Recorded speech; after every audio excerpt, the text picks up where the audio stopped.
When Qin Yu vanquished a beast and subsequently uncovered the tome titled Supreme Breathing Technique, he realized that his ascension was imminent. Qin Yu traversed into a high martial world teeming with fantastical creatures, discovering that slaying these beasts would grant him divine skills. Supreme Forging Technique. With a mere flick of his wrist, he fashioned a weapon that sent the master blacksmith into a frenzy. Supreme Alchemy Technique. This pill, seemingly ordinary, was merely 100 times superior to the finest elixirs. Supreme Healing Technique. Various complex ailments could be effortlessly addressed. Even the poison accumulated over decades would pose no challenge, for I shall intervene. Supreme Planting Technique. This tea possesses the remarkable ability to neutralize millennia-old toxins. Detoxification? That is merely a supplementary effect. Harnessing the terrifying effects of these divine skills, Qin Yu consistently astonished the world. One divine skill could render one invincible, yet I possess 10.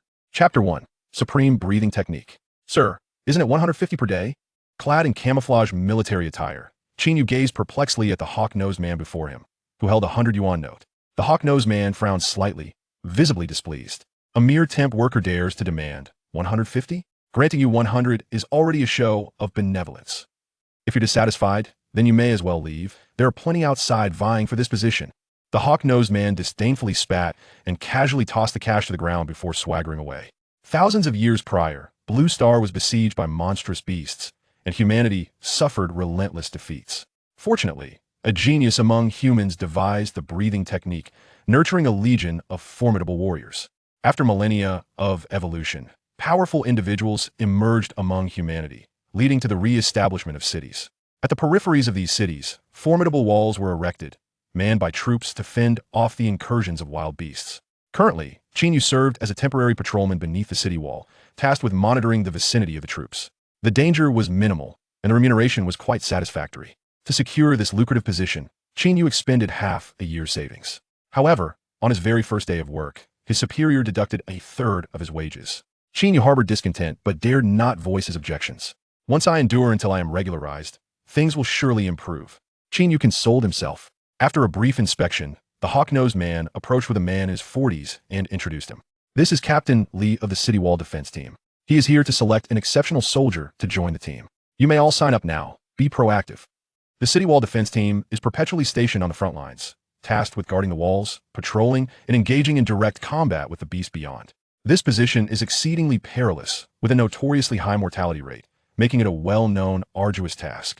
Noticing his subordinates bowed their heads in silence, the hawk-nosed man turned to Captain Li, revealing a sly smile. Captain Li, how about I introduce you to a soldier? Sure. The hawk-nosed man beamed at the crowd, his gaze ultimately resting on Qin Yu, causing a jolt of apprehension within him. As expected, in the next moment, the hawk-nosed man pointed at Qin Yu and declared, Captain Li, I believe this soldier is quite suitable. Damn it, Qin Yu silently cursed. Captain Li also turned his attention to Qin Yu.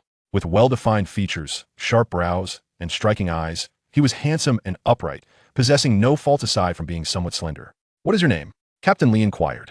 Qin Yu stepped forward, reluctantly responding, Qin Yu, do you wish to serve under me? Captain Li did not impose his authority, but rather sought Qin Yu's opinion. Before Qin Yu could respond, the hawk-nosed man interjected with a smirk. Rest assured, Captain Li, this soldier is merely a temporary worker. If he proves disobedient, I can easily fabricate a reason to dismiss him. The hawk-nosed man's words were a blatant threat toward Qin Yu.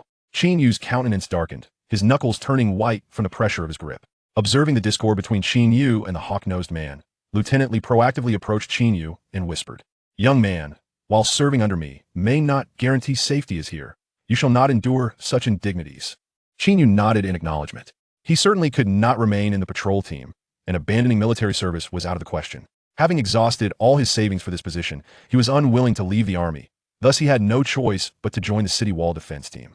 I am willing to join the City Wall Defense Team. Excellent. Lieutenant Li nodded with satisfaction and said, Follow me. As Qin Yu stepped out of the ranks, his icy gaze sliced through the hawk-nosed man like a blade. The hawk-nosed man had never cast a proper glance at Qin Yu. At that moment, he was focused on the other members of the patrol team, a malevolent smirk curling at the corners of his mouth, as if to convey that anyone who defied him would meet a swift demise. The soldiers of the patrol team lowered their heads, too intimidated to meet his gaze. The hawk-nosed man reveled in the efficacy of his intimidation tactics, unaware that the chicken he had bullied now harbored a deep-seated grudge against him. At 7 in the evening, Qin Yu finished his dinner and ascended the city wall. The wall soared to a height of 100 meters and spanned 20 meters in width, resembling the Great Wall of his former life, adorned with intricate formations that radiated an aura of danger. Qin Yu swiftly located the burly Lieutenant Li among the multitude of soldiers. Li Fuguwei, a first-tier martial artist, managed approximately 30 men, overseeing a security zone of about 200 meters along the wall. Martial artists are categorized into 10 levels, ranging from level 0 to level 9. A level 0 martial artist is comparable to an ordinary person with no training, while a level 9 martial artist stands as the pinnacle of strength in the world, capable of causing the heavens to tremble with a mere gesture. Correspondingly, exotic beasts are also classified from 0 to 9, divided into 10 levels. Li Fuguwei pointed to a designated spot and remarked, "This shall be your post. You have labored throughout the day. Tonight, hold on and do not succumb to sleep."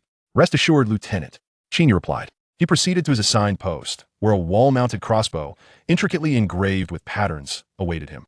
This wall-mounted crossbow possessed immense power, its body and bolts inscribed with unique formations.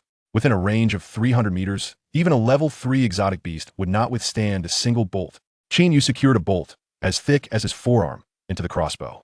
Having completed these preparations, Qin Yu shifted his gaze downward, scanning for any potential appearance of exotic beasts. The task was not as perilous as he had envisioned. After countless years of conflict, the exotic beasts near the wall had been nearly eradicated. As he waited until 2 in the morning, there was little movement on the wall aside from Lieutenant Li's occasional patrol.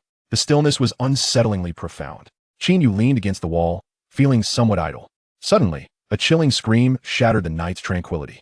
"Ah!" The sound startled all soldiers atop the wall, and bright searchlights swiftly illuminated the area as if it were daylight. Qin Yu turned toward the source of the cry, instantly jolted to attention. A frigid shiver coursed from his heels to the crown of his head, and his body tensed in an instant. He beheld the second soldier to his left, now lifeless, his neck appearing to have been savagely torn apart, blood still oozing from the gaping wound. From a distance of several meters, Qin Yu could already detect the faint metallic scent of blood in the air. Clearly, an exotic beast had made its appearance. Qin Yu quickly grasped the trigger of the wall-mounted crossbow. He must protect himself while awaiting reinforcements. "Here!" Another shriek echoed from behind him. Qin Yu swiftly turned, discovering a half-human, monkey-like exotic beast clinging to a soldier.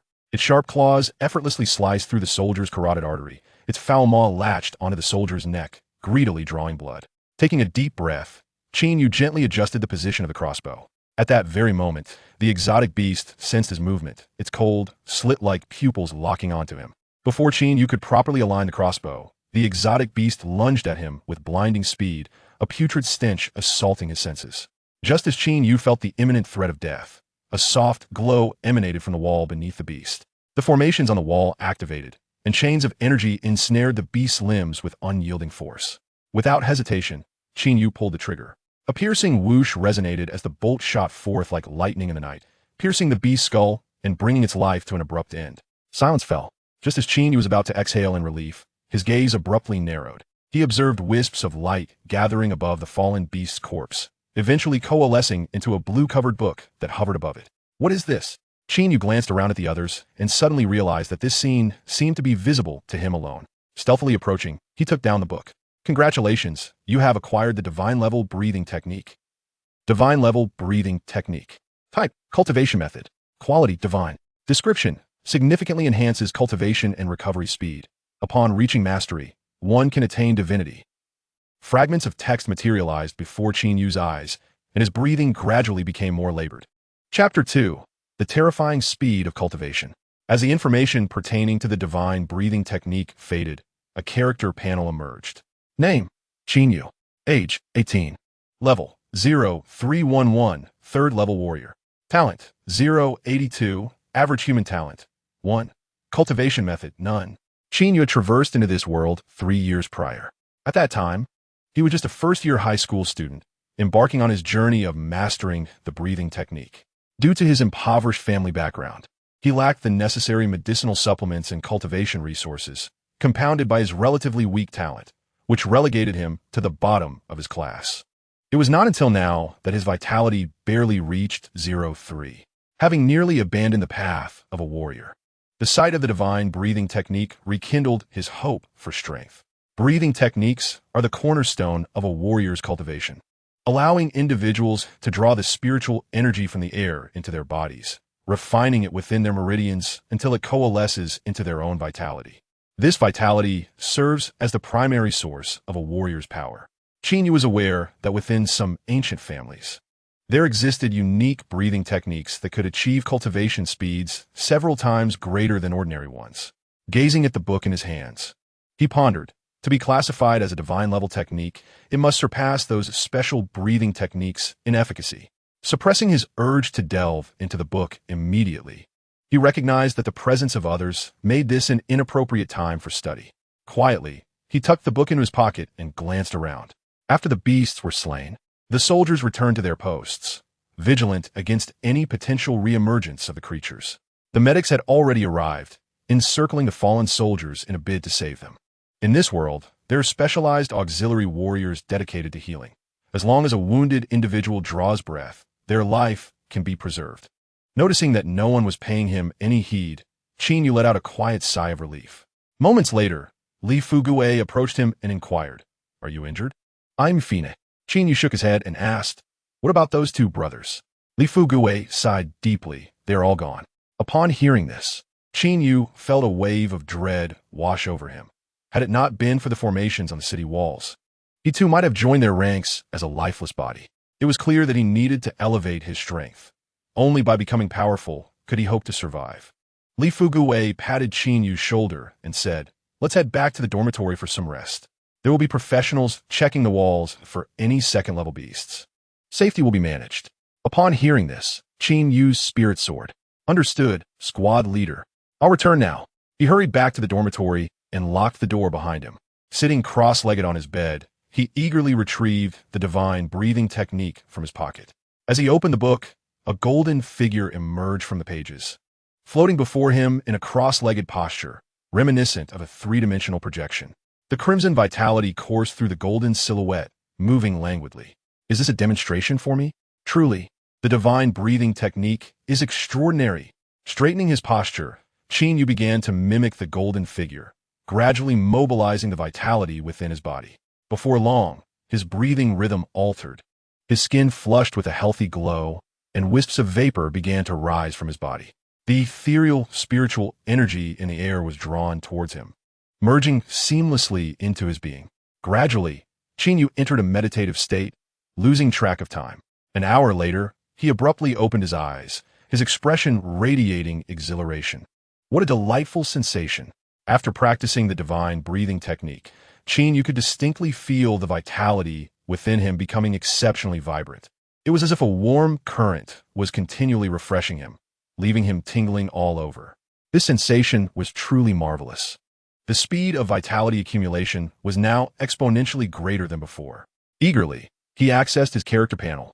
Level 0323. Talent 086.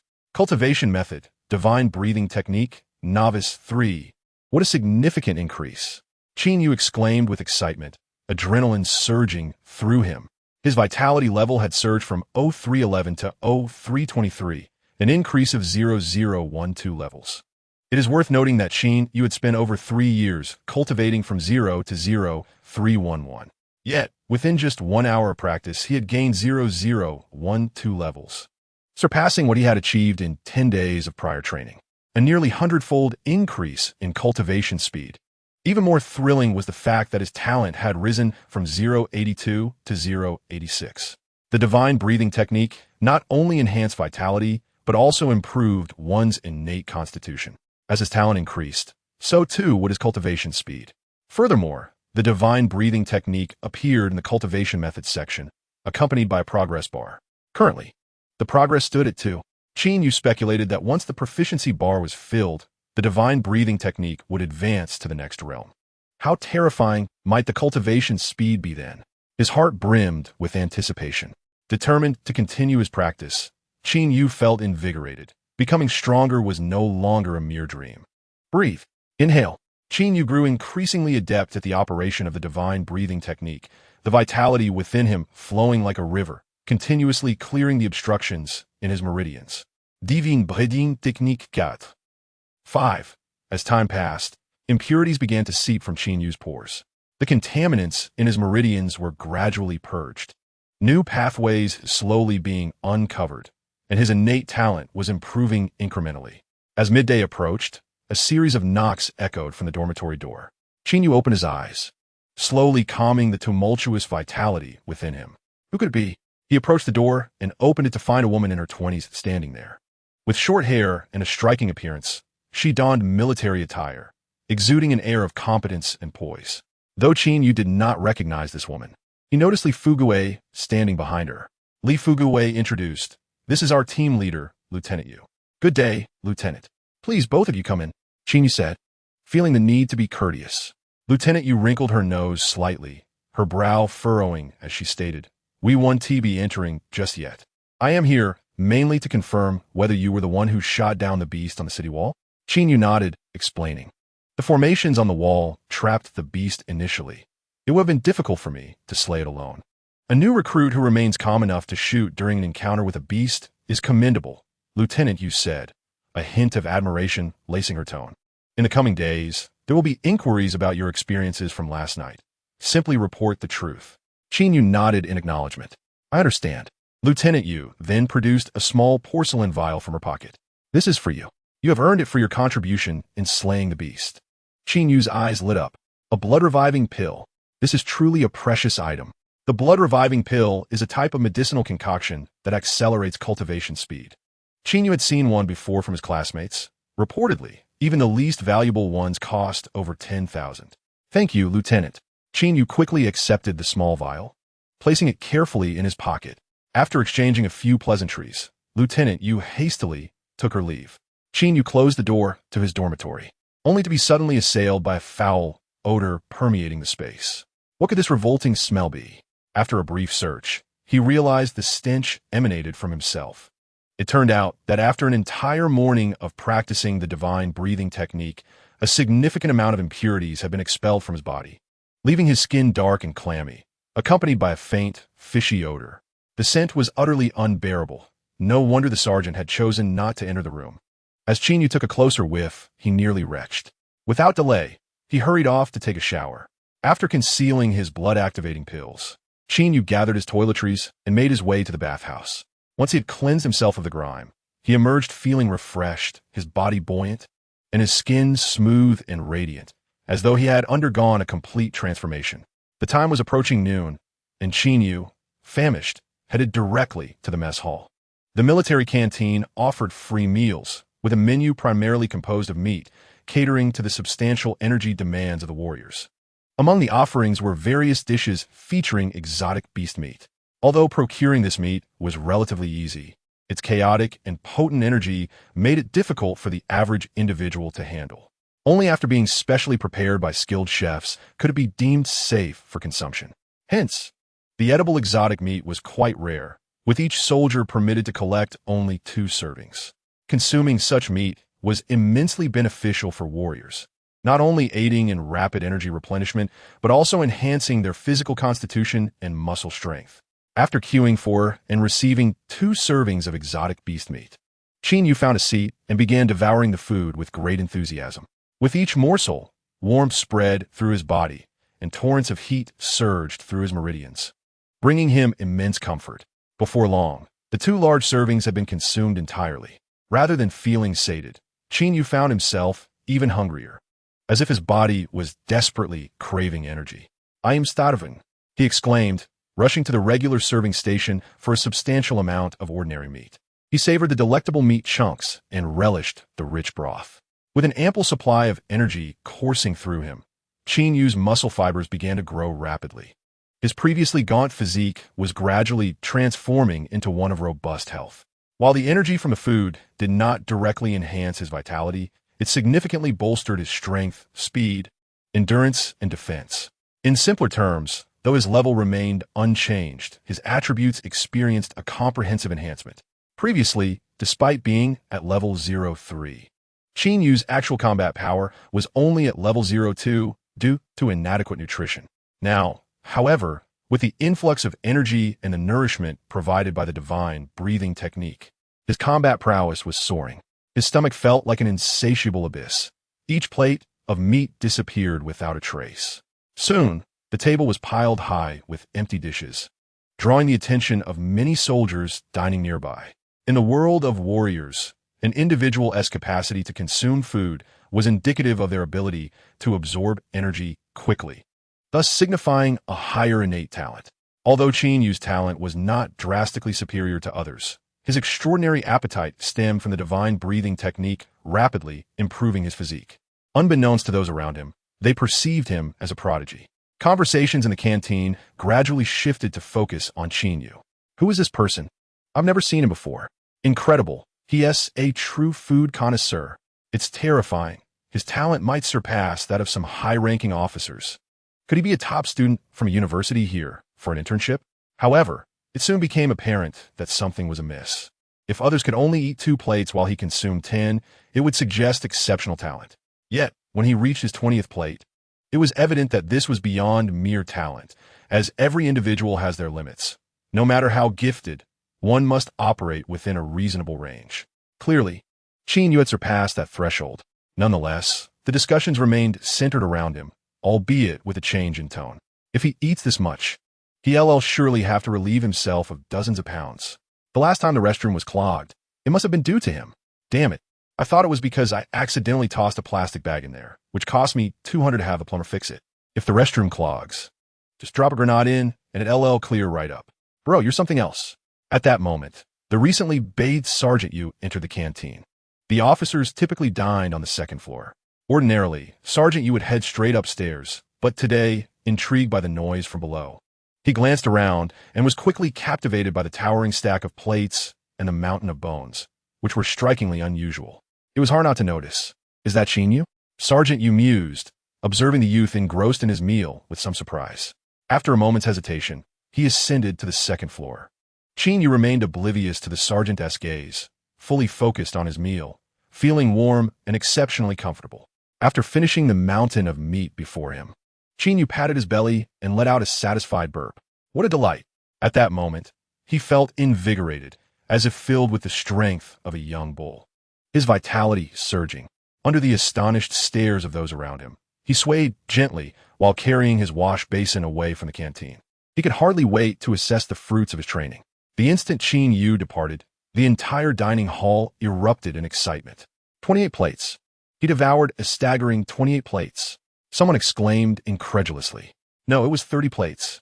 Don't forget the 2 servings of exotic beast meat at the beginning. Is this even human? He is a monster. A reincarnation of a glutton. Upon returning to his dormitory, Qin Yu eagerly opened his personal information panel.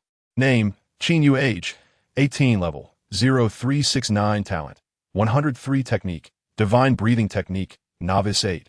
Gazing at the various figures, Qin Yu felt a surge of excitement. His level had risen significantly, his talent had surpassed 1, and his proficiency in the breathing technique was rapidly approaching 10. The progress was astonishing. Taking a deep breath to compose himself, Qin Yu acknowledged that despite this rapid advancement, he remained quite weak and required ample time for transformation.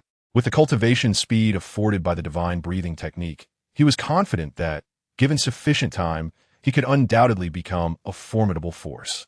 He retrieved a blood-activating pill and swallowed it whole, then settled cross-legged on his bed to earnestly continue his training. Chapter 4. The Beast Tide Approaches. In the ensuing days, aside from participating in a few training sessions, Qin Yu spent the remainder of his time in the dormitory focused on his cultivation. On the 3rd day, he received notification to commence work. Subsequently, Qin Yu utilized his daytime rest periods to practice the breathing technique. Although his training time was curtailed, he continued to experience significant qualitative leaps each day. As time slipped by, more than 10 days passed in the blink of an eye. During this period, Qin Yu exhibited remarkable discipline. Beyond mealtimes and duty shifts, he dedicated himself entirely to his practice, and his strength surged as he repeatedly executed the divine breathing technique. Alas, the only regret lies in the fact that during these past 10 days, Qin Yu encountered not a single exotic beast. Had he slain one more, he might have unearthed something truly extraordinary. Seated cross-legged upon his bed, Qin Yu suddenly opened his eyes. A surge of warmth coursed through his meridians, and his bones emitted a cacophony of cracking sounds. The operation of the divine breathing technique became remarkably smooth, and a small whirlwind formed around Qin Yu, fervently absorbing the surrounding spiritual energy. Exhaling slowly, Qin Yu felt a wave of triumph wash over him. At last, he had broken through. My cultivation speed has increased at least tenfold. He opened his personal status panel. Name: Qin Yu. Age: 18. Level: 0521. Talent: 143. Technique: Divine Breathing Technique, Beginner 1. After more than 10 days of diligent practice, the Divine Breathing Technique had reached its second stage, and he had successfully entered the initial phase. Qin Yu's level had also surpassed the significant threshold of level 05. As the demands for vitality and energy to level up grew increasingly enormous, the pace of his advancement inevitably slowed. Yet, even so, his speed of improvement was sufficient to eclipse all his peers. No amount of medicinal enhancement could rival such rapid progression.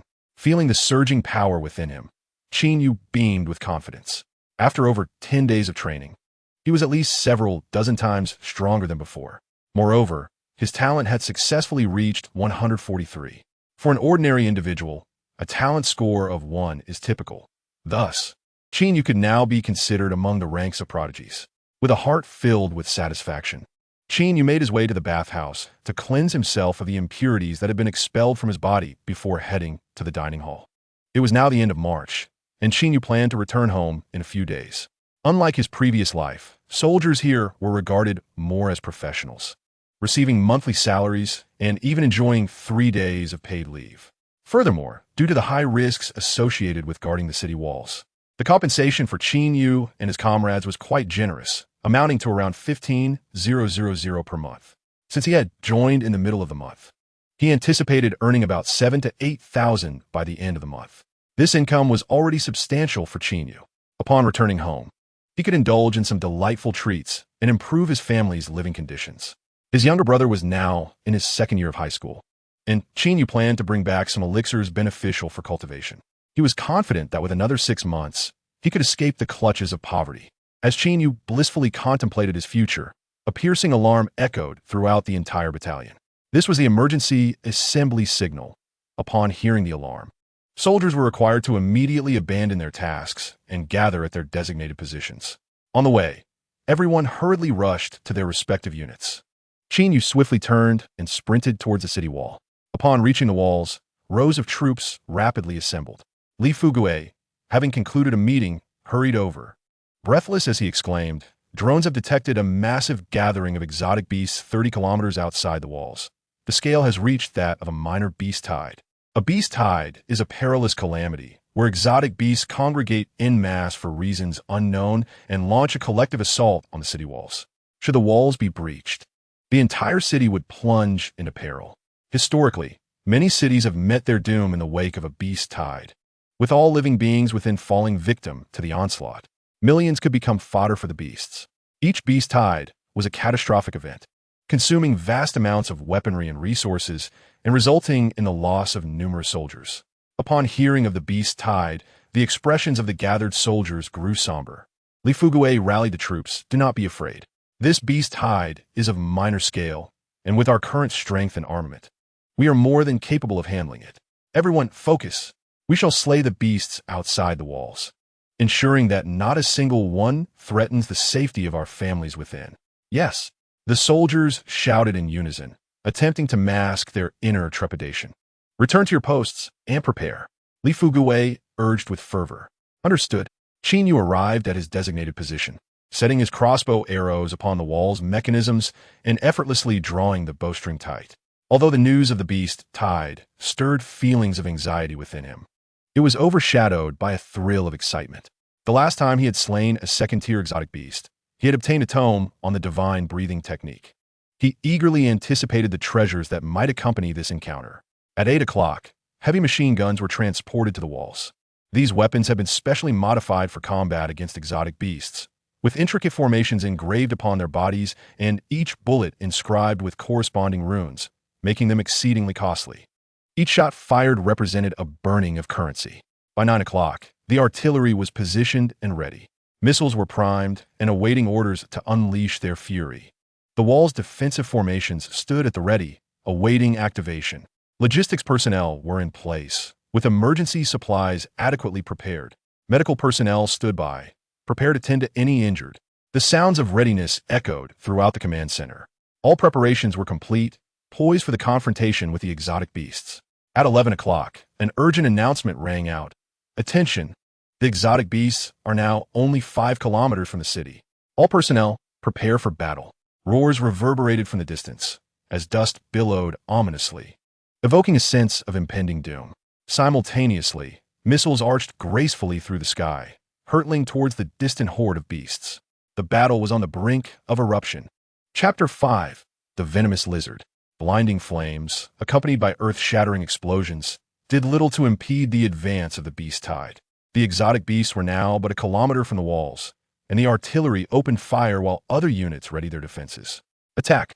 The commander's voice resonated through the communication devices, reaching every soldier's ears. In quick succession, the deafening sound of cannon fire erupted beside Qin Yu. Heavy machine guns unleashed a torrent of sparks, their rattling fire sweeping across the ground below.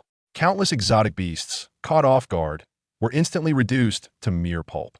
Dust billowed beneath the walls, and a cacophony of gunfire drowned out the roars of the beasts. Wave after wave of exotic creatures were engulfed by the relentless barrage. Yet, the beasts at the rear showed no signs of fear or retreat. They charged forward as if under a spell, heedless of the impending death.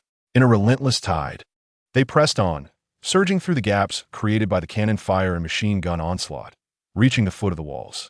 In quick succession, a rain of crossbow bolts pierced through the first wave of beasts, turning them into pincushions. Below the walls, a single exotic beast shimmered with golden light, following which a fruit burst forth, hovering above its lifeless body. This beast had fallen to Qin Yu's hand. As before Qin Yu could touch the fruit, it appeared like an illusion, invisible and intangible to others. Qin Yu continued to load his crossbow. Whoosh! Another exotic beast fell to his aim. More and more beasts withstood the onslaught of artillery, scrambling up the walls in a relentless assault. The formations upon the walls glimmered to life, and the defensive arrays activated in an instant, obliterating countless exotic beasts. At that moment, a colossal shadow emerged amidst the swirling yellow dust. This shadow was far more imposing than any other exotic beast, resembling a robust gorilla, with sharp fangs and a pair of enormous wings sprouting from its back. It was a sky gorilla, a level 6 exotic beast, and a cry rang out, urging for its swift extermination. Level 6 exotic beasts are exceedingly perilous, surpassing the defensive limits of the city walls. A cannonball hurtled towards the sky gorilla. With a swift motion, the sky gorilla seized the cannonball and hurled it back towards the city walls as if it were a mere baseball. The tremendous force drove the cannonball directly into the wall, followed by a deafening explosion. The walls trembled violently within a radius of dozens of meters. Most alarming was the damage inflicted upon the array on the walls, its intricate patterns dimming and losing their luster. The array, being of a high level, possessed self-repair capabilities. Yet such restoration demanded time. And at this moment, time was the most precious commodity in short supply. With the success of its strike, the sky gorilla flapped its wings and soared into the air, emitting a fearsome roar. Countless exotic beasts below echoed its fury. The sky gorilla beat its wings with great force, charging towards the city walls. Qin Yu observed as the immense figure drew ever closer. The overwhelming pressure emanating from the beast rendered the soldiers atop the walls breathless. Faced with the sky gorilla, there seemed to be no viable options. The disparity between them was insurmountable. Even the most powerful cannons in the sky gorilla's grasp appeared as mere toys. A profound sense of helplessness surged within everyone. Focus all efforts on exterminating the exotic beasts. This sky gorilla is mine. A booming voice, like a beacon of light in the darkness, resonated in everyone's ears. A figure clad in white appeared like a specter above the walls, delivering a single punch that sent the sky gorilla staggering back hundreds of meters. The white-clad figure, in stark contrast to the sky gorilla, appeared as minuscule as a grain of rice. Yet, the power he unleashed compelled the sky gorilla to retreat step by step. As the oppressive aura dissipated, Qin Yu felt an immediate sense of relief. He gazed at the white-clad warrior battling in the air, his heart swelling with envy. This was the true embodiment of strength. I am still far too weak. I vow to surpass him within a year, Qin Yu silently resolved. Though the threat of the sky gorilla had temporarily abated, the array upon the walls remained unrepaired. Exotic beasts surged forth from below like a flood breaching a dam, charging towards the compromised walls. The section of walls where Qin Yu stood had become a veritable breach for the exotic beast's assault. Against the walls, cannons lost their efficacy. Heavy machine guns quickly redirected towards this direction, unleashing a torrent of bullets upon the beast scrambling atop the walls. Qin Yu cast aside the wall-mounted crossbow. While it wielded great power, its slow rate of fire rendered it unsuitable for the current skirmish. Selecting a long spear from the array of weapons, he prepared for battle. One exotic beast, having evaded the hail of bullets, successfully scaled the walls. As it peeked over the edge, Qin Yu swiftly thrust his spear, piercing through its skull. The spear was inscribed with arrays, endowing it with armor-piercing and piercing capabilities. Thus, Qin Yu required little force to effortlessly impale the exotic beast's head. With a flick of his wrist, he sent the beast plummeting down, its golden light extinguished amidst the relentless tide of creatures. Having dispatched one exotic beast with ease, Qin Yu remained vigilant, knowing that many more would soon follow. He had to prepare for a prolonged battle. As the beast surged towards him, soldiers, under the command of their leaders, quickly rallied to this location. Officers, including Li Fugui and Captain Yu, joined the fray. Compared to ordinary soldiers, their strength was superior, tasked with dealing with higher-level exotic beasts. One exotic beast, darting across the steep walls with the grace of a dancer, was a lizard-like creature. Its claws bore suction cups the size of plates, capable of adhering to human skin and tearing away large patches of flesh.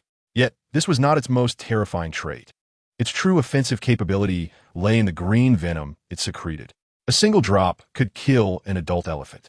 Hence, this beast was dubbed the venomous lizard. Utilizing its agility and climbing prowess, the venomous lizard effortlessly reached the top of the walls. Just as it emerged, Qin Yu was already poised with his long spear, ready to strike. However, the venomous lizard evaded the lethal blow with a deft movement, angling its head to the side to avoid the fatal thrust. With his attack thwarted, Qin Yu quickly retracted his spear. Seizing the opportunity, the venomous lizard ascended to the wall's protruding edge. Its green, vertical pupils coldly fixed on Qin Yu, its slender tongue flicking in and out. The venomous lizard had set its sights on Qin Yu, intent on poisoning the one who dared to attack it. As the venomous lizard scrutinized Qin Yu, he too assessed his opponent. The creature's venom was deadly, and its swift, agile form posed a significant threat. Maintaining a safe distance was imperative. Qin Yu contemplated his strategy inwardly. At that moment, Li Fugui's voice rang out from behind. "Little Qin, this beast possesses a level 6 vitality. Retreat, and let me handle it." "Level 6, you say? Let me test my strength against you." A smirk crept across Qin Yu's face. Though he was currently only level 5, the extraordinary vitality cultivated through his divine breathing technique far surpassed that of ordinary techniques. While he had not undergone formal testing, he was certain that his current strength was beyond that of a typical level 5 warrior. With confidence, Qin Yu brandished his spear and declared, "Captain Li, I will take care of this exotic beast." Chapter 6. Instant Kill? Li Fugui was adamantly opposed to Qin Yu's reckless endeavor. He recalled that when Qin Yu joined the team, he had only a level 3 rating. A level 3 warrior facing a level 6 exotic beast, especially one as cunning and venomous as the venomous lizard, would be akin to courting death. Li Fugui was about to forcibly pull Qin Yu down when Captain Yu raised a hand to stop him. "Let it have a go," Captain Yu said with an unyielding tone. "Captain, he is only level 3. We cannot let our soldiers die in vain." Li Fugui exclaimed, "Agitata." "It matters not," Captain Yu replied nonchalantly. "If he truly cannot withstand it, I will intervene." Upon hearing Captain Yu's words, Li Fugui fell silent. With a level 3 warrior's promise to intervene, what further concerns could he harbor? Yet, he was perplexed by the captain's intention in allowing Qin Yu to engage in a battle he was bound to lose. Meanwhile, Qin Yu made the first move. With a flourish, his spear lunged forward like a dragon, swiftly closing in on the venomous lizard. Instead of retreating, the venomous lizard countered, deftly evading the spear's tip while its massive foreclaw latched onto the spear shaft, attempting to pull Qin Yu closer. Not good. Li Fugui gasped in alarm. Qin Yu was already at a disadvantage, and losing his weapon would leave him defenseless. "Quick, save him. He is no match for the venomous lizard." Li Fugui urgea urgently. Captain Yu readied herself to intervene, clearly skeptical of Qin Yu's chances. In her view, once the venomous lizard closed the distance, Qin Yu would stand no chance at all. just as Captain Yu prepared to act. Suddenly, Qin Yu released his grip. A surge of vitality coursing through his body as an overwhelming force radiated to his limbs, causing his muscles to swell and his bones to crack ominously. He pivoted, executing a sweeping kick with such swiftness that the venomous lizard had no time to react, sent sprawling several meters through the air. Without hesitation, Qin Yu seized a crossbow bolt and charged towards the lizard. For him, the distance of several meters was traversed in but a fleeting second. As the venomous lizard crashed to the ground, disoriented and dazed, it barely had time to recover before a bolt pierced its skull, extinguishing its life in an instant. The battle concluded in mere moments. A golden light coalesced, and another tome materialized above the corpse of the venomous lizard. Qin Yu refrained from retrieving it immediately, aware that numerous eyes were upon him. Touching the book would reveal his capabilities to the onlookers. With a nonchalant pat on his hands, he returned to his defensive position. Level 06? Is that all? So, this is the frailty of level 06. How foolish of me to ponder strategies earlier. It seems I have underestimated my own prowess. Feeling light as a feather, Qin Yu was oblivious to the astonishment of Li Fugue, who stood nearby, utterly flabbergasted. From his vantage point, the venomous lizard had just gained the upper hand before being sent flying by Qin Yu's kick, only to be dispatched with a single strike. Are the exotic beasts of today so weak? Or have the youth of this generation become so formidable? The thought of a level 03 effortlessly vanquishing a level 06 left Li Fugue questioning his very existence. In contrast to Li Fugue's astonishment, Captain Yu observed with a keener eye. The power and speed that Qin Yu had unleashed had evidently reached the caliber of a level 085, far beyond what Li Fugue had claimed to be a level 03. Since witnessing Qin Yu's remarkable appetite in the dining hall, Captain Yu had been intrigued by his combat abilities. Today's display was meant to gauge Qin Yu's strength. Never did she conceive he could annihilate a beast so decisively. The outcome was beyond her wildest expectations. Not only did Qin Yu eliminate the beast, but he did so with an overwhelming ease that left her astonished. What perplexed Captain Yu further was her inability to discern Qin Yu's level. Generally, high-ranking warriors can gauge the energy fluctuations of lower-level fighters to estimate their rank, much like how Li Fugue easily discerned the level 06 strength of the venomous lizard. Yet, the energy radiating from Qin Yu was chaotic and wild, as if it emanated from an entirely different source, rendering Captain Yu unable to fathom his true capabilities. Could it be a treasure that conceals his level? How intriguing! With a soft exhalation of those two words, she diverted her gaze from Qin Yu, deciding it was time for them to also engage in the fray instead of merely observing their soldiers fight. Leading the charge, Captain Yu approached the edge of the city wall. Her vitality surged, creating gusts of wind around her. With a swift motion, she grasped an arrow and launched it downward.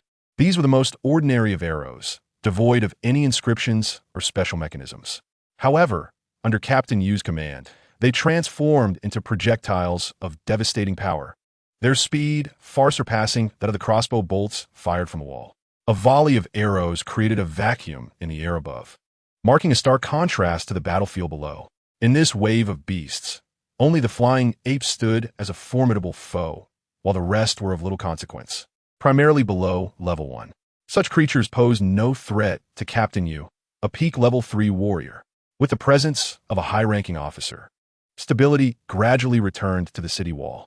Above in the skies, the flying ape bore the marks of battle, its wings torn and its form appearing quite battered. In stark contrast, the man in white stood composed and immaculate, his attire unblemished by a single drop of blood. The man's gaze sharpened, a sword aura enveloping him as he drew his blade, taking a decisive step forward to unleash a long-prepared strike. The silvery sword energy erupted forth, akin to a crescent moon slicing through the air towards the flying ape. In a swift motion, the ape's robust arm was severed, and a chunk was cleaved from its wings. The creature tumbled several hundred meters before regaining its balance, now wary and devoid of any desire to continue fighting. With a resounding roar, the flying ape turned and fled. The man in white made no attempt to pursue. Instead, he sheathed his sword and returned to the military camp. As the soldiers on the wall witnessed the retreat of the flying ape, they erupted in jubilant cheers. Long live Mayor Zhang. Mayor Zhang is the strongest. The man in white was none other than the city's mayor, Zhang Tianjian, a peak level 6 warrior, with the retreat of the flying ape. The remaining beasts scattered in disarray, bringing the minor beast tide to an end. Half an hour later, an official announcement was made. The beast tide lasted for 1 hour and 8 minutes. Casualties, 148 lives lost. Injuries, 1,031. Enemy annihilation, incalculable. The Defense Command of Linhai City expressed gratitude to all military personnel and soldiers for their tireless efforts, declaring a resounding victory in this battle. While the walls resounded with cheers, Qin Yu discreetly approached the corpse of the venomous lizard and retrieved the book that had emerged. Congratulations! You have acquired Divine Level Forging Technique. Divine Level Forging Technique. A type, technique. Quality, Divine Level.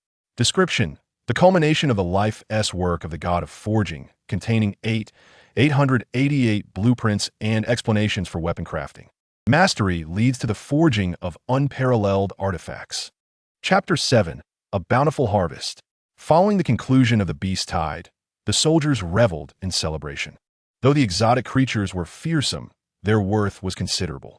The flesh of these beasts was edible. Their bones could be fashioned into weapons, and various organs such as teeth, eyes, and fur served purposes in medicine and alchemy.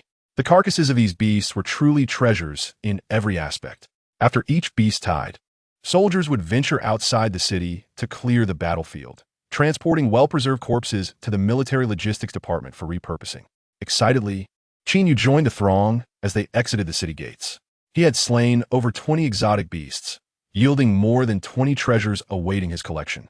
Outside the walls lay a veritable mountain of corpses, the ground saturated with the remnants of battle, smoke lingering in the air, and flames yet to be extinguished. The blood of the beasts stained the earth, and at the base of the city wall, their remains formed small hills. Countless soldiers wielded various tools, disassembling and transporting each beast. Trucks filled with the remains rolled back into the city. The beast tide was both a calamity and a source of wealth. Qin Yu pushed aside the remains of a half-dismembered beast and picked up a red fruit. The fruit was the size of a fist, emanating a faint golden glow, standing out even in the darkness. Congratulations! You have obtained a strength fruit. Strength fruit. Type: attribute fruit. Quality: ordinary. Description: a fruit born from the strength tree. Consumption enhances the strength of the eater, with effects remaining constant over prolonged use. To think this is a fruit that can enhance strength. Qin Yu was aware that certain elixirs could stimulate muscle growth, thereby increasing a warrior's strength. However, such potions were not only exorbitantly priced but also often accompanied by various side effects, making them incomparable to the strength fruit. Qin Yu promptly popped the fruit into his mouth, savoring its pleasantly sweet and tangy flavor. In no time, a surge of warmth coursed through Qin Yu's body, causing his muscles to swell slightly, filling him with an overwhelming sense of strength. He vigorously swung his arm, exclaiming, "Indeed, my power has increased. What a delightful sensation!" Even though the items he acquired were merely of ordinary grade, they proved to be immensely beneficial to him. Without hesitation, Qin Yu turned to pursue the next treasure. Soon, he stumbled upon a blue fruit, a speed fruit, akin in effect to the strength fruit, which, when consumed, would permanently enhance one's speed. After a thorough search, Qin Yu had successfully collected 6 strength fruits, 4 defense fruits, 4 speed fruits, and 3 stamina fruits. In addition to these ordinary items, he also discovered a tome titled Divine Alchemy, a poison recipe, a storage artifact, and a vial of xianjin powder. Divine Alchemy type, technique quality, divine description.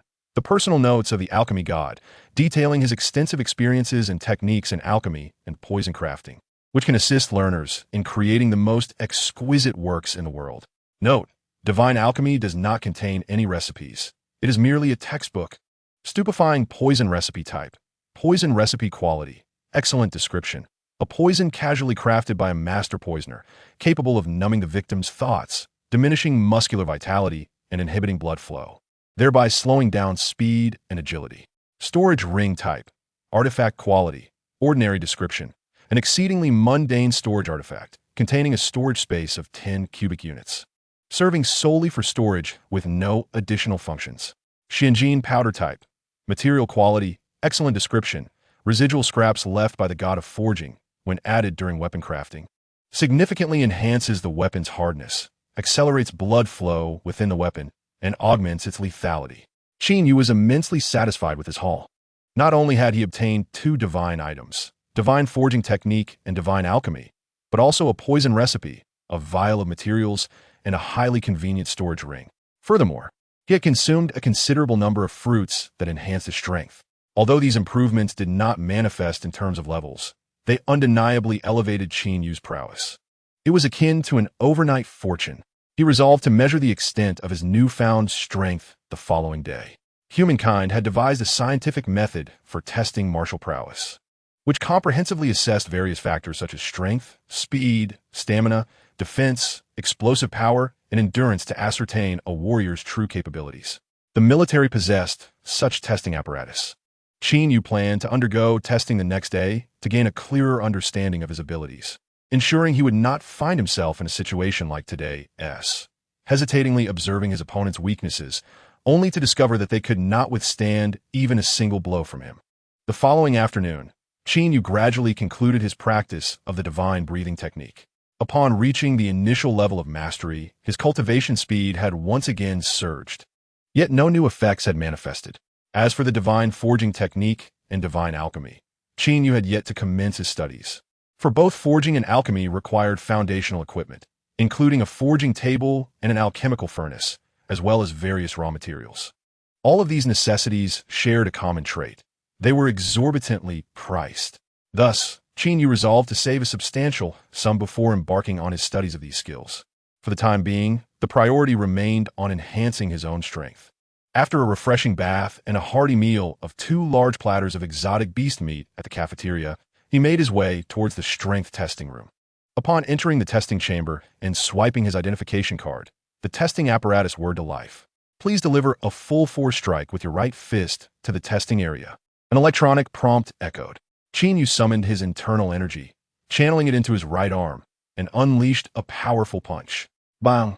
The apparatus emitted a muffled thud. Please deliver a full force strike with your left fist to the testing area. Following the machine's instructions, Qin Yu completed a series of tests assessing strength, speed, defense, and stamina. Ultimately, the test results appeared. Your comprehensive strength assessment is level 0. 91. Qin Yu nodded in satisfaction. Though he currently held only a level 0. 5. He was capable of sparring with level 0. 9 warriors. A month ago, such a thought would have been unfathomable to him. A divine technique had altered the trajectory of his destiny in just a matter of days. If only I had possessed this strength last year, I surely would have been accepted into university, Qin Yu mused. The failure to pass last year's college entrance examination lingered in his heart like a thorn. In this world, the opportunity to retake the exam was non-existent. Each individual was granted only one chance. Unless a miracle occurred, Qin Yu might be destined to never attend university. Possessing divine skills rendered the resources available in university superfluous to him.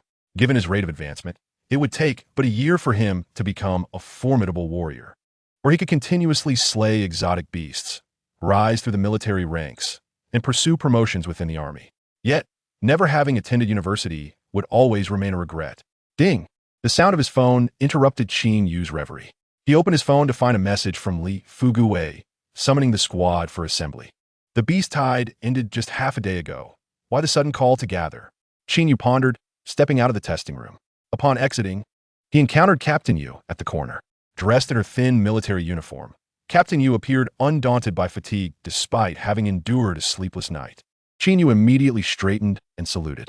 Before him stood a woman who, though seemingly delicate and fragile, possessed the strength to fell a bull with a single blow. Good day, Captain Yu, he greeted. Captain Yu nodded and instructed, the army has issued a notice. Hurry to assemble. Yes, Qin Yu replied hurriedly before departing, while Captain Yu strode directly into the testing room. Chapter 8. Enhancements. Can one become stronger through microtransactions? During the battle last night, Captain Yu had been perplexed by her inability to discern Qin Yu's true level of strength. This prompted her to investigate his personal records after the beast tide concluded. To her astonishment, she discovered that Qin Yu's identity was remarkably ordinary, with a dismally low level of merely 0. 3. This was in stark contrast to his combat prowess displayed the previous night.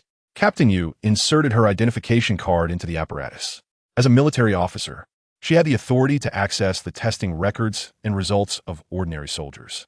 Soon, all of Qin Yu's test data appeared before her. Captain Yu's pupils contracted. 091. Upon reaching the assembly point, Qin Yu noticed the other soldiers wearing broad smiles, brimming with joy. "Brother, what is the occasion for such merriment?" He inquired quietly of a nearby comrade.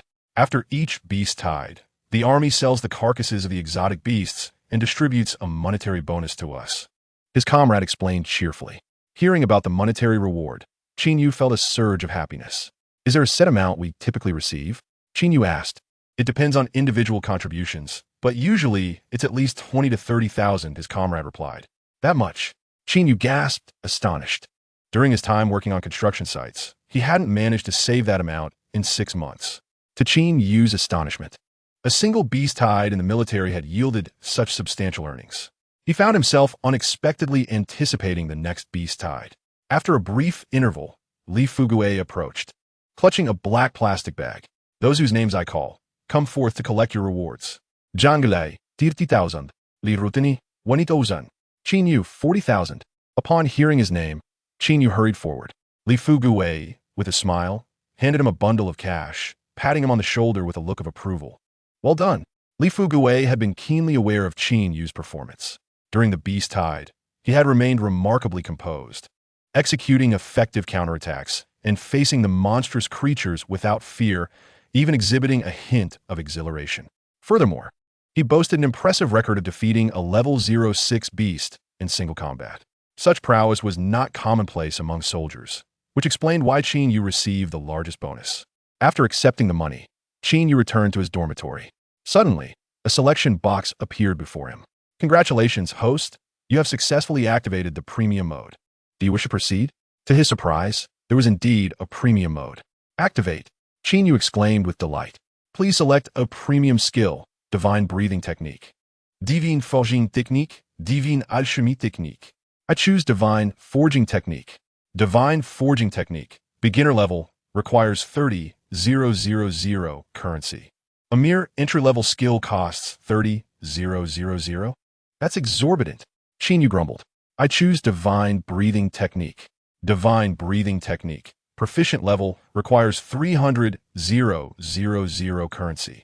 300,000. Qin Yu nearly lost control and shouted. Each increase in proficiency demanded tenfold the expenditure. Advancing to the next stage would require 3 million. With my current capabilities, I simply cannot afford that. Qin Yu's expression was one of utter poverty. It seemed he would have to rely on his own training. However, a thought struck him. While 300,000 was beyond his means, 30,000 was manageable. With sufficient strength, money would come easily. In Qin Yu's view, investing 30,000 to learn a divine skill was quite a bargain. After weighing his options, he ultimately decided to learn the Divine Forging Technique. During the previous battle, Qin Yu had realized he lacked a suitable weapon. Thus, he prioritized learning the Divine Forging Technique, intending to craft a weapon tailored to his needs. I select the Divine Forging Technique, confirm premium activation. Instantly, his 40,000 was reduced to 10,000. Simultaneously, a wealth of foundational knowledge and experience regarding forging flooded his mind.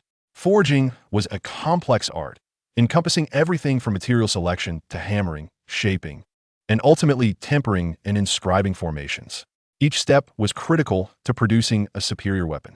Particularly, the shaping and final inscription steps directly determined the weapon's grade. Forging was an intricate and challenging endeavor, requiring extensive practice and a modicum of talent. Some individuals might study for 3 years without mastering the basics.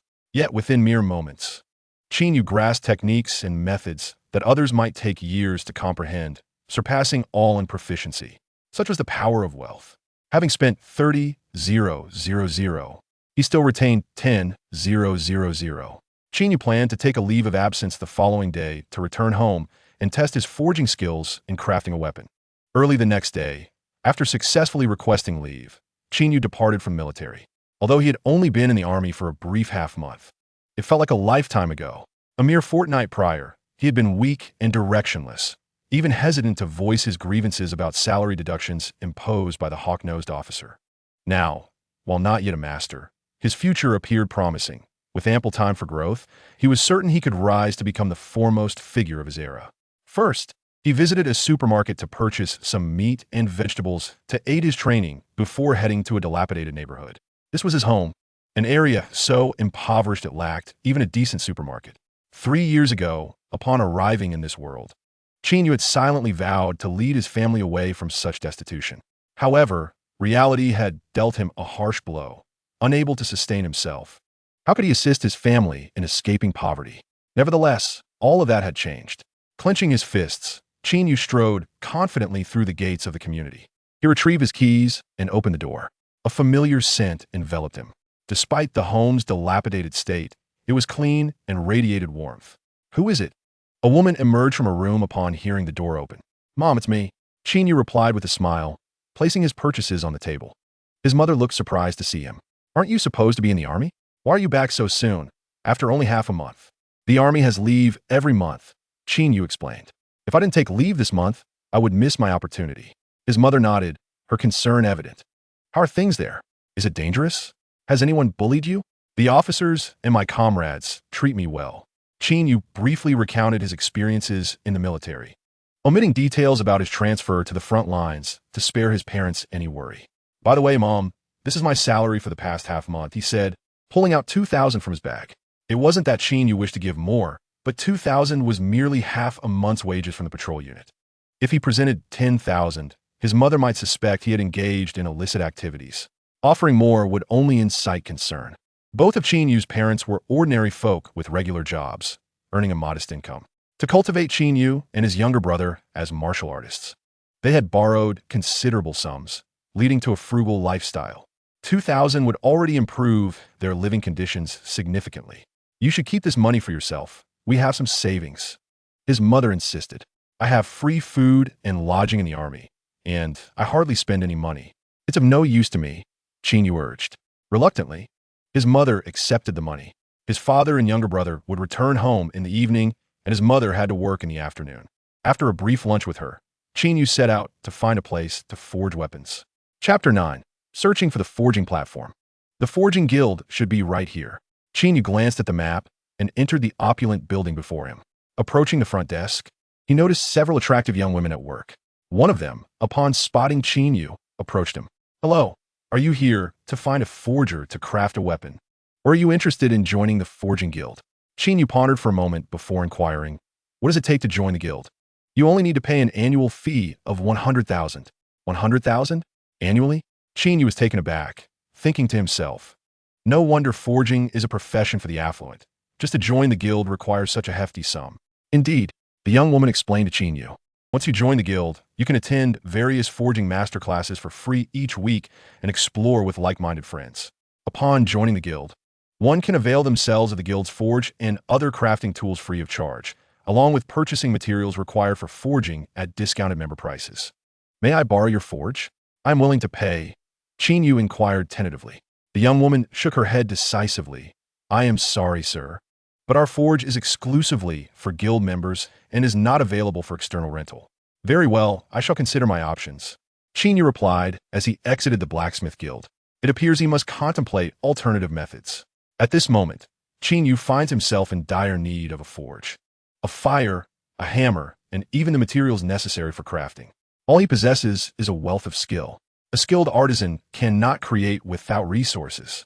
He currently has over 7,000 in his possession, which should suffice to locate a forge for rent. To rent a forge, one must first ascertain where forges are available. Following this line of thought, Qin Yu quickly recalled a potential location, a weapon shop. Typically, the proprietors of weapon shops possess their own forging teams dedicated to supplying their establishments. With this idea in mind, Qin Yu swiftly took action, activating his map app to select the nearest weapon shop. "What? A fee of 20,000? No, no, no. I am not here to learn the craft or become an apprentice. I do not require your master-s instruction. I am a smith. I merely wish to rent your forging tools to craft a weapon. I cannot join your guild.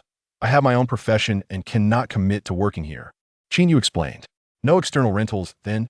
He sighed. This marked the third weapon shop he had visited. The previous two had responded similarly, stating that their forging rooms were exclusively for their own smiths or paying apprentices. For someone like Qin Yu, who had not joined, Entry into the forging room was utterly out of the question, let alone borrowing crafting tools. Qin Yu did not yield to despair and continued his search for the next weapon shop. After visiting 7 shops in succession, he encountered the same response. All had turned him away, their tones devoid of any hint of leniency. Unwilling to concede, Qin Yu continued to scour the map. Weapon shops are not typically owned by ordinary individuals, and Linghai City is a relatively small locale. It is likely that there are only these 7 weapon shops in the city, so he found himself at an impasse. Just as Qin Yu contemplated waiting until next month after receiving his salary to forge a weapon, he suddenly noticed a shop on the map named Little Rain. The reason for his late discovery was that this shop was marked in gray, indicating that it had either closed or gone out of business. If it is indeed closed, might there be abandoned forging tools? Qin Yu mused. With no other options at hand, he resolved to take a chance. He hailed a taxi and made his way to Little Rain's weapon shop. Inside, Xiao Yu was vigorously hammering a glowing piece of iron with a massive hammer, repeatedly striking it. After some time, the iron began to take on the rough shape of a sword, although its surface remained uneven and far from smooth.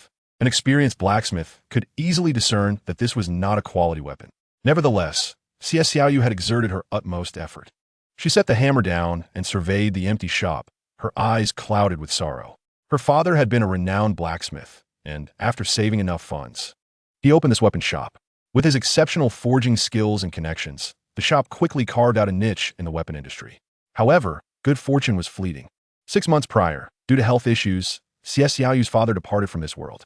The remaining blacksmiths were swiftly poached by other establishments. Within a month, the once thriving shop was forced to close due to a lack of inventory. After her father's passing, Xiao Yu began to learn the art of forging, hoping to uphold the legacy of the shop. Yet, her aptitude was lacking. After 6 months of training, she had yet to produce a single successful weapon. Clenching her fists, Xiao Yu lamented, "The weapon exhibition will be held the day after tomorrow. Am I to present nothing in my father's absence?" Each year, Linghai City hosts a weapon exhibition where formidable weapon shops and guilds showcase their finest creations of the year to demonstrate their prowess. Although her father had passed, the exhibition still reserved a spot for Little Rain's weapon shop. This was a silver lining. If utilized well, it could serve as an opportunity for the shop to rebound. Yet, Xiao Yu lacked the skill to seize it. Her gaze swept across the shelves, which were largely barren, with cobwebs gathering dust in the corners. A few solitary weapons were scattered haphazardly on the shelves, each bearing the insignia of Little Rain. These weapons were of mediocre quality, mere remnants that had been overlooked by others, hardly worthy of display. Did she truly need to spend money to enlist the help of blacksmiths from other shops to create her exhibition piece? This seemed to be her only viable option. She had numerous contacts among blacksmiths. Although they were now employed at other shops, she believed that if she reached out, some might still offer assistance out of nostalgia. However, Xiao Yu was reluctant to resort to this. If the exhibition piece were crafted by blacksmiths from other shops, word of it would spread, and her father's legacy would become a subject of ridicule. "Father, I have disappointed you." Xiao Yu fell to the ground in despair, tears streaming down her cheeks. Just then, a sudden knock echoed through the shop. "Is anyone there?" A male voice called from outside. Chapter 10. The Forging Begins. Xiao Yu had not heard a knock at the door in quite some time. She quickly rose, wiped away her tears, and straightened her clothes. "Who is it?" she asked as she opened the door. A tall young man, approximately 6 feet tall, stood at the entrance, beaming at her with a radiant smile. He was strikingly handsome, with bright eyes and a charming demeanor. Xiao Yu's eyes lit up. She had never encountered this young man before. Had she done so, she certainly would have remembered him due to his remarkable appearance. This young man, of course, was Qin Yu. "Are you here to purchase weapons? Our shop is currently closed." Xiao Yu's first instinct was to assume he was a customer. "I am not here to buy weapons," Qin Yu quickly responded. Xiao Yu paused, perplexed. If he wasn't there to buy weapons, then what was he doing in a weapon shop? "I am a blacksmith seeking to borrow your shop's forging tools and materials. I am willing to pay a fee." Qin Yu clarified his intent. "You say you are a blacksmith?" Xiao Yu inquired. Qin Yu nodded affirmatively. "What is your level?" she asked. "Level? Level 05. Xiao Yu rolled her eyes. "I meant your forging level." Qin Yu was unaware of the internal classifications among blacksmiths and did not know where he stood in terms of skill. After a moment's thought, he replied, "I suppose I am just a novice." Xiao Yu's expression faltered, disappointment evident in her demeanor. However, upon further reflection, it became evident that the youthful Qin Yu could hardly be classified as a high-level blacksmith. Merely possessing the talent to embark on the path of forging would be commendable. Xiao Yu inquired further. How many weapons have you successfully crafted? What is your success rate? And how would you assess their quality? Upon hearing this barrage of questions, Qin Yu furrowed his brow in annoyance. I merely wish to borrow some forging tools. Is it truly necessary to pose so many queries? His irritation was palpable. Yet recognizing his dependence on her, he begrudgingly replied, I have not yet forged a single weapon. This will be my first attempt. Although the system had elevated his forging skills to a rudimentary level prior to this, Qin Yu had never even touched a forging hammer. Xiao Yu was taken aback by his admission. Had he truly not crafted a single weapon and yet dared to claim proficiency? Was she then also entitled to declare herself as having entered the realm of forging? Were it not for Qin Yu's striking appearance, she might have suspected him of jesting. Noticing her silence, Qin Yu hastily emphasized, I am willing to pay. Am I in need of money? Xiao Yu retorted, her brow furrowing as she regarded him. I can provide you with the forging tools and materials at no cost. What are your terms? Qin Yu asked directly. Nothing is truly free, he mused, skeptical of a notion that fortune would simply fall into his lap. Allow me to pose a question first, Xiao Yu continued. Are you affiliated with any other weapon shops or blacksmithing organizations? Qin Yu shook his head. If I had the means to join, would I still be here borrowing? That is reassuring. Xiao Yu blinked, stating, I will allow you to use my tools for free, but you must forge 2 weapons using your utmost skill. Although she found Qin Yu's credibility questionable, desperation drove her to consider this arrangement. Her hopes were not high, yet there was no harm in trying. If Qin Yu succeeded, it would be fortuitous. If he failed or produced subpar results, she could always seek assistance from other blacksmiths for the exhibition. Absolutely. Qin Yu agreed decisively. He had anticipated stringent conditions, yet found none. Having attained the basics of divine forging techniques, crafting 2 weapons would be a trivial endeavor. It was akin to receiving a gift. He cast a sidelong glance at Xiao Yu, inwardly scoffing, what a woman of ample bosom yet scant intellect. Xiao Yu led Qin Yu to the forging platform, which was crafted from a single block of silver metal. In front of the platform, a high-temperature furnace roared with flames. To the left lay an array of various metallic materials. Approaching the platform, Qin Yu, though unfamiliar with these tools, felt an uncanny familiarity. The system had not only imparted a wealth of forging techniques to him, but had also infused invaluable forging experience directly into his being. This experience resembled muscle memory. Even the most gifted individual would require extensive mechanical practice to achieve such mastery. Yet, without any prior training, Qin Yu had already surpassed the vast majority of blacksmiths. He selected the most ordinary alloy from the multitude of materials and, using tongs, placed it into the high-temperature furnace. The furnace temperature is set at 1,600 degrees for 5 minutes. Xiao Yu reminded him. Qin Yu glanced at her, silently adjusting the temperature to 1,200 degrees. A furnace temperature of 1,600 degrees was excessively high. It would compromise the alloy's properties and hinder the metal shaping, as well as the operation of the array. Every blacksmith adjusts the furnace temperature to 1,600 degrees when working with alloys. It is documented in the blacksmithing manual. Have you not studied? Xiao Yu retorted. What everyone does is not necessarily correct. Seeing that Qin Yu was unwilling to heed her advice, she slumped onto a nearby bench. I am eager to see what you can produce. Initially, she held onto a glimmer of hope, but now her disappointment was complete. Heating the alloy to 1,600 degrees was knowledge even a novice apprentice should possess. Were it not for her desire to prove him wrong and humiliate him, Xiao Yu would have already expelled him from her presence. The alloy quickly glowed red, its previously unyielding metal transforming into something more malleable. As Qin Yu placed the glowing alloy on the forging platform and grasped the forging hammer, an undeniable shift in his aura occurred. A subtle yet palpable energy enveloped him like the morning mist. Witnessing this transformation, Xiao Yu sprang from her seat, her mouth agape in astonishment. You are clearly seasoned. Yet you claim this is your first time? Chapter 11. Xiao Yu's shock. Xiao Yu had encountered hundreds of blacksmiths, yet she had only felt such a unique aura during her father's forging sessions. The manifestation of this energy was unrelated to the blacksmith's rank. It only appeared when a blacksmith's understanding of their craft reached a certain level. Forging inherently involves transforming the mundane into the extraordinary, bending the forces of nature. Only when the creation resonates with the surrounding environment can it be elevated. Thus, this phenomenon is referred to as the blacksmith domain. Once this domain is established during forging, even the most rudimentary of creations attain a certain quality, with the potential for rare masterpieces to emerge. Even Xiaoyu's father, a level 4 blacksmith, had only experienced this phenomenon 5 times throughout thousands of forges. Each occurrence left him elated, unable to sleep for a week. It was an extraordinary sensation, as if the entire universe conspired to assist him, and each experience significantly enhanced his forging skills. Her father's words echoed in Xiaoyu's mind. She widened her eyes, keenly attuned to the miraculous changes within Qin Yu's blacksmithing domain. His aura seemed even more potent than her father's, signifying that this young man possessed a deeper insight into forging than her father. Amidst her astonishment, a flicker of fear took root within her. A mere 20-year-old, with an understanding of forging that surpassed that of a level 4 blacksmith. What terrifying talent was this? He might well achieve the rank of a level 6 or even 7 blacksmith in the future. Good heavens! I am fortunate enough to witness the craftsmanship of a future master blacksmith up close. Suppressing her racing thoughts, Xiaoyu focused intently on observing Qin Yu's forging process.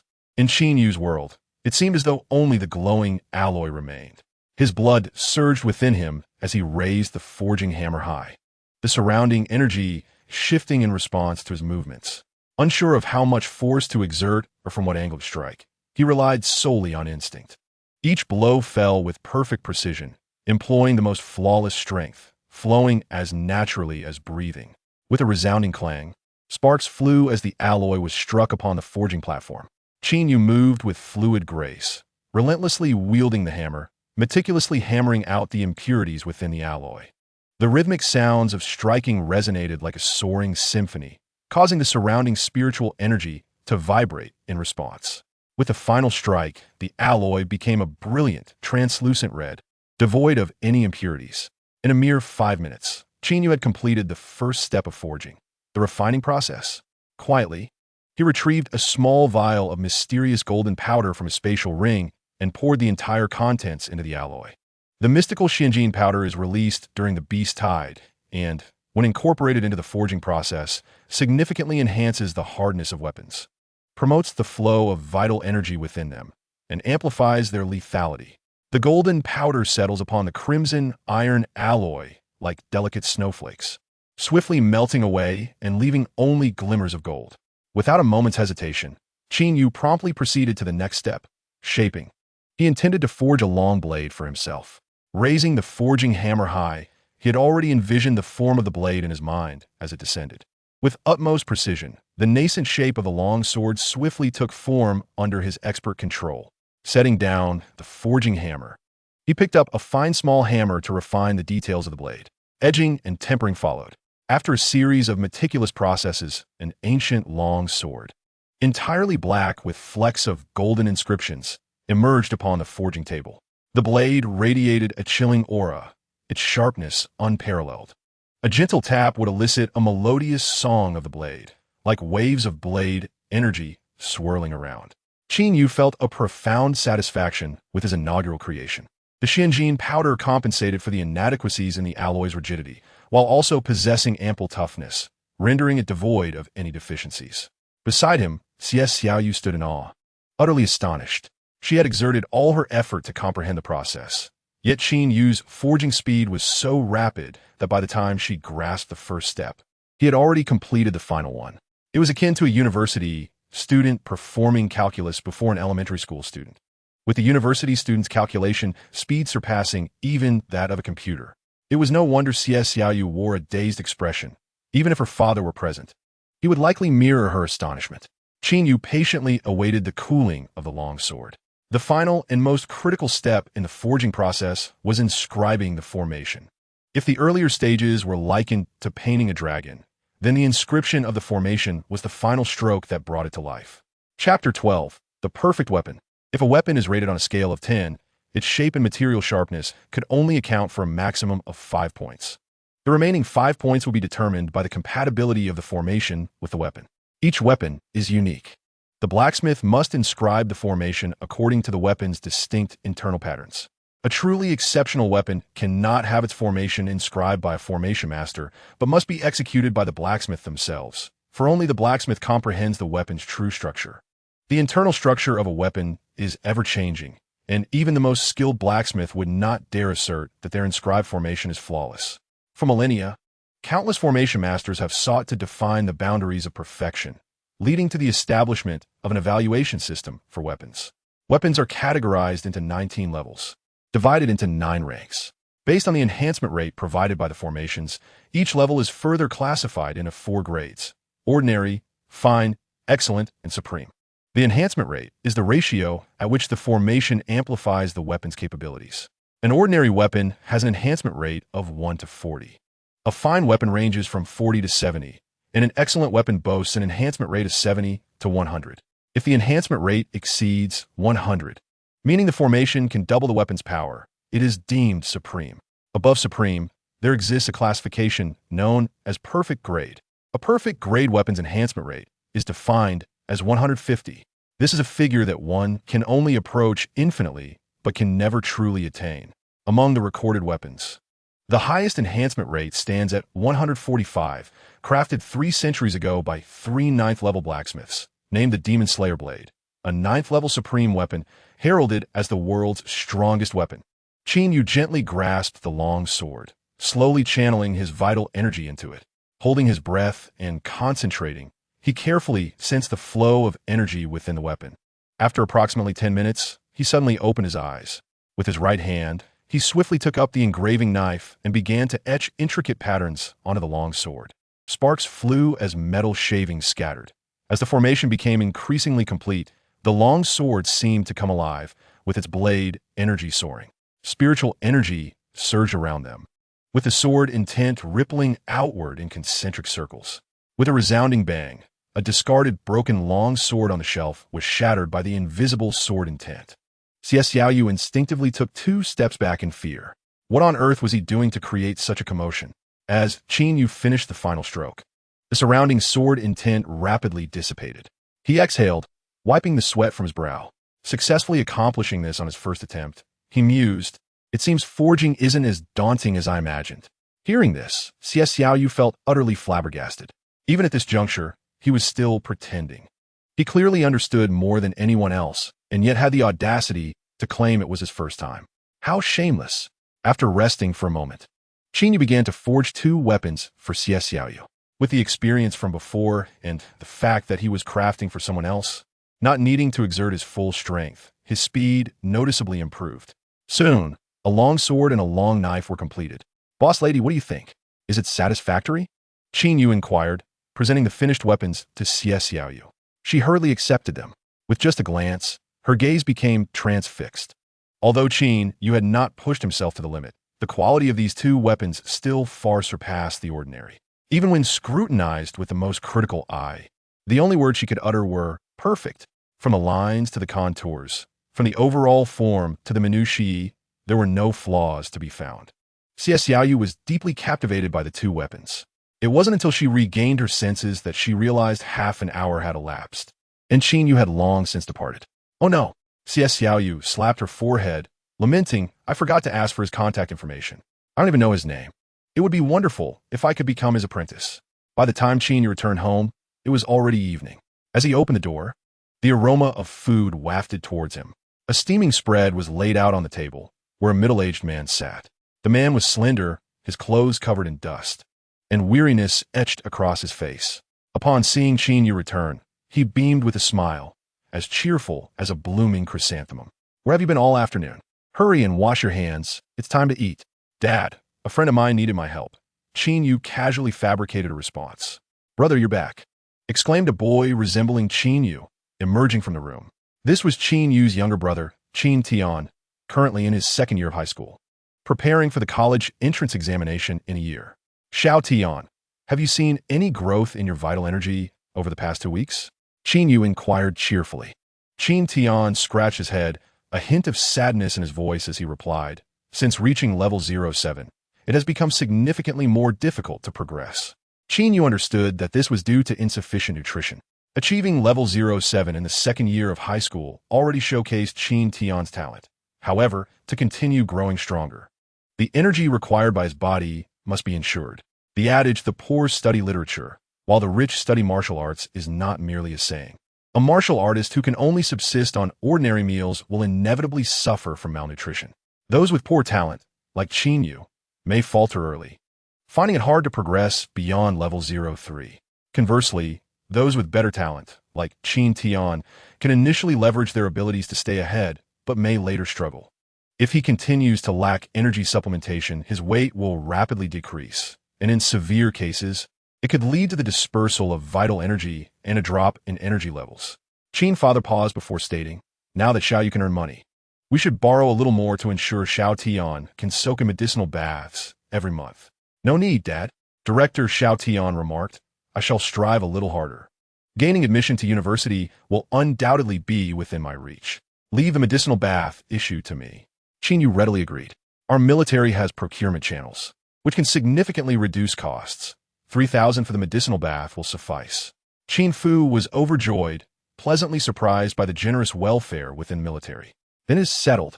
Qin Yu clasped his hands behind his back and retrieved a porcelain vial from his storage ring. Xiao Yu did not accept any payment from Qin Yu, prompting him to purchase another elixir. "Brother, I have a gift for you." Qin Yu extended the porcelain vial towards Qin Tian. Upon opening it, Qin Tian exclaimed in astonishment, "Is this truly an energy-enhancing pill? One surely costs over 5,000. Brother, where did you acquire this?" Qin Fu was equally taken aback. 5,000 was no trivial sum. "Xiao Yu, you haven't resorted to selling blood, have you?" he inquired, concern etched in his gaze. Qin Yu was rendered speechless. "Do I appear to be someone who has sold blood, given my robust physique? This was approved by the captain due to my diligent work in the military." "Brother." Qin Tian returned the vial to Qin Yu. "Your vitality level is even lower than mine. You should take this pill instead." Qin Yu couldn't help but laugh at the absurdity. The military possesses plenty of such pills. Just a few days ago, I consumed a blood-invigorating pill, which far surpasses this energy-enhancing pill, he replied, half in jest. The family gathered around a steaming dinner table, all smiles. The following day, the younger brother went to school, the parents to work, while Qin Yu remained home to cultivate. Xiao Yu handed a long sword to the staff member at the Linhai City Weapon Exhibition. On the third day, Qin Yu returned to the military. The Linhai City Weapon Exhibition officially commenced. Coincidentally, on the same day, the vice president of the Provincial Blacksmith Association arrived in Linhai City to offer guidance. Chapter 13. This is absolutely impossible. At Linhai City Airport, a small private plane landed at 5 in the afternoon. Two men disembarked from the aircraft, one after the other. The first, although not particularly tall, possessed an imposing physique, with muscular arms the size of bowls and calloused hands from years of casting. His right arm was tightly wrapped in a white bandage. This man was named Xiongran, the current vice president of the Provincial Blacksmith Association. Behind him was his secretary, carrying a briefcase and exuding an air of refinement. Xiongran had come to Linhai City to attend a blacksmith conference aimed at determining the future direction of local blacksmithing. After disembarking, his secretary cheerfully announced, "Boss, the Linhai City Blacksmith Association has sent someone to pick us up." Xiongran waved his hand dismissively, stating, "Ask them for a vehicle. We shall proceed on our own." "Understood."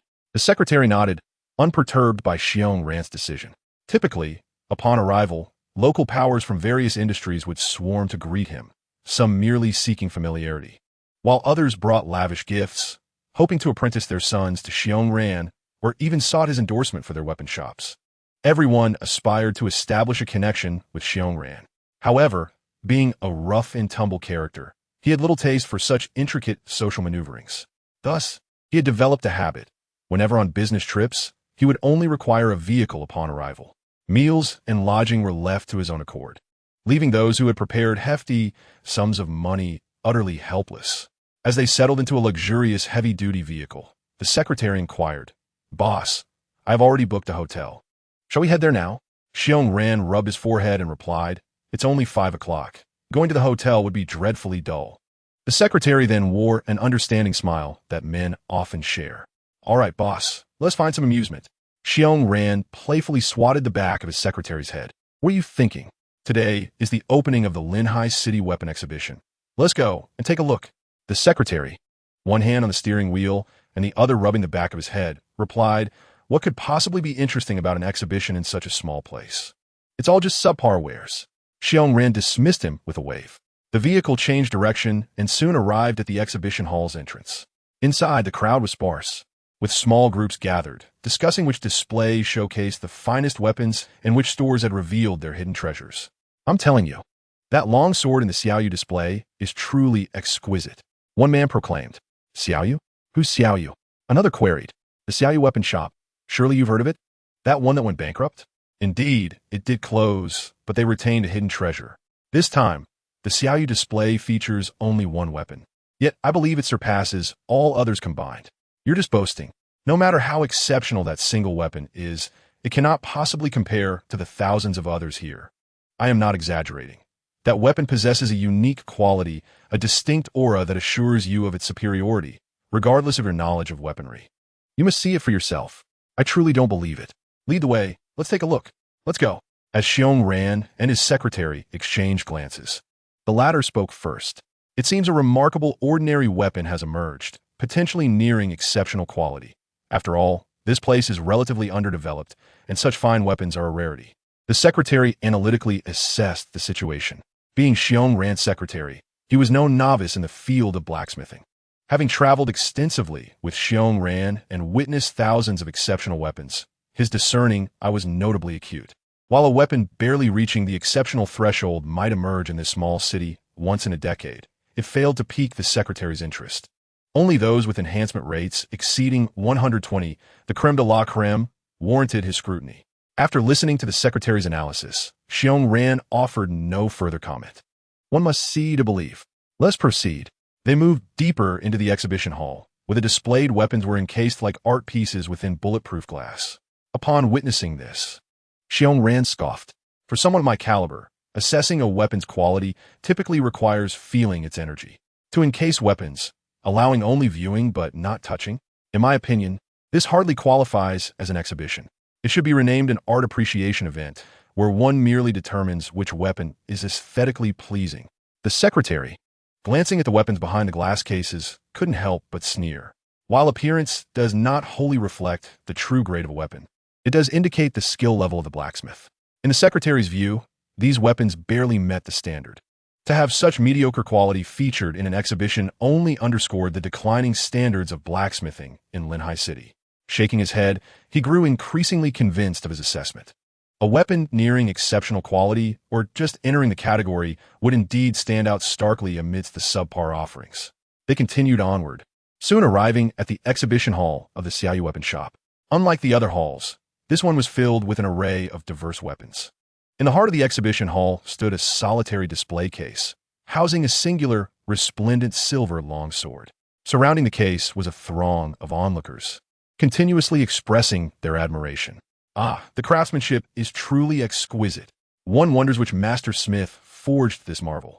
The sword, elongated yet not delicate, robust yet not cumbersome, epitomized the golden ratio of long swords. The details are simply flawless. Behold the hilt and gaze upon the blade. One can scarcely find a single imperfection. If I could forge a sword of such caliber in my lifetime, I would die without regrets. It's simply perfect. No pushing from the back. I shall exit as soon as I finish admiring it. Damn it, old fool, you've been gazing for half an hour. It's our turn now. The youth today lack respect for their elders. Step aside. Let me through. A continuous ebb and flow of people ensued, as those in the outer circle moved inward, while those within were pushed outward. Seizing the opportunity, Xiong Ran and his secretary quietly slipped into the inner circle. This was indeed more challenging than the previous viewing of the 131 Grade 8 weapon. The secretary sighed, casting a glance. He was momentarily taken aback. After a brief pause, he lamented, "It seems quite remarkable. Alas, it is crafted from the lowest grade of iron alloy. Its potential limited. Such craftsmanship is wasted." Xiong Ran refrained from offering a critique. Upon his first glimpse of the long sword, he was utterly entranced. After a full half-minute, Xiong Ran finally spoke. his voice trembling as he delivered the most authoritative appraisal. Exquisite perfection. What? The secretary thought he had misheard. Its appearance is flawless. Xiong Ran reiterated. I measure it by the highest standards, and still, this sword shows no sign of blemish. Even the less conspicuous details are executed to perfection. I have never encountered such a creation. It feels as if it was born of nature itself. Xiong Ran did not hesitate to offer the utmost praise. Hearing Xiong Ran's words, the secretary suddenly realized the true value of the long sword before them. Only a master craftsman with a peak perspective could appreciate the extraordinary nature of this weapon. Throughout the years, he had never heard the vice president of the Provincial Smithing Association, an 8th grade master craftsman, declare a weapon to be perfect. The secretary felt a flush of embarrassment, as though he had been struck. Previously, he had dismissed this place, a mere coastal city, as lacking in fine goods. Little did he know, reality had delivered a harsh lesson. The crowd around them showed no reaction to Xiong Ran's evaluation, for they had all arrived at the same conclusion. It seemed that perfection was the only term that could adequately describe this long sword. Did you not say that there are no perfect weapons in existence? The secretary inquired. Perhaps one has emerged now, Xiong Ran replied, suddenly stepping forward to reach for the display. A nearby staff member hurriedly intervened. Sir, the exhibit is for viewing only. Before the staff could finish, the secretary interjected, producing an identification card to present to the staff member. Upon reviewing it, the staff member's expression shifted to one of astonishment, and he hastily rushed to report to the exhibition's head. The bulletproof glass before Xiong Ran shattered like mere decoration at the slightest pressure of his fingertip. Gently, he lifted the long sword from the pedestal, handling it as delicately as one would a newborn. His fingers brushed over the blade, his eyes meticulously scanning every detail of the long sword up close. He had never believed in the existence of a perfect weapon, as he held the conviction that smithing was an endless journey of progress. There were no ultimate masterpieces, only those that were better. Thus, he had contravened the exhibition's rules to extract the weapon for a closer examination. At that moment, Xiong Ran's heart raced with trepidation. On one hand, he wished the weapon before him would not truly be so perfect, for that would imply an end to the craft of smithing. Conversely, he fervently hoped that it was indeed flawless, for such a weapon would propel the entire field of smithing forward by leaps and bounds. Xiong Ran scrutinized the long sword in his hands, leaving no detail overlooked. The tip was flawless. The edge was impeccable. The blade was unblemished. Yet, no matter how diligently he searched, the weapon remained utterly perfect, devoid of any flaw. Even a 9th grade master craftsman could not forge such a paragon of weaponry. For, as long as one is human, mistakes are inevitable. A bead of sweat formed on Xiong Ran's brow. Despite his stubbornness, he had to concede that the sword's appearance had reached a level of perfection. Channeling his vitality through the hilt, he gradually infused it into the sword's core. As the vitality flowed, intricate patterns on the blade began to emit a crimson glow. The moment all the patterns illuminated, Xiong Ran's eyes widened, his body trembling as though he had witnessed the most astonishing phenomenon in the world. This is impossible. Xiong Ran abruptly lifted his gaze, surveying the surrounding crowd that was in disarray. The pressure of a 7th grade warrior surged forth from within him as he proclaimed, "Everyone, vacate this exhibition hall. No one is permitted to approach." The crowd, struck by this overwhelming force, paled and retreated in haste.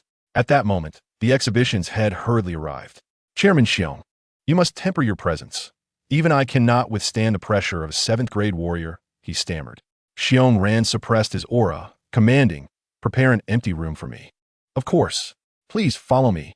Upon reaching the door of the room, Xiong Ran turned to the secretary, instructing, "Provide me with all the equipment necessary to test the weapon's strength." The secretary, now acutely aware of the gravity of the situation, wasted no time. Swiftly retrieving various testing devices from his spatial ring. "You remain outside. Do not allow anyone to disturb me, including yourself." "Rest assured, boss." Chapter 14. The Excited Xiong Ran. The following day, 7:40 a.m., the secretary, like an ant on a hot pan, anxiously paced at the door of the room. "Why isn't he out yet?"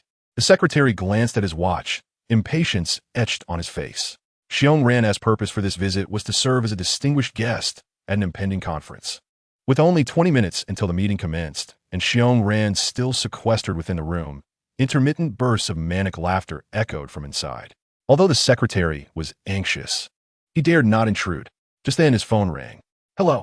Yes, I am Chairman Xiong's secretary." The voice on the other end inquired, "May I ask where Chairman Xiong is?" "The conference is about to commence." The secretary paused for a moment before responding. "Chairman Xiong has encountered some issues and likely will not arrive on time." "And when can we expect him?" The caller pressed.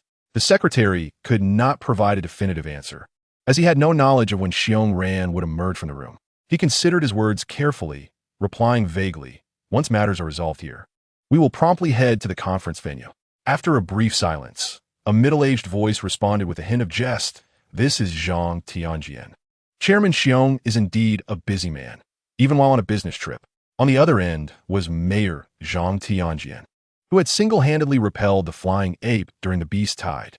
The secretary paused, then let out a wry smile.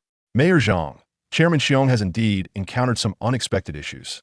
After a moment of contemplation, Zhang Tianjian remarked, "Very well, the meeting may be delayed by no more than half an hour. I sincerely hope to see President Xiong gracing us with his presence at that time." Upon hanging up the phone, the secretary let out a sigh. Although Zhang Tianjian had not explicitly voiced his discontent, a hint of dissatisfaction was palpable in his tone. The mayor likely suspected that we were intentionally tardy, flaunting our significance. After all, issues did not arise before or after, but precisely on the day of the meeting, a coincidence that is surely implausible to the other party. The secretary could only hope that Xiong Ran would emerge soon, for this was the sole remedy for the misunderstanding. They waited for over half an hour. At 8:20, the door swung open. Xiong Ran, exuberantly holding a sword, stepped out with an expression of sheer exhilaration. Unbelievable, truly unbelievable. As he walked, Xiong Ran couldn't help but express his astonishment. The secretary hurried over, exclaiming, "Boss, we must depart swiftly. The meeting is about to commence." "What meeting?" Xiong Ran queried. "The 5-year goal-setting conference of the Lehigh City Foundry Association. Have you forgotten the purpose of our visit?" The secretary urgently reminded him. It was only then that Xiong Ran suddenly recalled. "We are not going to the meeting." After a moment of thought, he proposed, "Let us invite them here instead." "Invite them here?" The secretary was taken aback and could not help but caution his superior. "Just now, Zhang Tianjian called me to express his dissatisfaction. Wouldn't it be rather audacious to have them come to us at this juncture?" Zhang Tianjian was the mayor of the city, backed by the formidable Zhang family. It was prudent to avoid conflict with him. "Forget it. I will call him myself." Xiong Ran was reluctant to elaborate, for the secretary had no inkling of the groundbreaking research findings he had achieved that night, which could potentially revolutionize the entire foundry industry. Backstage at the conference, Zhang Tianjian was glancing at his watch with a grim expression. "Has President Xiong not yet arrived?" The staff shook their heads, indicating that there was still no news. "Shall I call the secretary again?" "No need." Zhang Tianjian waved his hand dismissively. Not only was Zhang Tianjian a peak-level 6th-tier martial artist, but he was also a 7th-tier foundry master. He held this conference in high regard, having invited numerous friends from the foundry realm and leveraged family connections to bring in several high-level foundry masters. However, he could never have anticipated that the most crucial guest would stand him up on the very day of the event.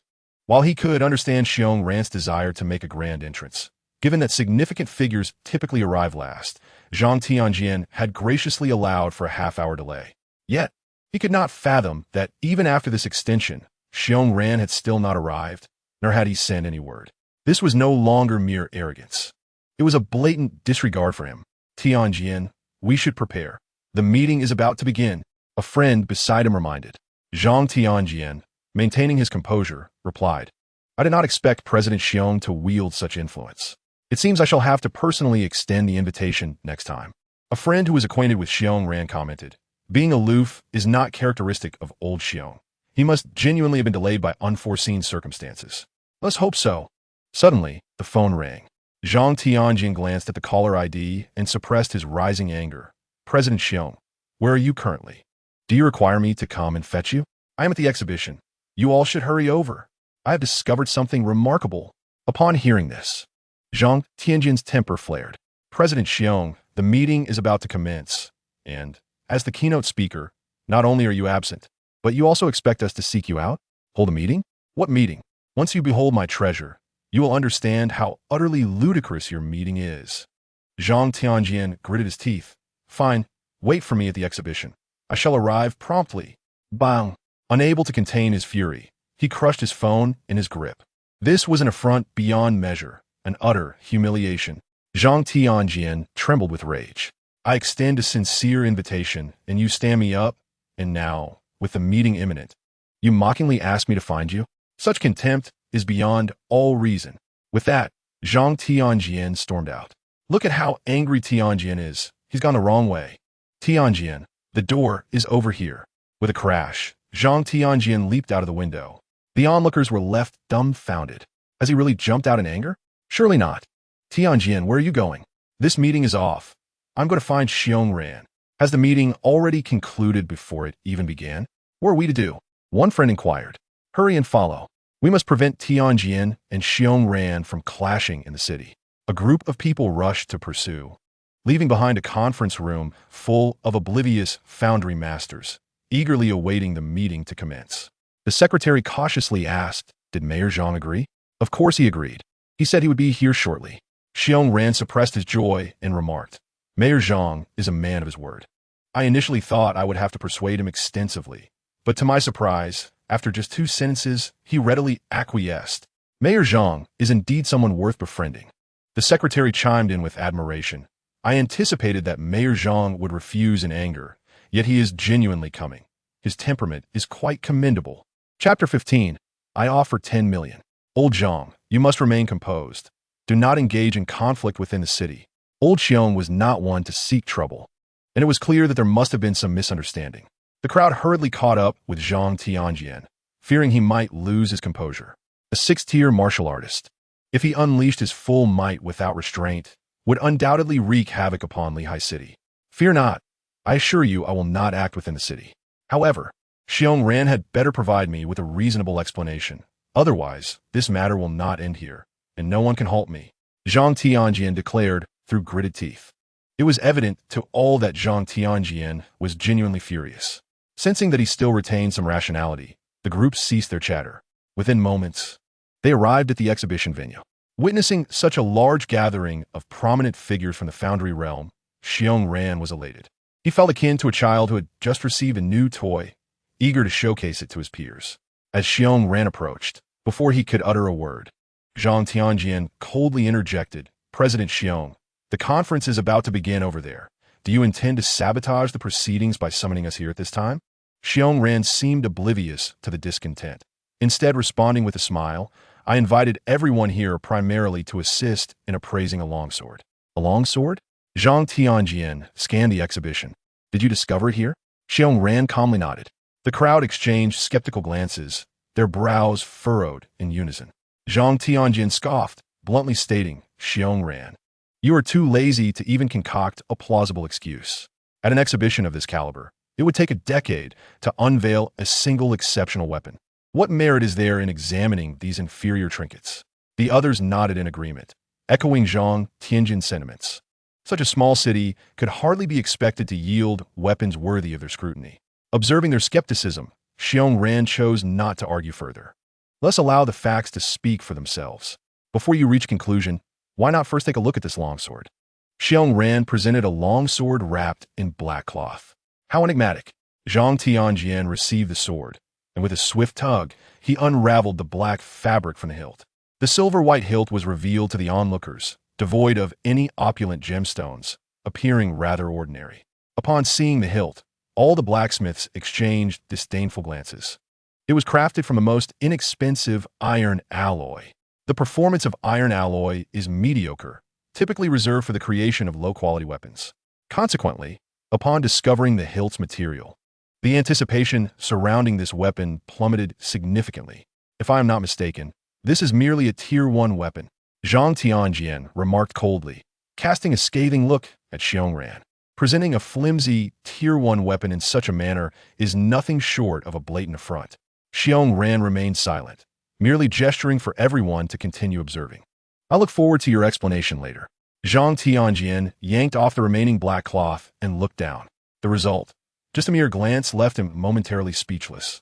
The hilt, while unimpressive at first, transformed into a spectacle as the entire sword was unveiled, emanating an aura of supremacy entirely distinct from that of other weapons.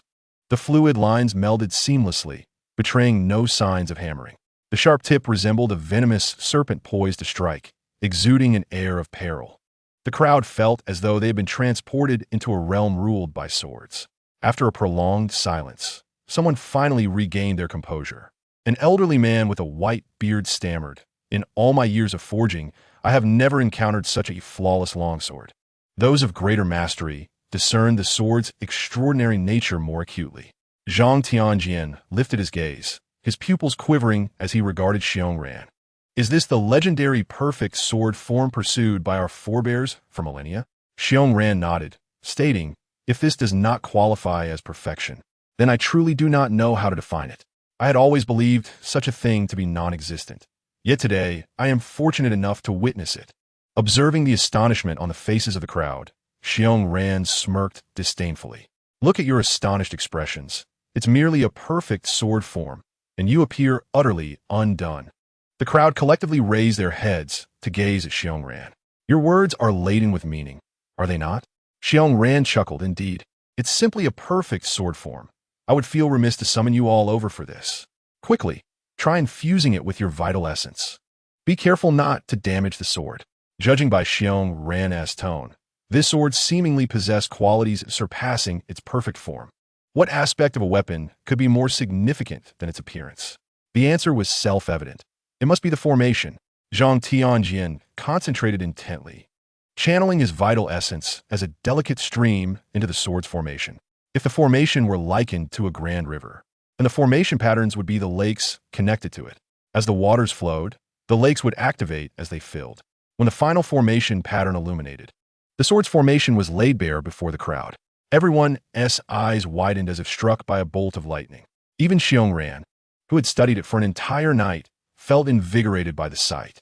Typically, a Tier 1 formation requires at least 32 patterns, yet this sword contained only 8, and its power vastly exceeded that of a Tier 1 formation.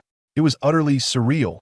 The reactions of the crowd aligned perfectly with Xiongran's expectations, for he had experienced the same phenomenon the previous day. Sensing the moment was ripe, Xiongran spoke, drawing the crowd back to reality. "So how was it? Was this visit not worth your while?" "Worth it? Not merely worth it. It is an extraordinary gain." Zhang Tianjian opened his mouth, his heart brimming with emotion, yet unsure of where to begin.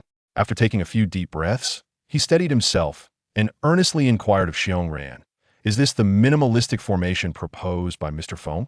Mr. Feng is one of the most distinguished blacksmiths of the past century. In his twilight years, he introduced the concept of minimalistic formations, arguing that contemporary formations are excessively complex, with at least half of the patterns being superfluous, causing a constant drain on vital essence during operation. Mr. Feng asserted that when the formations on weapons are distilled to their utmost simplicity, with each line serving an indispensable purpose, only then can a weapon potentially achieve or even surpass a 150 enhancement rate. This theory sparked an upheaval within the realms of formations and blacksmithing. However, after only a few years of study, numerous masters of formations declared that simplifying formations was impractical, as the resulting formations would suffer significant weakening. Since then, minimalistic formations have been deemed a flawed theory. Originally, Zhang Tianjian shared this belief until today, when he witnessed the true embodiment of minimalistic formation. It turns out Mr. Feng was correct. We were simply too weak. This is utterly inconceivable. What is the enhancement rate? Someone inquired, posing the most critical question. A weapon must achieve a 150 enhancement rate to be deemed perfect. Failing to meet this threshold, even the most exquisite weapon can only be classified as top tier. All eyes were fixed on Xiongran, eagerly anticipating an astonishing figure to escape his lips. 145. Xiongran sighed. With a slightly superior material, it might have had a chance to reach perfection. Upon hearing this, the crowd's expressions soured with disappointment. While 145 is indeed exorbitantly high, it fell short of their expectations. Had a better metal been used, this would likely have been an unprecedented perfect-grade weapon. A sense of squandered opportunity washed over them. "Damn that iron alloy!" someone cursed, prompting others to join in the lament against the unfortunate iron alloy. In truth, The reason the enhancement rate did not reach 150 was not solely due to the material. The real reason was that Qin Yu, in crafting this longsword, had been pressed for time as dusk approached, resulting in a somewhat hasty creation. However, this was of little consequence. The iron alloy would silently bear the brunt of it all. By the way, did you purchase this sword? Zhang Tianjian unexpectedly asked. No. What a stroke of luck. Where's the exhibition's head? I will buy this sword for 10 million. Chapter 16. Found him. His name is Qin Yu. Zhang Tianjian's proclamation instantly awakened everyone present. I want to buy it too. I'll offer 15 million. Someone immediately raised the bid. The exhibition's head hurried forward to clarify. Ladies and gentlemen, our exhibition does not hold the rights to sell. If you wish to purchase, you must go to the Xiaoyu weapon shop. Xiaoyu weapon shop. CS Xiaoyu was blissfully hammering away at some iron blocks. On that day, Qin Yu had crafted a sword and a knife for her. CS Xiaoyu had submitted the sword for the exhibition while keeping the knife for her own practice. After several days of study, although CS Xiaoyu had only grasped the basics, she had made significant progress. The feedback regarding the sword at yesterday's exhibition was quite positive. Many approached her inquiring about purchasing it at a premium, but CS Xiaoyu gracefully declined all offers. She intended to seize this opportunity to reopen her weapon shop. This sword and knife would undoubtedly become the treasures of her establishment, and no amount of money would persuade her part with them. CS Xiaoyu was blissfully envisioning her future when a knock echoed from outside. Upon opening the door, she pointed towards the advertisement board on the right and began to speak. However, her voice was abruptly cut off by the excitement that surged within her as she exclaimed, President Xiong, President Zhang. Having grown up under the influence of her father, CS Xiaoyu was well acquainted with the renowned blacksmiths within the province and instantly recognized the esteemed artisans present. As they entered the room, Zhang Tianjian wasted no time and stated straightforwardly, Boss, I'll offer 10 million for this sword. Do you think it can be sold? 10 million. CS Xiaoyu was taken aback. This was a sum she could scarcely hope to earn in her lifetime. I'll offer 15 million. Sell it to me, boss. I was the first to express interest. Do you understand the principle of first come, first served? Enough with the talk. The highest bidder wins. That's the law of society. Besides, you're either 6th or 7th level warriors. What use do you have for a first level weapon? My grandson has just reached first level this year and is in dire need of a suitable weapon. Can you all do me a favor and allow this sword to fulfill its true potential? I possess a top-tier first level weapon, perfectly suitable for your grandson. Let this sword be mine. Your broken sword is beneath my grandson's consideration. Bah, aren't you infertile? Where'd grandson come from? Hey, can't one have a full house of children without giving birth themselves? So, you insist on snatching this sword from me today? Absolutely, I am determined to have it. Enough of the bickering. The highest bidder prevails. I offer 20 million. To assess this sword with mere money is an affront to its worth. I offer a top-tier 8th level weapon. I'll offer 2. The atmosphere grew increasingly charged. Whoever could claim this sword would be hailed as the Columbus of the forging world, leaving a mark in history. As the bids escalated, the price of the sword soared to an outrageous height. Witnessing this scene, Xiong Ran felt a pang of regret. He could have acquired this sword for a trivial price. Who would have thought that a single phone call would attract such fierce competition? Xiong Ran could hardly contain his frustration. Why'd I have to say so much? This sword was the first I laid eyes upon. I invited you all here to appreciate it. Yet instead of gratitude, you repay kindness with malice. Do you not feel any remorse? Xiong Ran shouted, attempting to take a moral high ground against the crowd.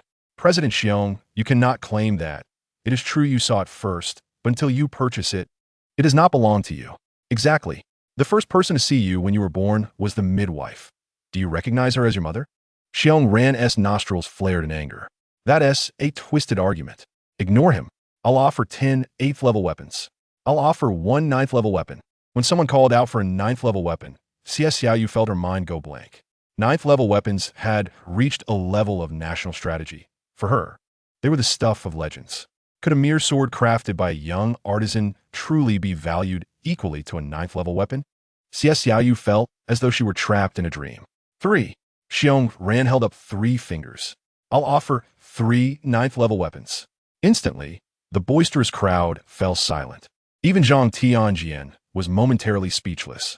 3. President Xiong, how wealthy have you become? Scram. I earned this through my own efforts. Does anyone dare to outbid me? The crowd fell silent. Xiong Ran's heart ached. 3 top-tier weapons represented his entire fortune. Yet, thinking of the exquisite sword and the substantial research significance of the formations inscribed upon it, he did not consider it a total loss. Had Qin Yu heard their exchange, he would have been ecstatic enough to perform a handstand. Unfortunately, Qin Yu was oblivious to the unfolding drama. Xiao felt overwhelmed. An innocent person should not suffer for possessing something of value. After some contemplation, she addressed the crowd. You need not compete. I have another. You have another sword like this? The crowd's eyes sparkled with excitement. It was astonishing that such a weapon was not unique. Indeed, Xiao revealed a long knife. As the ancient silver blade appeared before them, everyone's attention was captivated. Xiong Ran reached out to take the knife, examining it meticulously for several minutes before letting out a sigh. The perfect blade shape has emerged, with the sword's impressive form on display. The crowd was not overly astonished. Their concern shifted to the formations upon the knife. As blood essence was infused, the patterns upon the blade began to glow. Witnessing this, the crowd became animated once more. This second simplistic formation will undoubtedly facilitate smoother research into simplistic formations. Someone exclaimed excitedly. Excellent. I'll purchase this knife, Zhang Tianjian declared, slapping his thigh in delight.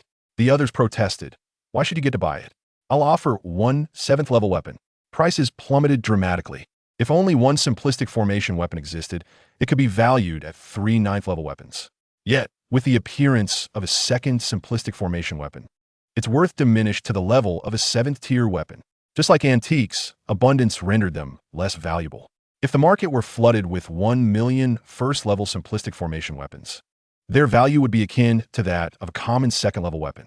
Ultimately, the primary value of a first-level weapon lies in its collectability and research significance, rather than its practicality. As their voices grew louder again, Xiao quickly intervened. I do not want your 8th-level weapons. If anyone can provide me with a stable supply and endorse my weapon store, I shall gift you these 2 weapons. Neither the 8th-level weapons nor the knife and sword were possessions Xiao could retain. Thus, she boldly articulated her demands, knowing that as long as her objectives were met, she would have no regrets. The crowd fell silent. Her request was not overly demanding, but rather quite simple. Anyone present could fulfill Xiao's request with a few words. Given that everyone could meet the request, who would receive the weapons? I believe simplistic formations cannot be monopolized by any one individual. Why don't we establish an organization together? This knife and sword will belong to the organization, not to any individual. What do you think? Xiong Ran proposed. Upon hearing this, the crowd began to see the merit in his suggestion. Each person could share in the benefits, and Xiong Ran was correct. Simplistic formations could not be researched by a single person alone. I agree. I concur. What about the young lady's weapon store? Let us all endorse it together.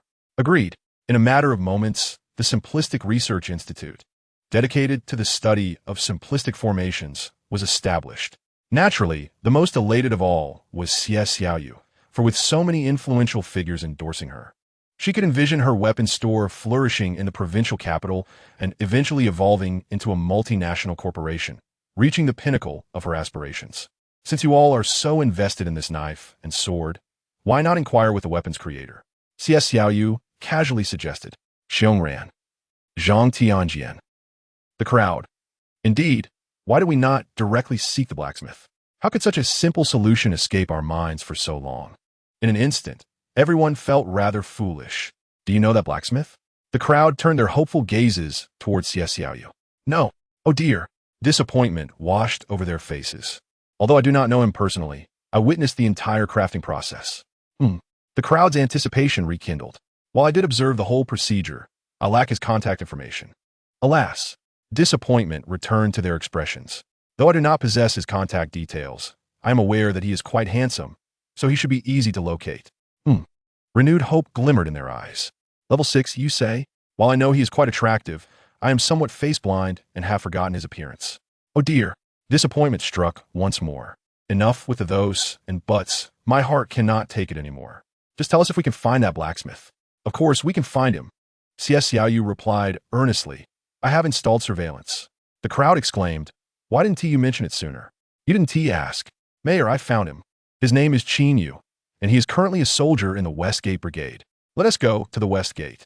Chapter 17, On-Site Forging. West Gate Brigade. Salute. Major Sang. Where is your commander? I need to speak with him about something. Mayor Zhang, please wait a moment. I will notify the commander immediately. Commander Li Feng pushed open the door to the reception room. Why are there so many people? Li Feng casually glanced at the crowd and was immediately taken aback. The vice president of the Provincial Blacksmith Association, the president of the Blacksmith Association of Donyuan City in Tianshan, and so many esteemed blacksmiths have come to my humble establishment? Li Feng was somewhat perplexed. Commander Li, we are here to find someone in your brigade. Zhang Tianjian presented the photograph and stated bluntly. Very well, Mayor. I will check and have his soldiers come quickly. No, we want to meet him in person. Xiong Ran interjected. Zhang Tianjian and the other blacksmiths nodded in agreement. Seeing this scene, Li Feng was even more bewildered. What kind of person warrants a personal visit from such a group of blacksmiths? Could it be the heir of a reclusive family? 5 minutes later, I found him. Qin Yu resides in dormitory 666. Whoosh. Before Li Feng could finish, he heard a multitude of rushing winds sweep past him. Ha ha ha. I want to be the first to meet Qin Yu. With that speed of yours. You think you can be first? You'll be eating my dust. Ha ha ha. Li Feng, you are running the wrong way. The dormitory is to the east, inside the soldier's dormitory. Qin Yu slowly exhaled a breath of stale air, stretching his limbs. The progress of his divine breathing technique had noticeably slowed. It seemed he needed to devise a new strategy. Ever since reaching the entry level of the divine breathing technique, the proficiency progress bar had plummeted. Qin Yu currently had 2 methods to enhance his proficiency. The first was to increase his training time. However, this was impractical unless he resigned from his job. The second was to consume medicinal pills. The last time Qin Yu took a blood revitalizing pill awarded by the brigade, his training speed had noticeably accelerated. He also possessed a book on divine alchemy. With just one formula, he could concoct pills himself. If only another beast tide would occur. While Qin Yu was musing, a sudden knock echoed at the door. He approached and opened it. A round head suddenly peeked in. Hello, I am Xiong Ran, and I... Before Xiong Ran could finish, he was pulled back by Zhang Tianjian. Hello, I am Zhang. Just as Zhang Tianjian began to speak, another person pushed him aside. Don't shove. Let me speak first. Why should you go first? Move aside, let me through. A group of distinguished blacksmiths, merely attempting to introduce themselves, devolved into a chaotic scuffle. Qin Yu instinctively took a step back. Despite many of these blacksmiths being over 60, their years of forging had rendered them remarkably robust. Most were clad in black suits for the meeting. Standing together, those who recognized them knew they were blacksmiths, while strangers might mistake them for gangsters. Upon opening the door, Qin Yu was greeted by the sight of what appeared to be a gang brawl at his doorstep, and the likely cause was himself. How could he not be terrified? Qin Yu tentatively inquired, Do you all need something from me? If not, I shall close the door. The atmosphere abruptly fell silent, and everyone turned to stare at Qin Yu, their expressions a mixture of apprehension. Zhang Tianjian approached Qin Yu with a sword and asked, Did you forge this sword? Qin Yu's heart skipped a beat as he examined the sword. At the time of its crafting, I believe I was in a rush and did not pay it much attention. Could its quality be lacking, and the proprietress regrets it? If you're unsatisfied, I can forge another for you. Qin Yu offered tentatively. Xiong Ran, you can still forge this sword? If provided with materials, it should be possible. The other blacksmiths exchanged glances, their eyes alight with ecstatic joy. The opportunity to witness the engraving of a minimalist formation on-site was an extraordinary surprise. To the open space. We shall prepare the materials for you. Xiong Ran seized Qin Yu and leaped down. In the open space, someone retrieved rare metals, casting hammers, engraving knives, and a high-temperature furnace from their spatial ring. Soon, an entire set of equipment appeared before Qin Yu in a miraculous fashion. Qin Yu glanced at his own spatial ring and felt a pang of inadequacy. He believed these individuals were merely flaunting their wealth. Otherwise, who would utilize an exceedingly large and costly spatial ring to store a casting platform? Let us begin. Excellent. Qin Yu's demeanor shifted to one of seriousness as the blacksmithing domain unfolded before the crowd. Chapter 18. The Incredulous Crowd. As the blacksmithing domain unfurled, spiritual energy from all directions converged around Qin Yu. Such dense spiritual energy. Xiong Ran exclaimed in wonder. Zhang Tianjian nodded in approval. Even some 6th-level blacksmiths would be hard-pressed to achieve this caliber. Qin Yu grasped a piece of pale, purple metal. This metal, known as starfall rock, descends from the heavens and is an exceedingly rare forging material. Starfall rock possesses exceptional properties, yet its forging difficulty is immense. Its internal patterns are exceedingly complex, making purification a challenge even for most blacksmiths. What a bold move. If this fails, I could not possibly compensate for it. Qin Yu placed the starfall rock into the high-temperature furnace, intently observing the metal's transformations under the heat. Xiong Ran sighed in exasperation. Who would be so unkind as to have a first-level blacksmith forge starfall rock? Unlike iron alloys, starfall rock's intricate patterns and internal impurities mean that each piece requires a unique forging method. A blacksmith must adjust the furnace's temperature and timing based on the metal's changes, which tests the skill level of any blacksmith. However, for Qin Yu, this posed no difficulty. These were merely fundamental skills. Qin Yu retrieved the glowing red metal block and repeatedly hammered it on the casting platform. The purity of starfall rock is classified into 4 levels: colorless, red, purple, and gold. Xiong Ran raised an eyebrow. What color do you think it will be? Zhang Tianjian gazed at Xiong Ran with a hint of astonishment. Surely you do not believe he can forge a hue? No matter how exceptional he may be, he is merely a first-tier blacksmith.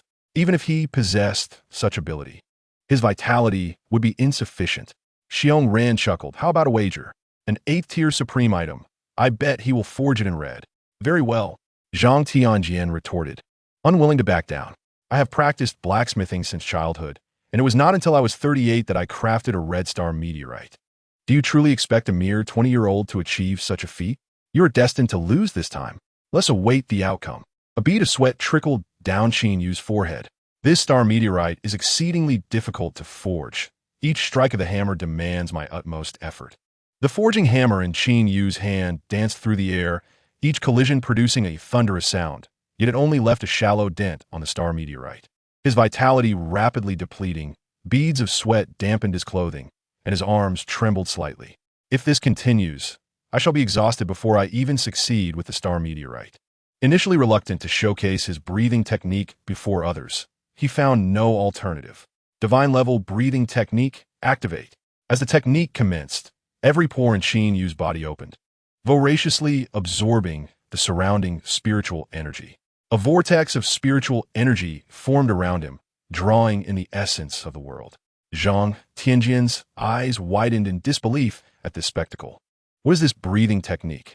How can it surpass the secret arts of my family? A glimmer of avarice flickered in Zhang Tianjian's eyes. Should he acquire this technique, the strength of the Zhang family would be greatly enhanced, and his status within the clan would soar. Spare yourself. Qin Yu is undoubtedly backed by a formidable force. Xiong Ran remarked casually. Are you not afraid of attracting that power by coveting his breathing technique? Hearing this, Zhang Tianjian regained his composure. Indeed, with such a potent breathing technique, the force behind him is surely beyond the reach of the Zhang family. Could it be someone from the imperial capital?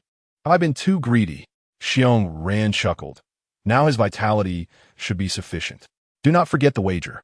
Zhang Tianjian dismissed it, even with sufficient vitality. It is futile.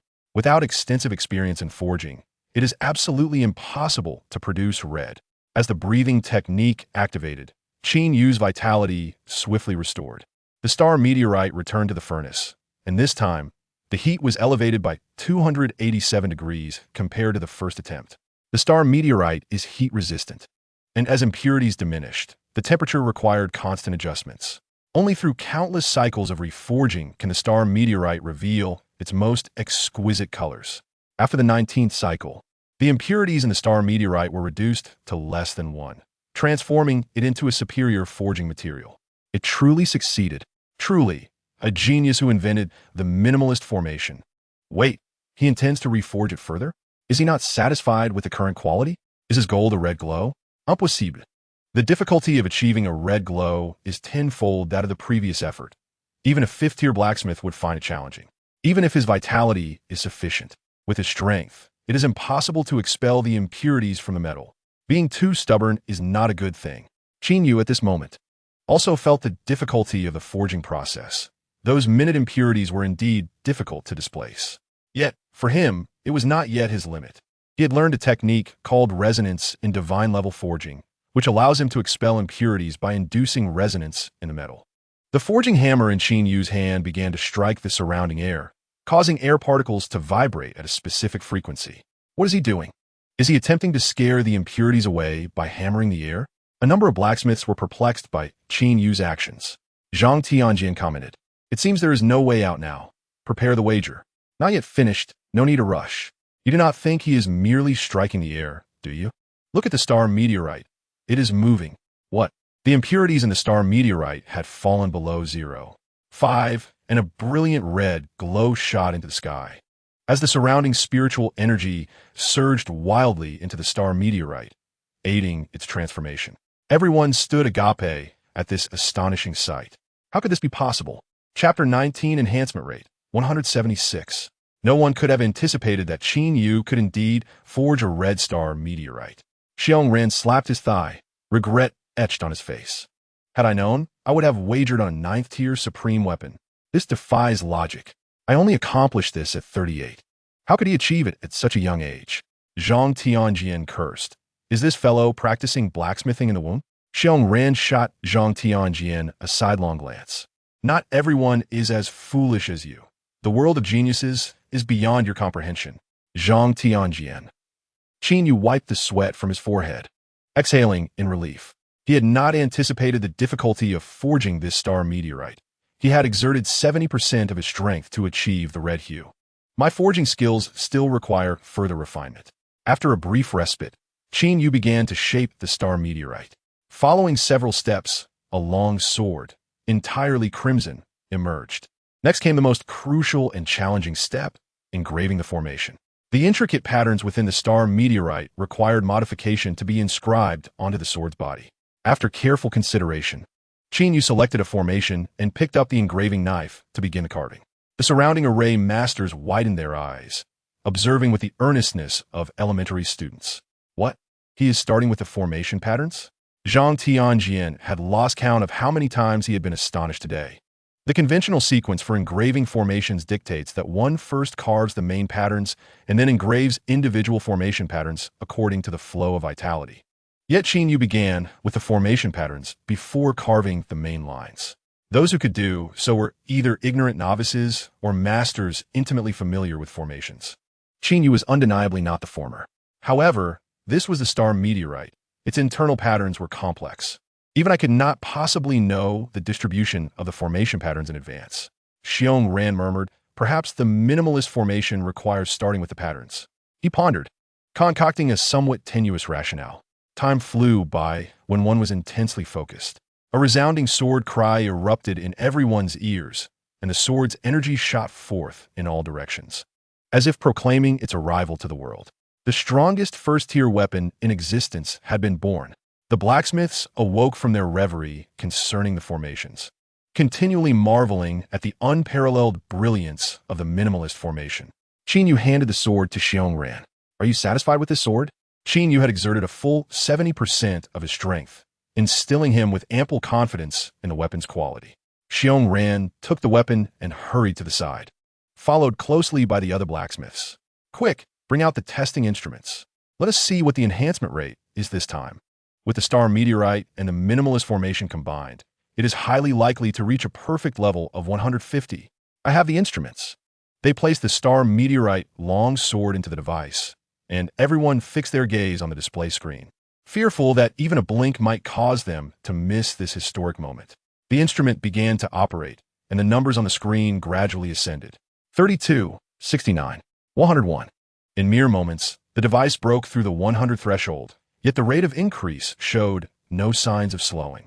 131, 142. The hearts of all present raced as they focused intently on the instrument. 145, 146, 147. As each number ascended, the crowd felt their blood pressure rise with it. A staggering 149. The vivid crimson digits flashed before their eyes, rendering them breathless and flushed with excitement. The first perfect grade weapon was on the verge of manifestation. Each person present was destined to become a witness to history. The figures on the instrument flickered once more. 150. Simultaneously, the three blacksmiths erupted in a spurt of blood, trembling and collapsing to the ground. The remaining artisans, disregarding their dignity, embraced one another, shouting in a frenzy. Qin Yu stepped back in trepidation. Goodness, could these people truly be mad? The chief commander, Li Feng, stood at a distance, unwilling to approach. He nudged his aide beside him, instructing, "Go and inquire with Mayor Zhang if those blacksmiths sprawled on the ground, still spewing blood, require assistance." The aide replied, "I'm afraid I cannot approach." Li Fem Raturta. What is there to fear? Mayor Zhang won't devour you. The aide lowered his voice based on my years of experience. It is highly likely that Mayor Zhang is participating in some cult ritual. Whoever approaches him now would become the offering. Li Feng exclaimed, "Look quickly. The numbers are still rising." Suddenly, someone shouted, halting the crowd. They all turned their eyes toward the display. 161? How is that possible? The numbers continued to surge, showing no signs of halting. Is this instrument malfunctioning? Someone queried. The crowd collectively glanced at the owner of the device. Impossible. The owner protested, vigorously patting the instrument. This device employs the latest detection technology, with an error margin of less than 1. Your faulty instrument is nearing 170. It's utterly ridiculous. What a futile celebration. Let us use mine instead. Another individual produced a device. 5 minutes later, boom, 176. Perhaps the issue lies not with the instrument, but with the sword itself. From this day forward, the threshold of perfection shall no longer be 150. Overwhelmed by the multitude of stimuli within a single day, the crowd quickly embraced this notion. They all turned to Qin Yu, their eyes gleaming with greed. Chapter 20. I wish to be your disciple. Do you know what it feels like to be encircled by a pack of wolves? Qin Yu is now acutely aware. Do you wish to become my disciple? Allow me to introduce myself. My name is Xiong Ran, Vice President of the Provincial Blacksmith Association and an 8th-level forging master. Xiong Ran fixed his gaze upon Qin Yu, his eyes gleaming with desire. An 8th-level forging master. Qin Yu was somewhat astonished. This was indeed a figure of great stature. I am Zhang Tianjian, the mayor of this city. By becoming my disciple, you shall walk with ease in Linhai City. I am XXX, the president of the Blacksmith Association of XX City. Would you consider me? Choose me. Choose me. I resemble you in handsomeness. Clearly, we share a destined bond. The others eagerly extended their olive branches. Gazing at the esteemed individual surrounding him, Qin Yu finally comprehended that they sought him not due to any flaws in the weapons he forged, but rather because of their extraordinary strength. He had inadvertently attracted so many prominent figures with his unintentional creation. Faced with a request for discipleship, Qin Yu could not possibly acquiesce. With the system at his disposal, he had no need for a mentor. Moreover, he harbored too many secrets. Should he accept these individuals as teachers, exposure would lead to complications. He quickly devised a reasonable excuse for refusal. I apologize, but I already have a teacher. My teacher's surname is Shi. Upon hearing this, the crowd collectively sighed. Though disappointed, it was an outcome they had anticipated. Such a remarkably talented youth undoubtedly had a formidable mentor behind him. Was that simplistic array not also created by Master Shi? Naturally. All my skills have been taught by my master, Qin Yu asserted without hesitation. We have been woefully ignorant, unaware that such an eminent figure as Master Shi existed in this world. Believe it or not, I myself was unaware. Qin Yu began to boast. My master is elusive, appearing only in the dead of night when no one is around to offer guidance. He portrayed the system as a mysterious sage, ensuring that even if these individuals attempted to investigate, they would find nothing. An elderly blacksmith, over 80 years of age, pondered for a moment before earnestly stating, "Since you cannot accept me as your master, how about accepting me as a disciple instead?" The crowd turned to him in disbelief, unable to fathom that such a venerable elder would utter such sagacious words. All for the sake of that simplistic array. How shameless. Qin Yu was momentarily speechless. If you cannot be my disciple, why should I become yours? What kind of logic is that? Seeing others ready to follow suit, Qin Yu hastily interjected. Without my master's consent, I dare not pass on these skills to others. In this world, the inheritance between master and disciple was taken seriously. Upon hearing this, the crowd understood their chances were gone.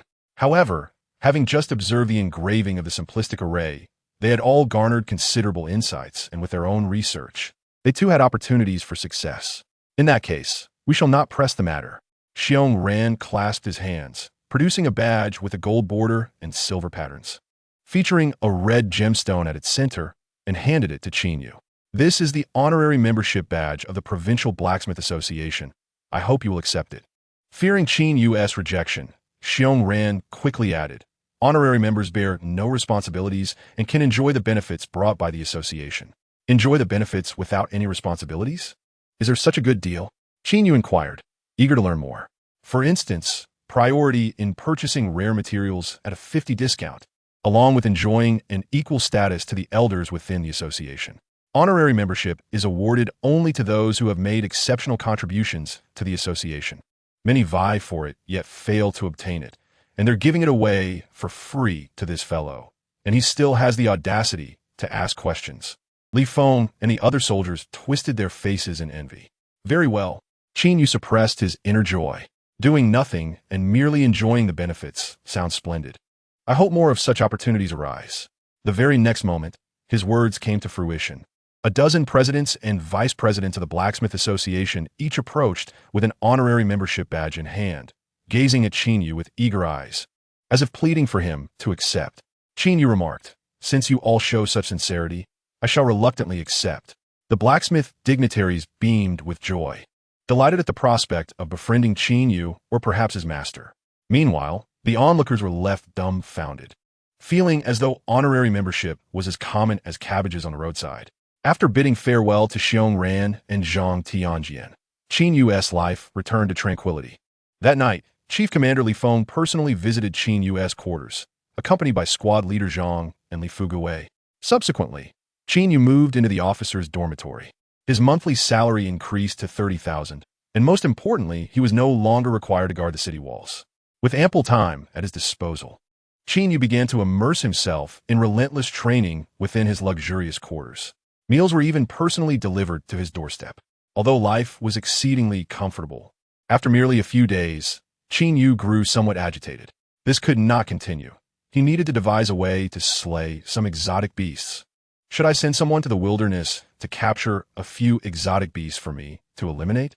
Qin Yu recalled the chief commander's fervent promise before departing. "You may come to me with any problems." Shaking his head, he dismissed that approach.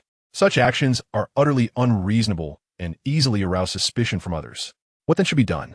Just as Qin Yu was racking his brain for solutions, his phone suddenly chimed. Upon opening it, he discovered a message from Li Fugui in the group chat. It turned out that the last beast tide had not been thoroughly cleared, resulting in numerous aberrant creatures still lurking near the city walls. Consequently, the military had resolved to proactively dispatch soldiers to eliminate the remaining beasts outside the city. This time, the operation would be led by the squad leader himself, necessitating the recruitment of 9 soldiers of grade 05 or above, which was precisely what the group message was about. Qin Yu, who had been troubled by the inability to locate the aberrant creatures, felt that fortune had smiled upon him. A golden opportunity had just presented itself. With renewed vigor, he opened the door, intending to report his name to the squad leader, only to find a familiar face waiting at the threshold. It was the hawk-nosed man who had previously docked a third of Qin Yu's salary and had expelled him from the patrol team. Upon learning that Qin Yu had garnered the mayor's attention and was personally treated with respect by the chief commander, the hawk-nosed man fell into a complete panic. He never anticipated that the lowly soldier he could easily dispose of with a mere finger would rise to become an untouchable figure in just half a month. The hawk-nosed man, plagued by worries day and night, could scarcely eat or sleep. He loitered outside the dormitory, hoping for a chance to apologize to Qin Yu and to earn his forgiveness. "Qin Yu, my dear brother, no. Qin Yu, Commander. I was wrong before. I should not have bullied you. I sincerely apologize. I beg you to forgive me." With hands clasped around a carefully prepared gift, he presented it to Qin Yu, bowing a 90-degree angle, embodying utmost humility. Chapter 21, Revenge. Upon seeing the hawk-nosed man's face, Qin Yu's expression darkened instantly as memories of the past flooded back. Looking at the gift in the man's hands, Qin Yu's voice turned icy. "I recall you were quite adept at tossing things away, weren't you?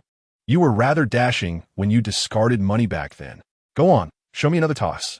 Hearing this, the hawk-nosed man trembled, collapsing to the ground. "Your Excellency, please forgive my transgressions. I was blind to your greatness.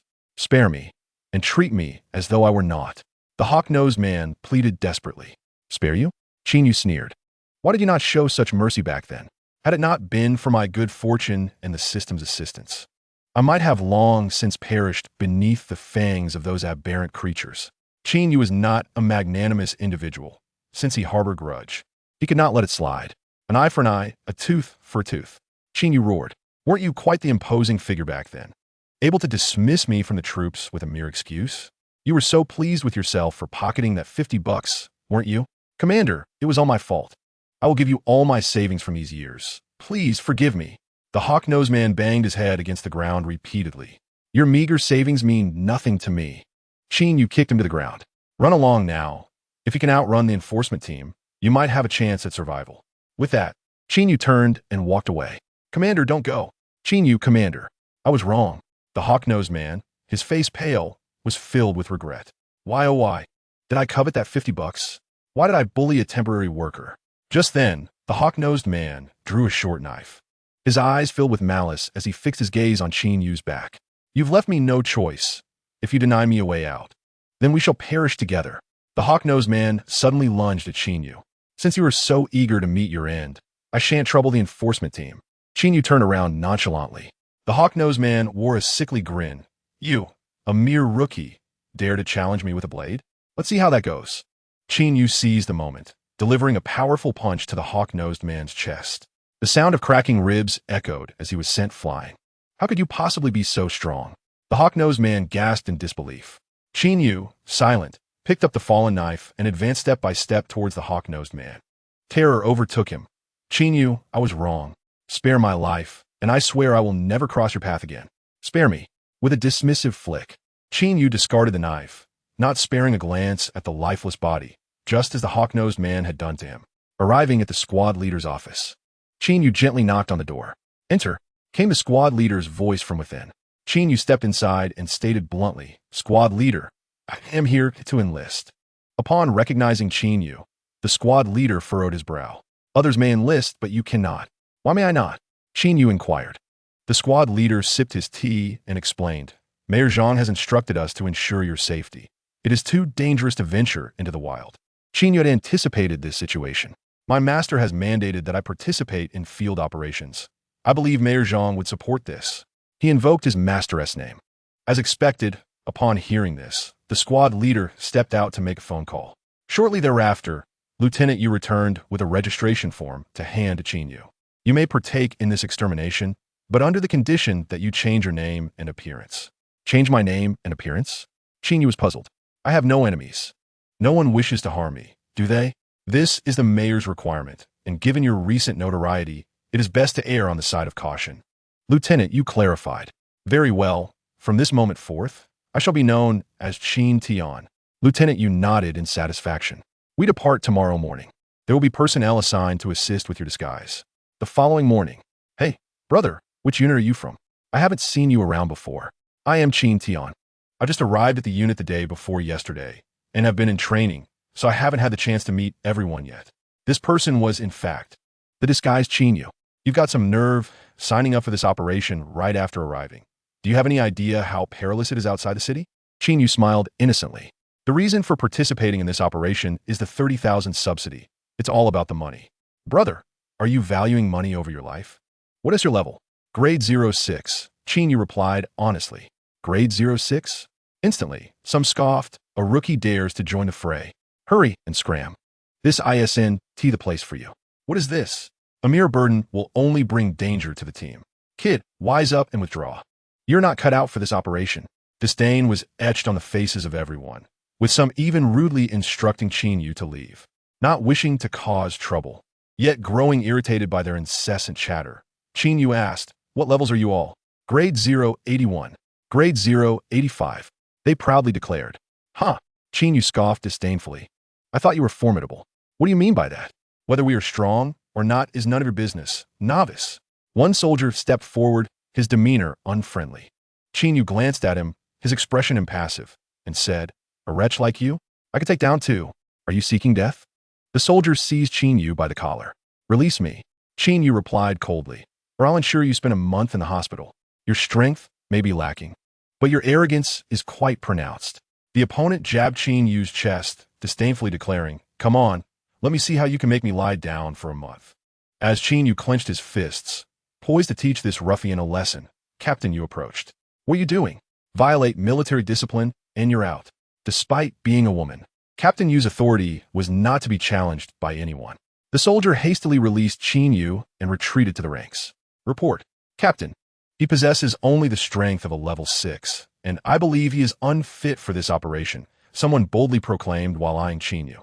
Whether he is fit or not is not for you to decide. Captain Yu retorted with commanding presence. But Captain, if you feel he is unfit, you may withdraw from this mission. Sensing Captain Yu's anger, the others immediately fell silent.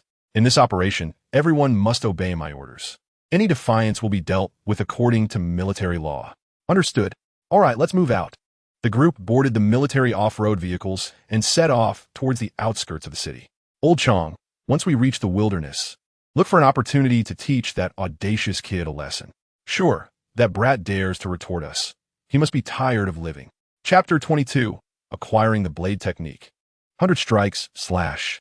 The three off-road vehicles traversed the desolate land, raising clouds of dust in their wake. Qin Yu gazed calmly out the window, as the divine breathing technique circulated within him. Upon mastering the divine breathing technique, new transformations emerged. While performing it, Qin Yu became acutely sensitive to the fluctuations of spiritual energy in the surroundings. The moment a beast or a warrior entered a certain radius around him, it would not escape his perception, making him akin to the most formidable human radar. After half an hour of travel, the towering city walls faded into indistinct shadows in their sight. They had fully entered a no-man's land, devoid of reinforcements. They could only rely on themselves. The vehicles slowed down, and the group remained vigilant for any potential dangers outside the windows. Suddenly, Qin Yu's body jolted. Simultaneously, the car scanning radar emitted a piercing alarm. Stop immediately, Captain Yu shouted. The three vehicles came to a screeching halt. In the next moment, a violent explosion erupted directly ahead, releasing a tremendous shockwave and leaving a crater more than a meter deep. What immense power, Qin Yu murmured. Captain Yu kicked the car door open and ordered, everyone, get out and be cautious. The group hurriedly exited the vehicle, spotting the source of the fireball, a flamed giant lizard. A 3-meter-long lizard with fangs and a massive maw. Its body engulfed in pale, purple flames, was coldly staring at them with its flicking tongue. A level 3 beast. Who would have thought the first one would be such a formidable creature? Captain Yu unsheathed her weapon and stepped forward toward the flame giant lizard. I will take the lead. You all provide support. The group nodded in agreement. You take the lead, and we'll just cheer you on. Encountering a beast of this caliber, aside from Captain Yu, anyone else would be swiftly defeated. Suddenly, a rustling sound came from behind them. Oh no, another beast. Captain Yu's expression darkened as she turned around. If they encountered 2 level 3 beasts at once, even she would be in peril. However, luck was on their side. The beast behind them was merely a juvenile flame giant lizard, with a strength of around level 7. Captain Yu exhaled in relief. You two go deal with it. No need. I can handle it alone. Qin Yu volunteered. He had already sensed the presence of the juvenile lizard the moment they stopped. While the others focused intently on the level 3 beast, Qin Yu had already begun approaching the juvenile flame giant lizard. Captain Yu, aware of Qin Yu's true combat prowess, refrained from further protest. Captain, Zhang Rong and I will assist Qin Tian. All right. Li Chong and Zhang Rong exchanged glances, both wearing mischievous grins. This kid is utterly oblivious. He dares to challenge a level 7 flame giant lizard alone. The fearless naivety of youth. If he finds himself in trouble, let him fend for himself. Understood. Let us teach him a lesson about respecting his elders. While shadowing Captain Yu, the duo refrained from any mischief.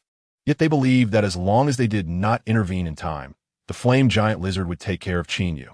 Qin Yu had now drawn the Shinken blade from his spatial ring, approaching the flame giant lizard with an air of composure. With his current strength, he need not wield a weapon against a level 7 beast. However, Qin Yu had ventured out not only to slay beasts for rewards, but also to hone his combat skills. The divine breathing technique could enhance his rank and vitality, yet it could not impart him with rich combat experience and techniques. Consequently, Qin Yu found himself endowed with power, but lacking knowledge of its application. To remedy this shortcoming, he resolved to suppress his strength by half during the fight, allowing him to focus more on technique. Qin Yu's relentless advance instilled a sense of threat in the flame giant lizard. The pale purple flames on its body swelled and contracted, launching a scorching fireball toward Qin Yu. With the blade firmly grasped in both hands, Qin Yu accelerated, cleaving the fireball in two with a downward stroke of the Shinken blade. Witnessing its attack fail, the flame giant lizard swiftly coiled and burrowed into the sand. Yet, this maneuver was futile against Qin Yu. The divine breathing technique rendered him acutely aware of the flow of spiritual energy in the environment. Every movement of the flame giant lizard was within his perception. Like a subterranean dragon, the flame giant lizard sped toward Qin Yu from below. Found you. Qin Yu swung his blade backward, the Shinken blade radiating a brilliant golden light as it plunged into the ground. Li Qiang Skufa. Does he really think he can hit it by flailing around? The next second, the spot where Qin Yu had just struck erupted violently, and the flame giant lizard emerged, a deep gash marking its back. What? Li Qiang exclaimed in disbelief. Zhang Rong consoled him. Don't worry, old Chong. It must just be luck. Next time, if he manages to hit again, I'll livestream myself eating excrement while standing on my head. The flame giant lizard expelled a burst of flame before diving back into the sand. Is this guy not quite bright? Qin Yu muttered, swinging his blade once more. Bang! The flame giant lizard resurfaced, adorned with two fresh wounds. What? Zhang Rong exclaimed. This time, it was Li Chang's turn to comfort Zhang Rong. Old Rong, don't forget to tell me how it tastes after you're done. I've always been curious. What could it taste like? It's bitter, that's what. Zhang Rong replied, vexed. Li Chang was left astounded. After 2 consecutive failures, the flame giant lizard was incensed. Its vertically slit pupils glared hatefully at Qin Yu. Emitting a hissing roar, Qin Yu brushed off the sand from his body. Had he not suppressed his strength, you would have already before he could finish his thought. The flame giant lizard charged at him with astonishing speed, its powerful limbs propelling it forward. Whoa! Qin Yu was caught off guard, quickly crossing his arms in defense. The flame giant lizard's speed surpassed his own. In a swift turn, its tail glowed with a white light and struck Qin Yu's arms. He was sent flying several meters, his arms swelling rapidly. I was careless. Qin Yu winced. Li Chang scoffed, believing himself to be formidable, only to realize it was all a facade. A weakling remains a weakling. Did he truly think that merely striking twice by chance would enable him to defeat the blazing lizard? Zhang Rong echoed his sentiments. The blazing lizard charged once more. However, Qin Yu would not stumble in the same place twice. The array patterns on the Xianjin blade illuminated, and a chilling blade intent rapidly spread, instantly encasing the blazing lizard. Qin Yu stepped forward, the blade intent following his movement. Swoosh, swoosh, swoosh. The Xianjin blade danced around the blazing lizard like a celestial dragon, leaving behind wounds deep enough to expose bone. The blazing lizard, in agony, exhaled flames, yet its frantic thrashing only exacerbated its injuries. Already wounded, the creature was powerless to retaliate. With the final glimmer of golden light, the blazing lizard collapsed heavily to the ground, devoid of life. It appeared that even when suppressing his strength, dealing with a level 07 beast was not a daunting task. I must seek out even stronger beasts, Qin Yu murmured. A scroll soon unfurled before him. Congratulations. You have acquired 100 blade slash. 100 blade slash. Type, blade technique. Quality, superior. Description, in combat. It can condense hundreds of blade shadows, wielding considerable power. Chapter 23, 5 Steps of the Venomous Python. The death of the juvenile blazing lizard incited the wrath of its adult counterpart. The adult blazing lizard emitted ear-splitting roars. The terrifying power of a level 3 beast was unleashed without restraint, countless fireballs erupting like divine retribution, exploding and swirling in every direction. Dust billowed, and the shockwaves from the explosions resembled a sandstorm, blotting out the sun with their formidable force. Everyone immediately covered their mouths and noses, retreating swiftly. Although Captain Yu was at the pinnacle of level 3, he too had to avoid the fury of the enraged blazing lizard. Qin Tian, be careful, Captain Yu shouted. The blazing lizard burrowed into the ground, rapidly advancing towards Qin Yu. The earth was scorched by intense heat, triggering a series of explosions. Damn it, run. Qin Yu dashed towards the off-road vehicle. Li Chang and Zhang Rong, witnessing the blazing lizard's swift approach, were momentarily stunned. It was you who killed its son, not us. Qin Tian, wait for us. The 3 clumsily leapt into the vehicle, flooring the accelerator, as the engine roared like a beast, propelling them forward like an arrow released from a bow. The blazing lizard pursued closely behind, the ground exploding beneath it, its roars growing ever nearer. Qin Tian, accelerate. Zhang Rong's voice trembled with fear. The accelerator is already pressed to the floor. Qin Yu, whose driving skills were lacking, nervously gripped the steering wheel, dodging obstacles with urgency. The blazing lizard thrust its head forward, a pale purple fireball rapidly coalescing in its mouth. Seeing this, Zhang Rong was utterly terrified. It's catching up. Accelerate. Qin Yu felt the searing heat bearing down upon him and pressed the accelerator with all his might. Just as the situation reached a critical point, a massive rock hurtled from afar, crashing onto the blazing lizard's head. Captain Yu arrived just in time to restrain the beast. Qin Yu felt a wave of relief wash over him, daring not to slow down. The off-road vehicle continued for over 10 kilometers until the blazing lizard's figure vanished from sight, at which point Qin Yu finally halted the vehicle. Zhang Rong and Li Chong exited the vehicle, trembling, and reproached Qin Yu. Qin Tian, you nearly got us killed. Qin Yu, irritated, shouted back, shut up. We came here to hunt beasts. If you're afraid, then go back. You. Li Chong attempted to argue, but upon meeting Qin Yu's icy gaze, he swallowed his words. Let's wait until Captain Yu deals with the blazing lizard before we return, Zhang Rong stammered. Qin Yu paid no heed to the two. He retrieved the Xianjin blade once more, his gaze sharp as a sword, fixed upon the rustling bushes ahead. Something was amiss. Li Chong and Zhang Rong belatedly realized. Qin Tian, go check it out. Li Chong, considering himself the strongest, took it upon himself to give orders. Qin Yu cast a glance, then swiftly appeared behind Li Chong. Delivering a kick, Li Chong, caught off guard, tumbled into the nearby bushes. Just as he was about to unleash a torrent of curses, a gaping maw lunged at him. Damn! Although flustered, Li Chong showcased the prowess of a level 08 warrior, rolling to evade a fatal strike. It's the 5 steps of the venomous python, highly venomous, and stronger than me. Zhang Rong's face paled. Trouble was brewing. Trouble? You two stay back. I shall handle it, Qin Yu declared, advancing toward the 5 steps of the venomous python with his blade drawn. Qin Tian Yu. Zhang Rong attempted to dissuade him, but was halted by Li Chong. If he wants to die, let him. He is so full of himself, thinking he is invincible after taking down a juvenile blazing lizard. Zhang Rong nodded in agreement. If he can kill the 5 steps of the venomous python, then why are you covering my mouth? You shut your mouth, Li Chong retorted. You're a harbinger of doom.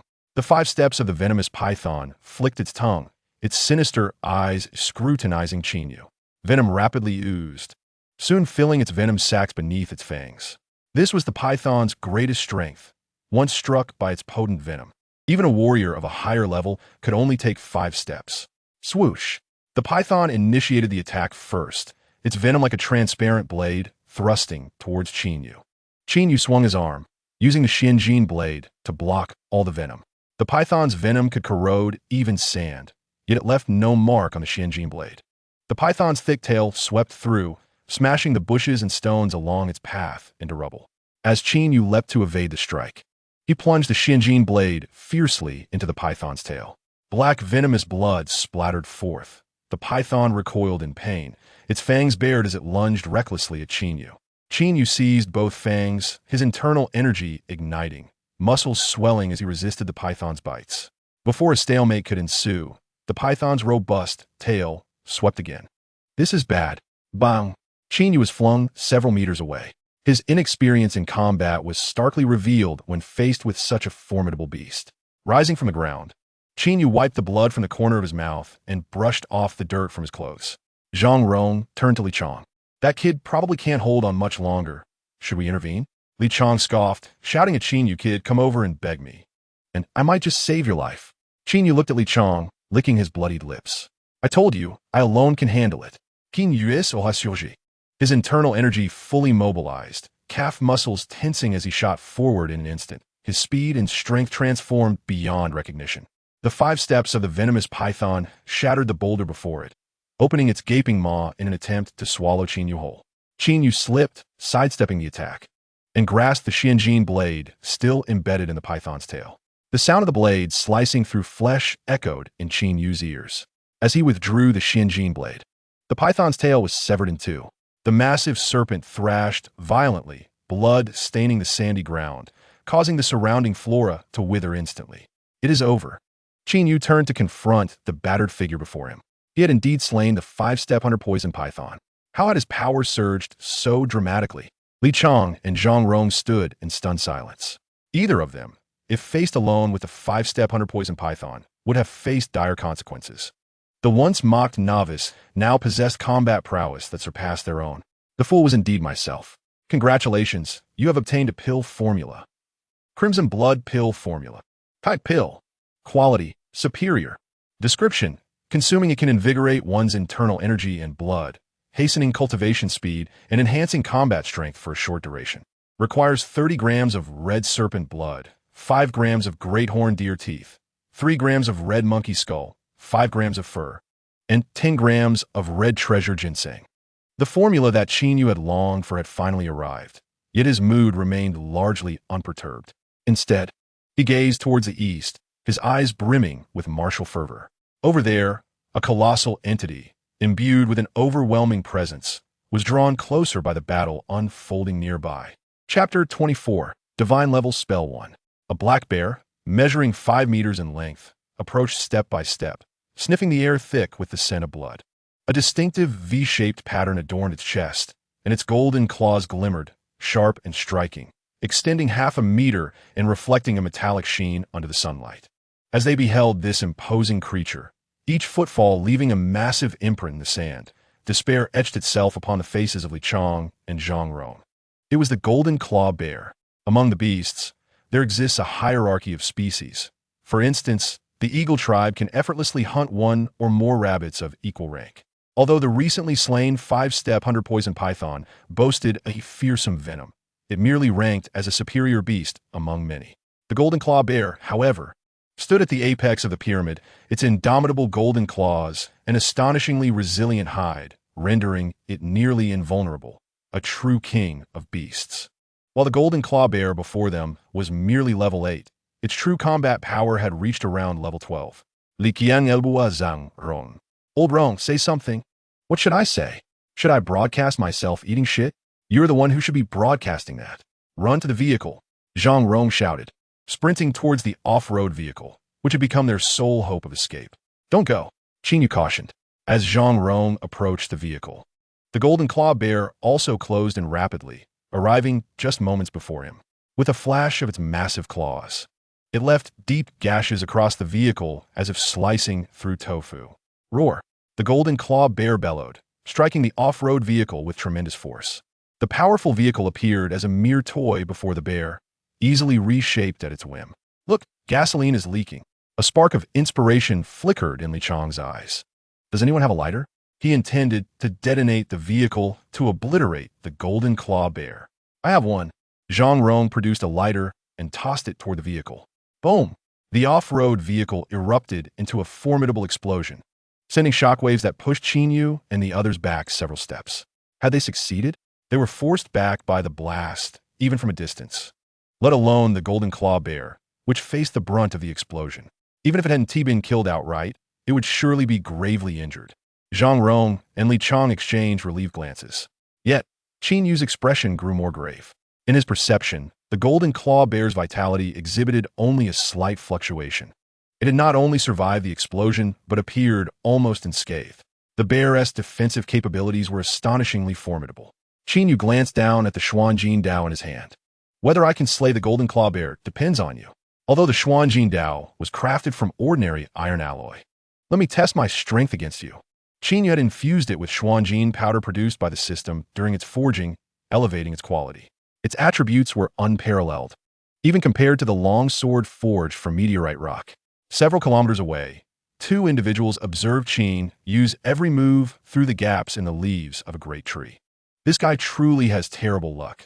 He encounters a golden claw bear on his first venture outside the city. One remarked. The other chuckled in response, detonating the vehicle. Clever. But one tea suffice against the golden claw bear. Let us prepare. It seems we must intervene. They were Zhang Tianjian's elite operatives sent to covertly protect Qin Yu. Codenamed Zhang San and Lao Lu. Wait, what is Qin Yu doing? Has he lost his mind? Zhang San shouted, leaping from the branch to rush forward. As the dust from the explosion began to clear, Qin Yu charged forth with his blade drawn. Qin Tian, don't go, Zhang Rong yelled, ignoring the warning. Qin Yu accelerated his speed. The golden claw bear, enraged by the previous explosion that had startled it, now sought to tear apart every creature it laid eyes upon. The formations on the Xuanjin Dao blazed to life, shining brilliantly like a small sun. With a swish, the blade met the bear's claw, sending a shower of sparks flying. The golden claw bear's eyes flickered with confusion. This guy's weapon can withstand my claws? Qin Yu too felt bewildered. This creature's claws can endure my weapon? Both combatants exerted their strength, and Qin Yu was forced back several steps. He had underestimated the golden claw bear's combat capabilities. Previously, facing the 5-step 100 poison python's armored exterior, his Xuanjin Dao had sliced through effortlessly. He anticipated that his full-force strike would fail to inflict any damage on the golden claw bear. I refuse to believe that your entire body is as tough as your claws. Qin Yu charged once more, and as he neared the bear, he suddenly slid low, executing a sweeping maneuver that passed beneath the bear's belly, thrusting the Xuanjin Dao towards its underbelly. A glimmer of gold flashed as a drop of blood splattered onto Qin Yu's face. Indeed, while the Xuanjin Dao could not sever the bear's claws, it could easily harm its skin. The golden claw bear roared in fury and swiftly turned. Its massive form moved with astonishing agility. Before Qin Yu could rise, a claw descended upon him. He hurriedly dodged the lethal strike. At that moment, simultaneous shouts erupted from both sides. Li Chang and Zhang Rong charged in, one from the left and one from the right. Let us go all out. But in the next instant, they retreated at 10 times the speed. If I survive this, I swear I'll live stream myself doing handstands. Before he could finish, Zhang Rong spat out a mouthful of blood and collapsed, unable to rise. Qin Yu, Zhang San, and Lao Lu arrived at the battlefield's periphery, crouched low to observe. When do we make our move? Zhang San inquired. Lao Lu waved his hand dismissively. Let us wait a bit longer. Once Qin Yu is half beaten to death, we'll swoop in to rescue him. He'll be so grateful he'll shower us with thanks, and we can establish a profound friendship. A mischievous grin spread across Lao Lu's face.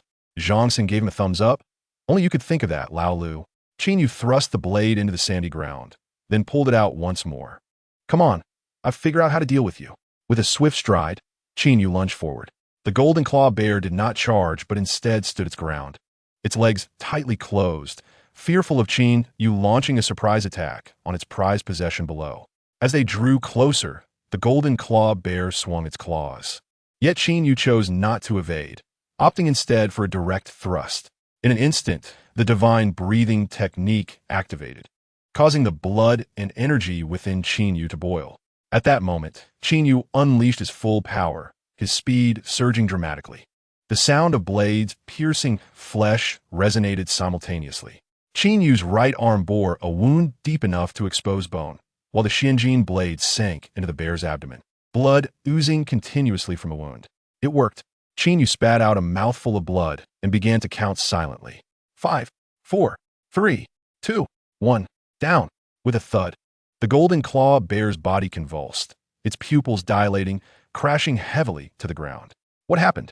Why is the golden claw bear suddenly so vulnerable? Zhang San exclaimed in astonishment. Lao Lu pondered for a moment before lamenting. This old six, he actually used poison.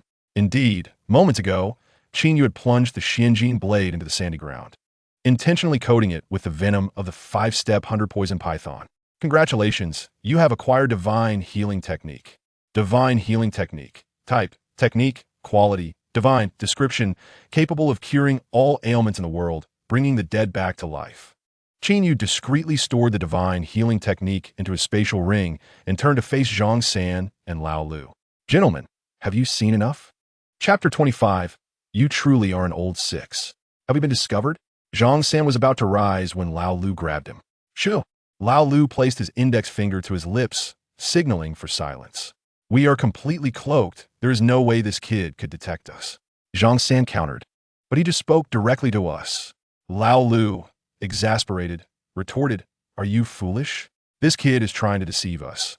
He is indeed an old six. Qin Yu observed the two men lying motionless in the sand, momentarily at a loss for words.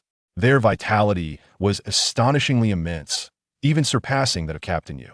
In Qin Yu's perception, they appeared as two small suns, remarkably conspicuous. "Gentlemen, if you do not emerge soon, my two comrades may perish." Zhang Xin scratched his head, awkwardly standing up. "No need to panic. We are here to protect you." Qin Yu nodded, having anticipated it. Lao Lu crawled out of the sand, swiftly appearing before Qin Yu. "How did you discover us?"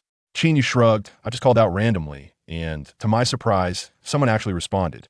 "Damn, you truly are an old six," Qin Yu remarked. "First, stop my bleeding, then save those two below," Qin Yu suggested. Despite their incessant banter, the two had never considered abandoning Qin Yu and fleeing alone. As soldiers, they were commendable. "All right." Zhang Xin stepped forward to administer aid, being a healing warrior. His energy rapidly mended Qin Yu's wounds. "Incredible," Qin Yu murmured. "I wonder if the effects of the divine healing technique will be even more extraordinary." Zhang Rong and Li Chong managed to stand, their injuries healing just enough. "Thank you both for your life-saving grace." Zhang San and Lao Lu nodded. "This place is not safe. We should return and discuss further." "Wait for me." Qin Yu approached the carcass of the golden claw bear and severed the two valuable claws. "What a pity about the remaining parts," Qin Yu lamented, shaking his head. The golden claw bear's claws were the most precious, yet the rest of its body held value too. Unfortunately, due to the limited storage of his spatial ring, he could only take the most valuable parts.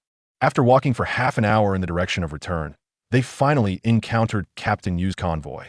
"You all get in the vehicle. We are heading back immediately," Captain Yu commanded. "Head back. Aren't we supposed to stay for 7 days?" "The situation has turned dire," Captain Yu explained briefly, rushing towards Zhang San and Lao Lu. "There is something strange outside the city. I encountered a level 3 mutant beast and a level 2 mutant beast in the same area," he said.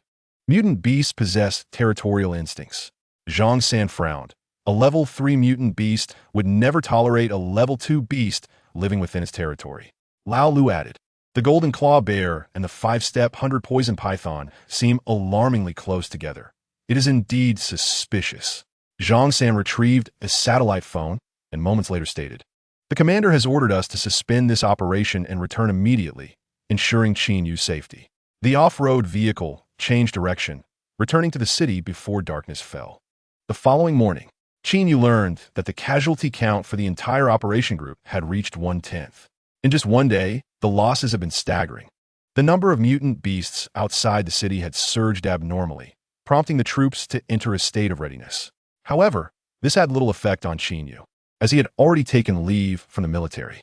Qin Yu found a weapon shop and sold the golden claw bear's claws for 100,000.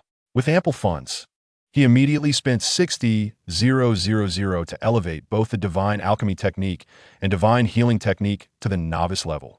Having mastered 2 divine skills at once, Qin Yu felt a profound sense of clarity. Activating the divine healing technique, he felt a warm sensation enveloping him. Under the treatment of the divine healing technique, the internal injuries he had sustained the previous day dissipated like mist under the blazing sun. "Ah, how delightful!" Qin Yu groaned in satisfaction. According to the system description, mastering the divine healing technique would grant the ability to bring the dead back to life. Was that not akin to achieving immortality? Qin Yu suddenly felt a surge of anticipation as he envisioned himself on the battlefield, shouting at countless mutant beasts, "If you're my brothers, come at me. If you can kill me, I'll concede defeat." Chapter 26. Healing. Qin Yu retrieved the blood-red pill formula from his spatial ring and entered a herbal shop. Upon seeing Qin Yu, the shopkeeper set down his teacup and inquired, "Young man, are you buying or selling?" "I need 300 grams of red snake blood and 55 grams of the antlers of a large-horned deer to prevent the formula from being leaked." Qin Yu did not intend to purchase all the herbs from a single store, and he also bought a few extra grams of each herb. "All right." The shopkeeper quickly packaged the herbs Qin Yu requested. "That will be 14,000. Qin Yu paid without hesitation and moved on to the next herbal shop. "Shopkeeper, I need 36 grams of the skull of a red monkey, 60 grams of its fur, and 110 grams of red gem ginseng." The shopkeeper was somewhat astonished by Qin Yu's request. "Are you sure you want to buy 110 grams of red gem ginseng?" "Yes, what's the matter?" Qin Yu asked, puzzled. The shopkeeper smiled slightly. "Are you unaware of the price of red gem ginseng?" Qin Yu's heart sank. The shopkeeper raised a finger and said, "Red gem ginseng is a rare herb. The cheapest variety is 1,000 coins per gram." Qin Yu's expression stiffened. The golden claw bear I risked my life to take down can only be exchanged for 100 grams of red gem ginseng? Once again, Qin Yu experienced the painful reality of poverty. Sure on funds? The shopkeeper inquired. Qin Yu nodded. Are you an alchemist? The shopkeeper asked. I suppose so. The shopkeeper chuckled. Allow me to share a method to acquire the coveted red ginseng without any monetary expenditure. Qin Yu's eyes sparkled with intrigue. What method, esteemed shopkeeper? The proprietor feigned an air of profundity as he replied. The young master of Xin Herbal Store has been afflicted by a rather challenging ailment. Today, a bounty has been announced. Whoever can cure his affliction may select any medicinal herb from our store at their leisure. Whether you can seize this opportunity depends solely on your prowess. A difficult ailment? Qin Yu felt a surge of elation. This was practically tailored for him. There is nothing a divine healing technique cannot remedy. If there is, then 2 applications shall suffice. Thank you, shopkeeper, Qin Yu exclaimed, turning to depart. The shopkeeper hastily called out to him, What of your red monkey's cranium and fur?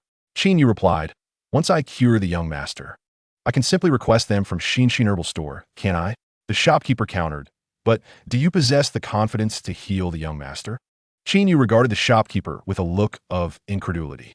If I cannot cure the young master, how could I possibly obtain the red ginseng? What use would the monkey's cranium serve then? The shopkeeper remained silent. Xin Herbal Store stands as the largest chain of herbal medicine shops in the nation. Its presence is felt in both the bustling capital and in smaller cities like Linhai. Nestled on the most vibrant street of Linhai, the store spans 2 levels. Constructed from the rare woods of the East Sea, its grand golden plaque exuding an aura of antiquity, further accentuating its nobility and historical depth against the backdrop of modern concrete edifices. Upon Qin Yu's arrival at Xin Herbal Store, a considerable gathering had already assembled. Many were prominent figures from the local medical community, engaged in conversation, seemingly there to treat the young master of Xin Herbal Store. Dr. Wang, even you have come. It appears our chances are slim. My friend, you are the foremost alchemist in Linhai. It's astounding that this matter has summoned your expertise. Brother Zhang, even you, a level 4 healer, have arrived? It seems my visit may have been in vain. The patrons were largely acquainted, engaging in exchanges of flattery and camaraderie.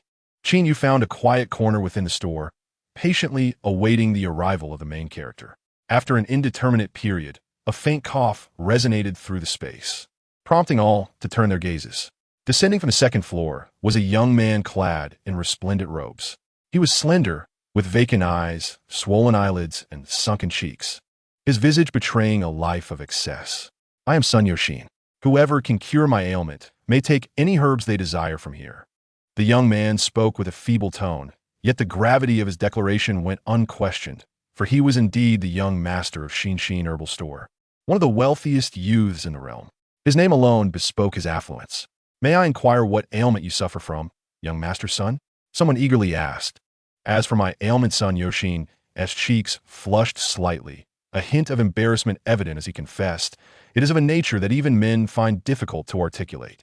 Upon hearing this, coupled with Sun Yoshin's overindulgent appearance, the crowd quickly grasped the situation. The young master had been compelled to retreat to Linhai for recuperation, having overindulged in the company of too many maidens in the capital. However, the allure of Linhai's charming ladies proved irresistible, leading him to numerous encounters. Until one fateful morning, he awoke to find himself in a state of debilitation. Thus unfolded the current scene. I shall go first, proclaimed a confident elder with a white beard, stepping forward. I Wang have practiced medicine for decades, specializing in various male issues. I possess a pill, a treasured heirloom from my ancestors, which, upon consumption by young master's son, will surely yield miraculous results. The crowd nodded in mild agreement, many recognizing Dr. Wang as an authority in this field. Alas, such a splendid opportunity has been seized by Dr. Wang. Several expressed their disappointment with a shake of their heads. Excellent. Sun Yoshin accepted the pill and swallowed it whole. As he circulated his internal energy, the medicinal potency was swiftly absorbed. His complexion improved slightly, but he remained weak. I shall assess the effects now, Sun Yoshin exclaimed, racing to the 2nd floor, only to return moments later with a forlorn expression. It didn't work. Impossible. How can that be? Dr. Wang, puzzled, grasped Sun Yoshin's wrist, his expression shifting to one of grave concern, muttering, "In all my years of practice, I have never encountered such a case." Releasing his grip, Dr. Wong sighed, "Young Master Sun, I am afraid this ailment is beyond my capabilities to treat." This pronouncement sparked a wave of astonishment throughout the assembly. What? Dr. Wong's ancestral pill cannot cure it? He was an expert in this domain. If he could not succeed, the rest of them had little hope. Clearly, young Master Sun's condition was dire. I had a feeling that acquiring herbs from Shinshin Herbal Store would be no simple task. Sun Yoshin was on the verge of tears. Is it truly that severe? Does this mean my future lacks joy? What is the meaning of my existence? Do not despair, young master. Ailments that Dr. Wong can treat, I can also cure. Those he cannot, I shall manage. A commanding voice quelled the murmurs in the room. A man clad in white emerged slowly. What audacious individual dares to dismiss Dr. Wong so completely? The crowd turned to see. Upon recognizing the man's face, their expressions shifted to one of understanding. Qin Yu realized that the brash speaker was none other than Zhang San, a level 4 healer. I didn't expect this fellow to be so arrogant, thought Qin Yu. Dr. Wong, uninterested in engaging with Zhang San, merely took a few steps back. If you're so capable, then step forward. Zhang San approached Sun Yoshin without a hint of decorum. Confidence was warranted when one possessed the skill. As a level 4 healer, he could certainly manage issues of impotence with ease. Sun Yoshin's eyes lit up as he gazed at Zhang San, akin to a drowning man clutching at a final straw. Can you truly cure me? Absolutely, Zhang San affirmed with confidence, assuring immediate results. Your hands? Sun Yoshin instinctively recoiled. Where would they go? Zhang San chuckled mischievously. Of course, I shall need to. A wave of discomfort rippled through the crowd, while Sun Yoshin crossed his arms defensively, his expression one of clear resistance. I shall merely grasp your wrist. The onlookers collectively exhaled as they discreetly returned their phones to their pockets. Zhang San clasped Sun Yoshin's wrist, gradually infusing him with healing energy. All present watched in hushed anticipation for any change in Sun Yoshin's condition. However, 5 long minutes passed with barely any visible improvement. This appears ineffective, murmured the crowd. Zhang San felt a twinge of awkwardness. This should not be, with my healing prowess. Results should be evident within a minute. Young Master Sun, do you feel anything at all? Zhang San inquired tentatively. Sun Yoshin focused intently, sensing a gentle warmth. That's it. Zhang San, reinvigorated, increased the flow of healing energy. Half an hour elapsed. Sun Yoshin's arm had become somewhat rigid. Zhang San, are you capable of this? The crowd below had grown impatient. If you can't do it, step aside. Don't occupy the latrine without doing your business. It's been half an hour. It's my turn now. Change. What are you all shouting about? Zhang San, with a pallid expression, mustered the courage to reply. Young Master Sun has been cured by me. Cured? Sun Yoshin exclaimed in delight. Although he felt no discernible difference, he chose to trust Zhang San's words. I shall verify this immediately. Sun Yoshin dashed up to the second floor, but returned dejectedly within 3 seconds. No change, another failure. The healing technique practiced by Zhang San essentially accelerated the division of healthy cells to replace the damaged or dead ones, thus achieving a healing effect. However, when all the cells in a particular area of a person had collapsed, how could they possibly divide? Consequently, the healing technique became ineffective. The crowd turned to Zhang San, mocking him, for who could blame them when he had previously boasted so arrogantly? Zhang San, unwilling to back down, retorted, "Don't laugh at me. If you have the ability, why don't you give it a try?" The crowd fell silent. Despite their jesting, no one dared to question Zhang San's skill. Both Dr. Wong and Zhang San had failed. Who among them could guarantee they were superior? Anyone stepping forward would merely bring disgrace upon themselves. Just then, a brash voice pierced through the air. If you lack the strength, don't step up. You're embarrassing us all in Linhai City. This remark belittled both Dr. Wong and Zhang San. They had thought Zhang San was the most arrogant, only to find someone even more audacious. The crowd turned to see who it was. It's him. It's him. It's definitely him. If there was anyone among them stronger than Dr. Wong and Zhang San, it could only be he Xingxue, the alchemist king of Linhai City. Clad in alchemist robes, he Xingxue strode confidently to Sun Yoshin's side, exuding a self-assurance that slightly exceeded that of Zhang San. Confidence must be backed by ability. He had been studying alchemy since he was 3, began concocting pills at 5, and by 11 had already achieved some success. Now he bore the title of Alchemist King of Linhai City. While he wouldn't claim that his pills could cure every ailment, addressing impotence was surely within his capabilities. Observing He Xingshue's confident demeanor, Sun Yoshin felt he had found the lifeline that could rescue him from despair. He Xingxue produced a cauldron from his storage ring. "I shall concoct pills on the spot." Sun Yoshin immediately replied, "No problem, I will provide the ingredients." One by one, expensive aphrodisiac herbs were tossed into the cauldron, and under He Xingshue's masterful control, the aroma of the pills soon filled the entire Xinshin apothecary. The Alchemist King's skill remains unparalleled. We truly cannot hold a candle to him. Some began to flatter the Alchemist King. "The pills are ready." He Xingxue pointed, and the cauldron opened automatically, releasing 3 milky white pills. These pills are called the revitalizing pill, which should alleviate young Master Sun's troubles. He Xingxue explained with a smile. "Revitalizing pill? Why have I never heard of it before?" Someone in the crowd inquired. "Good question." He Xingxue felt a surge of delight in his heart. This pill was a spur-of-the-moment creation of mine. However, judging by the fragrance, it should be successful. After boasting, He Xingxue displayed an unconcerned expression, as if crafting a pill was merely a common occurrence. No wonder it had never been heard of before. He truly was the Alchemist King. Only the Alchemist King could resolve young Master Sun's predicament. "I have a friend who is quite interested in this pill. Might the Alchemist King be willing to sell one to this old man?" Seeing He Xingxue's successful display of prowess, Zhang Xin exhibited a look of envy. As He Xingxue's reputation soared, Sun Yoshin felt a renewed sense of hope. Without hesitation, he took one of the pills and swallowed it.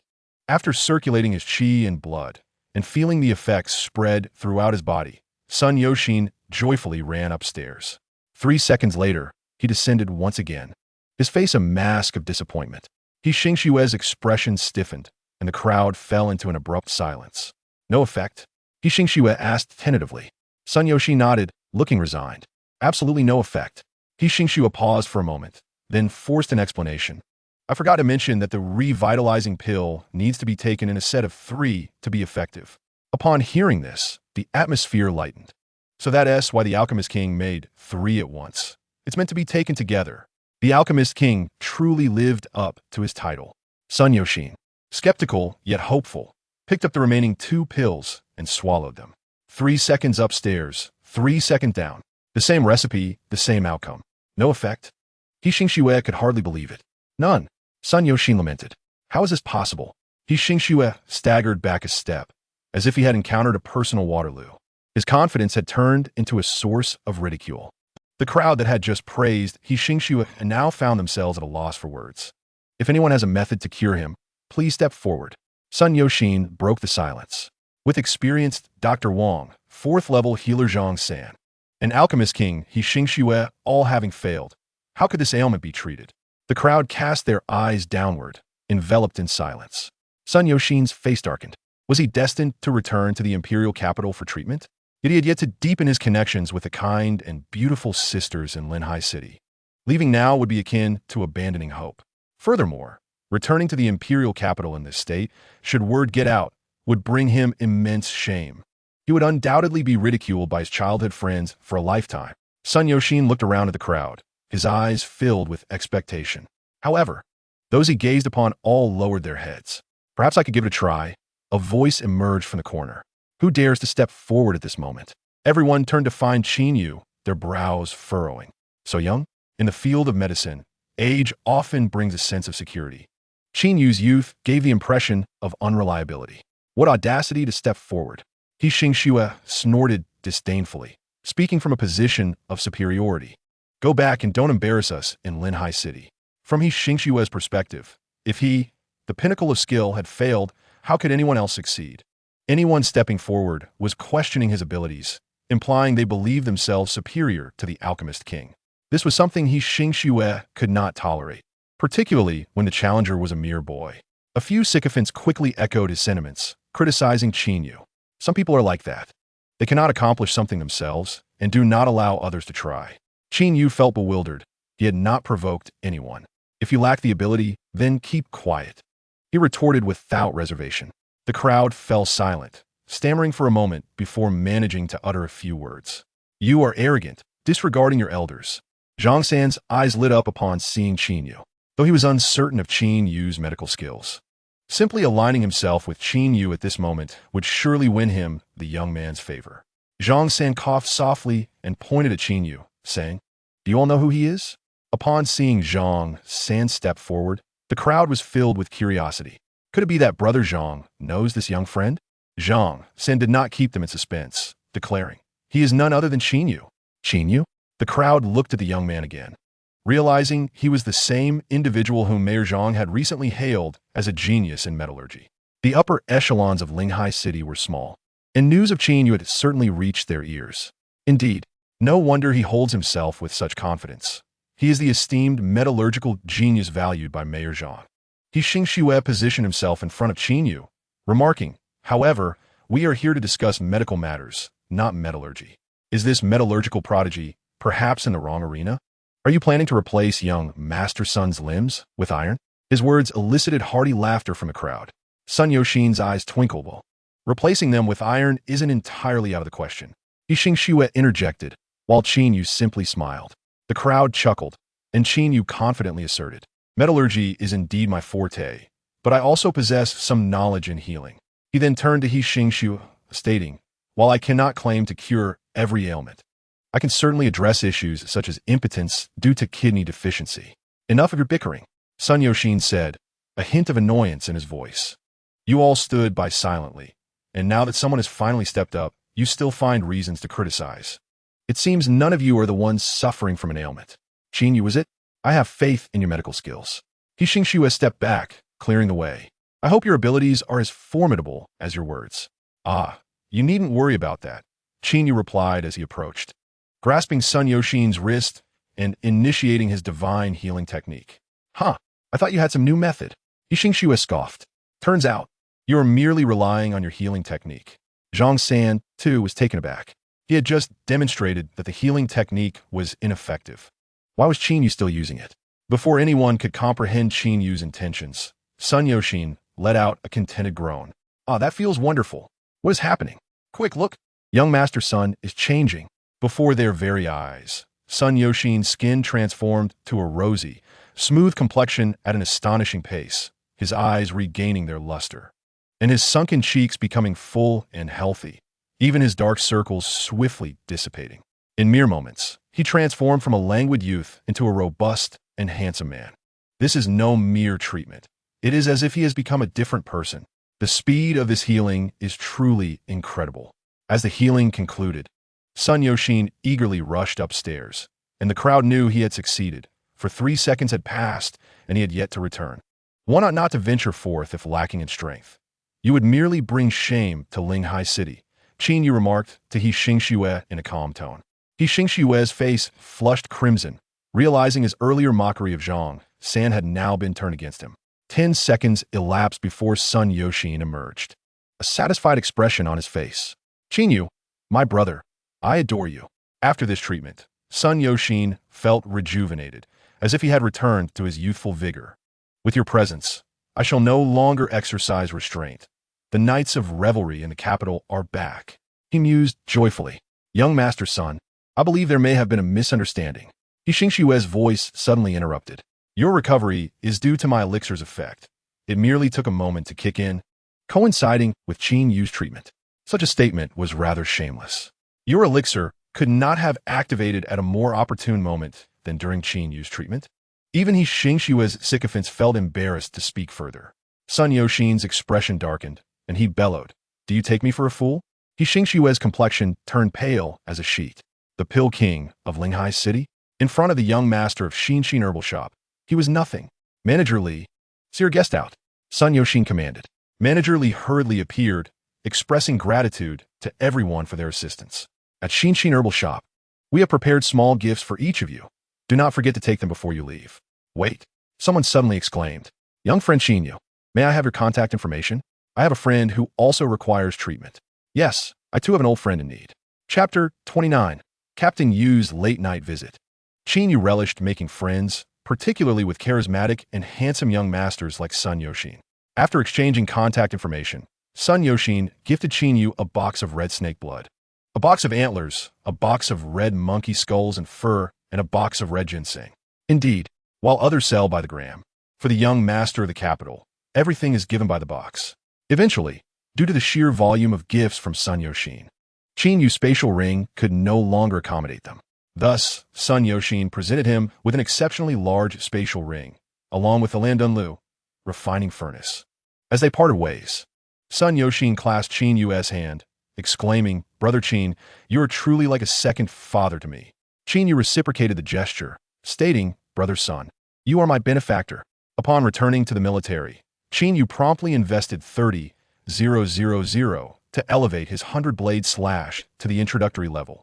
Until now, he had relied on the advantage of the Xianjin blade to slay beasts, but when faced with formidable creatures like the golden claw bear, he found himself lacking effective means of attack. The 100-blade slash would perfectly complement his offensive capabilities. Today, Qin Yu's personal profile had expanded significantly since his humble beginnings. Name: Qin Yu. Age: 18. Level: 0630. Talent: 174. Skills: Divine Breathing Technique, Entry Level, 7. Divine Forging Technique, Entry Level, 3. Divine Alchemy Technique, Entry Level, 0. Divine Healing Technique, Entry Level, 0. 100-blade slash, Entry Level, 0. Qin Yu had transformed from a penniless youth, often bullied, into a successful figure, now drawing the attention of numerous influential individuals. Yet, he felt it was still insufficient. My current strength remains too weak. Relying on others' favor is not a long-term solution. It is only my own power that is truly dependable. Qin Yu retrieved boxes of medicinal materials and divided them according to the recipe for the scarlet blood pill, relying solely on normal cultivation. The progress of the divine breathing technique had slowed considerably.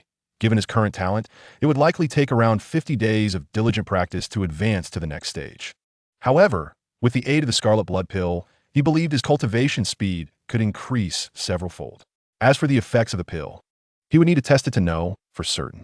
Based on previous results, he had high hopes for the scarlet blood pill not disappointing him. Having prepared 10 portions of medicinal materials, he ignited the Landunlu. With his divine alchemy technique already at the entry level, Qin Yu was nearly guaranteed a 100 success rate in concocting this ordinary pill. Instead of preparing them one by one, which would be time-consuming, he decided to refine 10 pills at once, as he had an abundance of materials. First, pour 300 grams of the blood of the red serpent into the alchemical furnace. Qin Yu hurriedly manipulated the flames within the furnace using his vital energy.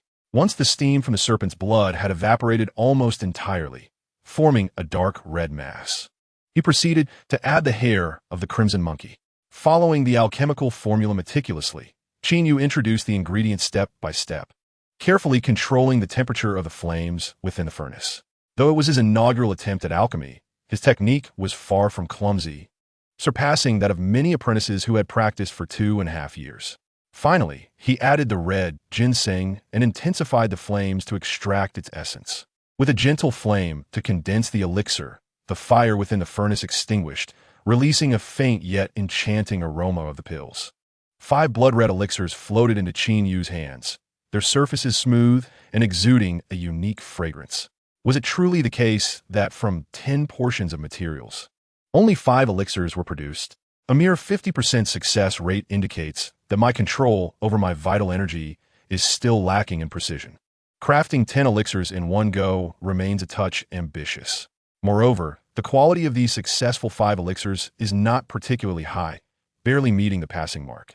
Suddenly, Qin Yu, while attuning to the flow of his internal vital energy, made a remarkable discovery. It seemed that his mastery over his vital energy had slightly improved.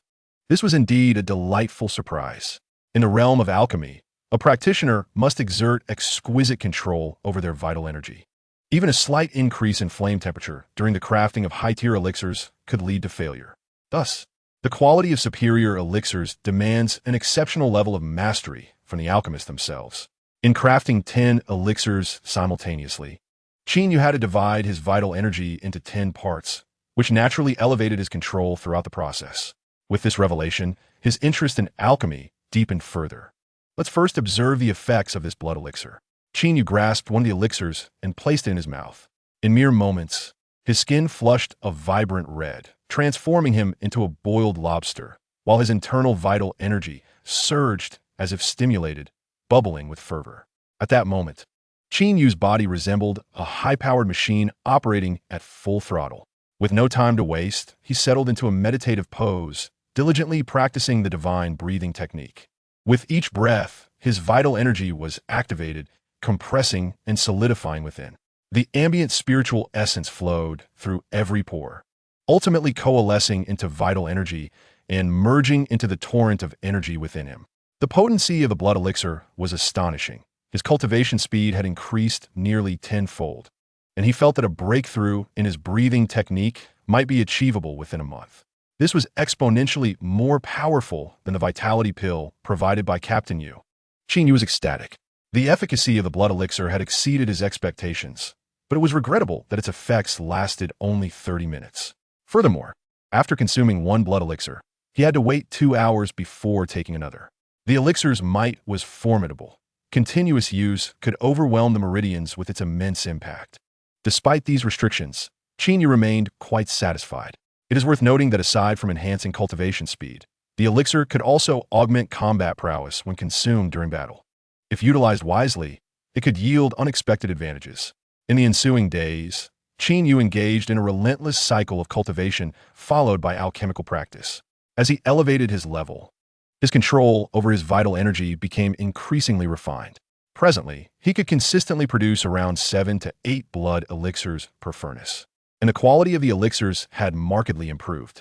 The progress bar for the divine breathing technique had approached 2/5, while his alchemical skills had risen to 11%.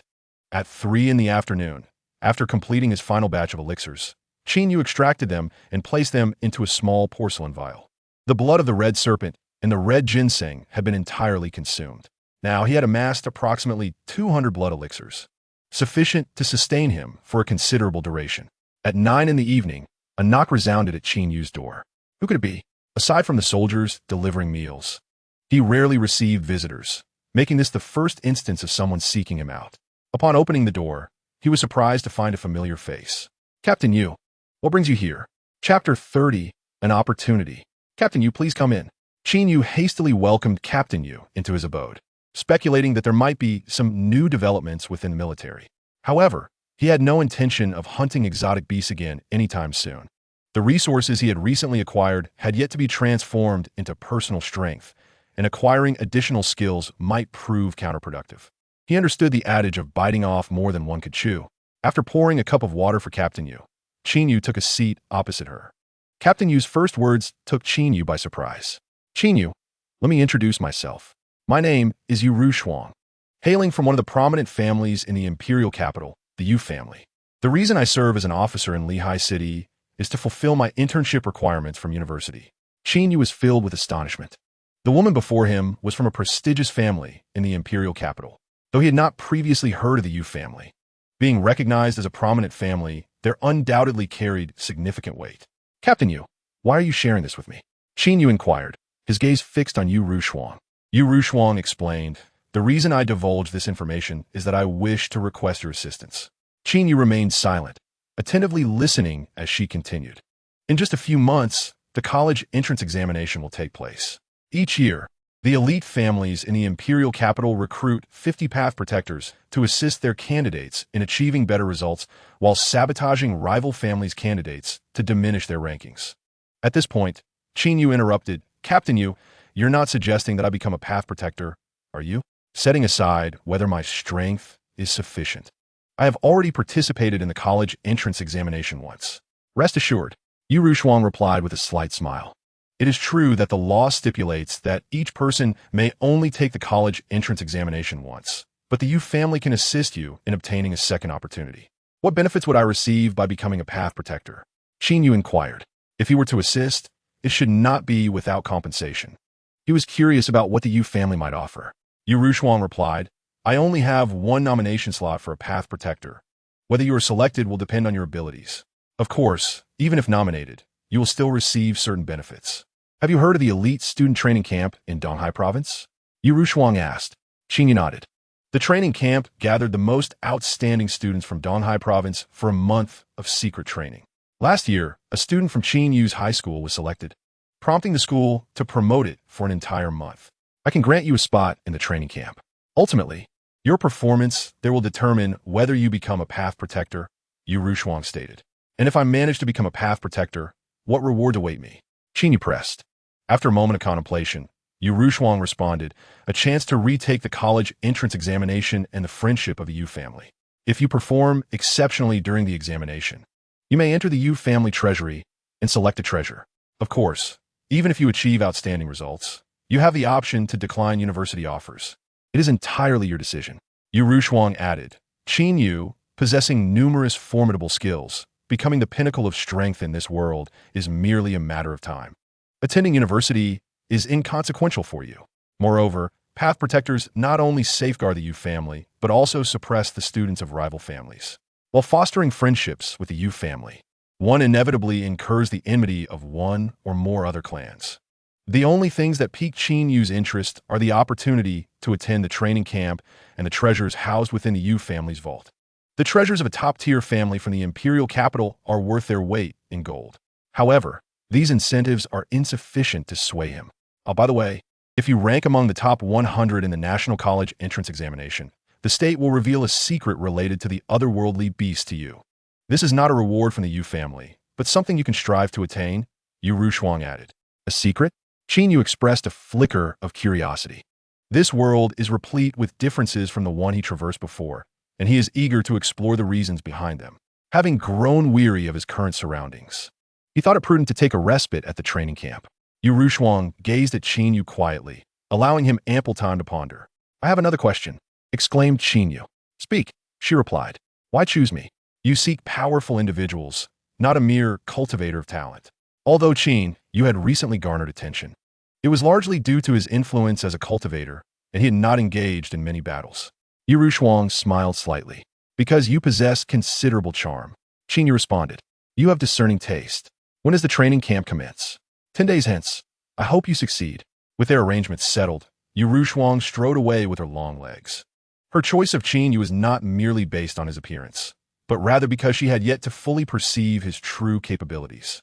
From the onset of the Beast Tide, she had assumed Qin Yu was merely at level 3, only to witness him effortlessly dispatch a level 6 beast moments later. Subsequently, she categorized him as level 7, only to later discover his assessed strength had reached level 9. 1. A figure derived from professional instruments. This time, surely it would be definitive? Yet, mere days later, Qin Yu felled a golden claw bear with a combat strength of level 12. Although level 12 was far from sufficient to become a guardian, Yu Rushuang believed that it was still not Qin Yu's limit. He resembled an unfathomable abyss. Just when one thinks they have glimpsed the bottom, they realize it lies even deeper, with his nebulous strength drawing the attention of numerous esteemed cultivators, and reputedly backed by a mysterious master whose presence was as elusive as a dragon's tail. He was perfectly suited to ascend as a guardian. A smile played at the corners of Yu Rushuang's lips. Qin Yu, I hope you'll surprise me. The training camp is populated by individuals with an average level exceeding 11, where challenging those of higher tiers is as commonplace as breathing. To stand out among them, my level must rise further. 10 days is ample time. Qin Yu retrieved a crimson blood pill and consumed it. Chapter 31. The Plan from the Sixth Brother. Let us hurry over. Commander Qin has begun practicing his sword technique again. What is so interesting about practicing a sword? You wouldn't understand. Commander Qin's swordsmanship is profound, and it is said that merely observing it can greatly enhance one's own strength. Many officers are watching now. Is that for real? Absolutely. This sword technique was passed down from Commander Qin's enigmatic master. Then let us rush over. A similar scene unfolded in various corners of the military camp. Soldiers called to one another, converging from all directions towards the training grounds. The catalyst for this phenomenon was simply Qin Yu beginning to practice his sword technique. This marked the 5th day of Qin Yu's training regimen focused on 100 slices. Every morning at 7, he punctually practiced his swordsmanship in the training grounds. Initially, only a few soldiers took note, but soon one soldier, after witnessing Qin Yu's swordplay, discovered a newfound comprehension of sword techniques, unleashing a significantly enhanced sword intent. Once this news spread, it detonated within the otherwise calm military camp like a bombshell. As the tale continued to circulate, it became increasingly exaggerated, culminating in the belief that witnessing Qin Yu practice would result in a substantial boost to one's own power. This led to the current scenario. Whenever Qin Yu commenced his sword practice, the streets would be deserted. With a single stroke, Qin Yu created 2 afterimages in the air, and 3 streams of sword energy shot forth simultaneously. This was the essence of the 100 slices. When refined to its pinnacle, a mere wave of the hand could unleash 100 streams of sword energy. Yet, Qin Yu was still far from this peak at present. He could manage only 3 afterimages.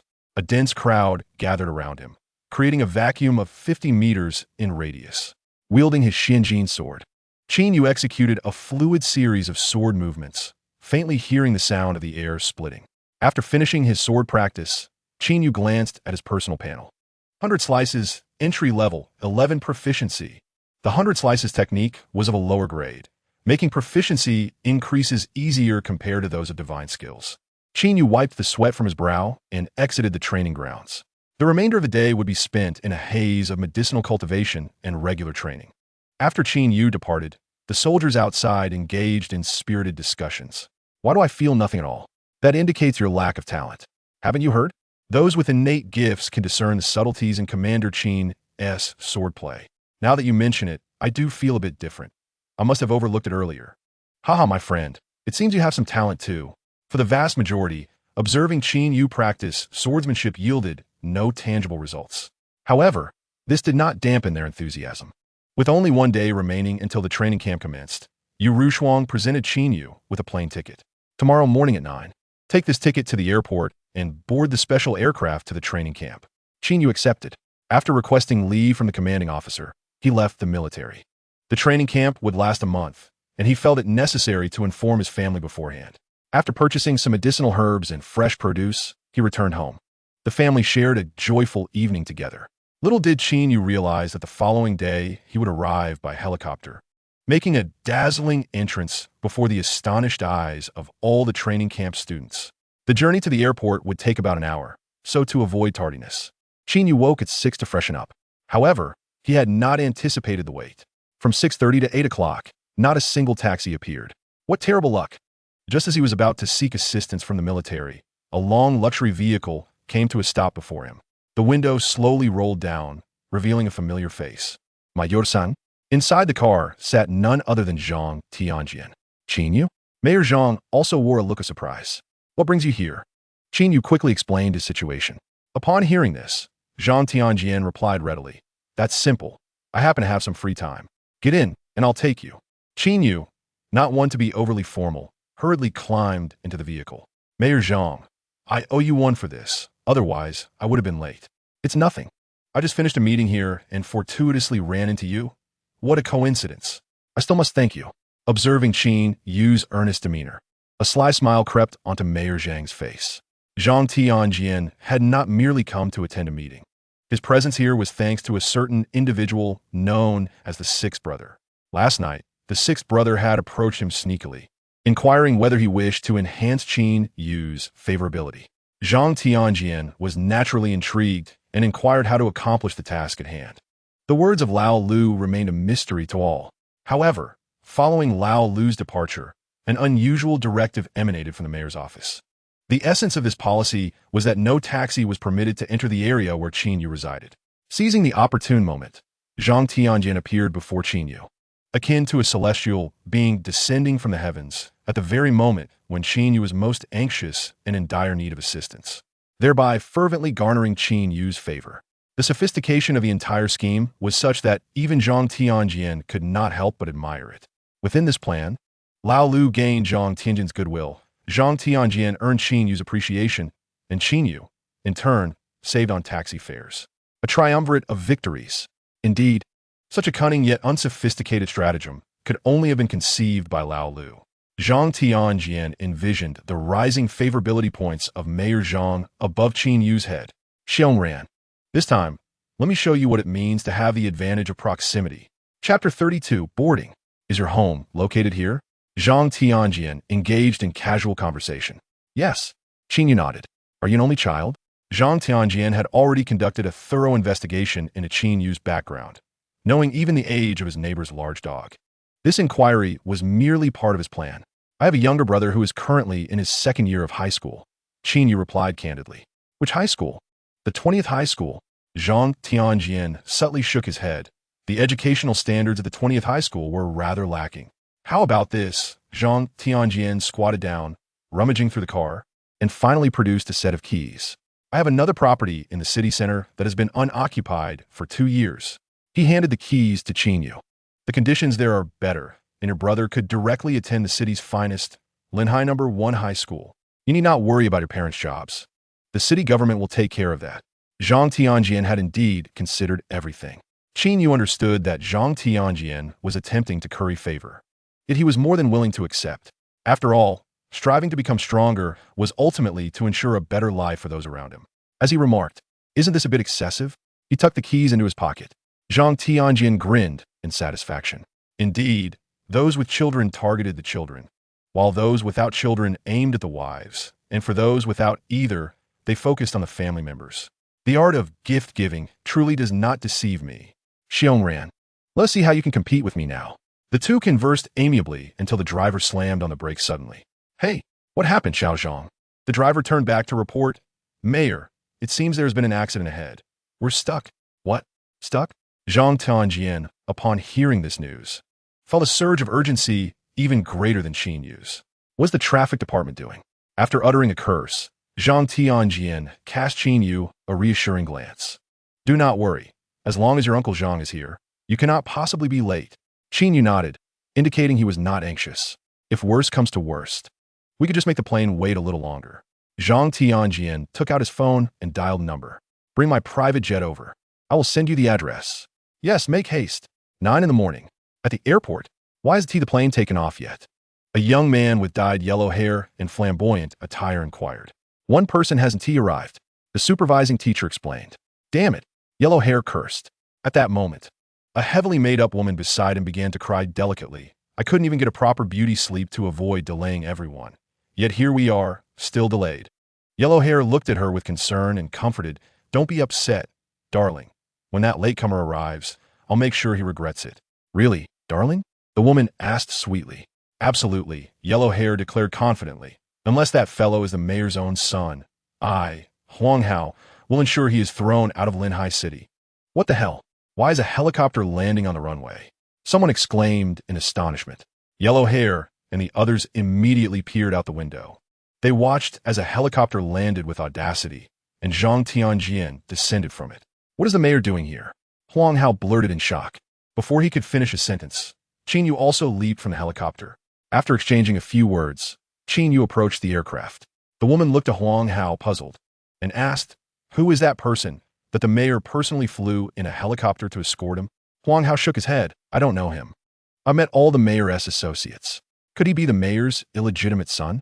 Is it possible he is also a student heading to the training camp? The woman asked. Very likely. It's quite easy for the mayor to secure a spot in a training camp, Huang Hao responded. Huang Hao's father was the deputy mayor, and the woman beside him, named Wu Lily, was his girlfriend. The training camp slots they were attending were obtained through his father's connections. The mayor's illegitimate son? Wu Lily mused as she saw Qin Yu approaching, her mind racing with ideas. What are you doing?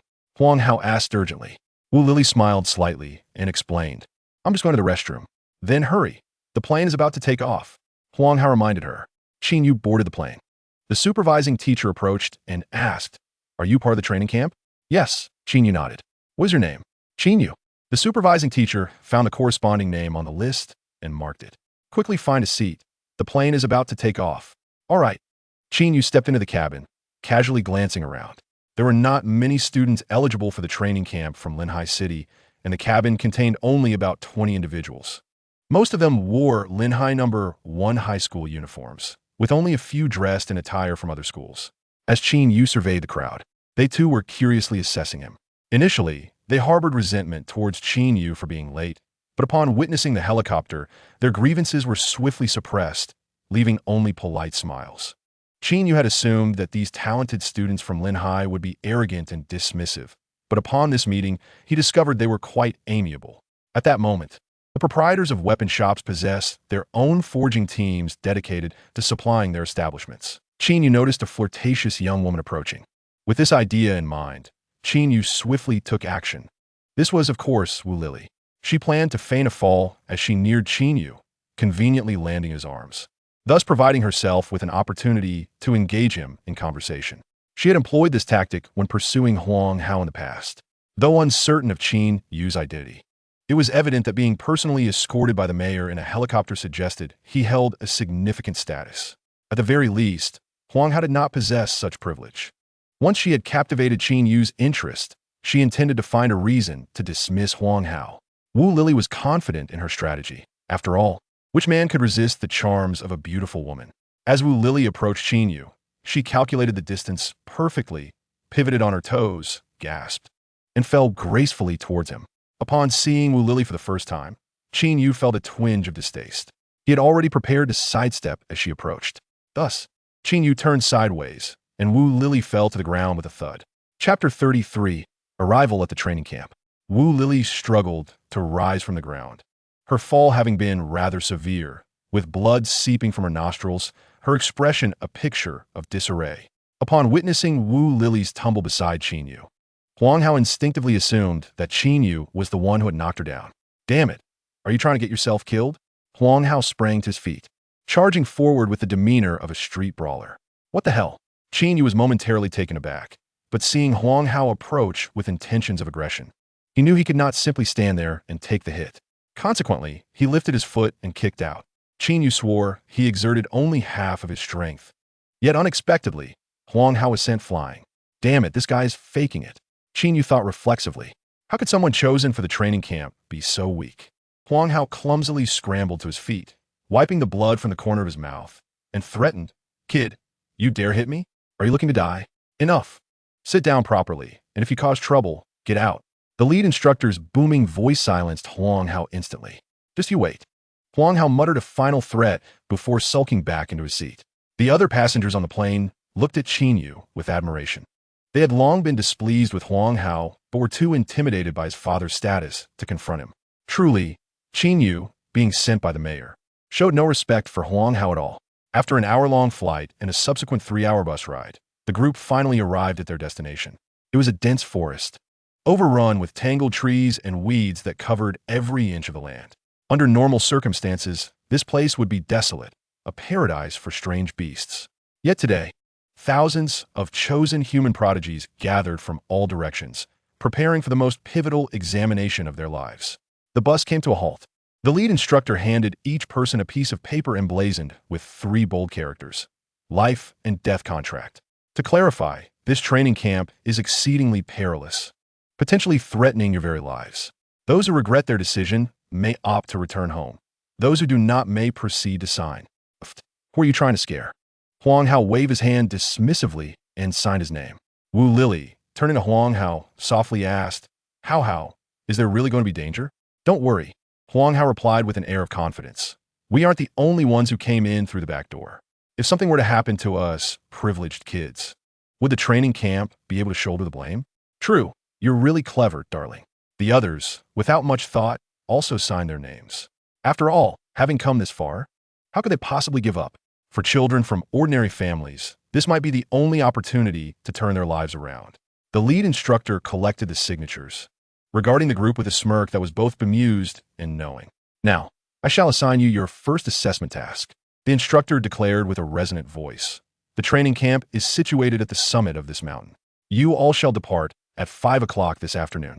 And those who fail to reach the training camp by 5 o'clock the following afternoon will be eliminated. Strange beasts above level 15 have been cleared from the mountain. Yet many still roam freely. You may form teams or choose to go solo, using any means and weapons at your disposal. There are no rules to restrain you. Your sole objective is to ensure you arrive alive at the entrance of the training camp. The order of your arrival will also factor into your final assessment scores, with the first 50 arrivals receiving corresponding point rewards. Lastly, I must remind you that the total resources available at the training camp are finite. For every individual eliminated, the remaining participants can claim a slightly larger share of the resources. Thus, while climbing, you must not only guard against the strange beasts but also against each other. You may disembark now. I wish you all the best of luck. Once the group exited the vehicle, they began clustering together in small groups. Old Qin, why don't we team up? Hu Fatty suggested, extending an invitation to Qin Yu. This was a friend Qin Yu had made on the journey. Qin Yu smiled and declined. I've already made arrangements with a few others. I wouldn't want to hold you back. All right, see you in the training camp. See you in the training camp. Qin Yu took out his phone and dialed a number. I've arrived, where are you?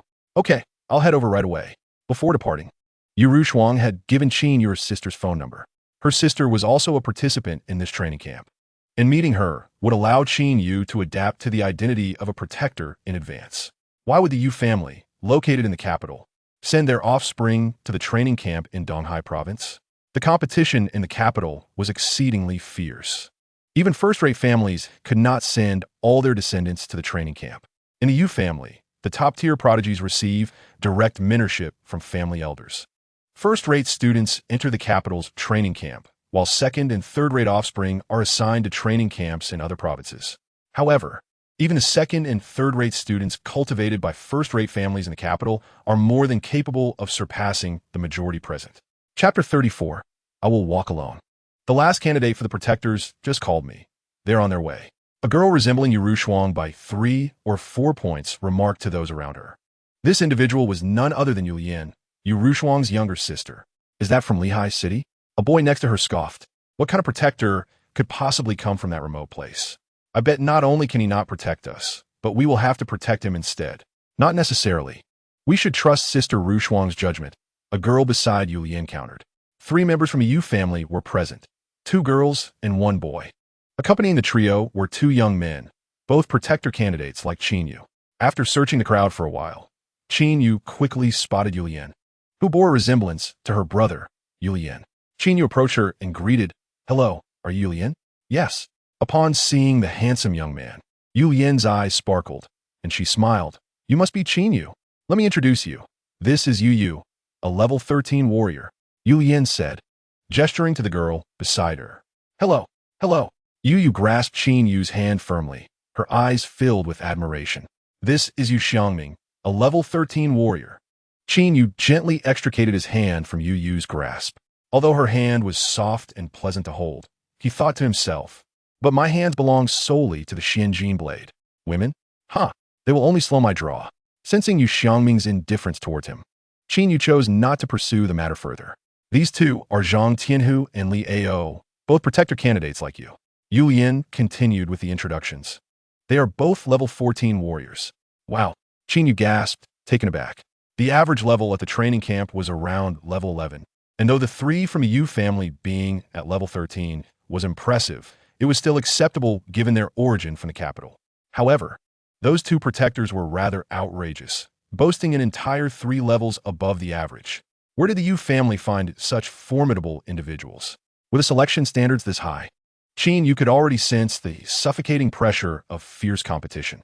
After contemplating for less than a second, he resolved that as long as no one inquired, he would never voluntarily disclose his level. "Qin Yu, what level are you?" Yu Xiaoming asked. "Qin Yu, what a coincidence to mention the very subject that should remain untouched.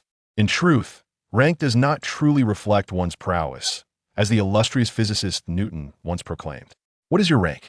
Yu Xiaoming inquired, fixing his gaze upon Qin Yu, articulating each word with deliberate precision, leaving no room for evasion. "I am a level 08, Qin Yu replied candidly. "How much?" The crowd, taken aback, could hardly believe their ears. "I am indeed a level 08, Qin Yu reiterated. The 2 candidates for the role of guardian behind him erupted into laughter. They had anticipated a formidable competitor, only to find a mere jester. Has Lehigh City truly fallen to such depths that in 08 could be selected as a guardian? Li Ao jested. Yu Xiaoming scoffed. "You, in 08, are to protect us 3/13ths? Do you not find that amusing? Rank does not necessarily equate to strength." Qin Yu insisted. "How strong can in 08 truly be? I suspect you simply wish to make our task easier by bringing in an additional challenge." Yu Ryue hastily interjected. "Enough, let us not continue this." Qin Yu sighed and waved his hand dismissively. "Very well, I shall not be a burden. I will proceed on my own. Let us meet at the mountain's summit." With that, Qin Yu turned on his heel and departed. "Hey!" Yu Ryue attempted to speak, but was pulled back by Yu Xiaoming. Consider it fortunate he recognized his place and left. Keeping him around would only be a hindrance. Yu Xiaoming remarked with satisfaction. Yu grasped Yu Ruyue's hand, smiling. Though in 08 cannot be a guardian, his looks make him quite the catch, don't you think? Have you considered pursuing him? If you fancy him, then go after him. Do not bother me. Then quickly provide me with Qin Yu's contact information. Yu eagerly awaited this response, playfully adding, a young man so handsome. Missing out on him would lead to days of regret. Qin Yu preferred solitude. He had sought out Yu Ruyue solely because the opportunity for the training camp and the college entrance examination was provided by the Yu family, and out of respect for Captain Yu. Regrettably, he was not the object of anyone's affection. Perhaps it was for the best, as it allowed Qin Yu to relish his freedom. At 5 in the afternoon, the call to action sounded. Everyone rushed up the mountain, each following their own planned routes. Qin Yu settled beneath a large tree, patiently observing the scattering crowd. The ascent was allotted 24 hours. A few extra minutes would not affect the final outcome. Moreover, Qin Yu's objectives differed from those of others. While they aimed to reach the summit as swiftly as possible, Qin Yu sought to simultaneously reach the cave and hunt as many aberrant beasts as he could. The training camp staff had thoughtfully cleared out all aberrant beasts above level 15. Was there a more ideal place for Qin Yu to hone his skills? This was practically tailored for him. Once the crowd had largely dispersed, Qin Yu dusted himself off and began his ascent, choosing a path with the fewest people. In the training camp's monitoring room, a burly man in military attire, standing at 2 meters tall, scrutinized the flickering surveillance screens. A closer look at the epaulets on his shoulders would reveal he held the rank of Major General. The footage displayed students participating in the training camp as they climbed the mountain. The entire mountain was outfitted with hidden surveillance. General Shangwan, are you truly certain about not dispatching anyone to protect these students? A young officer inquired cautiously. Major General Shangwan Feng exhaled a plume of smoke and replied slowly. On the battlefield, who protects you when battling aberrant beasts? But many of these students are the offspring of high-ranking officials. If anything were to occur on our watch, it would be difficult to explain, the young officer reminded softly. At this, Shangwan Feng's rage ignited, and he slammed a stack of documents onto the table. It is your indulgence that has allowed so many inept individuals to infiltrate and waste resources, monopolizing spots meant for the deserving. The training camp is designed for prodigies, for the future pillars of humanity, not for a bunch of good-for-nothings seeking to inflate their resumes. Glancing at the documents, he noted that of the 200 spots available this year, nearly 400 have been filled through connections, accounting for a third of the opportunities. The young officer bowed his head, too intimidated to speak.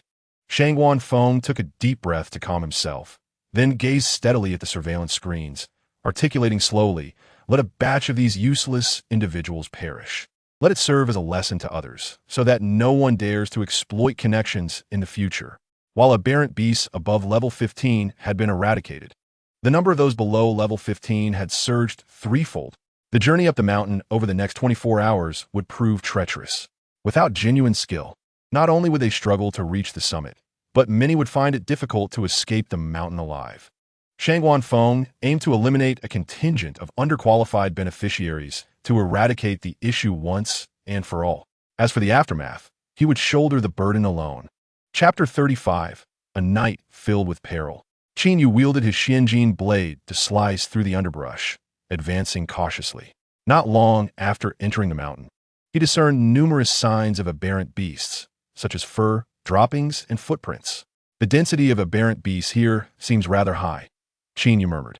Indeed, this selection assessment will not be simple. He remained vigilant, gradually activating his supreme breathing technique to sense the fluctuations of spiritual energy around him. Sure enough, an aberrant beast was present. Qin Yu glanced toward a tree trunk 100 meters away, where he had sensed a faint pulse of spiritual energy. Though the fluctuation was minuscule, it did not evade Qin Yu's perception. It appeared to be a low-level aberrant beast. Without hesitation, Qin Yu unleashed a blade of energy, striking precisely where he had detected the spiritual pulse. Approaching to investigate, he discovered a small green snake, no larger than a bean, among the severed branches and leaves. This creature, known as a thumb snake, may be diminutive in size, yet it harbors potent venom, typically concealed among leaves. it drops down to deliver a lethal strike to passing prey, making it a particularly cunning aberrant beast. Indeed, one must remain cautious. Who knows how many aberrant beasts lurk upon this mountain? Qin Yu exhaled in relief, but with my supreme healing technique, I should be immune to various toxins, correct? Still, it's best to err on the side of caution. The thumb snake produced a strength fruit, which Qin Yu consumed immediately. After advancing for another hour, he was surprised to find the density of aberrant beasts exceptionally high. He encountered one approximately every 10 minutes. This constant threat necessitated that everyone remain ever vigilant, unable to rest, while continually dispatching the aberrant beasts that appeared. This posed a considerable challenge for the majority of teams. Ahead, rustling sounds indicated the presence of a 5-man team. Qin Yu exchanged a glance with them from several hundred meters away before veering off in the opposite direction. As their instructor had previously advised, one must not only be wary of aberrant beasts on the mountain, but also remain vigilant of those around them. The total resources available are fixed. With one fewer person, there is more to be gained. As dusk fell, the most challenging phase of the assessment loomed near. At night, aberrant beasts become exceedingly active, their vision unrestricted, and their mental state enhanced. Their combat effectiveness could increase by 20. The entire mountain would soon belong to these aberrant beasts. Even Qin Yu preferred to avoid direct confrontation with them at night. He found a relatively concealed hollow in a tree to serve as his resting place for the night. Retrieving prepared food and water from his spatial ring, indulging in a hearty meal. Sated and refreshed, Qin Yu commenced his training in the divine breathing technique, restoring his vitality and relaxing his nerves. In the training camp surveillance room, General Shangwan, with a cigar nestled between his fingers, quietly observed the monitor displays. General Shangwan, we currently have 11 deceased students and 73 injured, reported a young officer at his side. Shangwan's brow furrowed slightly, dissatisfied with the tally of fatalities. Yet he refrained from voicing his concerns, for the true nightmare had only just begun. As night descended, the roars of beasts echoed through the darkness. It was common knowledge among humans to conceal themselves as best as they could. Survival depended on it. Shangwan's gaze fell upon one particular monitor, and a faint smile crept across his lips. The screen revealed a group of 7, gathered around a campfire, roasting the thigh of a fallen beast, oblivious to the corpse lying just a short distance away. In Shangwan's eyes, those 7 were already doomed, having transgressed 3 cardinal rules. First, the use of continuous light sources at night is strictly forbidden. Many beasts possess a phototropic nature, rendering a campfire akin to a lighthouse in the vast ocean, impossible to miss. Second, one must avoid consuming heavily scented food in the wild. The keen sense of smell possessed by these creatures would undoubtedly be lured by the aroma of roasting meat. Third, after slaying a beast, one must swiftly distance themselves from the carcass and cleanse any bloodstains, as the pungent scent of blood is equally enticing to nocturnal predators. Sure enough, within 10 minutes, the 7 were devoured by a horde of 20 beasts. Take note, the death toll has risen by 7.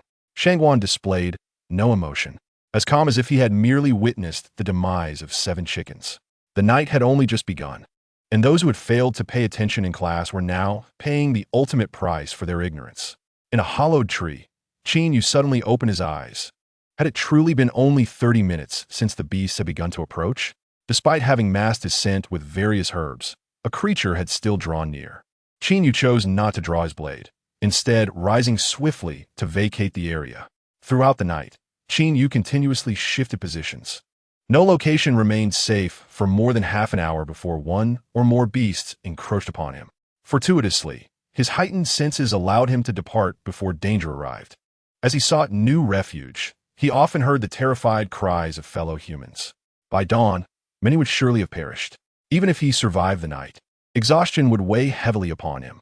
Thanks to the formidable restorative power of the divine breathing technique and his acute perception, Qin Yu managed to remain in peak condition, navigating the treacherous territory of the beasts.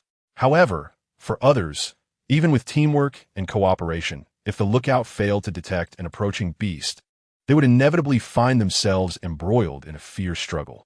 The cacophony of battle would attract more beasts, easily leading to encirclement and devastating casualties. Even if they managed to capitalize on their numerical advantage to dispatch a creature before reinforcements arrived, The relentless frequency of conflicts and the constant tension would leave everyone utterly fatigued. All were subjected to a torment beyond words.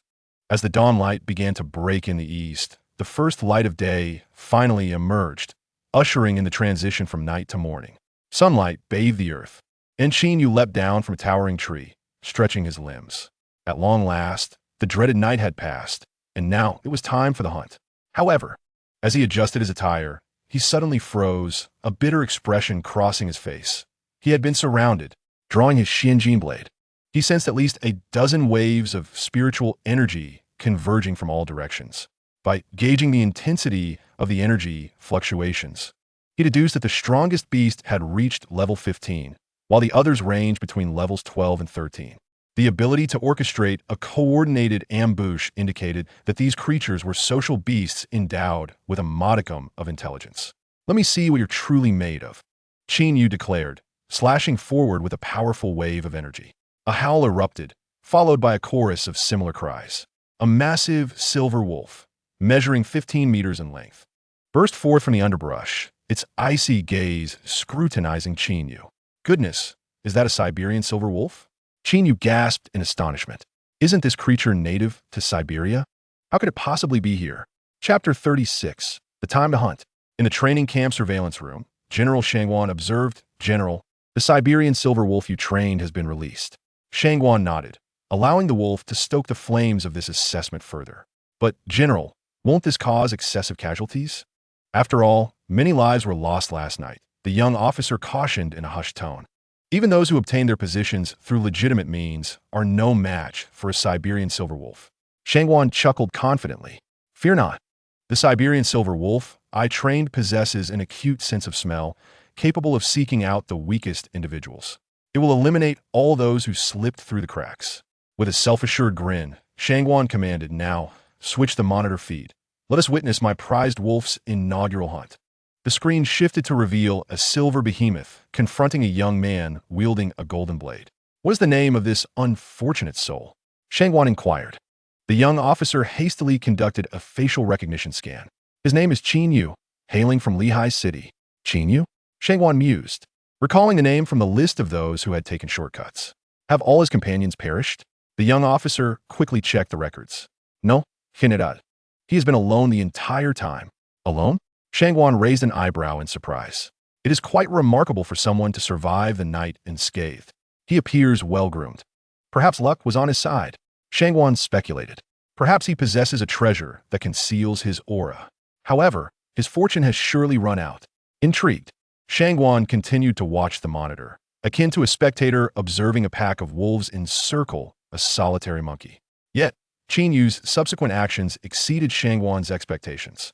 "Remarkable. This lad, faced with a pack of Siberian silver wolves, chooses to attack instead of flee." Shangwan exclaimed, impressed. Though foolish, his courage is commendable.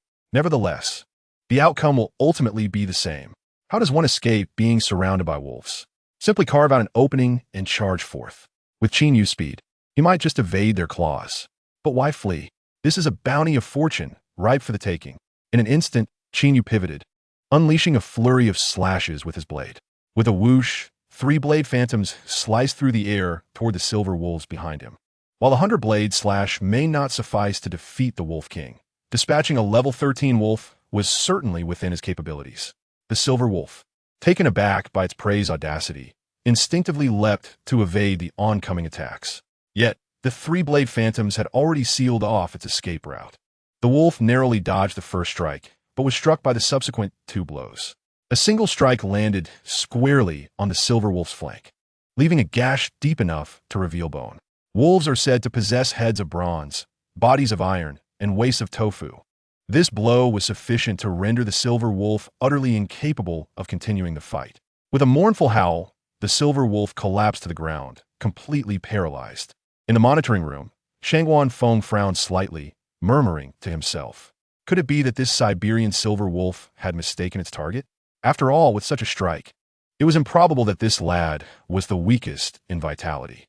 Having trained the Siberian silver wolf, Shangwan Feng was acutely aware of each wolf's combat capabilities. To dispatch a silver wolf in a single blow indicated a strength that surely ranked among the elite. Why, then resort to underhanded means. Shangwan Feng found himself perplexed. Is there any chance of saving this Qin Yu? Shangwan Feng inquired. The young officer, having assessed the situation, shook his head. General, the Wolf King is about to charge. We have no personnel on site, and the nearest staff member will take at least 10 minutes to arrive. Then let it be. Shangwan Feng waved his hand dismissively. 10 minutes could mean death a dozen times over. He felt no sorrow for the impending loss of an exceptional student. In his ascent to the present status on the battlefield, he had witnessed the fall of too many prodigies, rendering him numb to death. Humanity has never lacked for genius, nor would the demise of one genius alter its course. Seeing his comrade in agony on the ground ignited the Wolf King's fury. The Wolf King's eyes turned a deep crimson, its silvery fur bristling, while its sharp claws dug fiercely into the earth for greater traction. With a howl, the Wolf King rallied the pack, and they surged towards Qin Yu. At present, Qin Yu's vitality level stood at 0.78, and with the aid of his breathing technique, healing arts, and the Xianji knife, his true combat power exceeded level 14. Yet, facing the level 15 Wolf King, Qin Yu still felt an overwhelming pressure. The Wolf King charged ahead like a tempest, its gaping maw aimed at Qin Yu's throat. With both hands gripping the Xianji knife, Qin Yu swung it horizontally at the Wolf King. Bang! The Wolf King caught the Xianji knife in its jaws, a hint of a human-like smile playing at the corners of its mouth. Unable to retract the blade, Qin Yu decisively abandoned it and faced the other silver wolves barehanded. However, a lone fist could hardly contend against four paws.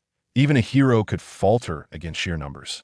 In mere moments, Qin Yu's garments were torn to shreds, and his six-pack abs were marred with scratches. Desperately, Qin Yu leaped onto a tree, his tiger-like gaze fixed on the Wolf King as he proclaimed, "Your strength is commendable. It warrants the use of this technique." He retrieved a blood-red pill and swallowed it whole. In the next instant, the vitality within him boiled, his bones crackling audibly as his wounds healed at a visibly rapid pace, leaving no scars behind. Instinctively, the Wolf King recoiled, emitting a low, mournful howl. Wolves, being exceptionally perceptive creatures, sensed the looming threat of death emanating from this prey. It is over. Qin Yu exhaled, stepping forward to confront a silver wolf. The wolf's pupils dilated in fear, and it turned to flee. Qin Yu offered it no opportunity. With a surge of muscle, he delivered a powerful punch to the wolf's skull. With a muffled grunt, the wolf's cranium caved in, its body going rigid before collapsing to the ground. With the strength to obliterate a copperhead with a single punch, one can only imagine the magnitude of Qin Yu's power at this moment. The Wolf King retreated a step, howling to the heavens, while all the silver wolves promptly turned and fled in every direction. Qin Yu picked up the Xianji knife, a grin spreading across his face. "I told you, the hunting hour has begun." He transformed into a fleeting shadow, vanishing from sight. Chapter 37. Counting the Gains. By the heavens! Shangwan Feng suddenly stood, his previous calm shattered. This lad had concealed his strength all along. The young officer's eyes were wide with astonishment. The Wolf King had fled? The general had specifically trained the Wolf King to eliminate those privileged scions, only for it to be chased by its prey during its inaugural hunt? Surely this must be a deception. Either the Wolf King or Qin, you must be an imposter. Slapping his thigh, Shangwan Feng urged, "Quick, send someone over." The young officer, taken aback, replied, "General, if all goes well, Qin Yu should not require assistance." Who in the world said anything about saving Qin Yu? Shangwan Feng rubbed his forehead in exasperation. "I instructed you to rescue the Wolf King. I was counting on the Wolf King to eliminate those privileged miscreants. If the Wolf King falls, how many resources will those worthless individuals squander?" Shangwan Feng lamented in despair. "But, General, it may be too late," the young officer whispered cautiously. Shangwan Feng slumped into a chair, waving his hand weakly. "Enough. I never anticipated being outmaneuvered by youth this time. However, much has been lost. I trust that in the future, anyone considering underhanded means will think twice about its worth." The Wolf King raced forward, terror etched in its eyes. Its instinct for self-preservation urged it to distance itself from this human as far as possible. "Flee." A dispassionate voice suddenly resonated from ahead. "Do you think you can escape?" The Wolf King's pupils constricted sharply, its fur bristling as its limbs dug into the ground, halting its advance. Baring its teeth, the Wolf King howled to the sky. There was no need for further cries. Qin Yu approached the Wolf King step by deliberate step, speaking softly, "They are all dead. But do not mourn, for you shall soon be reunited with them, albeit in another realm." The Wolf King shifted its weight back, issuing a low, threatening growl towards Qin Yu. A single drop of blood fell from the tip of the Xianji knife, and in that instant, both Qin Yu and the Wolf King surged forward, colliding with ferocity. The golden blade and silver claws danced in a deadly ballet. The clash of gold and silver illuminated the surroundings, shattering boulders and sending debris flying. Amidst the violent confrontation, the Wolf King was forced to retreat. Its silvery fur became drenched in a glaring crimson, an alarming sight. With a howl that pierced the heavens, the Wolf King's muscles bulged, its size seemingly increasing. The threat of death compelled the Wolf King to unleash its ultimate survival tactic. 3 drops of its essence blood ignited, causing its aura to surge dramatically.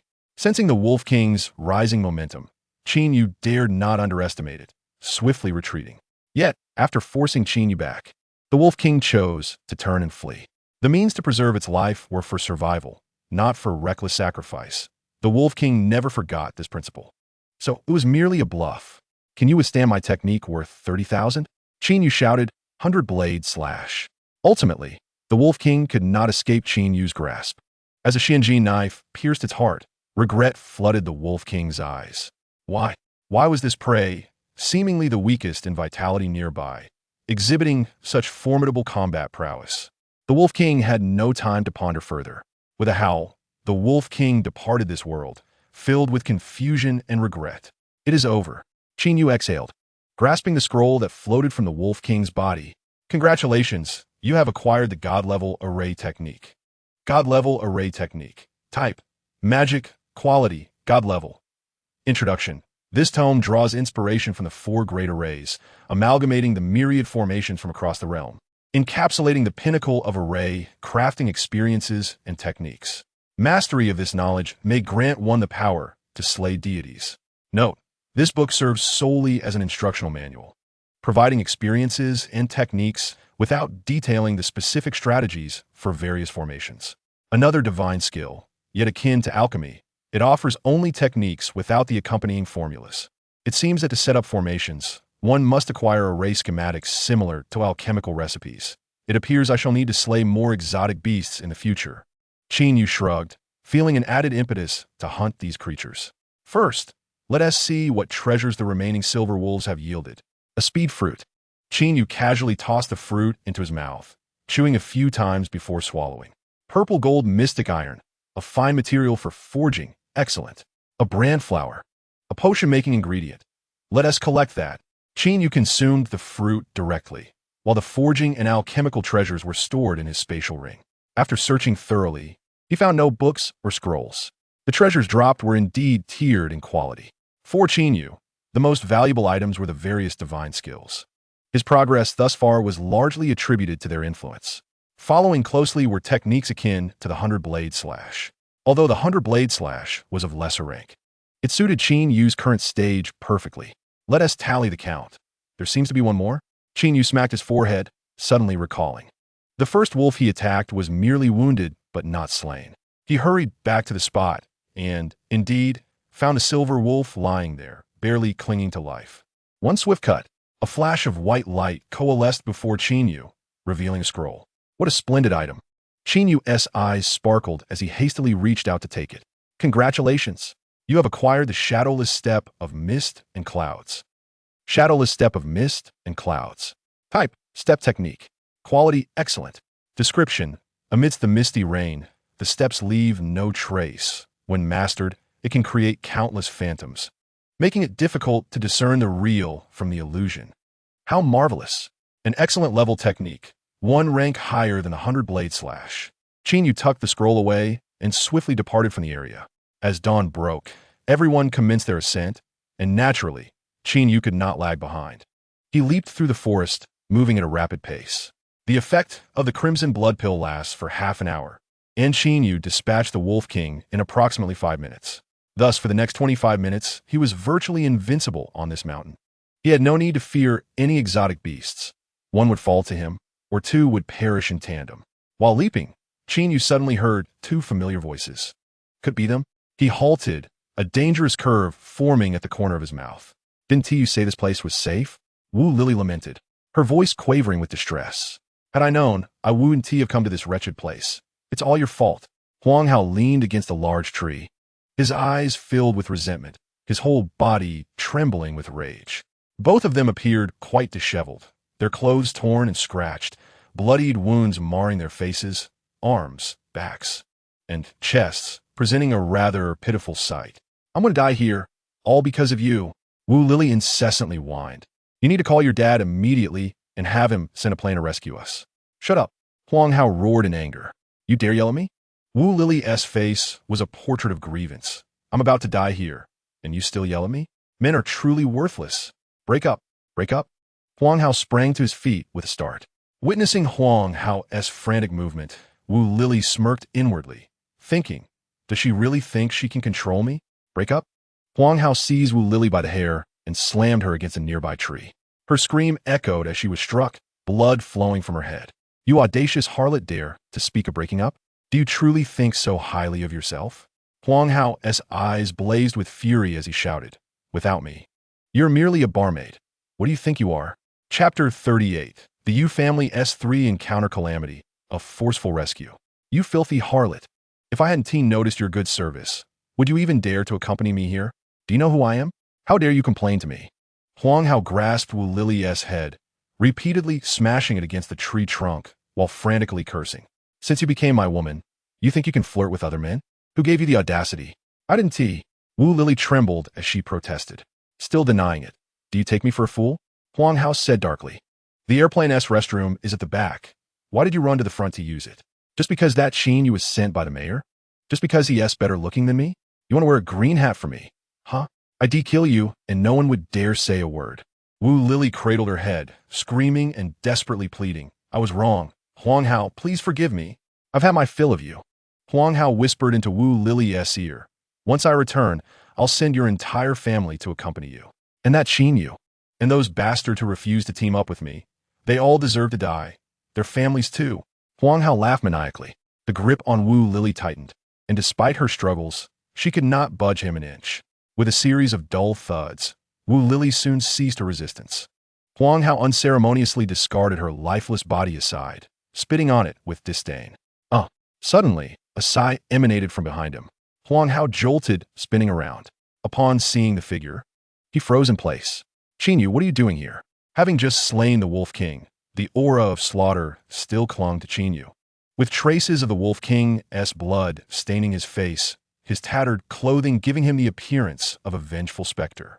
The bloodthirsty presence terrified Huang Hao, causing him to retreat repeatedly. Qin Yu sighed. It's truly remarkable that a waste like you has managed to survive this long. What do you want?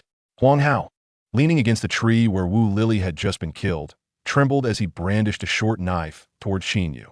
Nothing much, just happened to pass by. Heard someone calling my name, and thought I'd come take a look. But I didn't quite catch what you said earlier. What was that? Qin Yu regarded Huang Hao with a playful glint in his eyes. Huang Hao gulped, trembling as he stammered. I said you're better looking than me. As if that needed to be stated, Qin Yu advanced step by step towards Huang Hao, his face impassive as he inquired. What else? Huang Hao shook his head repeatedly. Nothing more. Nothing more. A flash of golden light swept before Huang Hao's eyes, and the world around him began to spin. I just didn't hear clearly. I'm not deaf. Qin Yu removed Huang Hao's spatial ring and vanished from the spot. The higher he climbed, the smaller the mountain became, naturally increasing the probability of encountering others. Indeed, in less than 5 minutes, Qin Yu was once again forced to halt. The likelihood of running into acquaintances was exceedingly high. Qin Yu concealed himself in the shadows, silently lamenting. The Yu family trio was in tatters, covered in wounds, while 2 protectors lay motionless on the ground, oblivious to their fate. Opposite them stood 4 young men, each wielding weapons and sported malevolent grins. Zhou, you truly are despicable. With blood pooling in her mouth, you strained to shout. You dare to ambush us while we are poisoned? Have the courage to strike after we've detoxified. Ha ha ha ha. The 4 adversaries erupted into laughter as if they had heard the most ludicrous joke. Are you but a child? Zhou sneered. I painstakingly ensured you fell victim to this blood dissolution powder precisely to take your lives while you are vulnerable. So it was you who administered the poison. You gritted her teeth. You truly are despicable. Despicable? Ha ha ha. Thank you for the compliment. Zhou replied, brimming with pride. You shall not die in vain. I spent a fortune to procure you. The protector Li Ao, and this blood dissolution powder was painstakingly developed by my family's elders. Otherwise, how could your antidote possibly be ineffective? You gazed at the fallen Li Ao in astonishment. Li Ao was your man? Then why did you kill him? Huh. Zhou laughed. If he could betray you, he could betray me as well. Moreover, if he were alive, I'd still owe him a reward. You truly are vile. Zhou, does your Zhou family truly wish to declare war on my Yu family? Yu Xiaoming threatened. Others may fear your Yu family, but my Zhou family does not. Zhou retorted disdainfully. Besides, if I ensure you remain here forever, how would the Yu family ever know it was I who did this? And honestly, with you three second-rate science, do you think you are worthy of our family's intervention? Yu Xiaoming gritted his teeth and stepped forward, positioning himself in front of Yu Rushuang and Yu. I will hold them off. You must escape. No, how can we leave you to die alone? Our family's creed is to never abandon or give up. If we leave together. How touching. Zhou cackled. Fear not. None of you will escape. He gestured to the three candidates for protectors beside him. Dispose of that man.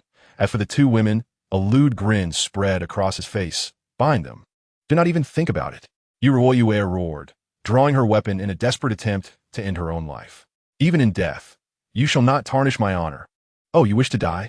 Zhou coldly laughed, instantly appearing before Yu and seizing the weapon that was poised to pierce her throat. With your poison state, your speed is far too sluggish. He snatched away the weapon, his gaze lingering on her ample bosom, swallowing hard. Since you've come this far, why not indulge directly?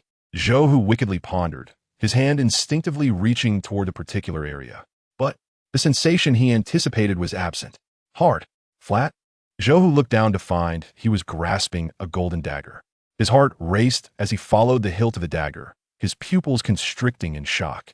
Unbeknownst to him, a man had appeared from nowhere, and Zhou was completely oblivious.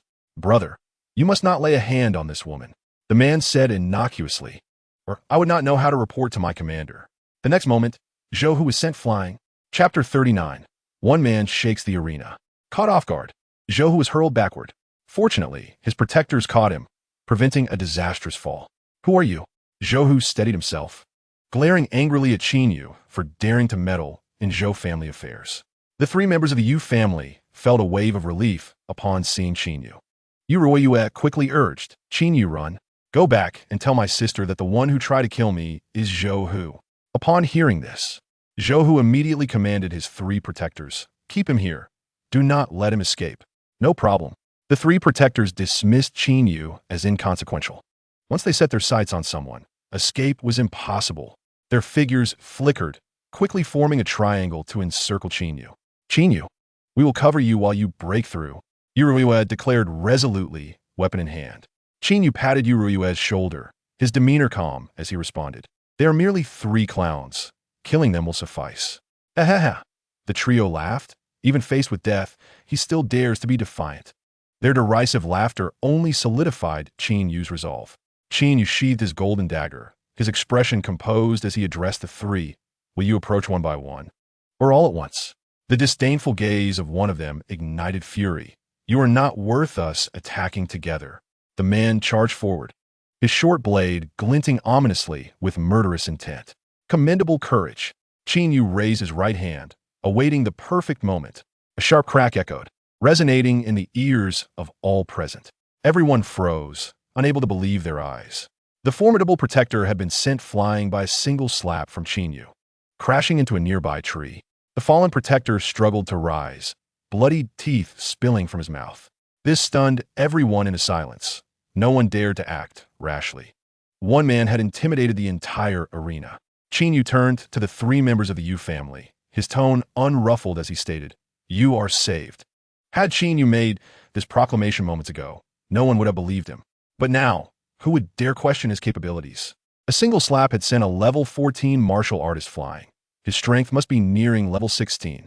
Qin Yu's gaze fell on Yu Xiaoming, and suddenly, He shifted his tone to one of playful malice. However, why should I save you? Yu Xiangming, who had previously ridiculed him, found himself at a loss for words. A wave of regret washed over him. Why must my tongue be so reckless? Yu Ruoyue and Yu Yu hurriedly interceded on behalf of Yu Xiangming. Qin Yu. He was merely thoughtless. He meant no harm. Qin Yu then turned to Yu Yu, asking nonchalantly, I never said I would save you, did I? The pleading Yu Yu fell silent, her face reddening in embarrassment, wishing for a hole to hide in. Even Yu Ruoyue hesitated to speak, fearing Qin Yu might turn to her and say, I never said I would save you either. Sensing Yu Ruoyue's discomfort, Qin Yu reassured her with a gentle pat on the shoulder and a reassuring glance. For the sake of Commander Yu, I will ensure your escape. Thank you. Yu Ruoyue replied stiffly. You're welcome. Yu Yu whispered. Qin Yu, what exactly does that mean? Qin Yu inwardly rejoiced, eagerly awaiting her question. Saving them could not be without merit. For Commander Yu's sake, he could not let them perish here. Qin Yu feigned contemplation for a moment. How about this? You give me 100,000, and he gives me 200,000. Quite a bargain. Wouldn't you agree? Qin Yu had too many skills to upgrade, and grinding them one by one would consume too much time, thus resorting to this strategy. 200,000. Yu Xiangming exclaimed, his expression fervent. You might as well kill me. This left Qin Yu in bewilderment. You are scions of a prestigious family in the imperial capital. Surely, retrieving 100 or 80,000 should be effortless. After all, the medicinal herbs and spatial ring casually gifted to him by Sun Yoshin were worth millions. And Sun Yoshin hadn't even blinked. You asked for just 200,000, and it cost me my life. Yu Ruoyue explained, though we hail from a first-rate family, we are not valued within it, and the resources available to us are limited. Surely, you can manage 150,000? Your life is worth at least 150,000, right? Yu Xiaoming gritted his teeth and declared, 80,000. My life is only worth 80,000. At least 120,000. It cannot be less. Qin Yu countered, willing to concede slightly. At most 90,000. It cannot exceed that. After a round of haggling, the final price was settled at 100,000. What about me? Brother Qin Yu? Yu Yu inquired in a low voice. You may take 50,000. Yu Yu accepted with delight, having said nothing to negotiate a discount of 50,000. A profitable deal. Reluctantly, Yu Xiaoming produced 100,000 and handed it to Qin Yu, while Yu Yu also transferred 50,000 to him. Combined with Qin Yu's original assets, he now possessed around 200,000 in cash. System. Activate the premium mode. Please select a skill. Shadowless Cloud Step. Cost. 30,000. Upgrading Shadowless Cloud Step to Novice level. Confirm. Upgrade successful. Qin Yu felt a lightness in his body, and the methods for executing the Shadowless Cloud Step were inscribed in his mind. Zhou Hu, observing that Qin Yu and the others were ignoring him and engaged in bargaining, felt a surge of fury, discussing saving lives in front of me. They truly do not regard me at all. Zhou Hu gritted his teeth and said, You three, come at me together. I intend for them all to perish here. This blatant insult incensed the trio. Exchanging glances, they surged forward towards Qin Yu. No matter how strong you are alone, can you defeat the three of us? With a swift motion, they closed in, instantly sealing off all of Qin Yu's escape routes. Qin Yu, be careful, Yu Ruoyue warned. Qin Yu stood his ground, hands clasped behind his back, showing no intention of evasion. Three blades plunged into Qin Yu's body simultaneously.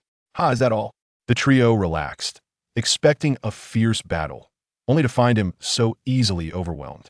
Something's amiss. Zhou Hu's pupils constricted as he quickly warned, Be careful, this is a phantom. Too late.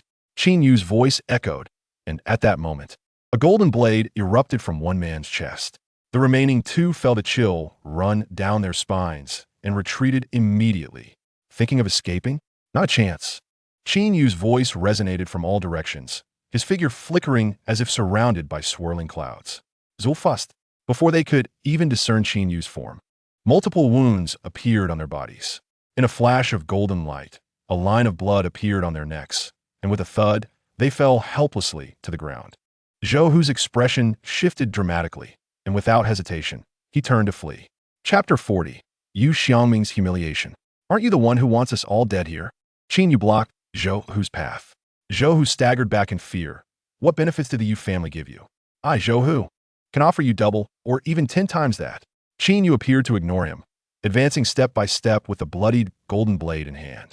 Let me inform you, I am a member of the Zhou family.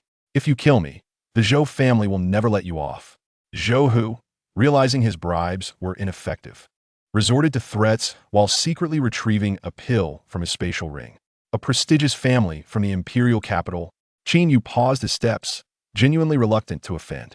Zhou Hu, hearing this, felt a glimmer of hope for negotiation. But before he could speak, a flash of golden light passed before his eyes. Zhou Hu's eyes widened in disbelief as he collapsed to the ground. The meticulously crafted plan, the easily attainable success, was utterly shattered because of one individual. I do not wish to offend the Zhou family just yet, Qin Yu remarked to Zhou Hu's corpse, so I can only inconvenience you to remain silent forever. Qin Yu removed Zhou Hu's spatial ring, his imposing aura diminishing rapidly. The effects of the blood-cleansing pill had worn off. With his hands in his pockets, Qin Yu approached the 3 members of the Yu family. I must take my leave. We shall meet at the mountaintop.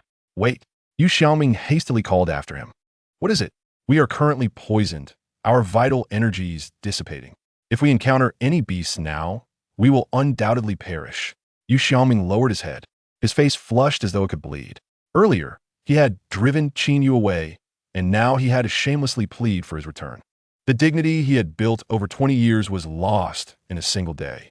Apologies, I had forgotten about this issue. Thank you for reminding me. Qin Yu expressed gratefully to Yu Xiaoming, silently adding, otherwise, I would have missed this opportunity for small profit. Since you are poisoned, can we not simply cure it? Qin Yu suggested. Yu Riyue shook her head. The detoxification pills from our family are ineffective against this poison. We cannot resolve it for now. Let me give it a try. You can detoxify? Yu Riyue asked in surprise. I have some knowledge of healing arts. Healing arts? Then there's no need to try. Yu Xiaoming could not suppress his sarcastic nature, interjecting, if even the detoxification pills from the family are ineffective, do not expect much from healing arts. Qin Yu chose to ignore him and firmly grasped Yu Riyue's wrist. What are you doing? Yu Riyue flinched back in fright. Yu boldly stepped forward. Let go of Riyue. If you have the ability, come at me. Do not move. Qin Yu activated his divine-level healing art, a warm current flowing through Yu Riyue's meridians. The dispersing powder researched by the Zhou family was indeed formidable. It took Qin Yu a full minute before the fluctuations of vital energy began to manifest on Yu Riyue's body. Yu Riyue's eyes widened as she felt her energy gradually restoring, the long-lost strength returning. 5 minutes later, Qin Yu withdrew his hand. The poison is undone, and it seems the internal injuries that have long plagued me are also healed. Upon hearing this, Yu Xiaoming's face turned red with humiliation. Yu quickly approached Qin Yu, extending her 2 fair hands, smiling brightly at him. Please, any hand will do. If it's not suitable, other places work too. Qin Yu gently shook his head, extending 5 fingers. Yu's smile faltered. What does that mean? 50,000. Qin Yu stated succinctly. Instantly, Yu's small face fell. Did this also require payment? Indeed, Qin Yu urged. Make your decision quickly. My time is precious. Yu glanced at the little treasury in her spatial ring, her eyes glistening with tears as she looked at Qin Yu. Brother Qin Yu, could we settle this in another way? Qin Yu replied, in this lifetime, I only acknowledge money. Then could you perhaps offer a discount? I do not have that much money left. Yu Riyue also chimed in. Qin Yu, we are friends. Just lower the price a bit. All right then, 30,000 it is. Qin Yu waved his hand, feigning a loss in business. By the way, Qin Yu turned to Yu Riyue. Please settle the treatment fee from earlier. I have to pay too? Yu Riyue asked incredulously. Qin Yu nodded. 30,000. Thus, yet another grief-stricken individual emerged in this world. Yu Xiaoming, seizing the moment, pulled out 30,000 and handed it to Qin Yu. Qin Yu shook his head again. Your 30,000 is insufficient. You owe me 50,000. Why? They all paid 30,000. Why do I have to pay 50,000? Qin Yu slowly explained. Because you and I are not yet friends. Then I won't receive treatment. Yu Xiaoming retorted angrily. Very well. Qin Yu casually replied. If my lack of strength hinders the team's ascent speed, I would feel quite guilty and remorseful. Enough said, with tears streaming down his face. Yu Xiaoming extracted the final sum of 12,213 from his spatial ring. This is all I possess. Observing the pitiful state of the little lamb that had been shorn, Qin Yu felt a pang of sympathy. Very well, considering your earnestness. I shall offer you a more favorable deal. Clutching the bulging stack of cash, Qin Yu set forth on his ascent with a sense of satisfaction. By midday, he meandered to the mountain's summit, where a throng had already gathered. Due to his pursuit of exotic beasts, he had lagged behind the Yu family trio, who had arrived before him. Qin Yu, why are you so tardy? Yu approached him, her eyes reflecting a hint of delicate grievance, while Yu Xiaoming exhibited unabashed resentment. I encountered numerous exotic beasts along the way, which delayed me, Qin Yu explained. Huh. Those who delight in deceiving others seldom enjoy good fortune. Yu Xiaoming retorted with a smirk. True, but I am quite wealthy now. Yu Xiaoming's expression stiffened, as more and more individuals arrived at the mountaintop. Among them was the previously acquainted fatty who now looked rather disheveled, having endured considerable hardship to reach the summit. By 5 in the afternoon, approximately 700 people had trickled in. Shangguan Feng emerged from the training camp with several others, surveying the beleaguered crowd with a satisfied expression. Only through trials of blood and fire can one become the backbone of humanity in the future. Congratulations, talented individuals. You have successfully passed the assessment. From this moment on, you are officially members of the training camp and will undergo a month-long training program here. Shangguan Feng's voice resonated powerfully, ensuring that every ear caught his words, even without a microphone. Now, allow me to introduce the esteemed instructors of our training camp. Forging Master, Feng Ka, Elder of the Provincial Forging Association, 7th Level Forging Master. Applause erupted. Formation Master, Mo Feng, Vice President of the Changshan City Formation Masters Association, 7th Level Formation Master. More applause followed. Alchemy Master, Liu Bei, 7th Level Alchemy Master. Elder of the Provincial Alchemist Association. Healing Master, Zhu Wu, 7th Level Healing Warrior. Combat Techniques Master, Xiang Kaiyu, 7th Level Warrior. Exotic Beasts Encyclopedia Master, Wu Di, 7th Level Warrior. Lifetime Professor at Donghai University. As Shangguan Feng concluded the introductions, the students erupted in enthusiastic applause. For many from ordinary backgrounds, this was their first encounter with such formidable teaching staff. Calm down, please.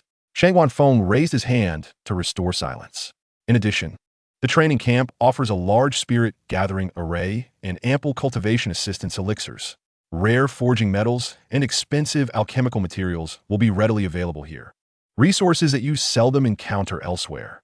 However, Shangguan Feng raised his voice. These resources are not free. All resources must be exchanged with training camp points. If your points are sufficient, you can obtain everything within the camp. But should your points fall short, you may find yourself unable to afford even a meal. How can we earn points? Someone inquired impatiently. There are many ways to earn points. Shangguan Feng replied. Completing tasks assigned by the training camp, hunting exotic beasts, and submitting their carcasses, or even cleaning the training camp will earn you corresponding points. Additionally, each instructor has the authority to distribute 50 points daily. Working for them or winning their favor can also earn you points.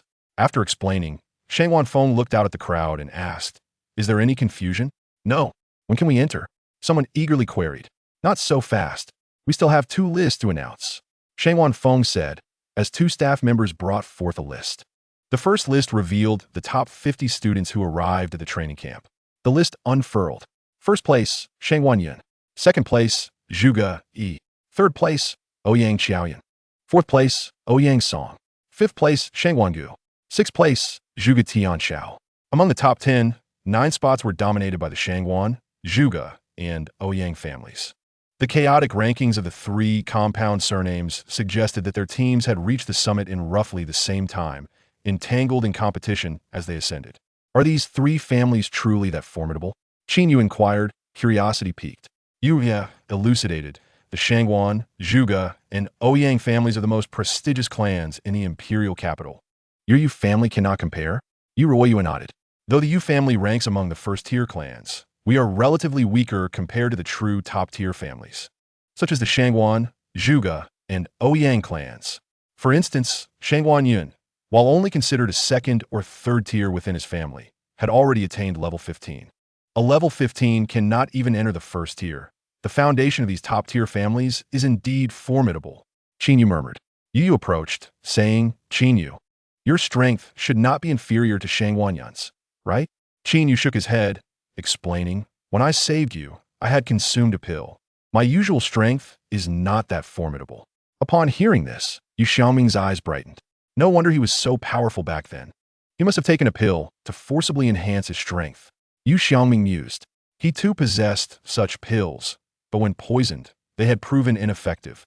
And while these pills could temporarily boost strength, they inflicted severe damage on the meridians and could jeopardize one's foundational cultivation. They should only be used in dire circumstances.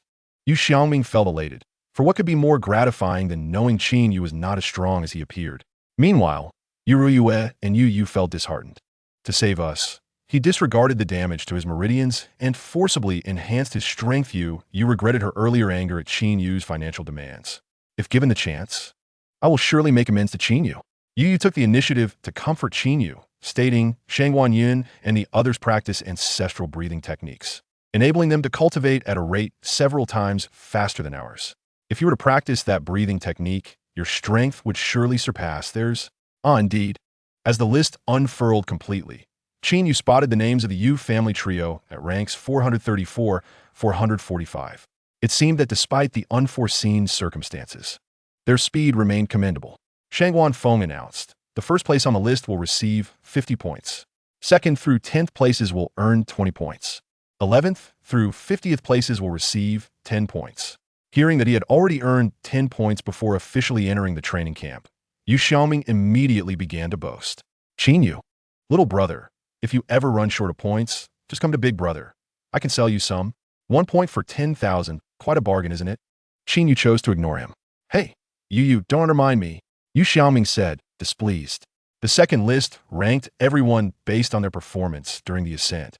Shangguan Feng stated, their essay second list? Everyone perked up, eager to see their names on it. The list slowly unfurled.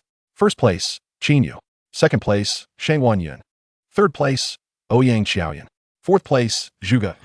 Fifth place, Shangguangu. Sixth place, Zhuge Tianshao. Upon casting his eyes on the leaderboard, Yu Xiaoming's mind momentarily crashed. How could Qin Yu possibly be in first place? Even the three esteemed families have been overshadowed by Qin Yu. Surely, he could not be so formidable as to reach such heights.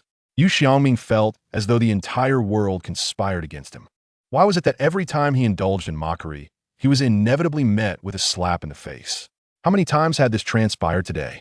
Fortunately, Yu Xiaoming was no longer the same person he had been that morning. He had matured significantly. Taking a deep breath, he pinched his lips together, vowing never to utter another word to Qin Yu. Wow, first place is actually Qin Yu. Yu exclaimed joyfully, her exuberance so pronounced that one might mistake her for the victor herself. Qin Yu smiled faintly, attributing his unexpected triumph to the sheer number of formidable beasts he had vanquished. The reward for first place is 50 points. The second to 10th place earn 20 points each. The 11th to 50th earn 10 points. Announced Shangguan Xiao. Qin Yu chuckled, giving Yu Xiaoming a playful pat on the shoulder. Oh, dear brother Xiaoming, should you find yourself short on points in the future, do come to your elder brother. I can sell you some at a bargain price of 5,000 per point. Yu Xiaoming's face flushed crimson as he turned away. As the leaderboard continued to unfold, gasps of astonishment echoed around the room. However, the countenance of Manhwaedit, who held second place, was exceedingly grim. He could accept being surpassed by Ouyang Qiaoyan and Zhuge, since they all had access to similar resources. But he could not fathom how an unknown upstart had taken the lead over him. I object to this report, Manhwaedit shouted. Shangguan Feng cast a glance at him, reprimanding, the rankings are fair and just. If anyone is dissatisfied, they may choose to leave the training camp. Manhwaedit clenched his fists, ultimately refraining from speaking further. Chapter 42. Competition is beneficial for capitalizing. Upon entering the training camp, everyone should first proceed to the service center to collect their identity badges. These badges can be used to pay for points and accept tasks. You may now enter. Suddenly, Master Fang Ka, the forging instructor, called out. Fang Ka, what is it? Shangguan Feng inquired. Fang Ka cleared his throat and addressed the crowd. May I ask if there is a student named Qin Yu here? The three members of the Yu family exchanged surprised glances towards Qin Yu. Do you know Master Fong Ka? Qin Yu shook his head. He did not know Fong Ka, but he could surmise why Fong Ka was seeking him, most likely due to the matter of the simplified array. Raising his hand, Qin Yu declared, "That's me." In an instant, all eyes turned towards him. Fong Ka swiftly appeared before Qin Yu, a slender old man with white eyebrows and beard, significantly older than Xiongran. "You are Qin Yu?" Fong Ka questioned. Qin Yu nodded. "Are you the Qin Yu from Linhai City?" Qin Yu nodded again. "Is it you whom Xiongran spoke of?" Fong Ka sought further confirmation. With a hint of resignation, Qin Yu replied, "If you are inquiring about the simplified array, then indeed, that would be me." Upon hearing the term escape Qin Yu's lips, Fong Ka's eyebrows shot up, and he hastily covered Qin Yu's mouth, his expression one of fervent excitement as he whispered, "Do not utter that term in public. It has yet to be disclosed." Qin Yu remained silent. Fong Ka surveyed the crowd before hoisting Qin Yu up. "This is not the place for conversation. Let us proceed to my office." Qin Yu protested, "Please put me down. I can walk by myself." The onlookers stood agape as they witnessed Fong Ka and Qin Yu vanish from sight, utterly bewildered by the unfolding events. Clearing his throat, Shangwan Feng redirected everyone's attention. "Ladies and gentlemen, you may now enter the training camp." Instantly, the crowd cast Qin Yu from their minds, hastily rushing into the training camp. In the forging chamber, Fong Ka grasped Qin Yu's hand tightly and exclaimed, "Qin Yu, you must not only impart the simplified array to Xiongran. You have no idea how boastful Xiongran has become since acquiring that array. He brags incessantly about leading forging into a new era. And he even established a simplified research institute with Zhang Tianjian and several others, gathering daily to study the simplified array." Curious, Qin Yu inquired, "How has their research progressed?" "It is said that they have recently cracked the first level of the simplified array and are preparing to embark on the study of the second level," Fong Ka replied. So soon, Qin Yu was taken aback. However, upon further reflection, it was quite reasonable. Xiongran and Zhang Tianjian had already attained a high level of forging skill, and studying a first-level array with a template was indeed not overly challenging. I was also somewhat interested in this, but when I expressed my desire to join, they collectively rejected me, Fong Ka said, his frustration evident as his beard bristled. Inwardly, Qin Yu scoffed, "Are you merely somewhat interested? The envy in your eyes is almost spilling over." "Qin Yu, the simplified array is destined to lead our people towards prosperity," Fong Ka encouraged. "If Xiongran and his associates monopolize it without competition, it will be detrimental to future development." Qin Yu, feigning ignorance, asked, "What do you mean by that?" Fong Ka, the old rascal, chuckled, "You could share the array with me. With my connections, I could easily gather a team with strength that rivals that of the Simplified Research Institute. I've even thought of a name, the Anti-Monopoly Research Institute for the Simplified Array. What do you think?"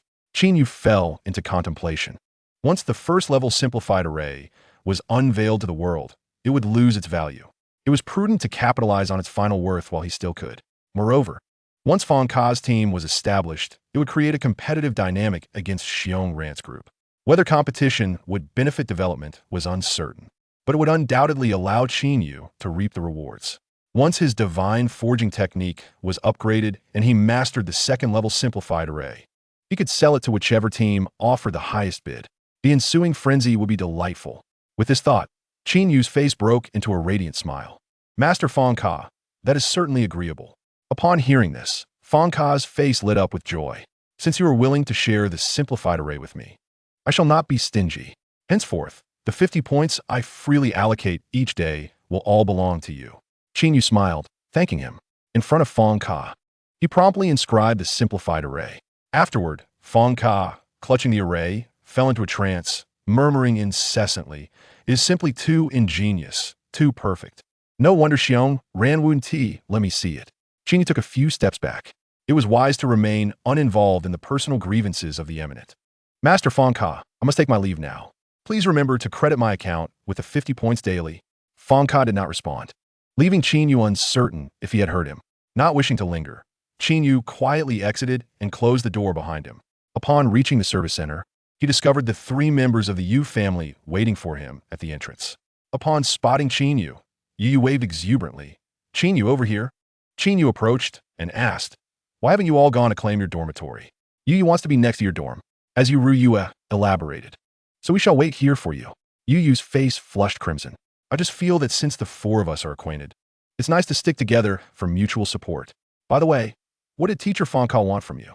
Yu hastily diverted the topic. He consulted me about a few matters. Qin Yu replied candidly. Yu Xiaoming chuckled. You must be joking. How could Teacher Fonka possibly? Mid-sentence, Yu Xiaoming abruptly recalled their previous circumstances, and his voice trailed off. Qin Yu chose to disregard him. I will go inside to collect my identity badge first. Later, we can select our dormitories. All right. Since the majority had already collected their identity badges, Qin Yu's processing was remarkably swift, and he emerged shortly thereafter. The four companions made their way towards the dormitory area. As they walked, Yu remarked, I just inquired, breakfast at the training camp is complimentary, while both lunch and dinner cost 1 point each. Furthermore, cultivating in the spirit gathering array for an hour costs 1 point. Attending a lecture for an hour costs 1 point, and one-on-one tutoring with a teacher for an hour costs 10 points. The more valuable the medicinal herbs and crafting materials, the higher their point value. Qin Yu nodded, that's quite reasonable. With Fonka providing 50 points daily, I doubt I will need to worry about points. At that moment, 3 individuals approached from ahead. The leader, clad in a gold-embroidered robe, was robustly built, his expression stern, exuding an innate sense of intimidation. The trio halted before Qin Yu, and the leader spoke. Are you Qin Yu? Qin Yu nodded, feeling as though numerous individuals were searching for him. Although I am unsure of the means by which you surpass me in rank, I shall defeat you honorably in the final arena, proving to everyone that I am the strongest. Qin Yu appeared bewildered. Who are you exactly? The leader responded, I am Shangguan Yun. Yu quietly reminded. Suddenly enlightened, Qin Yu turned to Shangguan Yun and politely stated, all right, best of luck to you. With that, Qin Yu led the Yu family trio away. Shangguan Yun's forehead throbbed with veins. The nonchalant tone clearly indicated that he was not taken seriously. Furthermore, that phrase, best of luck to you, was nothing short of an insult. As a genius from a prestigious family, one of the highest-ranked individuals in the training camp, do you truly believe I need encouragement to deal with you? Do you think you, Qin Yu, surpass me? Are you all right? One of his companions inquired. Shangguan Yun gritted his teeth, vowing, during the month-long arena competition, I will ensure this brat is rendered utterly helpless. Is that guy a bit mentally challenged? After walking a distance, Qin Yu questioned. Yu Riyue chuckled. Shangguan Yun is an exceedingly proud individual. He likely came to challenge you because you snatched his first place on the leaderboard. Qin Yu shrugged. I used to think such people only existed in novels, but I never expected to encounter one in reality.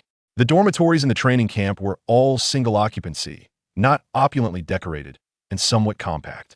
However, despite their small size, they were well equipped with all the essentials, including bathrooms and showers. The four randomly chose a row of adjacent dormitories.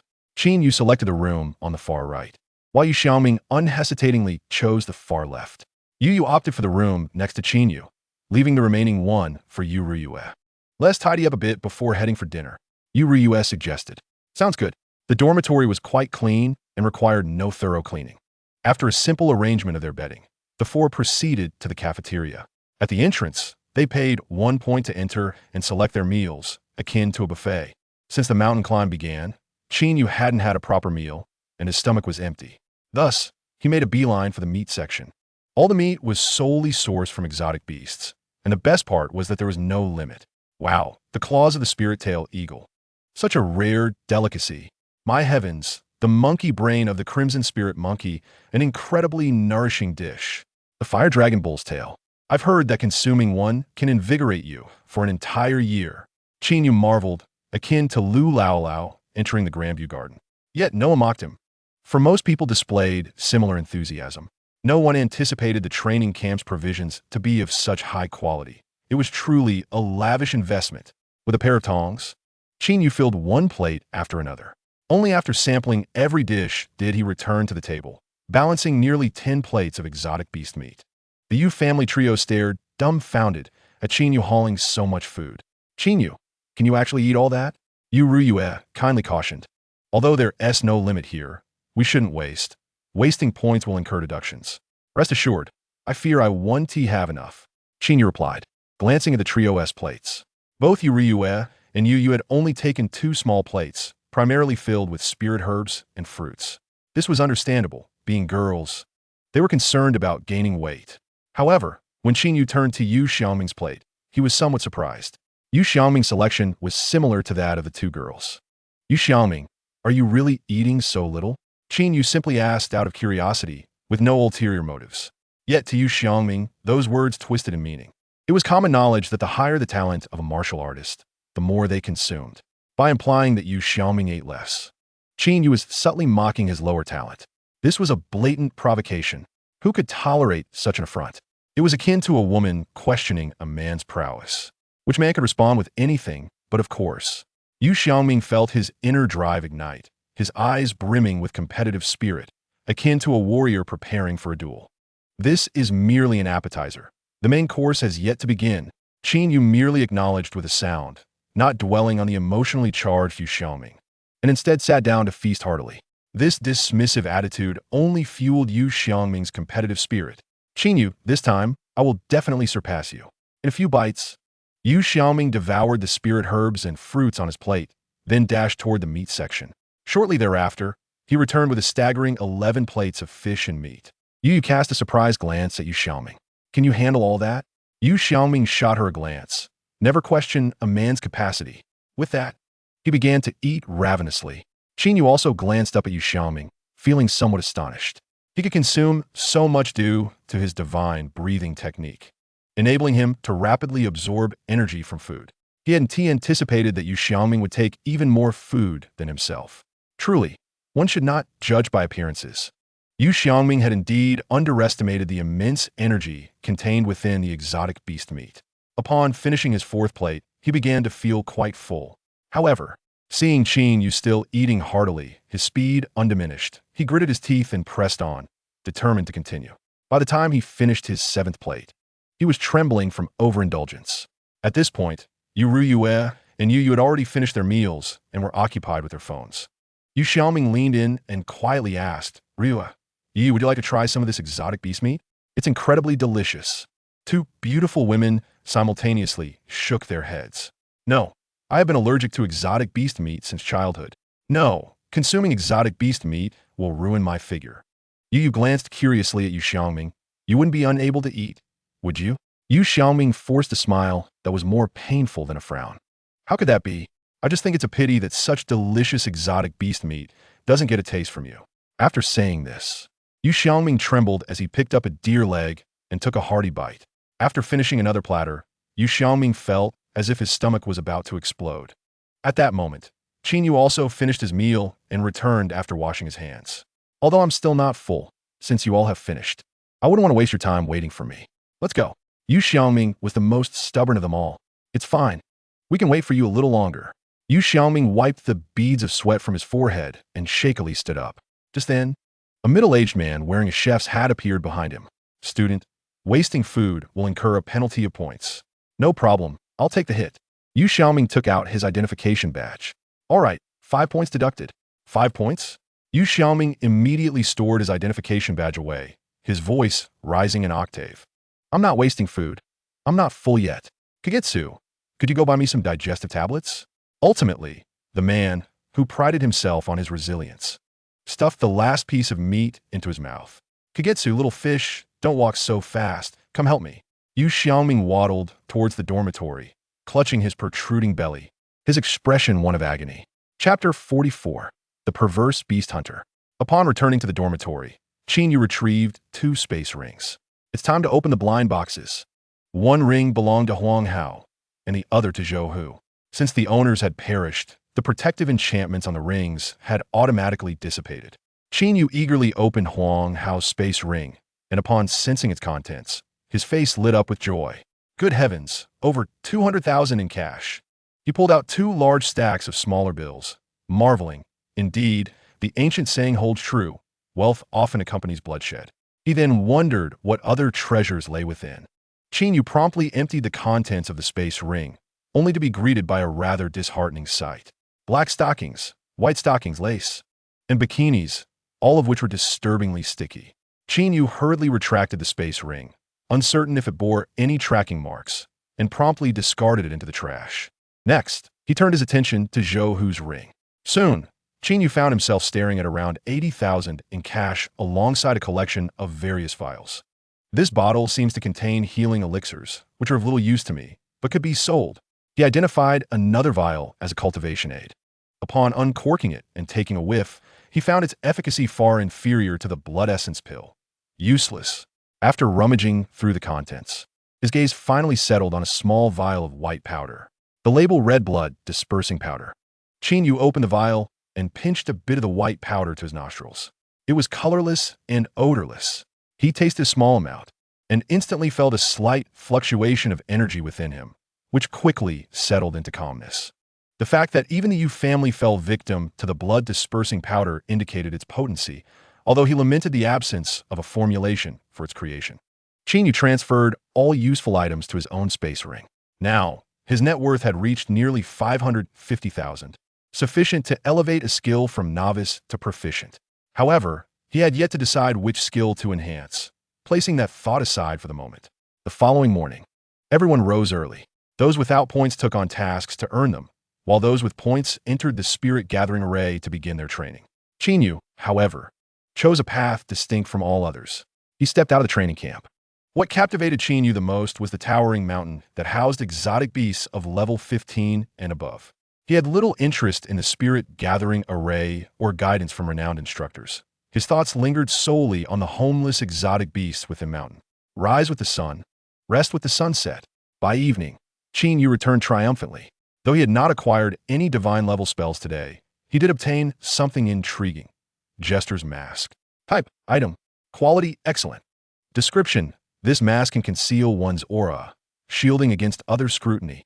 Upon returning to the training camp, Qin Yu first made his way to the task hall. Excuse me, where can I recycle exotic beast carcasses? He inquired. The staff member smiled and replied, Student, you can recycle them over here. Simply place the carcasses on the ground, and we will assess their value. All right. Qin Yu poured out a heap of exotic beast remains from his space ring. Deer antlers, tiger fangs and claws.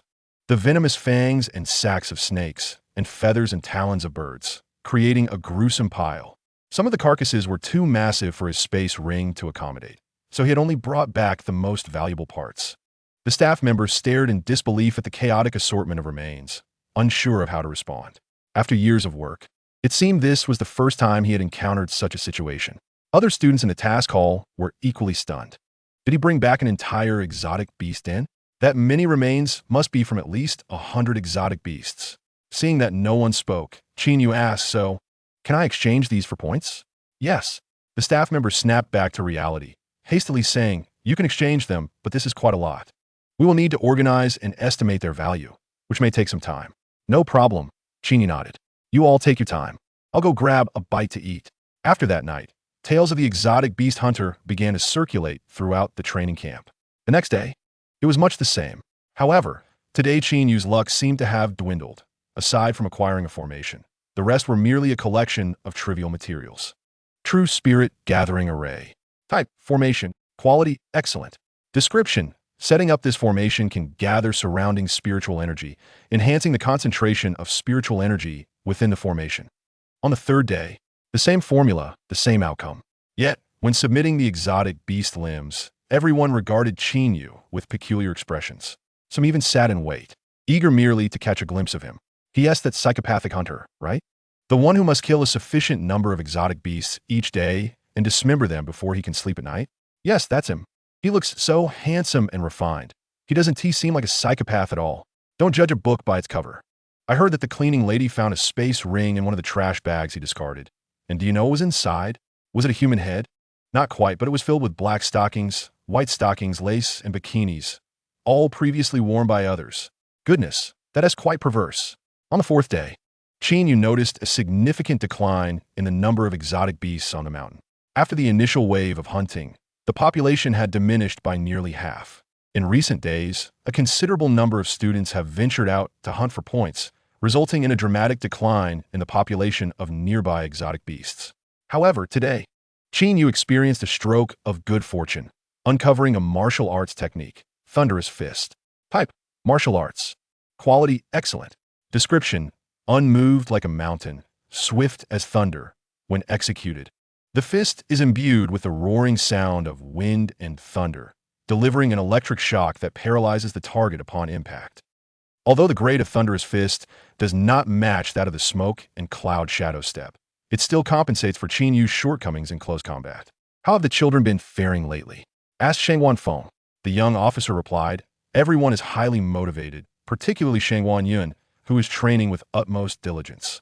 Shangwan Feng nodded in satisfaction. However, the young officer continued, the instructor Feng Ka has been giving all of his 50 points daily to Qin Yu, which has stirred discontent among the other students. Why is that? Shangwan Feng inquired. It seems that on the first day, Feng Ka approached Qin Yu. They reached some sort of agreement. Could it be that Qin Yu offered Feng Ka some benefit? Shangwan Feng shook his head. Feng Ka's character had been tested, and besides, what could a mere nobody like Qin Yu possibly offer? Should we discuss this matter with Feng Ka? Shangwan Feng pondered for a moment before shaking his head again. It is the teacher's prerogative to allocate points. We have no right to interfere. By the way, what has that lad been up to recently?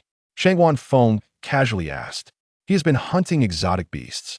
Hunting exotic beasts? That lad has no need for points. Why is he slaying so many? Shangwan Feng expressed his confusion. It seems Qin Yu has an affinity for hunting exotic beasts, the young officer reported, relaying the recent rumors circulating in the training camp. Shangwan Feng gasped in astonishment. Goodness, are today's youth truly this peculiar? Chapter 45, A Pill Recipe, Second Only to Divine Grade. On the fifth day, Qin Yu found himself beset by misfortune. Whether it was due to the nearby exotic beasts being nearly exterminated or some other reason, he wandered for an entire hour without encountering a single beast.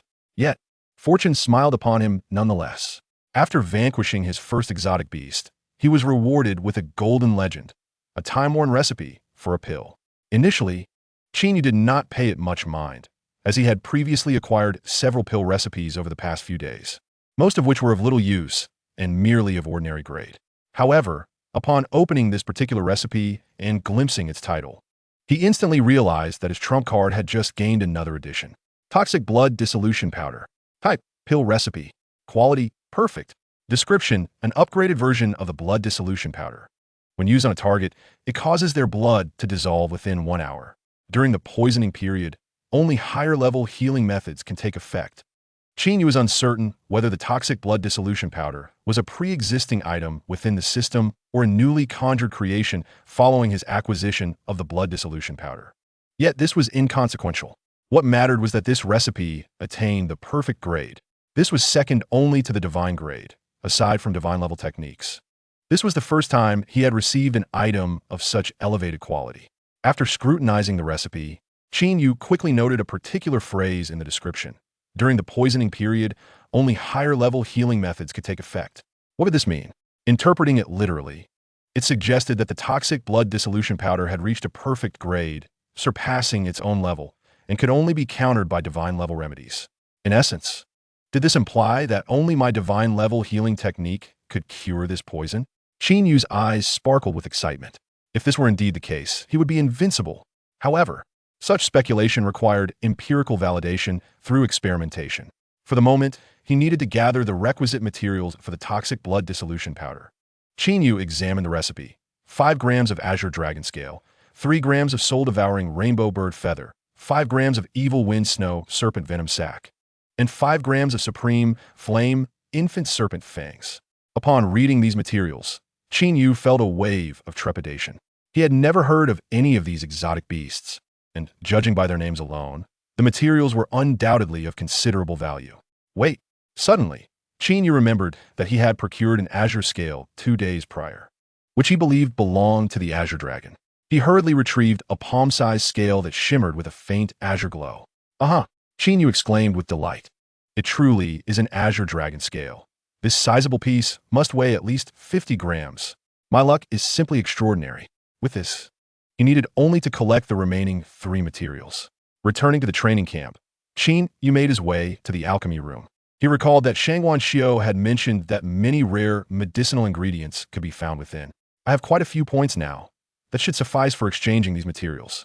As he entered the alchemy room, a subtle fragrance of elixirs wafted through the air. Numerous students were diligently refining potions under the guidance of teacher Ruby Yi. Upon noticing Qin Yu's arrival, Ruby Eye assumed he was there to learn, and thus spoke up. Please swipe your points first. Teacher, I am not here to attend a lecture. I wish to exchange some points for medicinal materials, Qin Yu clarified. Certainly. Ruby Eye inquired. What materials do you wish to exchange for, and in what quantity? 30 grams of soul-devouring rainbow bird feather. Before Qin Yu could finish, Ruby Eye interrupted him. What bird's feather are you referring to? Ruby Eye checked his ears, thinking he had misheard. The soul-devouring rainbow bird feather. Do you not have any here? Qin Yu reiterated. If it weren't for the sincerity in Qin Yu's gaze, Ruby Eye would have assumed he was merely causing trouble. Do you know what grade of exotic beast the soul-devouring rainbow bird is? Ruby Eye retorted. Qin Yu shook his head. Ruby Eye explained. The soul-devouring rainbow bird is said to be a demon that escaped from the abyss of hell, possessing the strength of a level 7 exotic beast from birth. Even if we had some here, your points would be woefully insufficient. Level 7 exotic beast. Qin Yu exclaimed in shock. The rarity of these materials exceeded his expectations. Naturally, the exchange between Qin Yu and Ruby Eye caught the attention of the other alchemy apprentices nearby. My goodness, isn't that the super abnormal exotic beast hunter? Yes, that's him. He's the most handsome one in the entire training camp. Isn't he usually out in the mountains, dismembering exotic beasts? What is he doing here? Did you not hear him just now discussing level 7 exotic beasts with Teacher Ruby Eye? I think he has grown bored with dismembering ordinary exotic beasts and is now aiming for level 7 ones. To dare set his sights on level 7 exotic beasts. Is he deranged or simply lacking in sense? You do not understand the mindset of the abnormal. They revel in the thrill of courting danger. What about the evil wind snow serpent's venom sac and the supreme flame infant serpent's fangs? Qin Yu tentatively inquired. Ruby Eye chuckled.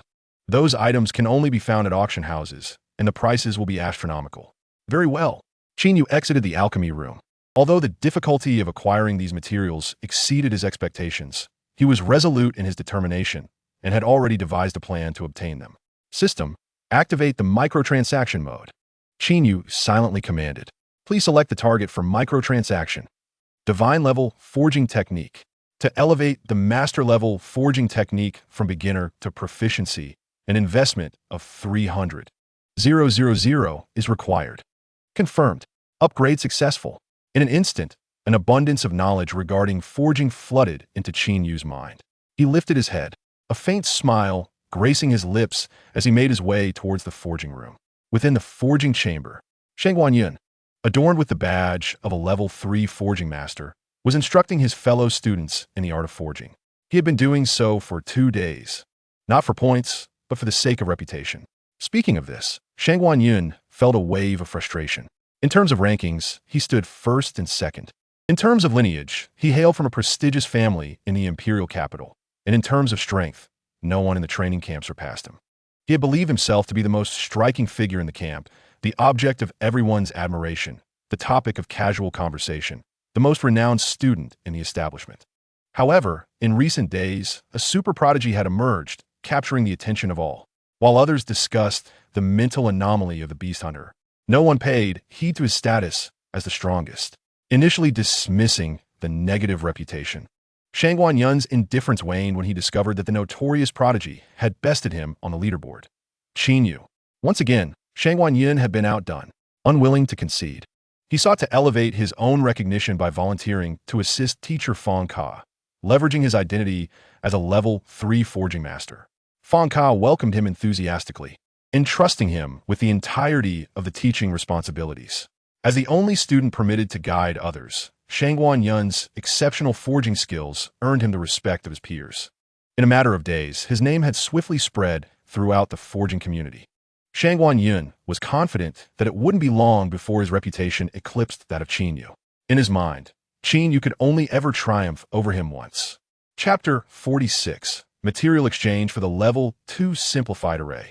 Upon entering the forging room, Qin Yu found no sign of Fong Ka, but rather, Shangguan was engaged in instructing others. Where is teacher Fong Ka? Qin Yu inquired. Shangguan, who had been diligently instructing, looked up and beamed upon seeing Qin Yu. If I could become Qin Yu's mentor, wouldn't that be a victory for me? Shangguan felt a surge of excitement. Teacher Fong Ka is occupied with significant matters. I have full responsibility here, he said with a hint of pride. If you wish to learn forging, I shall be your guide. As he spoke, He instinctively straightened the badge of the level 3 forging master on his shoulder. No need. I have a matter to discuss with Teacher Fong Ka. Could you kindly summon him? Shang Wanyan chuckled lightly. Teacher Fong Ka is engrossed in crucial array research. He cannot be disturbed at your whim. You may relay your message to me, and I shall convey it once he is free. Proud of his role as Fong Ka's assistant, Shang Wanyan thought, what is so mysterious about researching a level 1 array? Qin Yu took a step back and shouted, would you like to learn the level 2 simplified array? Qin Yu, what are you doing? Shang Wanyan was startled by Qin Yu's sudden exclamation. Just as he was about to intervene, he heard Fong Ka's urgent voice. Who is speaking of the level 2 simplified array? Fong Ka burst forth like a rabbit with fiery eyes. Shang Wanyan, thinking Fong Ka was angry, quickly exclaimed, Teacher Fong Ka, I shall immediately expel this loud individual. How could you send Qin Yu away? Fong Ka reprimanded. He then turned to Qin Yu, smiling amiably. What was it that you mentioned? I asked if you would like to learn the level 2 simplified array. Qin Yu reiterated. Fong Ka's expression brightened. This is not the place for discussion. Let us converse in my office. Witnessing Fong Ka's warm reception of Qin Yu, Shang Wanyan was consumed by jealousy. I have never even been inside Teacher Fong Ka's office. At that moment, Fong Ka looked toward Shang Wanyan. Shang Wanyan's heart leapt with joy. Indeed, Teacher Fong Ka still holds me in regard. Is he about to commend me? What's your name again? Fong Ka insuited abruptly. Shang Wanyan's face fell. I am Shang Wan. Oh, Shang Wanyan, remember to keep watch outside. Do not let anyone disturb us, including yourself. Teacher, my name is Shang Wanyan. As he watched Fong Ka and Qin Yu move further away, Shang Wanyan felt as though his heart had shattered. Once again, it appeared he had lost. Entering the office, Qin Yu spoke first. Last night, my elusive master paid a visit. Fong Ka's expression changed slightly upon hearing this. He had previously heard from Xiong Ran about Qin Yu's mysterious master, but had not anticipated their arrival at the training camp. Given the presence of not only teachers, but also formidable figures like Shang Wan Feng, the ability of Qin Yu's master to remain undetected was indeed alarming. The thought sent a chill down Fong Ka's spine. I must foster a good relationship with Qin Yu. Qin Yu continued. My master observed my proficiency with the level 1 simplified array and directly imparted the level 2 simplified array to me. Fong Ka's eyes lit up immediately. A freshly minted level 2 array would allow him to surpass Xiong Ran and the others in one fell swoop. Come now, Qin Yu, do not keep me in suspense. Just tell me what you desire. Qin Yu smiled, enjoying the exchange with someone perceptive. He produced a prepared sheet of paper and handed it to Fong Ka. Fong Ka accepted the paper, reading, Feathers of the nether shadow colorful bird, poison sac of the evil wind snow-dwelling serpent, fangs of the supreme flame infant serpent. Fong Ka frowned slightly. Qin Yu, these items you seek are quite expensive. Qin Yu chuckled softly. If the level 2 simplified array were to be unveiled, your name would surely be immortalized in the annals of history. Moreover, this is a rare opportunity to surpass Xiong Ran and the others. Have you not also organized a research group? Splitting the costs should not be too burdensome. Fong Ka's face flushed, having spent days in the training camp. The Simplified Array Anti-Monopoly Research Institute had yet to be established. Very well, Qin Yu sighed. If you find this price unacceptable, I shall have no choice but to contact President Xiong. I believe he would be quite interested. Please don't. Fong Ka quickly interjected. Although these materials were challenging to acquire, they were not impossible. Give me a week, and I will certainly gather them for you. Agreed. At that time, we shall exchange the level 2 array for the materials. Both men wore sly smiles, believing they had struck a profitable deal. As Qin Yu departed the forging room, his mind was not inclined toward hunting. As he walked towards the dormitory, he contemplated how to procure a bit of wealth. The quality of the toxic blood dissipation powder was at the perfect level, yet Qin Yu's master-level alchemy technique had only reached the beginner stage. Despite the prowess of his master-level alchemy technique, he doubted that a beginner could concoct a perfect level pill. He felt that he needed to elevate his alchemy technique by at least 2 levels to have a chance of success. Elevating from beginner to proficiency required 300,000, while advancing from proficiency to mastery demanded 3 million. Where on earth could he acquire this 3 million? Qin Yu ambled towards the dormitory when he fortuitously encountered Yurue and Yu, who were laden with numerous bags. Ah, Qin Yu, what a coincidence. Did you not venture out to slay any exotic beast today? Greeted Yurue. No, The exotic beasts are nearly exterminated. Qin Yu replied, "What do you think of my dress?" Yu exclaimed, bouncing up to him. Today, she donned a modest floral dress, her slender legs adorned with alluring black stockings. Qin Yu cast a cursory glance and replied nonchalantly, "It looks nice. Where are you two headed?" Noticing their heavy bundles, he inquired curiously. Yu elucidated. "There's a small market nearby, where many are exchanging various treasures for points. Indeed, I managed to exchange so much with just 1 point." Yu boasted, waving her bags in delight. Suddenly, Qin Yu's eyes sparkled with realization. Of course, why didn't I think of that? I can exchange points for money. At present, he was not lacking in points, as his identity token already boasted nearly 400 points. Even at the rate of 10,000 for a single point, that would amount to 4 million. Where's that small market? Over there. Yu pointed in a direction. I'll go take a look. Qin Yu took a few steps forward, but then hesitated. I have one more question. Why don't you store your purchases in your spatial rings? Isn't it cumbersome to carry all that? Ha, typical man. It's the accomplishment of carrying them that brings satisfaction, she retorted. Old Xiong, I finally found you. Fanka, didn't you go to that training camp? What brings you back? I ran into Qin Yu at the camp, and he asked me to see if you wanted a level 2 simplified array. A level 2 simplified array? Xiong ran, as eyes widened in excitement. Of course I want it. We nearly conquered the level 1 simplified array. We just need to choose an auspicious time to announce it to the world. However, our research on the level 2 simplified array has stagnated due to a lack of direction and starting points. It's impossible to conceive a level 2 array simply through imagination. If we could have a level 2 simplified array as a template, our research would progress significantly. Fang Ka handed Xiong ran a note. Qin Yu said to gather the materials listed here within 5 days, and after the training camp concludes. He will provide you with a level 2 simplified array. No problem. Fang Ka added, by the way, they confiscated our phones before entering the camp. So don't try to call Qin Yu. Do they still take phones in the training camp? Xiong Ran queried, puzzled. Of course. Otherwise, why I've come all this way just to tell you? That makes sense. Xiong Ran nodded in agreement. Also, Qin Yu is hiding his identity there and is quite low-key, so please refrain from seeking him out. Just hand the gathered materials to me. Xiong Ran looked at Fang Ka skeptically. You're not planning to keep them for yourself, are you? Nonsense. What would a blacksmith like me want with that rubbish? I was just joking. Why are you so serious? Xiong Ran chuckled. I'll reach out to my contacts and try to gather these materials quickly. After Xiong Ran left, Fang Ka sighed in relief. What a win-win situation. Chapter 47. Selling points, reaping 4 million. A first-rate, exquisite longsword can be acquired for just 3 points. A level 2 healing pill, 3 for 1 point. A level 1 defensive inner armor, 5 points in exchange. The market was bustling with excitement, with an array of treasures lining the roads, a true feast for the eyes. Qin Yu couldn't help but muse indeed. Those who can attend the training camp must come from affluent backgrounds. The notion of the poor in literature and the rich in martial arts is undeniably accurate. After surveying the scene, he noted that most individuals were exchanging various treasures for points. However, genuine buyers were scarce. The vast majority merely came to observe, with only a handful actually spending their points. Points served as hard currency within the training camp, essential for accessing resources like spirit-gathering formations, guidance from esteemed mentors, and even for meals. To truly leverage the resources available in the camp, ample points were indispensable. While numerous tasks could yield points, even menial chores like cleaning could be undertaken by anyone. The privileged scions and daughters born with golden keys would never stoop to such labor.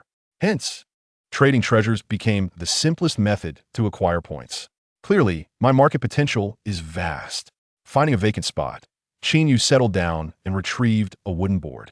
This action attracted the attention of many. Even before he entered the market, some had been covertly watching him. He paid them no mind. They could do as they pleased as long as they did not disturb him. Moreover, being observed would benefit his business endeavors. Isn't that the notorious exotic beast hunter? Why is he sitting down? Murmured one onlooker. He is not planning to sell the remains of those exotic beasts here, is he?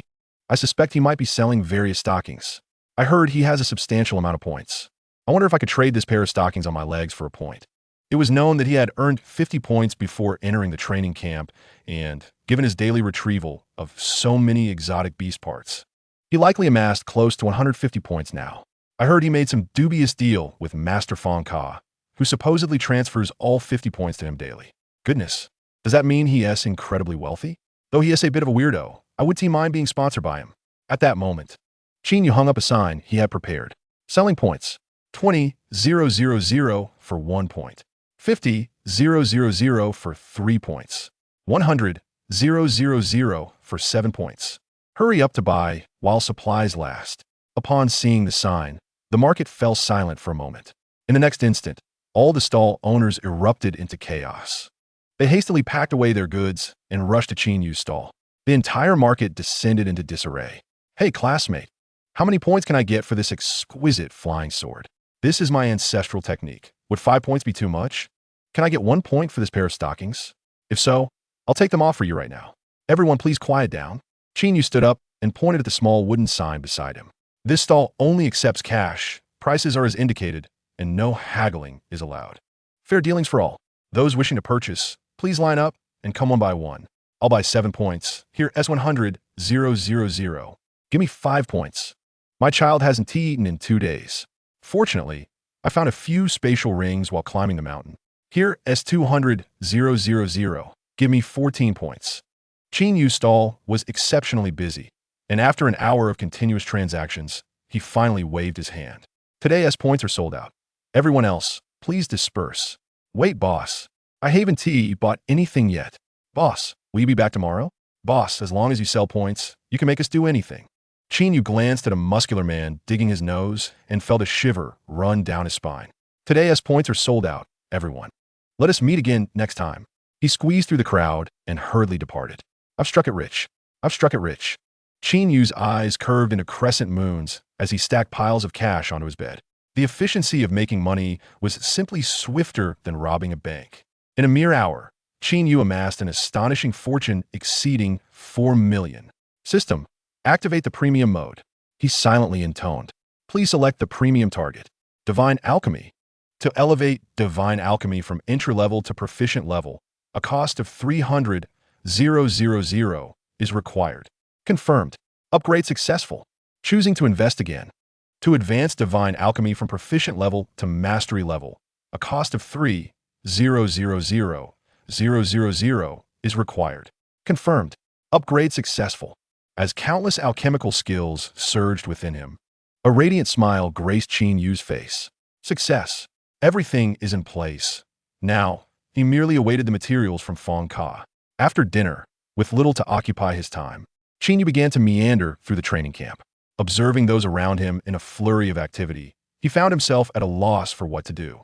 Unbeknownst to him, he suddenly realized that the surrounding spiritual energy had thinned somewhat.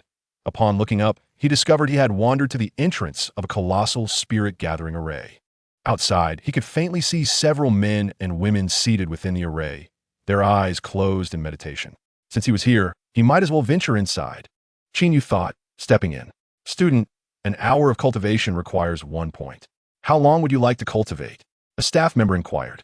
After a moment's contemplation, Qin Yu replied, 2 hours, please. He paid 2 points, and the staff member added, would you like any auxiliary cultivation elixirs? What options are available? Qin Yu asked. These elixirs cost 1 point each and can enhance efficiency by 30. This type costs 2 points per elixir, improving efficiency by 60. While this one is 3 points per elixir and doubles efficiency. The staff member explained. No, thank you. Qin Yu declined without hesitation. The effects were far inferior to that of the Crimson Blood Pill. Upon entering the spirit-gathering array, Qin Yu immediately felt his vision sharpen and his mind grow more agile. He inhaled deeply, letting out a satisfied sigh. The concentration of spiritual energy here is extraordinarily high. This point was well spent. Hastily seeking a less crowded corner, Qin Yu consumed a Crimson Blood Pill and settled into a meditative posture.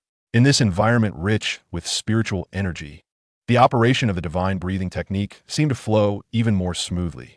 The surrounding spiritual energy was drawn in like a torrent, surging wildly into Qin Yu's body. Not far from him, an exceptionally beautiful woman suddenly opened her eyes. What is happening? Why has the concentration of spiritual energy dropped so suddenly? This person was none other than Ouyang Xiaoyan, ranked 3rd on the leaderboard and the most powerful member of the Ouyang clan. Sensing the rapid depletion of spiritual energy, she turned her gaze and her eyes immediately fixed on Qin Yu. Ouyang Chaoyan covered her mouth in astonishment, murmuring, "Is he absorbing so much that his meridians won't burst?" Chapter 48. The Catastrophe of Casual Creation. General trouble. It seems there's an issue with the spirit gathering array. What kind of issue? Shang Wanfeng, reclining on a lounge chair, leisurely puffed on a cigar. The young officer hurriedly presented a dynamic graphic of spiritual energy detection. The data indicated that the concentration of spiritual energy in the upper right corner of the array was rapidly declining. Impatiently, Shang Wanfeng remarked, "Is there a leak in the array? Just send someone from the array department to fix it." The array department has already checked. There are no issues with the array. Perhaps there are too many youngsters in that area. They should disperse. General, there's only one person left in that area. It's just that his rate of absorption is too rapid, the young officer explained, promptly displaying an image of Qin Yu cultivating before Shang Wanfeng. Upon seeing Qin Yu, Shang Wanfeng sprang up in alarm. "Not this kid again. General, if we don't intervene promptly, the concentration of spiritual energy around Qin Yu will continue to drop, potentially leading to a spiritual energy storm within the array, which could damage its foundation and even harm the student's meridians," the young officer cautioned. "Student, wake up." Qin Yu slowly opened his eyes to find 4 or 5 staff members surrounding him. "Has the time expired? I feel like I've only been cultivating for a short while. Could I have been too absorbed in it? Please extend my time by 10 hours. Qin Yu declared grandly, presenting his identity token. He still hadn't had enough cultivation. "Student, you misunderstand," the staff member replied with an apologetic smile. "Your rate of absorption has severely disrupted the balance of spiritual energy within the array." "What do you mean?" Qin Yu asked, somewhat perplexed.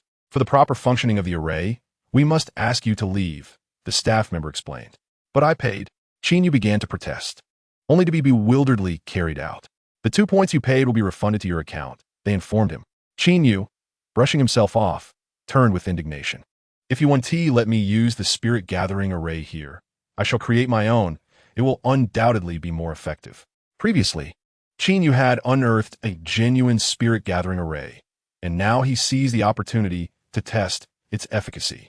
Resolute, he proceeded to the array room to acquire materials such as spiritual paper, spirit pens, and cinnabar for the array.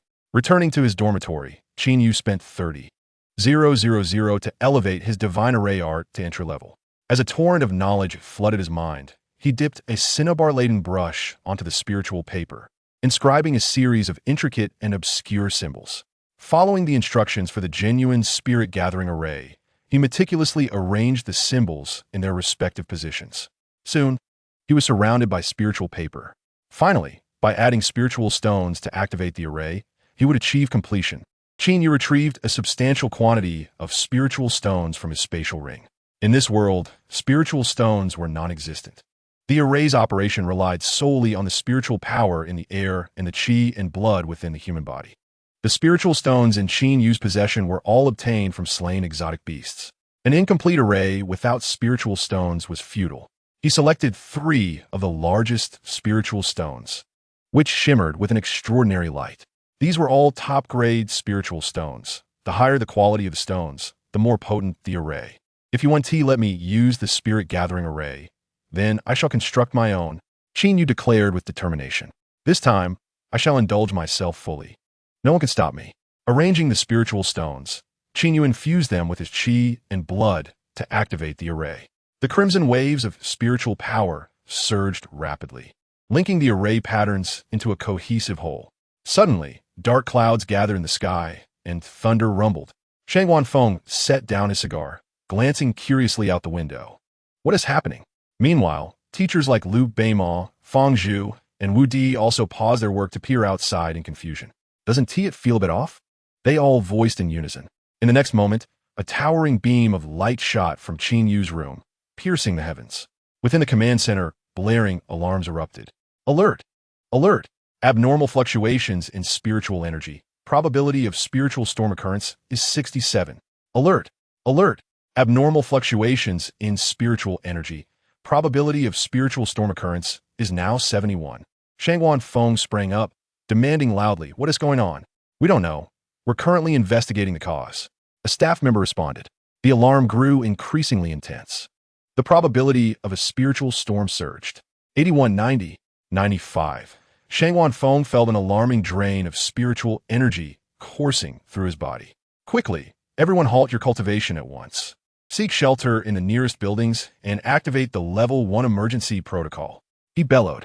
The suddenness of it all was overwhelming. The sirens blared sharply. Alert! Alert! A spiritual energy storm has formed, currently affecting an area of 3 kilometers. Alert! Alert! A spiritual energy storm has formed, currently affecting an area of 33 kilometers. With a powerful kick, Shangwan Feng shattered a window and soared into the air. Upon witnessing the source of the energy gathering, his pupils dilated, leaving him momentarily paralyzed. It was the forging chamber. Shangwan Yin was demonstrating the latest forging techniques to the audience. As the crowd gazed upon him in awe, he emanated a radiant glow. Yet the newly formed sword abruptly dimmed, cracking all over. Shangwan Yun's arm trembled as disbelief washed over him. In the alchemy room, the flames within the cauldron spiraled out of control, resulting in explosive eruptions of pills without warning. In the formation chamber, all formations suddenly descended into chaos, entangling one another. Fortunately, Master Mo Fong acted swiftly to stabilize the situation. You all stay here. I will go investigate, Master Mo Fong declared. Within the giant spirit formation, all the practitioners simultaneously opened their eyes. What is happening? Why is the spiritual energy in the gathering spirit formation so thin? One questioned. It feels as though some force is forcibly siphoning the energy from the gathering spirit formation. The staff, sensing something amiss, hurriedly adjusted the formation's power to its maximum. The formation operated under duress, 2 opposing forces contending for the spiritual energy in the air. In the next moment, the gathering spirit formation emitted a deafening roar, utterly failing. All the instructors exited their chambers and gathered beside Shangwan Feng, gazing at the colossal spiritual energy tornado in the distance. What is that? How did it form? Shangwan Feng inquired. All were rendered speechless. Their collective knowledge seemed insufficient to answer the question. Chapter 49. Unexpected Joy, Perfect Level Sword Technique. That is a tornado formed by a spiritual energy storm. At its eye, there must be something voraciously absorbing spiritual energy. Spiritual energy flows from areas of high concentration to those of low concentration.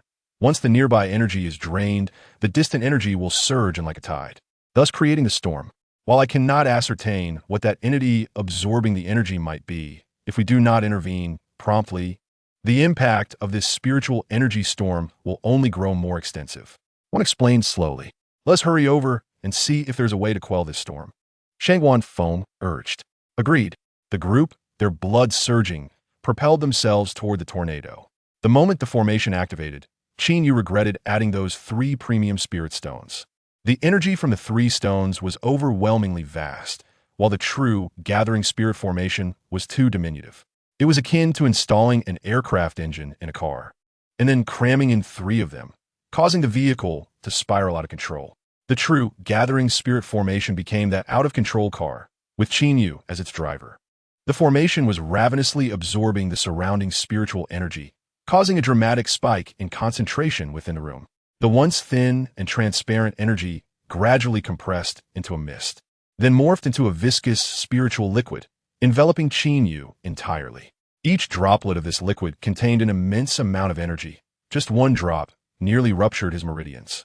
Spiritual energy surged uncontrollably into the confined space.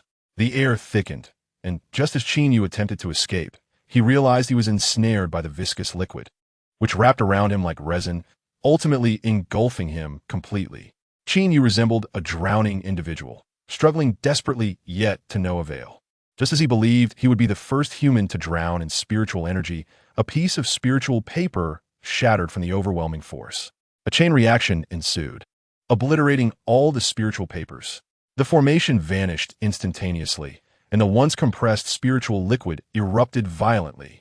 The terrifying shockwave obliterated the nearby dormitories, causing even Shangwan Xiu and others to instinctively take a step back.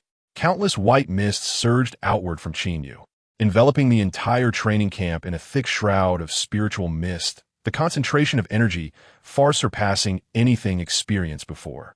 Shangwan Feng stood frozen, gazing at the devastated half of the dormitory area, feeling as though they had suffered a cataclysmic attack. Upon seeing the source of the white mist, Qin Yu sprawled on the ground, gasping for breath. Shangwan Feng felt a surge of fury rise within him. Qin Yu, it's you again, he shouted indignantly.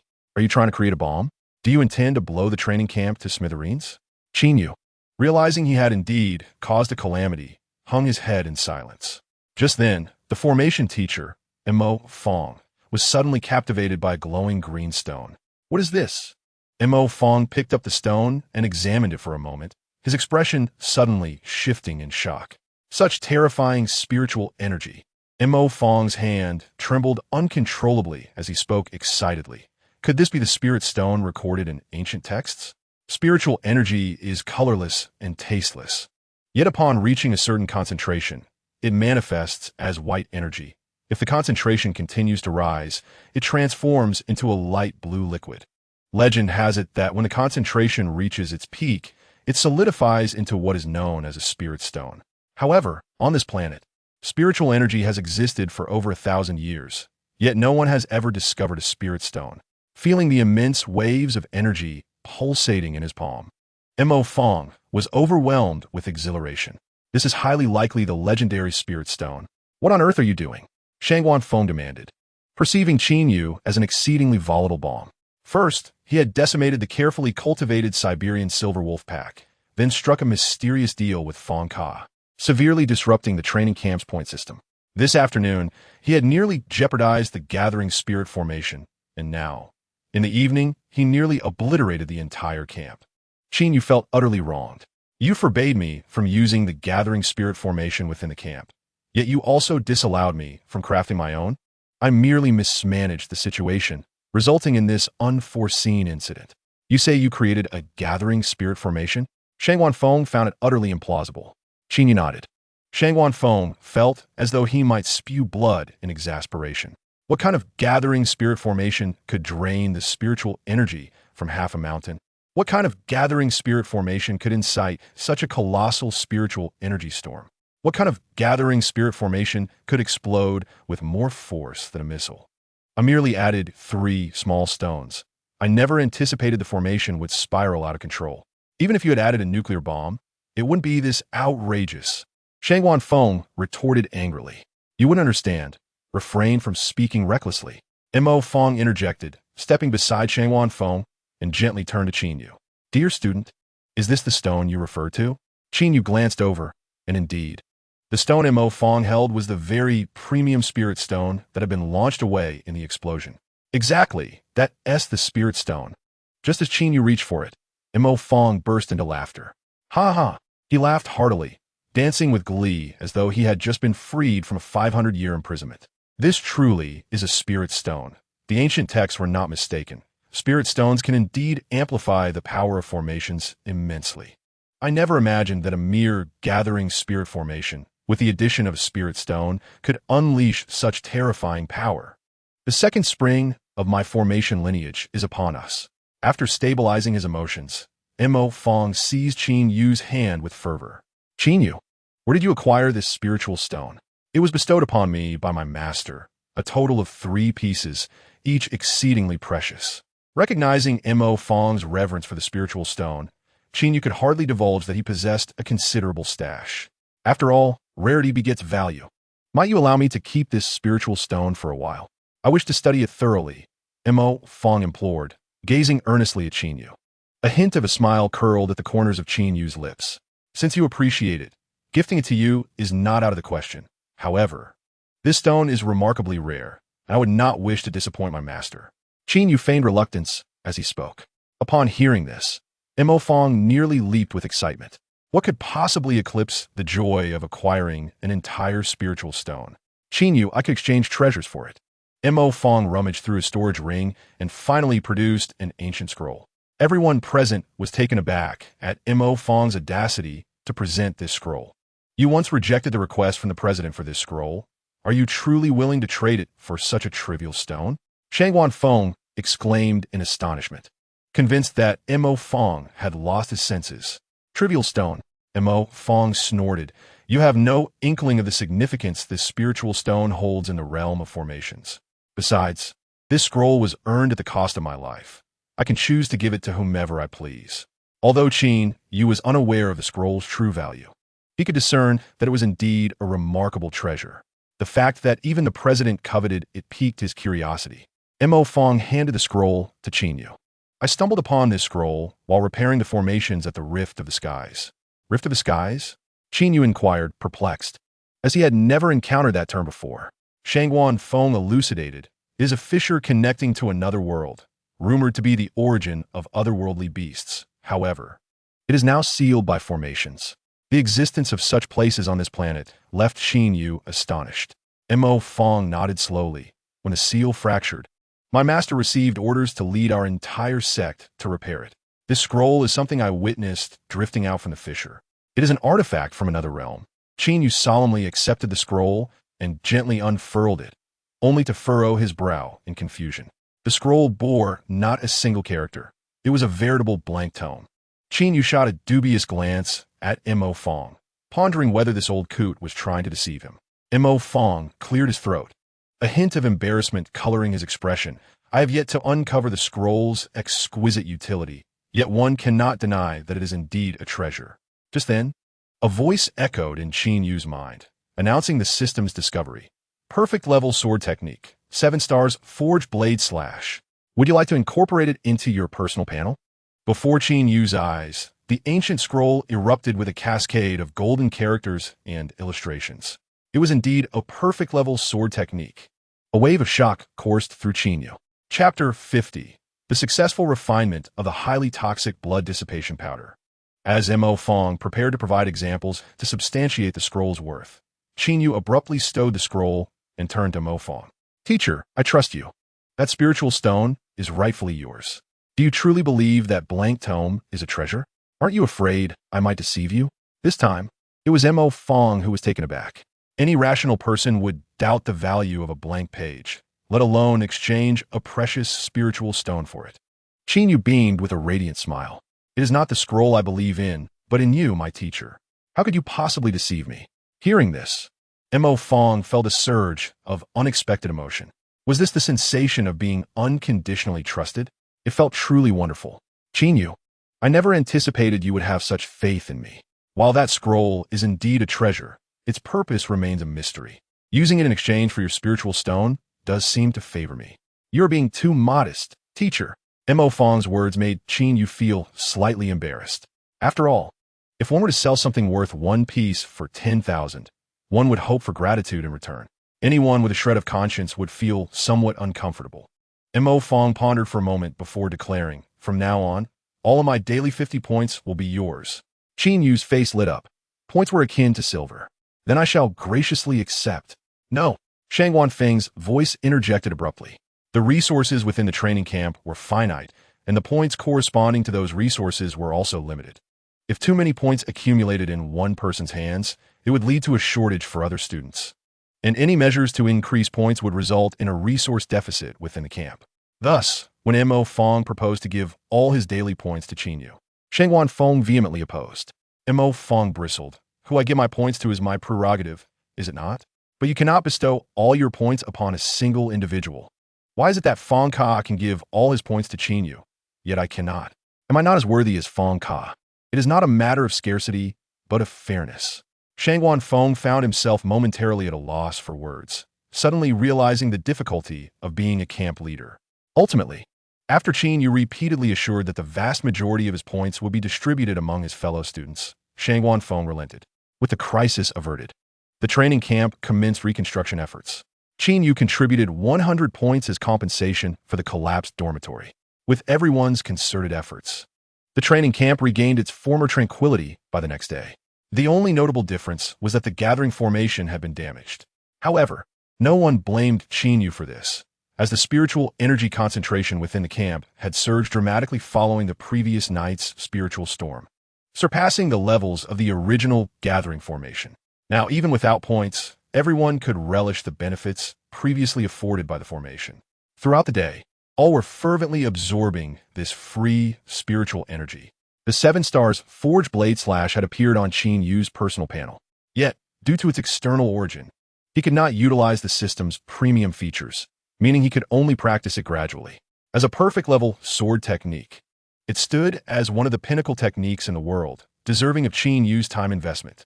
His talent had reached an astounding 26 times that of an average individual, allowing him to learn at an astonishing pace. For 6 consecutive days, Qin Yu dedicated himself to mastering the 7 stars forged blade slash. Finally, on the 7th day, he achieved a rudimentary grasp of the technique.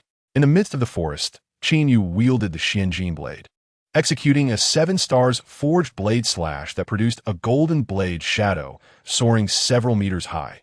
Wherever it passed, trees splintered and earth trembled, leaving a profound gash in the ground. One strike carved out a vacuum. The power of this technique surpassed the 100 blade slash by a significant margin. Qin Yu couldn't help but exclaim in awe. At that moment, his phone suddenly rang. Upon checking, he saw it was a call from Fan Ka. Hello, Qin Yu. Where are you? I have brought back the materials you requested. Qin Yu's spirit soared. I shall return immediately. Upon returning to the training camp, Qin Yu left 3 secondary minimalist formations for Fan Ka and then returned to his dormitory, cradling a multitude of materials. I've been eagerly awaiting your return, Qin Yu exclaimed. He meticulously measured out tiny portions of each ingredient for practice. Given the high level of toxicity in the blood dissipation powder, despite his mastery of divine alchemy, Qin Yu remained apprehensive about his chances of success. After retrieving his alchemical furnace, he sat cross-legged to practice his breathing technique. Only when he felt his condition was optimal did he commence the formal alchemical process. Control the fire, control the fire, control the fire. A bead of sweat trickled down Qin Yu's forehead as he strived to manage the flame's intensity within the furnace. Yet, a momentary lapse in concentration caused the flames to surge uncontrollably, incinerating all the herbs in an instant. Failure marked his first attempt. Undeterred, Qin Yu resumed his breathing exercises to restore his focus. The second attempt yielded failure, as did the third, and so forth. With each endeavor, he made incremental improvements, yet obstacles thwarted him just prior to success. Glancing at the remnants of the herbs, Qin Yu noted that, despite only using a minuscule amount each time, he had depleted nearly half of his supplies. The complexity of crafting the blood dissipation powder far exceeded his initial expectations. However, Qin Yu had not left empty-handed. Although every attempt had ended in failure, his mastery over the manipulation of vital energy had grown considerably. I have a premonition that success is imminent. On his N1 attempt, fortune smiled upon him. Qin Yu wiped the sweat from his brow and cautiously transferred the white powder from the furnace into a small porcelain vial. After exhausting 2/3 of his materials, he had finally succeeded once. Emboldened, Qin Yu pressed on. With the experience of his first success, his techniques became increasingly adept, and his success rate gradually improved. After 3 days and nights of relentless effort, he depleted his final materials. In his grasp was a small porcelain vial containing 1/10 of the highly toxic blood dissipation powder. Now he was eager to test its purported miraculous effects. He removed the vial's cork, contemplated momentarily, then replaced it. If I become poisoned, my divine healing technique will activate automatically, rendering the efficacy of the potion undetectable. He resolved to seek assistance from another. But whom? A familiar figure emerged in his mind, a long-lost acquaintance. You shall be my chosen one, Yu Xiangming. Chapter 51. Even the healer cannot help. Knock, knock, knock. Who is it? Yu Xiangming opened the door, and upon seeing Qin Yu's beaming smile, he immediately attempted to shut the door. Fortunately, Qin Yu was quick enough to seize the door handle. I need to discuss something with you. Don't be so hasty. Qin Yu flashed what he believed to be his most charming smile. Scram! With that devious grin, I know you bring nothing but trouble. Yu Xiaoming retorted angrily. I poured all my savings into your hands, and now I'm broke. I'm not here to ask you for money. I'm here to give you some. Qin Yu quickly countered. What did you say? Yu Xiaoming was taken aback, thinking he must have misheard. After all, we are friends. Qin Yu replied cheerfully. Upon reflection, I realized that asking you for such a large sum was my mistake. You have a bit of conscience after all. Hand over the money, then. Yu Xiaoming extended his hand. Not so fast. Qin Yu's tone shifted, since we are friends. Could you do me a small favor? Yu Xiaoming's demeanor instantly became cautious. What favor? Qin Yu produced the small porcelain vial. This is my latest concoction of blood dissipation powder. I would like you to test its efficacy. I knew you were up to no good. Get lost. Yu Xiaoming cursed, slamming the door shut. 10,000. Qin Yu quickly raised the stakes. Silence ensued within the room. 30,000. If not, I shall find someone else. The door creaked open once more, and Yu Xiaoming peered out. First, the money. Deal. Qin Yu handed over a minuscule amount of the white powder. Yu Xiaoming scrutinized Qin Yu with a dubious expression. This won't cause any problems if I ingest it, will it? Qin Yu nodded earnestly. Absolutely no issue. Won't I end up coughing up blood and dying? Yu Xiaoming still felt uneasy. That is highly unlikely. What if? Yu Xiaoming began to voice another concern, but was abruptly interrupted by Qin Yu. Enough. If you're having second thoughts, I'll just find someone else. Wait. Yu Xiaoming clenched his teeth, steeling himself, before inhaling the blood dissipation powder. Typically, standard blood dissipation powder required ingestion to be effective. But Qin Yu's highly toxic variant only needed to be inhaled to take effect. Indeed, within mere seconds, Yu Xiaoming's vital energy surged forth like an overinflated balloon bursting. I'm not dead. Yu Xiaoming sighed in relief, turning to Qin Yu. Your blood dissipation powder is impressive. It works even better than the original. Qin Yu nodded with satisfaction. It was worth the hefty price I paid. The results are not disappointing. All right, now I need to detoxify me, Yu Xiaoming demanded. Qin Yu chuckled. The antidote costs 50,000. What?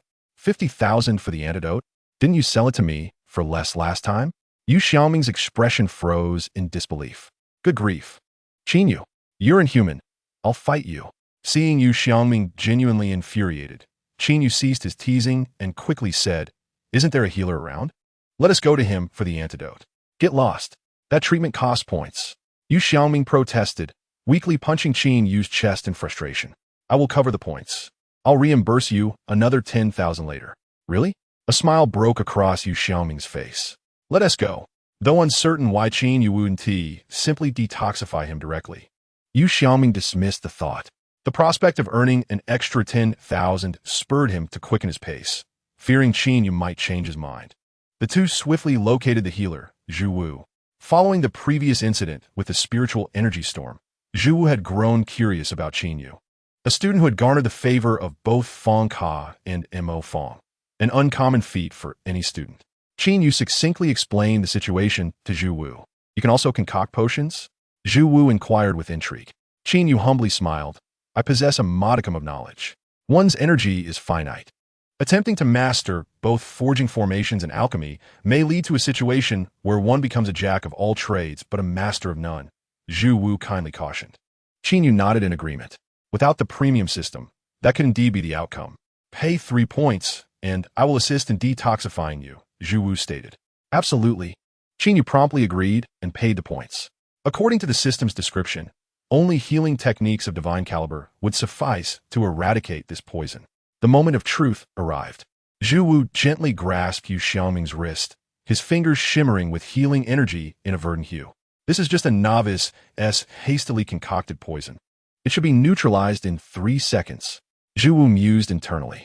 5 seconds elapsed, and Zhu Wu withdrew his fingers. How do you feel? Any changes? Qin Yu inquired, watching Yu Xiaoming closely. Yu Xiaoming shook his head in bewilderment. Not much of anything, Teacher Zhu. When do we start the treatment? I still need to return to my training. Upon hearing this, Zhu Wu paused, momentarily taken aback. Once again, he reached out to grasp Yu Xiaoming's wrist. Strangely, there was still no vital energy flowing through his meridians. It seemed I had underestimated the potency of this poison. Zhu Wu once more employed his healing technique. A mighty surge of life force coursing through Yu Xiaoming's channels, enveloping his entire being.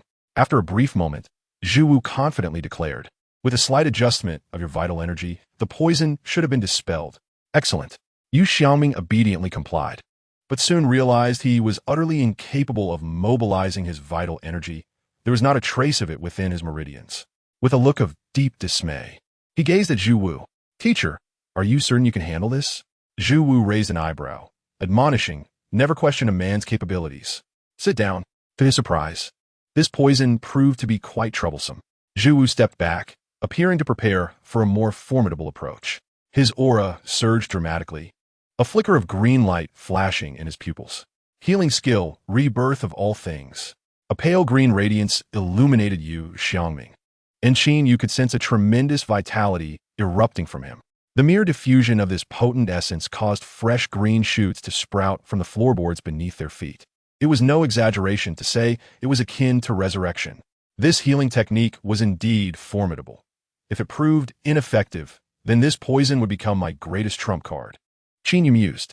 After a moment, Zhu Wu's aura receded. Yu Xiaoming rose, feeling as though he had been reborn from the experience of that healing session. Even his skin had transformed to resemble that of an infant, smooth, white, and elastic. How do you feel? Qin Yu inquired anxiously, uncertain if his poison could withstand such a terrifying healing technique. Need I say more? Yu Xiaoming attempted to mobilize his vital energy, but suddenly his expression froze, his words abruptly halting. In the next moment, he seized Qin Yu by the throat, shouting, "Qin Yu, what on earth did you make me consume? Why is there still not a trace of vital energy within me?" He had every reason to suspect that Qin Yu had directly obliterated his cultivation. Zhu Wu's eyes widened in disbelief. Even my rebirth of all things has no effect? Chapter 52. You healed him? This is impossible. Zhu Wu meticulously examined Yu Xiaoming's meridians, finding no apparent issues. This defies logic. Zhu Wu furrowed his brow, pacing before Yu Xiaoming. Desperate, Yu Xiaoming clung to Zhu Wu's leg, pleading, "Teacher, we've already paid the points. You must heal me. Let go of my leg first and allow me to think." Qin Yu contemplated revealing to Yu Xiaoming that the potent poison's effect would only last an hour, after which his vital energy would naturally restore. However, upon witnessing Zhu Wu's reaction, he abandoned that notion. It was a perfect opportunity to test whether Zhu Wu's full-strength efforts would have any impact on the toxic substance. Zhu Wu halted, letting out a sigh. "It seems I must summon that fellow after all. You all wait here. I shall step out for a moment." After saying this, Zhu Wu gave Yu Xiaoming a reassuring glance. "Rest assured, I will certainly heal you." Once Zhu Wu departed, Yu Xiaoming glared menacingly at Qin Yu. "What exactly is this poison?" "It's the vital energy dissipation powder," Qin Yu replied candidly. Yu Xiaoming was incredulous. How could teacher Zhu Wu, a level 7 healer, be unable to neutralize such a trivial poison? Perhaps some peculiar reaction occurred during the refining process, Qin Yu suggested, patting Yu Xiaoming on the shoulder. "But fret not. If teacher Zhu Wu cannot resolve it, you still have me." "Huh?" Yu Xiaoming scoffed at Qin Yu. "If teacher Zhu Wu cannot neutralize it, what makes you think you can?" Qin Yu turned his head away, uninterested in engaging further. Before long, Zhu Wu's voice resounded from outside. "Let me tell you, that lad is quite peculiar. Even with rebirth of all things, he cannot muster even a trace of vital energy. This is indeed somewhat unscientific." Another voice chimed in. From the sound, Qin Yu deduced that Zhu Wu had summoned external assistance. None other than the alchemy teacher, Ruby Ai. Healing can be divided into two distinct systems. One is like Zhu Wu's, where the healer employs a singular technique regardless of the patient's ailments. If it can heal, it will. If not, the patient dies, an exceedingly straightforward and blunt approach. The other is like Ruby Ai's, where the alchemist can concoct various medicinal elixirs tailored to specific ailments, allowing for more flexibility in treatment, especially against poisons. The two teachers enter the room. Ruby Ai first observed Yu Xiaoming for a moment before extracting several drops of blood for examination. Indeed, the blood contained toxic components that hindered the consolidation of vital energy. "However, you need not worry too much. I happen to possess an antidote that should neutralize this poison," Ruby Ai announced. Upon hearing this, Yu Xiaoming exhaled in relief. Ruby Ai was indeed a reliable source. Ruby Ai produced a pill, stating, "Take this pill, and then allow teacher Zhu Wu to perform his healing technique to facilitate your rapid absorption. In no time, the poison will be easily resolved." "Thank you, teacher." Yu Xiaoming hurriedly swallowed the pill, and Zhu Wu generously performed rebirth of all things once more. Treatment complete. Everyone's gaze fixated on Yu Xiaoming. "How do you feel?" Qin Yu asked. "Not great." Yu Xiaoming shrugged, still devoid of any trace of vital energy. The two teachers wore expressions of dismay, while Qin Yu couldn't help but grin. "This is impossible." Ruby Ai brandished a small knife, advancing cautiously towards Yu Xiaoming. "What are you doing? There's no need to kill me if you can't cure me." Yu Xiaoming protested. "What nonsense are you spouting?" Ruby Ai seized Yu Xiaoming's hand, using the knife to make a small incision. "I need more samples. I'll study this further with my colleagues once back." "What about me?" Yu Xiaoming lamented. "Your situation is secondary. We will devise a solution." Zhu Wu reassured him. While the two teachers began deliberating on a plan, Yu Xiaoming sat beside Qin Yu, gazing at him with a look of utter despair. "You've truly put me in a terrible predicament." Observing the despondency etched on Yu Xiangming's face, Qin Yu patted his shoulder. Don't worry, your brother will help you detoxify. Do you possess an antidote? Yu Xiangming inquired. Not exactly, but I have healing techniques. I can give you a discount. Just 30,000 for one treatment. Get lost. Yu Xiangming angrily turned his head away. Very well, I shall take my leave, Qin Yu remarked. Wait. Yu Xiangming grasped Qin Yu's arm, adopting a desperate times call for desperate measures mentality. Give it a try, but if it doesn't work, I won't be paying. Not a problem. Qin Yu swiftly grasped Yu Xiangming's wrist, commencing his divine healing technique. Time was of the essence. Soon, the effects of the vital energy dissipation powder would expire. As Qin Yu's energy coursed into Yu Xiangming, he immediately sensed a significant difference compared to before. It felt as though the toxins in his blood were rapidly dissipating. 5 minutes later, the first trace of vital energy emerged within Yu Xiangming's meridians. He gazed at Qin Yu in disbelief. The poison that had eluded even the two teachers had truly been resolved by Qin Yu. After a moment, Qin Yu smiled at Yu Xiangming, extending his hand. My dear, it's time to settle the bill. With the long-lost strength returning to him, Yu Xiangming clenched his fists, casting a vengeful glare at Qin Yu. Payment? Once the money is in my hands, it will never return. He laughed heartily. With that, Yu Xiangming turned and fled. You little rascal.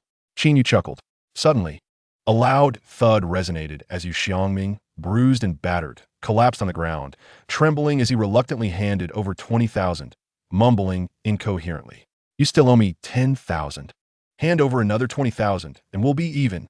Upon hearing the commotion, the two teachers hurried over. What happened? Zhu Wu inquired. Why is he on the ground? Qin Yu explained, I've already treated him. He wanted to test whether his strength had returned, so we sparred a bit. By the way, teachers, Qin Yu continued, I'll use my points to help him with his injuries. Wait a moment. Liu Bei quickly asked, You've healed this student? Qin Yu nodded gently. Zhu Wu grasped Yu Xiangming's hand in astonishment, exclaiming, His vitality is steady and strong. How did you manage that? What he consumed was a refined version of the vitality dispersion powder created by my master. Qin Yu had his explanation ready. And my master also taught me the method to neutralize this poison. The reason I sought out both of you was primarily to test the effectiveness of this vitality dispersion powder. I sincerely apologize for the disturbance. Qin Yu offered an earnest apology. The two teachers were not angered. Instead, they expressed their admiration. Your master is indeed a remarkable figure. This poison has even left me helpless. Liu Bei said somewhat sheepishly. Qin Yu, I am curious about the formula for this poison. Qin Yu shook his head assertively. This formula is a life-preserving treasure entrusted to me by my master. It cannot be shared. No worries, I was merely being greedy. Liu Bei swiftly changed his tone. If I could extract the components of this poison from blood and deduce the formula, dear friend, please do not hold it against this old man. Qin Yu smiled slightly. This poison has a duration of only 1 hour. After that, it will vanish on its own. The blood you extracted just now contains no poison. Only an hour?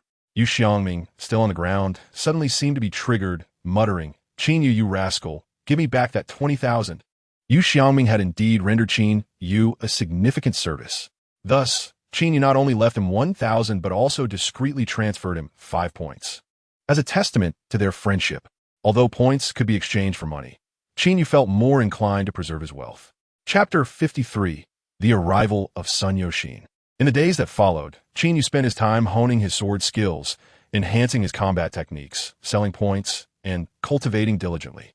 He would practice the 7-star forging blade technique in the mornings and learn from his combat instructor, Xiang Kaiyu, in the afternoons.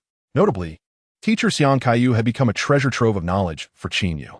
His combat skills had always been lacking, despite continual practice in actual combat. The improvements were not significant. However, after attending one of teacher Xiang Kaiyu's classes, he felt as if he had unlocked a new world. So this is how techniques should connect. So one should utilize hip strength while chopping. This is what true combat looks like. Qin Yu experienced a revelation, realizing that his previous fighting style resembled that of elementary school children, lacking finesse and relying solely on brute strength. After a full afternoon of studying combat techniques, it was time for Qin Yu to collect his fees. To enhance efficiency, he implemented a point reservation system for sales. To obtain points, one needed to book an appointment with Yu Xiangming a day in advance. Indeed, Yu Xiaoming had taken on the role of Qin Yu's secretary. Why choose Yu Xiaoming? Primarily because he was the most affordable option. Others deemed the task too time-consuming, demanding fees ranging from 10,000 to 5,000, while Yu Xiaoming only charged 1,000 per day. With Yu Xiaoming's assistance, Qin Yu's earnings soared daily. Qin Yu also moderately lowered the price of points, selling them between 500 and 1,000. By the end of the training camp, he anticipated accumulating a profit in the millions. A fulfilling life always passes swiftly.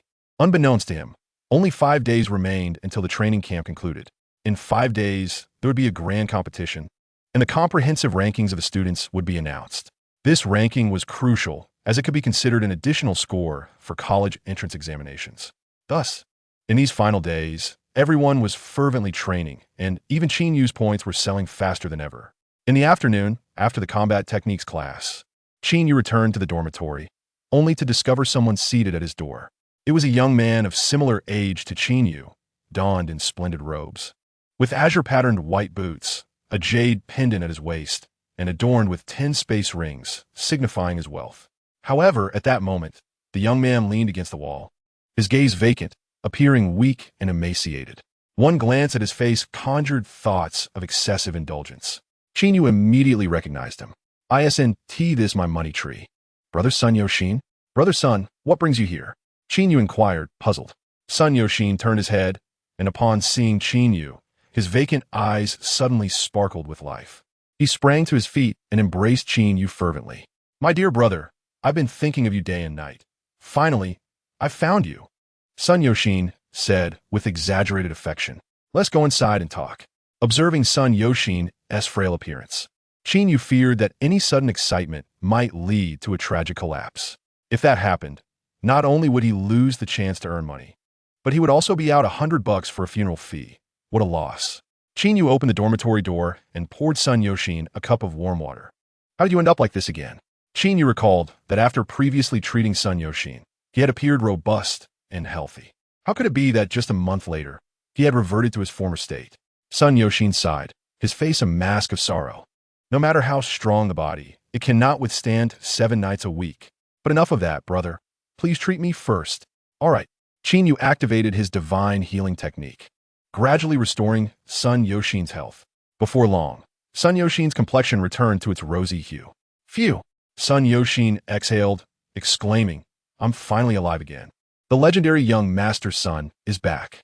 "Qin Yu." Sun Yoxin removed one of his space rings, extravagantly declaring, "Brother, this contains the herbs you requested last time, along with a plethora of other miscellaneous ingredients. Use them at your leisure, and let me know if you need more." "I can't possibly accept this," Qin Yu said as he accepted the space ring, slipping it onto his hand. Observing how generous young Master Sun was, he couldn't help but compare him to another figure from the capital, who paled in comparison. "How did you manage to come here?" Qin Yu asked curiously.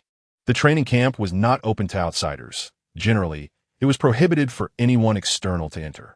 Sun Yoxin replied proudly, "In this world, there's no place that young Master Sun of the Xin apothecary cannot access. Of course, I primarily came to seek your healing, but there is also a tiny matter I need to attend to," Sun Yoxin said with a smile.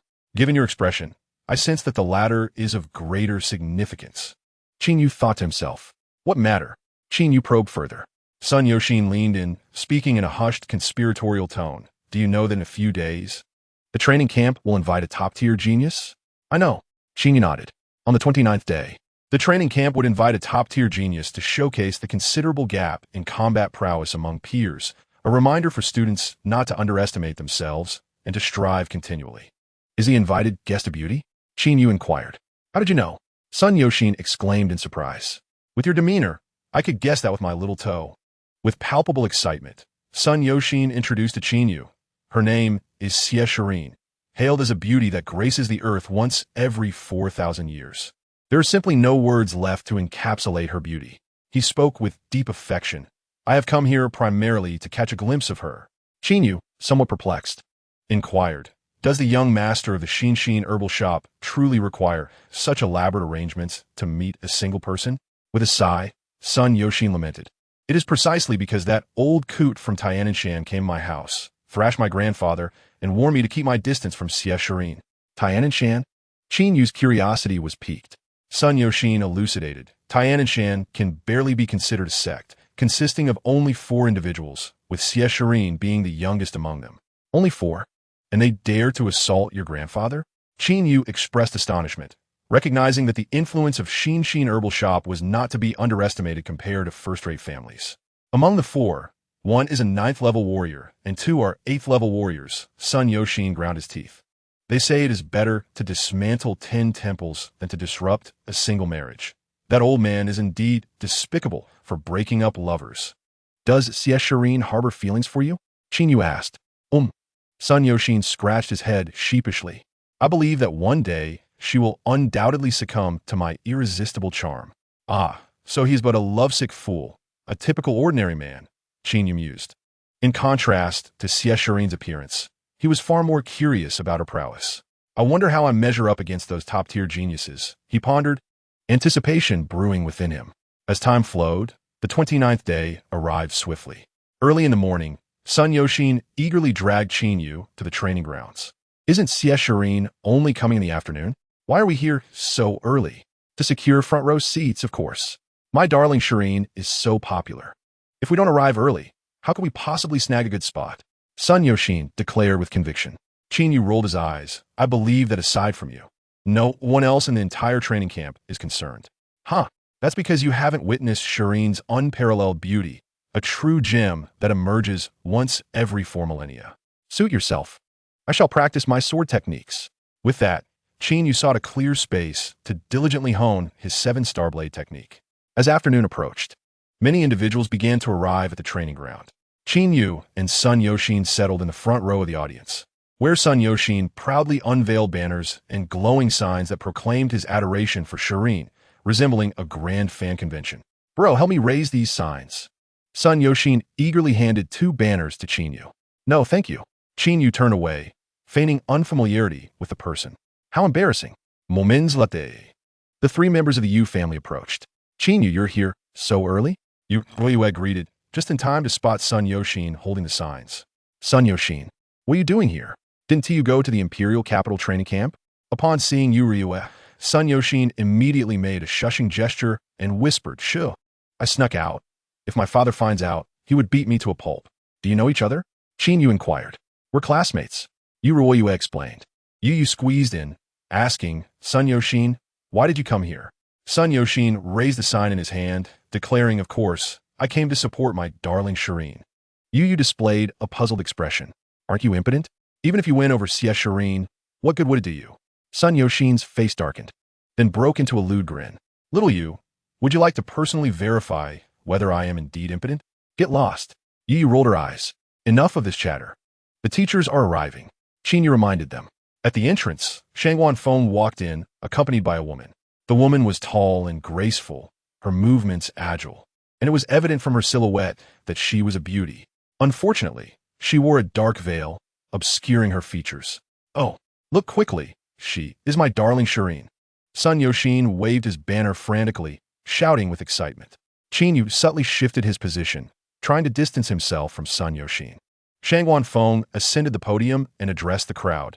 Tomorrow marks the official conclusion of the training camp.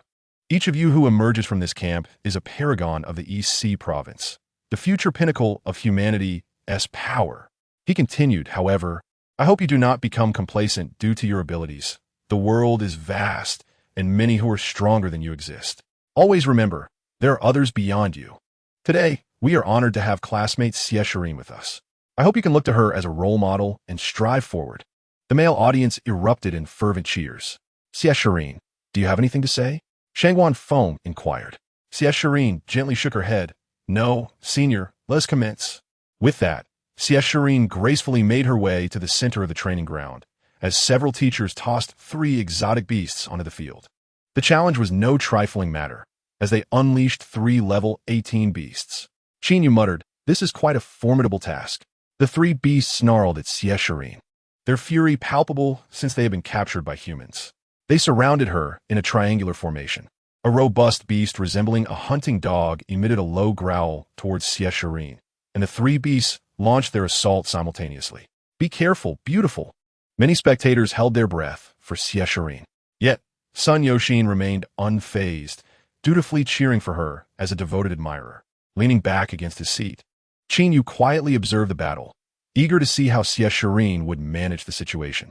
To everyone's surprise, Xie Shirin appeared utterly unperturbed, her eyes betraying no hint of anxiety. Calmly, she retrieved 3 silver spikes from her storage ring and tossed them into the air. The 3 silver spikes exploded mid-air, resembling missiles as they hurtled toward the 3 beasts. Whoosh, whoosh, whoosh. The sound of piercing air echoed as the 3 beasts were struck through their skulls almost simultaneously, collapsing lifelessly to the ground. The battle concluded in an instant, leaving many spectators bewildered and gasping in shock. Even Qin Yu couldn't help but take a sharp breath. Given Qin Yu's current strength, it was utterly implausible for him to handle 3 level 18 beasts with such ease as Xie Shirin had displayed. However, this was to be expected. It had only been a little over 2 months since he acquired the god-level breathing technique. Or those 3 silver spikes. Qin Yu turned to Sun Yoshin and asked. The reason Xie Shirin could effortlessly annihilate those 3 beasts lies largely with those silver spikes, Sun Yoshin explained. That is an exclusive skill of their sect called object manipulation. Object manipulation. The name alone sounded formidable. Qin Yu felt intrigued. I wonder if the system has any similar skills. Amidst the astonished murmurs of the crowd, Xie Shirin continued to slay 2 level 19 beasts and 1 level 2 beast with remarkable efficiency. Based on her performance, Qin Yu speculated that her true combat power must be at least level 22 or higher. Moreover, that object manipulation skill was quite troublesome should he encounter it. He currently had no means to counter it. After showcasing her prowess, Xie Shirin elegantly departed, never once casting a glance in Sun Yoshin's direction. Qin Yu patted Sun Yoshin on the shoulder. Brother, it seems you have little chance. Sun Yoshin, unfazed, confidently replied, What do you know? Shirin is already too shy to look at me. My proactive approach seems to be yielding results. With that, Sun Yoshin hurriedly followed suit. Qin Yu mused. This event is indeed of great significance. Everyone appears to be under some sort of impetus, fervently honing their skills. This is the pinnacle of peer competition. As he felt the surging vitality within him, he resolutely declared, Just give me 1 more month, and I shall surpass you. The night passed without incident. On the final day of the training camp, the ultimate assessment, the arena battle, officially commenced. Chapter 55, the final assessment, arena battle. The evaluation was divided into 2 phases. The first phase consisted of a free-for-all among 5 participants, from which 3 would be eliminated, leaving 2 to advance until the top 10 were determined. The second phase involved a draw among the top 10 students for one-on-one combat. The first phase began. There were 755 participants in total, divided into 151 groups. Please, students from Group 1, proceed to Arena 1, Group 2 to Arena 2. The training camp boasted 4 arenas, allowing 4 groups to compete simultaneously. Qin Yu glanced at the groupings and noted he was in Group 21. The other 4 participants were unfamiliar to him, likely not formidable opponents. The battle was fierce. Within half an hour, the announcement echoed through the speakers. Group 21, please proceed to Arena 1. Qin Yu calmly approached the arena. Are you ready? The referee inquired. Ready, came the reply. Let the match begin. At the referee's command, the 4 participants gradually shifted their positions, purposefully encircling Qin Yu. He is the strongest among us. Let us first join forces to eliminate him, then contend for the 2 remaining spots. Qin Yu's reputation had rendered him a target. Yet, he remained unconcerned. A herd of sheep may flock together, but a fierce tiger roams alone. Come at me together. It will save us time. Lightning danced around his fists. Together then, cross slash, earth dragon swirl, heaven's long palm, sun and moon whip. The blinding bolts of lightning flashed before the eyes of the 4. Thunderclap fist. Qin Yu advanced, rendering the other 4 incapable of battle, thus eliminating them all. Although the contest was to eliminate 3 from 5. The instantaneous defeat of the 4 led to their unanimous dismissal. The first round concluded.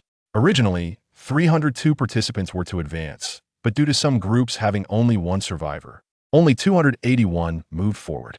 The second round was divided into 56 groups, with 1 participant receiving a bye. Qin Yu checked his grouping and found himself in Group 18. Oh yeah, nearby, Yu Xiaoming suddenly exclaimed with joy, I got a bye. Such luck? Yu marveled, lamenting, what a pity, it's only the second round. With our strength, we could easily progress. If only this fortune had come in the third or fourth rounds. Just be envious. Yu Xiaoming cheerfully replied. The second round concluded, with Qin Yu and the 4 members of the Yu family all advancing smoothly. Ultimately, 102 participants progressed, leading to the third round, split into 20 groups. With 2 receiving byes, having endured 2 rounds, it was evident that none among this 100+ were weak. Each subsequent match grew increasingly arduous. As the groups were updated, Qin Yu had yet to peruse the new arrangements when he heard the ecstatic laughter of Yu Xiaoming beside him. Ha, I got another bye. This must be a conspiracy. Yu Yu and Yu Ruyue looked on with envy. Qin Yu was placed in Group 10, facing formidable opponents. Ouyang Xiaoyun, ranked 3rd in the previous list, and Zhuge Tianxiao, ranked 6th, along with himself as a beast hunter. This group certainly promised to be the most brutal of this round. Woo, I'm grouped with Shang Guanyun. This is dreadful. Yu Yu lamented, her face one of despair. In the previous 2 rounds, Shang Guanyun had mercilessly eliminated all 4 of her opponents. Yu Yu envied Yu Xiaoming, who remarked, my opponents aren't too challenging. What about you, Qin Yu? Yu Ruyue inquired. Mine aren't daunting either. Woe is me, I envy you both. After a while, Shang Guanyun approached inexplicably. Qin Yu, what's the matter? Qin Yu, puzzled, wondered what she wanted. I hope you won't be eliminated this time. I intend to defeat you personally. How juvenile. Shang Guanyun, can we discuss something? Qin Yu gestured towards Yu Yu, saying, this is my friend. I hope you can go easy on her during the match. Yu Yu gazed at Qin Yu with gratitude. Shang Guanyun scoffed. Are you begging me? Qin Yu smiled slightly. If by chance you encounter me in next round, I too will grant you an opportunity to advance. Upon hearing this, even the 3 members of the Yu family felt that Qin Yu was being overly arrogant. If one were to inquire who was the strongest in the training camp, nearly all would assert it was Shang Guanyun. Although her fame did not match Qin Yu's, her strength was indisputable. Granting Shang Guanyun an opportunity to advance sounded ludicrous to others. Shang Guanyun paused. I hope your strength matches your words. As she turned to leave, she added, for your sake, I won't eliminate that girl. Thank you so much, Qin Yu. Yu Yu exclaimed, jumping up, wishing to embrace him. Qin Yu stepped back, deftly avoiding her. Ha, women only slow my draw. Just as Shang Guanyun departed, Zhuge Tianxiao approached. Brother Qin, I have come to seek your cooperation. Aren't you teaming up with Ouyang Xiaoyan? Logically, Zhuge Tianxiao should have worked with Ouyang Xiaoyan to target him, as everyone expected him to be eliminated, allowing them to flaunt their superiority. Why was he deviating from the script? Zhuge Tianxiao said, my Zhuge family excels in divination. I just consulted the fates, and the only path to survival lies with you. Impressive. Qin Yu jested. Then tell me, when will the men's football team win the championship? What? Zhuge Tianxiao was baffled. It's nothing. If you wish to avoid elimination, just stay out of my way when I strike. Thank you, Brother Qin, for your mercy. Zhuge Tianxiao clasped his hands in gratitude. After Zhuge Tianxiao left, the 3 members of the Yu family gathered around. You were grouped with Zhuge Tianxiao? Yu Ryu asked. Qin Yu nodded, adding, and Ouyang Xiaoyan too. My heavens, isn't your group even more terrifying than mine? Yu Yu exclaimed, astonished. Yu Ryu chimed in. You just claimed your group isn't challenging. It is undoubtedly the most daunting. Challenging? I find it quite manageable. Qin Yu replied confidently, smiling. The third round concluded, with 38 participants advancing. Notably, the favored contender, Ouyang Xiaoyun, was unexpectedly eliminated. In the fourth round, there were 7 groups with 3 participants in each. By the end of this round, the top 10 for this arena battle would be determined. As the groupings were updated, Yu Xiaoming erupted in exuberant laughter. Haha, I am truly the chosen one. I got another bye. I am in the top 10. After just 1 match, he had secured a spot in the top 10, inciting envy among those around him, who wished to tear him apart. Cursed luck. Yu Yu and Yu Ryu both sighed, realizing that the remaining opponents were beyond their capabilities. Qin Yu glanced at his group and was taken aback to see that name. Shang Guanyun, Chapter 56, The Arena Competition, Part 1. Who would have thought we would meet here? But I shall honor my promise. Qin Yu proclaimed with a smile on the arena. Shang Guanyun scoffed. I never said I would let you off the hook. Your ranking ends here? Then let us see. Qin Yu retorted. Why are only the 2 of you on stage? What about the other 3? The referee inquired, puzzled. From below the arena, a young man declared, Referee, it's pointless to go up just to get beaten. I forfeit. Another girl chimed in, rather than getting battered, I would prefer to surrender with dignity. To everyone's astonishment, All three chose to forfeit. Very well. Qin Yu and Manhwaedit advance. The others are eliminated.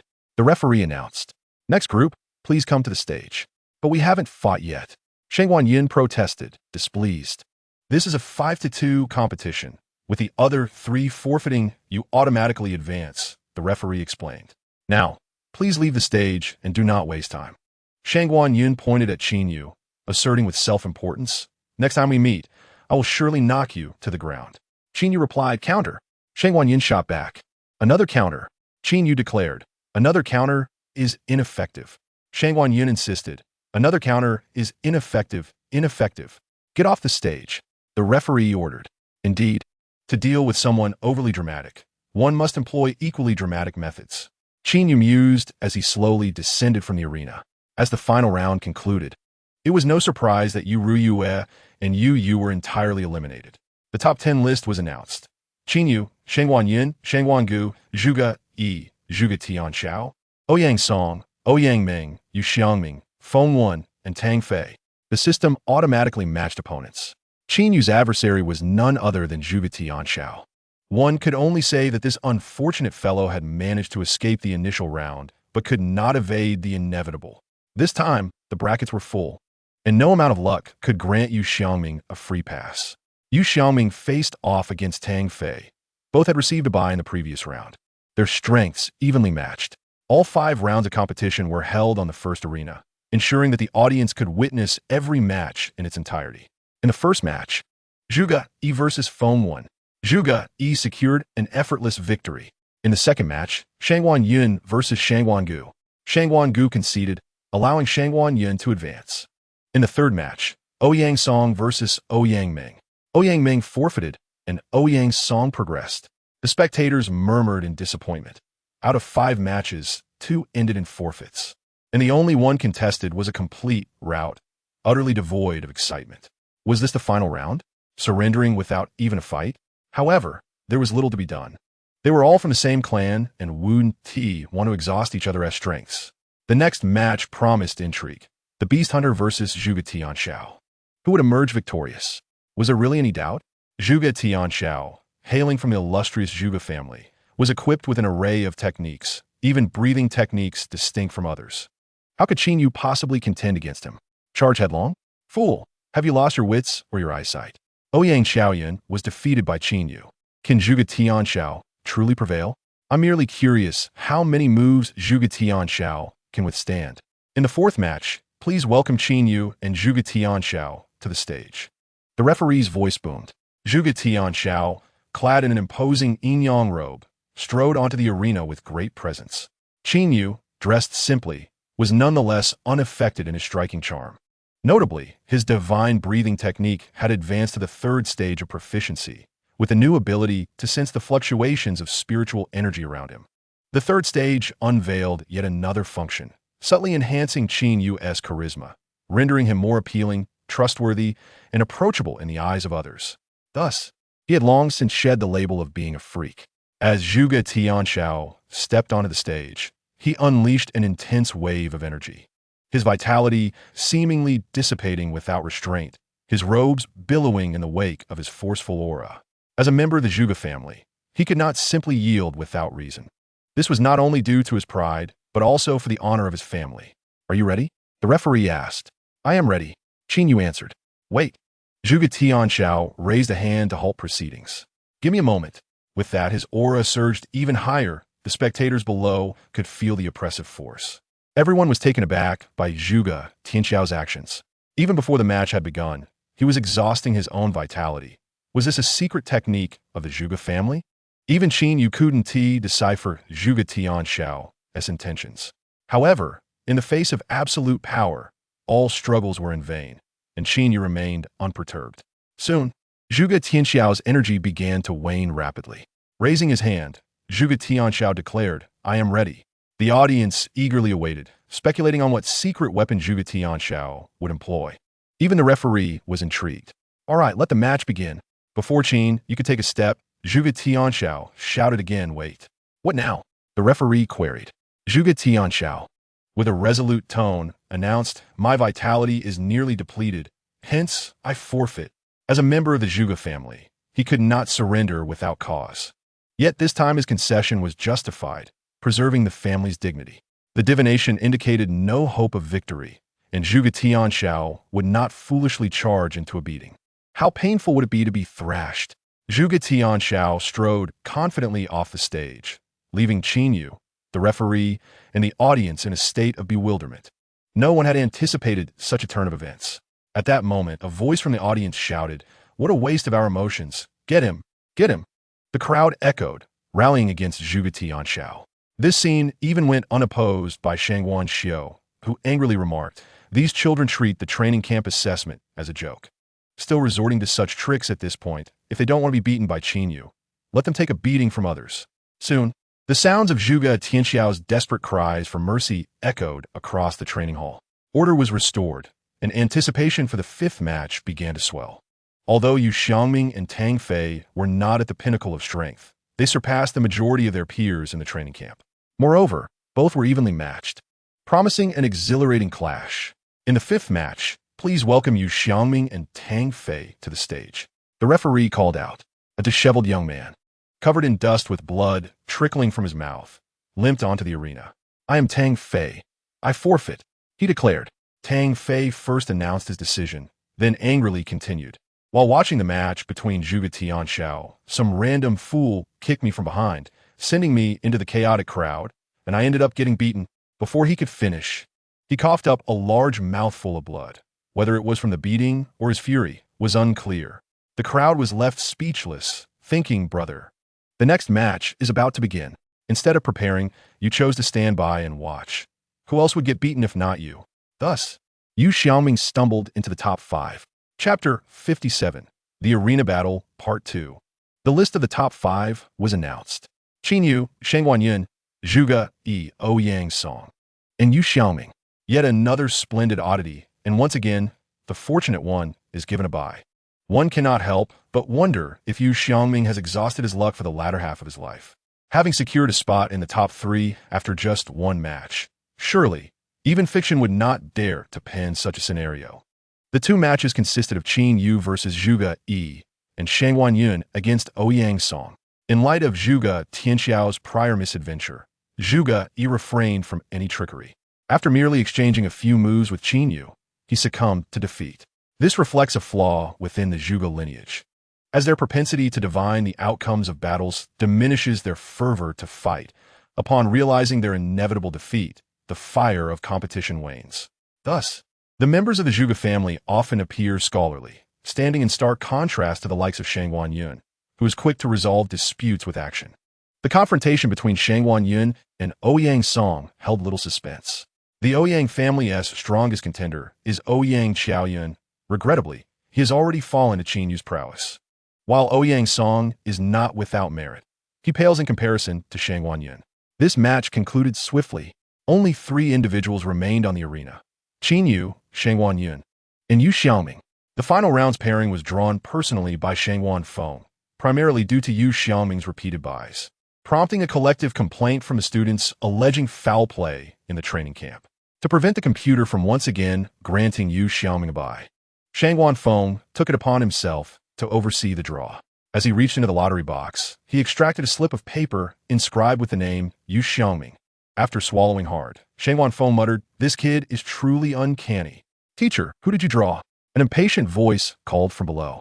Clearing his throat, Shangguan Feng, maintaining a composed demeanor, announced, "The draw is for Qin Yu. Next, Shangguan Yun and Yu Xiaoming will take the stage." With that, he hastily returned the slip to the lottery box, swiftly erasing the evidence. "No need, I concede," Yu Xiaoming declared, exhibiting no skepticism. He readily accepted defeat, having exceeded his own expectations merely by reaching this stage.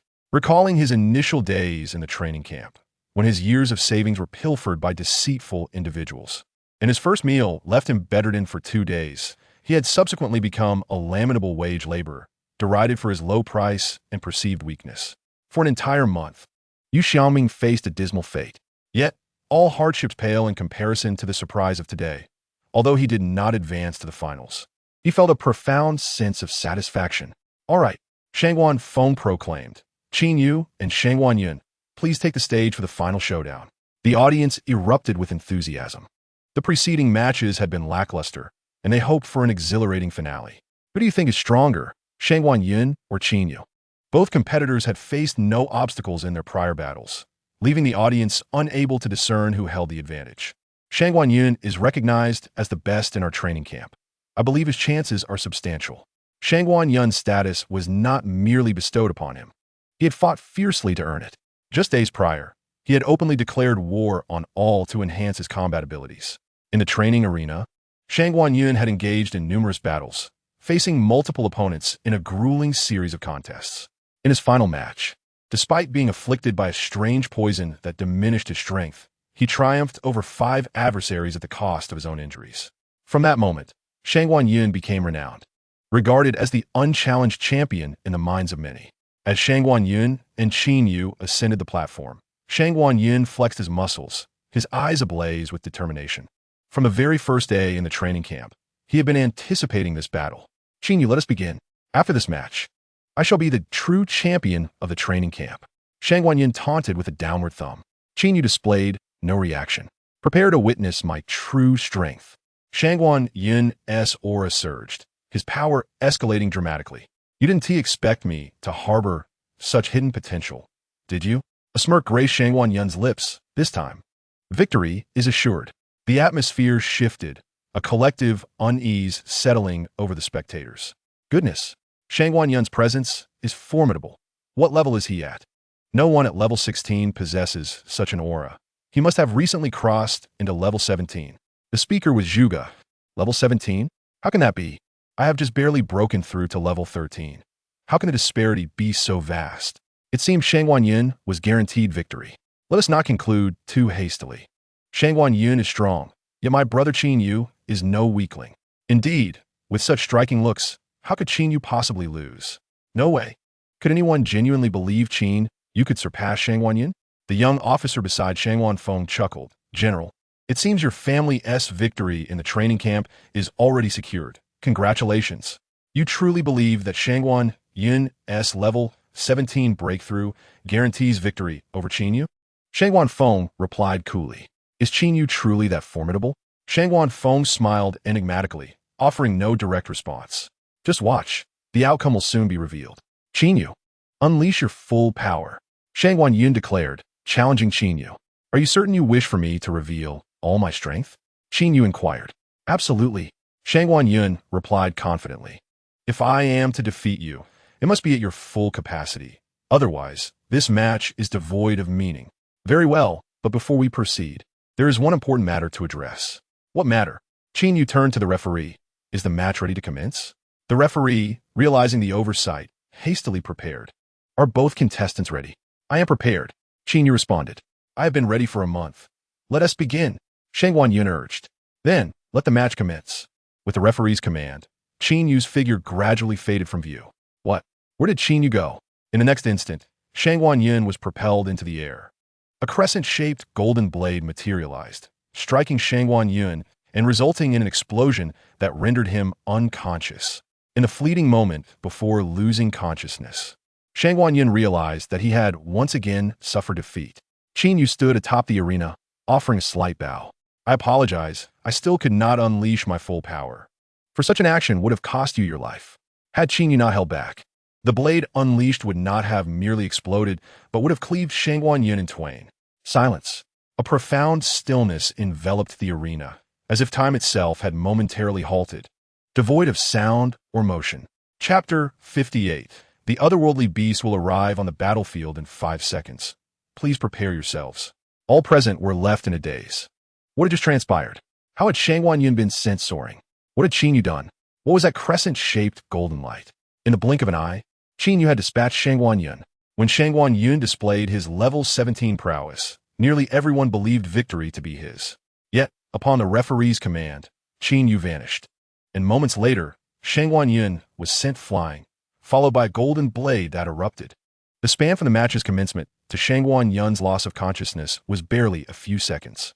The spectators scarcely had time to process the events before the match concluded. This is simply astounding. Even Manhwaedit was taken aback. He knew that Manhwaedit was no match for Qin Yu, but he never anticipated that he would be unable to withstand even a single strike. He had indeed underestimated Qin Yu's prowess. "Judge, please announce the results." Qin Yu's voice rang out, rousing everyone from their stupor.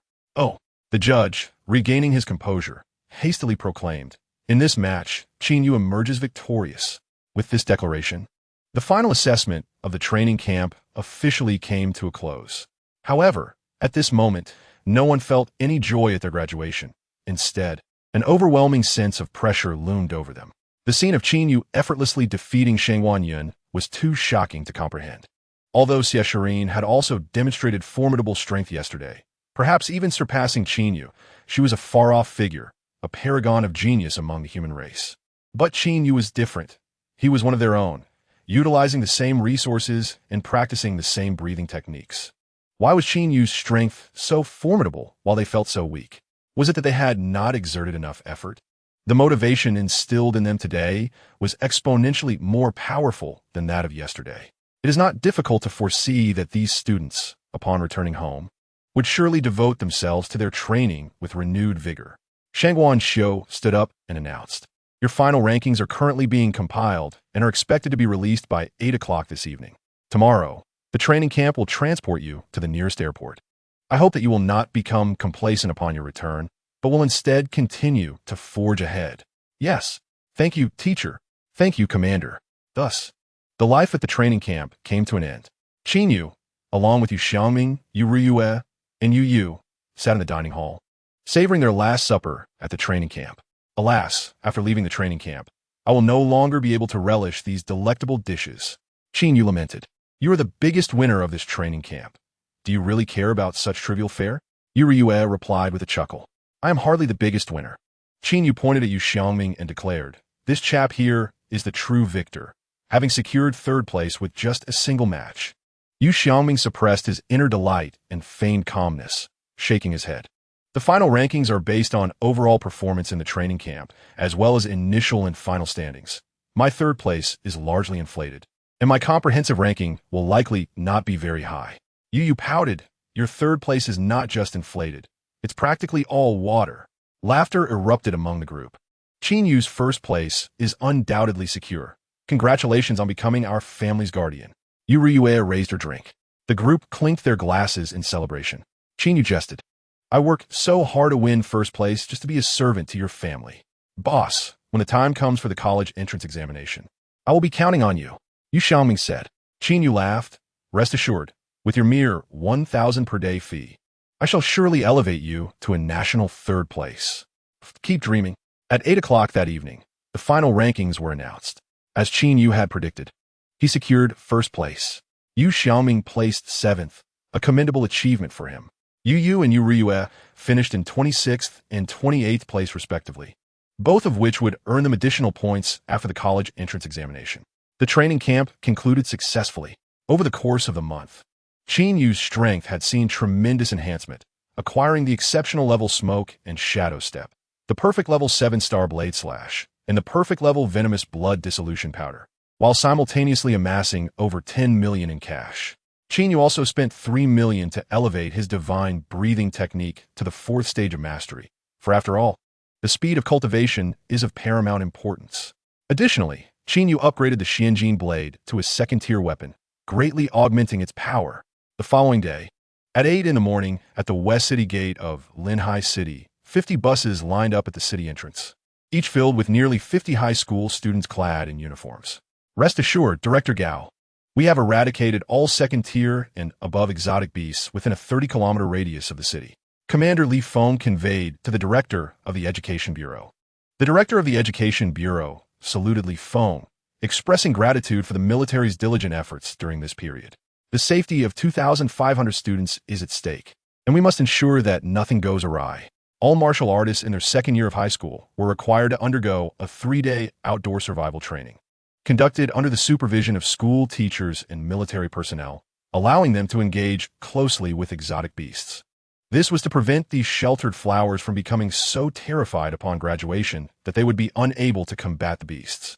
Qin Yu had also spent 3 days outside the city during his 2nd year, encountering numerous weak exotic beasts, which were typically captured by teachers for students to observe up close, touch, and ultimately eliminate. Li Feng stated with seriousness this time. Our military will dispatch 100 second-tier warriors, 5 third-tier warriors, and 1 fourth-tier warrior to accompany you. The director of the Education Bureau nodded in satisfaction. With over 100 teachers and school leaders accompanying us, the children's safety should be ensured. In the event of danger, please notify the military immediately and deploy a signal flare. The military's combat aircraft and elite forces will arrive within 10 minutes. Li Feng afirmat solemnly. We owe a great debt of gratitude to the military for their contributions. Everything is for the hope of our future. Commander Li, then we shall set off. Li Feng nodded. Safe travels. In a valley overrun with wild grasses, a massive exotic beast emerged from a cave. This beast resembled a raging gorilla, complete with wings, and was the 6th-tier flying gorilla that had appeared during the recent beast tide. A black-robed elder sat cross-legged atop the flying gorilla's head. The plan is about to commence. The elder's voice was as harsh as it was aged. The flying gorilla let out a roar in response. The elder seemed to comprehend the beast's cry and slowly articulated. You need to assault the city walls. There's no need to fight fiercely. Simply entangle Zhang Tianjian and leave the rest to me. The flying gorilla's eyes flickered as it recalled the man who had grievously injured it with a single sword strike, filling its heart with trepidation. Nevertheless, the flying gorilla nodded heavily in agreement. Go! The elder cackled with a piercing laughter.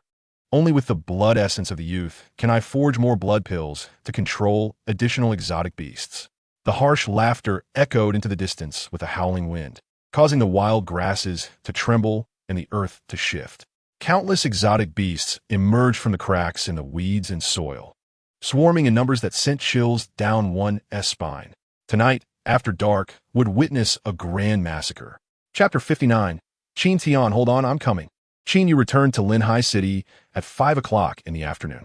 After disembarking from the plane, he intended to head back to the military to update Captain Yu on the situation. He hailed a taxi and arrived at the familiar military base around 6 o'clock. As the sun set, soldiers began to make their way to the dining hall in droves. Having skipped lunch, Qin Yu felt a pang of hunger and was about to head to the dining hall when a piercing alarm suddenly shattered the calm of the military camp. The last time Qin Yu had heard such an alarm was on the night of the beast tide. Could it be another beast tide? Just as I return, I am greeted with such a grand surprise. Qin Yu mused cheerfully. It had been quite a while since he had last slain an exotic beast, and his blade was thirsting for action. All soldiers hurriedly assembled at designated locations. Qin Yu also proceeded to his former assembly point. Although his current rank and strength surpassed that of Li Fuguei, deep down, Qin Yu still regarded himself as one of Li Fuguei's men. Perhaps it was because during Qin Yu's most challenging times, it was squad leader Li who had lent him a helping hand. Upon arriving at the original assembly point, Qin Yu spotted Li Fuguei, who was addressing the troops. Upon witnessing Qin Yu's approach, Li Fuguei was momentarily taken aback, then broke into a smile and greeted him. Qin Yu, when did you return? I just arrived at the base when the alarm rang, so I hurried over. After offering an explanation, Qin Yu inquired, what has transpired? It appears that another beast tide is imminent. Li Fuguei replied, however, there is no need for alarm. This tide is smaller than the last. That's splendid. Just in time for me to hone my skills. Qin Yu chuckled. At the command center, Li Feng bore a grave expression, his hand trembling slightly as he held a satellite phone. This beast tide is rather peculiar. Over the past month, the troops have conducted extensive operations to eliminate the alien beasts in the vicinity. The nearby creatures should have been eradicated by now. So, where did this batch of beasts emerge from? Moreover, the timing of this tide is oddly coincidental. It appeared just after 2,500 students departed this morning. I can't shake the ominous feeling in my gut. The only solace was that the direction of the beast tide did not coincide with where the students had gone. Answer the phone quickly. Let nothing go awry. Li Feng silently prayed. Hello. The phone rang twice before a deep voice echoed from the other end. Upon hearing this voice, Li Feng felt a weight lift from his heart. This is Li Feng. We have encountered a minor beast tide at the city wall. What is your situation? He stated concisely. A beast tide? The voice on the other end expressed surprise before continuing. Everything is normal on my end. We have not detected any large-scale alien beasts. Li Feng exhaled in relief, but just as he was about to caution the other party to remain vigilant, an urgent voice broke through the line. Look quickly. What is that? It's an alien beast. When did they appear? Hurry. Stay alert and protect. The call abruptly ended, leaving only a busy signal. A cold sweat trickled down Li Feng's forehead. His worst fears had indeed materialized. The students are in danger. We must organize a rescue immediately. Initiate Plan A. Li Feng commandaludli. Chaos ensued within the command center. Commander, the beast tide is expected to reach us within an hour. Dispatching a large number of elite fighters for the rescue will surely leave our forces vulnerable. Is there a possibility that this is a diversion tactic by criminals? Someone cautioned. After a moment's contemplation, Li Feng replied, "This concerns the lives of 2,500 students. We cannot afford to gamble. Even if it is a diversion, we must respond. Do not deploy all our top-tier fighters." Li Feng pondered further and added, "We can send a moderate number of mid-level officers, around levels 2 to 3. Understood. Li Feng then picked up the phone and called Zhang Tianjian. As Qin Yu ascended the city wall, he gazed into the distance. No alien beasts were in sight within the visible range. Heavy machine guns had already been mounted on the walls, and cannons were in the process of being installed. Qin Yu unsheathed his Xianjin blade, gently polishing it. This time, I must ensure a swift and decisive victory. A sudden announcement blared through the military's loudspeakers, due to 2,500 students encountering an ambush in the wild. We urgently require level 2 to 3 warriors for support. Interested officers, please gather at the military airport. 2,500 students in the wild? Qin Yu's pupils constricted as he suddenly recalled that the second-year students were to participate in outdoor survival training. Oh no, Xiao Tian is in danger. Without a second thought, Qin Yu sprinted forward. Make way, make way. He dashed through the throng, racing towards the military airport. I'm here to enlist for the rescue of the students. Qin Yu exclaimed hurriedly. What is your level? The official in charge asked. Level 2. Qin Yu's actual combat power was approximately level 19. And with the consumption of the blood elixir, handling level 2 alien beasts would be no issue. All right, please sign here and board the helicopter at the back. While Qin Yu signed, the official quickly briefed him, this operation will be led by 3 level 4 warriors. The difficulty is unknown, and the primary objective is to protect the students. Understood. Qin Yu set down his pen and boarded the helicopter at the rear. This helicopter could accommodate 4 people, including the pilot, and upon entering, he found 3 others already seated. As the pilot closed the door, they took off immediately. Outside, darkness enveloped them, and 2 fighter jets whizzed by, their speed shattering the sound barrier.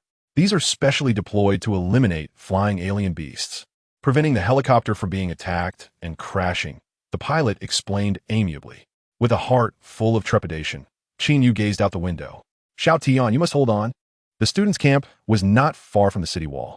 The helicopter flew at full speed, and within 10 minutes, Qin Yu spotted flickering flames below, only to be taken aback by the dense throng of alien beasts.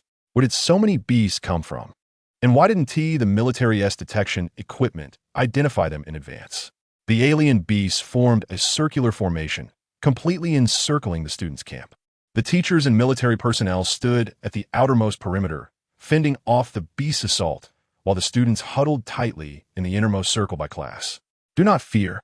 Reinforcements from the military will arrive shortly. Qin Tian shouted, attempting to reassure everyone.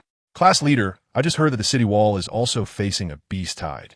They can barely protect themselves, let alone come to our aid. A girl cried out. Qin Tian fell silent. The presence of so many alien beasts implied that the situation at the city wall was dire as well. The alien beasts, relentless in their charge, were draining the teacher's energy rapidly. One teacher was struck across the throat by an alien beast and stumbled to the ground. The gap was immediately filled by 2 other teachers, but the protective perimeter continued to shrink. If this continues, we are bound to perish. Qin Tian clenched his fists and addressed his classmates. The teachers cannot hold out for much longer. We cannot sit idly by. Who dares to fight alongside me? Why not? If the teachers fail, we are doomed anyway, so we might as well fight for a chance at survival. Spoke another class leader from a different group. Exactly. Let's confront the alien beasts.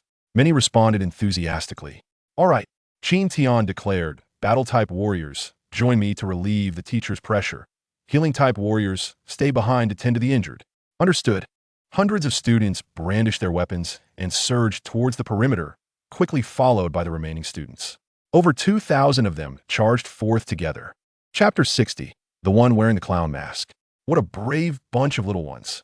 The blood elixirs refined from their essence will surely be delectable. The old man in the black robe sat cross-legged atop a hill, eagerly observing the battle of the trapped beast below. When animals encounter danger, they unleash a power far beyond their usual capabilities, but this is merely futile struggle before death. The old man in the black robe licked his lips. Let the level 2 beasts be unleashed. May this foregone victory arrive sooner. Behind the old man, pairs of glimmering beastly eyes opened, filled with bloodlust and madness. Most of the teachers were level 2 warriors, capable of fending off numerous level 1 beasts, but with the appearance of level 2 beasts on the battlefield. The danger level began to escalate dramatically. On the helicopter, Qin Yu consumed a blood elixir and donned a clown mask. This mask, obtained during training camp, could conceal Qin Yu's aura and obscure his identity. For now, he did not wish to be recognized by Qin Tian. Why are you wearing a mask? Another passenger aboard the plane inquired. I relish mystery, though I am no Scorpio, the pilot cautioned. This beast tide is rather peculiar. There is a high likelihood that the Beast Heart sect is orchestrating events from the shadows. Exercise caution. The Beast Heart sect is an anti-human organization that employs unique methods to exert control over extraordinary beasts. While ordinary beasts possess formidable combat capabilities, they are brutish and mindless. However, once manipulated, these creatures exhibit cunning, strategizing, and discipline akin to receiving a double buff, thus becoming exponentially more terrifying. To command such a multitude of beasts simultaneously, the individual behind this must possess considerable power. While guarding against the beasts, one must also be wary of an ambush from that hidden figure. Quietly, Qin Yu retrieved a pill from his spatial ring, concealing it within his sleeve. This pill contained a potent toxin he had concocted, inspired by the manufacturing technique of firecrackers. It would explode upon being crushed when danger approached, releasing the lethal powder into the air. As the helicopter descended, Qin Yu flung open the door and leapt out. Teacher, we are here to assist you, Qin Tian proclaimed, his sword cleaving through a small rodent that targeted the lower regions. The teachers did not refuse, instructing, stand behind me and remain vigilant. With the students' involvement, the teachers felt significantly less pressure. The situation began to improve until a first-level extraordinary beast launched a sudden attack, shattering the fragile calm. It was a second-tier beast known as a sand shark, which ambushed from beneath the sand, instantly tearing a breach in their protective perimeter. Fortunately, a fourth-level warrior was present to hold the line. Yet this was merely a temporary reprieve. Without reinforcements, death was merely a matter of time. The sound of the helicopter above suddenly resonated like a beacon of hope, illuminating the despairing souls below. Reinforcements had arrived. This was uplifting news. Though only a few had come, it was nonetheless a promising sign that the forces had not abandoned them. Hold your ground. We are merely the vanguard. The main force will arrive shortly. The loudspeaker of the helicopter echoed, igniting a spark of hope among the crowd. Do not let your guard down. Qin Tian cautioned those around him. This meager support was but a drop in the bucket. Anyone who grew careless before the main force arrived would surely meet their demise. Just as he spoke, a second-tier beast charged forth. The teacher in front hastily attempted to block, only to be pinned to the ground by the beast's robust body. Should the teacher fall, Qin Tian and the others would be completely exposed to the oncoming tide of beasts. Beasts surged forward, desperate to exploit this vulnerable position. Qin Tian swung his sword, repelling one beast, but another lunged at him, sinking its teeth into his ankle. Qin Tian grimaced in pain, dropping to one knee. A massive python forced its way through the throng of beasts, advancing menacingly.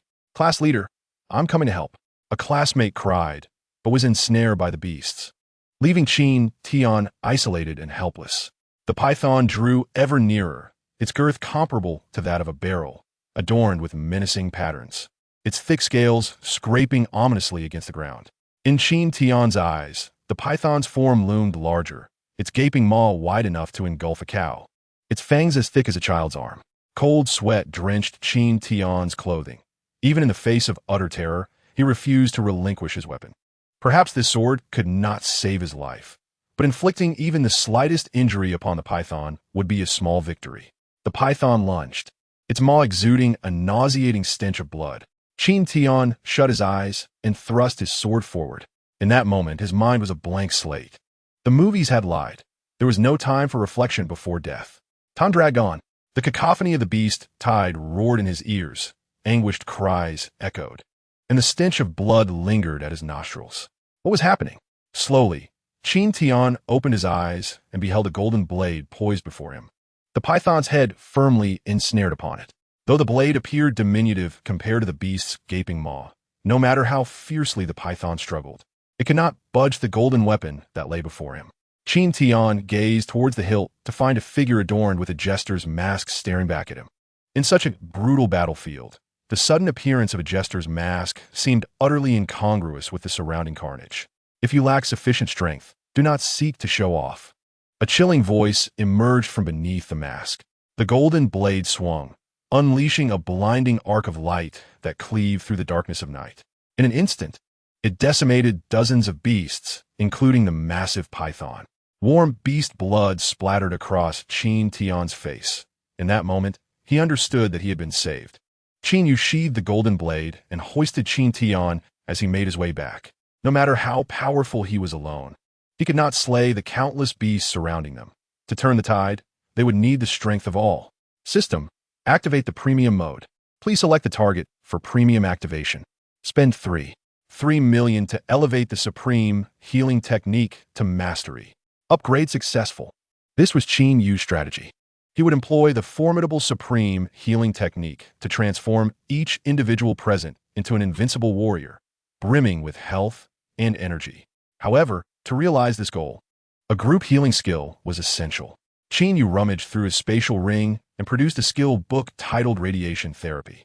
This technique was merely a basic, ordinary-level skill, which Qin Yu had not previously learned, yet today it proved fortuitously useful. Under the mastery of the supreme healing technique, even the most rudimentary, ordinary-level skill could unleash enough power to shift the tide of battle. He learned radiation therapy and expended 330,000 to elevate it to proficiency. Upgrade successful. Qin Yu casually discarded Qin Tian and seated himself in the center of the encirclement. The performance was about to commence. Chapter 61. Madness, Sheer Madness. On the hill, the old man in a black robe observed the approaching rescue helicopters with a cackling laugh. The blood of these powerful warriors should suffice for my concoction. He snapped his fingers. Let them all come. It's time to net our prey. Behind the old man, dozens of extraordinary beasts slowly opened their eyes. Though few in number, their presence radiated immense power, comprised entirely of 3rd and 4th tier beasts, including 2 5th-tier beasts. Qin Yu sat cross-legged in the center of the encirclement, initiating the supreme healing technique. Radiation therapy. A vibrant green healing light rippled outward from Qin Yu, enveloping the surroundings. The light first bathed Qin Tian. What a delightful sensation! Qin Tian could not help but exclaim. He felt warmth enveloping him, the wounds on his ankle quickly staunching, flesh visibly mending within mere seconds, restoring him to perfect condition. Old Six maneuvered through the crowd. As the students had exited the city gate, the forces had dispatched 1 4th-level warrior, 5 3rd-level warriors, and 100 2nd-level warriors. Old Six was that dispatched 4th-level warrior. The group had managed to endure until now, largely due to his formidable contributions. With a protective circle showed signs of breach. Lao Lu hastened with utmost speed, delivering a powerful strike before swiftly advancing to the next weak point. In those fleeting minutes, Lao Lu was either racing at full throttle or wielding his blade with all his might, every moment pushing his body beyond its limits. In a bid to fortify the defense, he even unleashed his own vital essence for a temporary surge of strength. His garments, torn and tattered from repeated skirmishes, bore numerous bloodstains. Though shallow, they had already congealed and stopped bleeding. A newly arrived level 4 warrior remarked, Lao Lu, you've worked hard this time. Leave the rest to me. No, Lao Lu countered. The strength of the beast grows ever more formidable. The teacher and the soldiers are nearing their limits. And there are too many breaches for you to handle alone. But if you continue to burn your vital essence, it will harm your foundation. The level 4 warrior cautioned. I'll be fine. Lao Lu chuckled. I can hold on a little longer. Once those 2 level 4 warriors arrive, I can rest. But I'm fine. Focus on protecting the students. Lao Lu patted the man's shoulder, his words laden with significance. You all call me Lao Lu. but when it comes to matters of great importance, I can still discern the weight of things. With that, Lao Lu consumed a medicinal pill, forcing a surge of vitality within him once more. "Let us go," he declared, as a green aura enveloped him. "What is this green light? I don't even have a wife." Lao Lu's voice trailed off, eyes wide as he sensed a monumental transformation within. The once nearly depleted vital essence rapidly surged, filling every meridian in the blink of an eye. His injuries healed swiftly, the scabs flaking away to reveal fresh skin.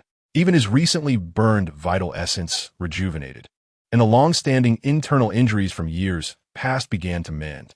In mere moments, Lao Lu returned to his peak condition. His gaze trembled in disbelief at the astonishing scene that had just unfolded. Were it not for his tattered clothes remaining unchanged and the cacophony of roars surrounding him, he would have thought he had experienced a vivid illusion. What a terrifying healing technique! Who could possibly wield such power? The nearby level 4 warrior, unscathed and lacking the intensity of Lao Lu's experience, could nevertheless feel his own vitality boiling, a surge of battle fervor igniting within him. Eager to plunge into the fray and slay the beasts, the radiative treatment not only healed, but also enhanced the combat prowess of the warriors. "I, Lao Lu, have returned," he exclaimed, drawing his weapon and charging forth like a monkey. Wherever the green light shone, excited shouts erupted. "Ha ha ha! My strength has returned. Incredible! My wounds are completely healed. I'm still alive. Make way. I'm going to slay 10 more beasts to celebrate. My heavens, I was bitten in the throat by a beast. And not only did I heal in 3 seconds, but I feel no pain at all. Ha ha ha! I am invincible." Realizing that injuries would no longer spell death, the entire group went utterly mad. Some reckless souls even charged directly into the throng of beasts, swinging wildly.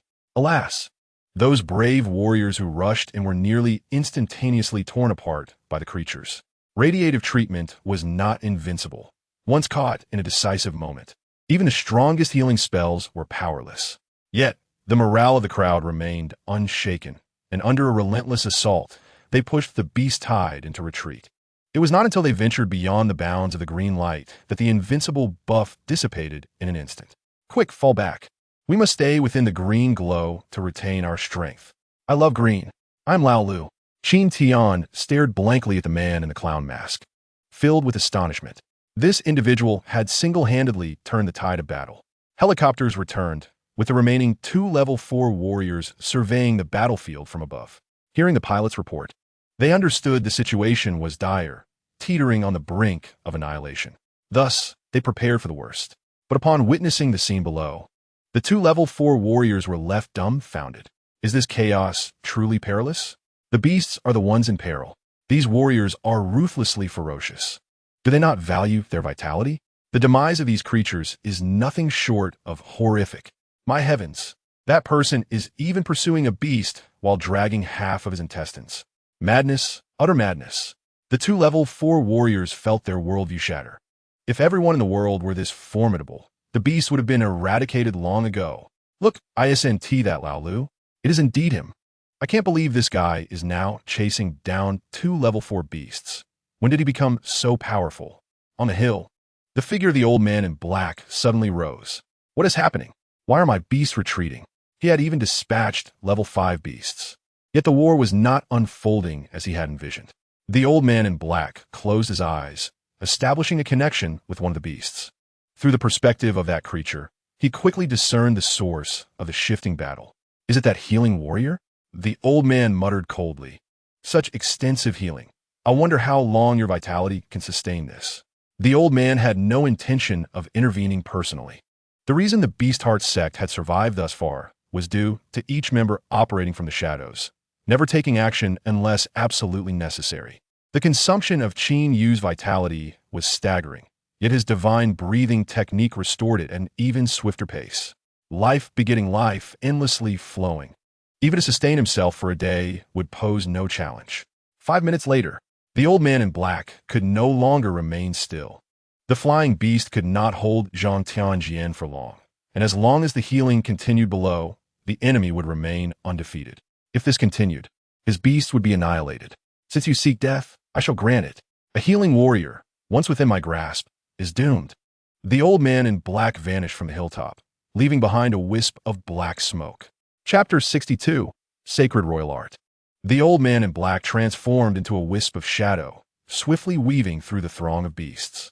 Even Lao Lu and the other level 4 warriors failed to notice the old man's rapid approach. However, this scene did not escape Qin Yu's perception. What overwhelming vitality! Qin Yu felt an immense force drawing near, one that surpassed even Lao Lu and the others. This must be a member of the Beast Heart sect.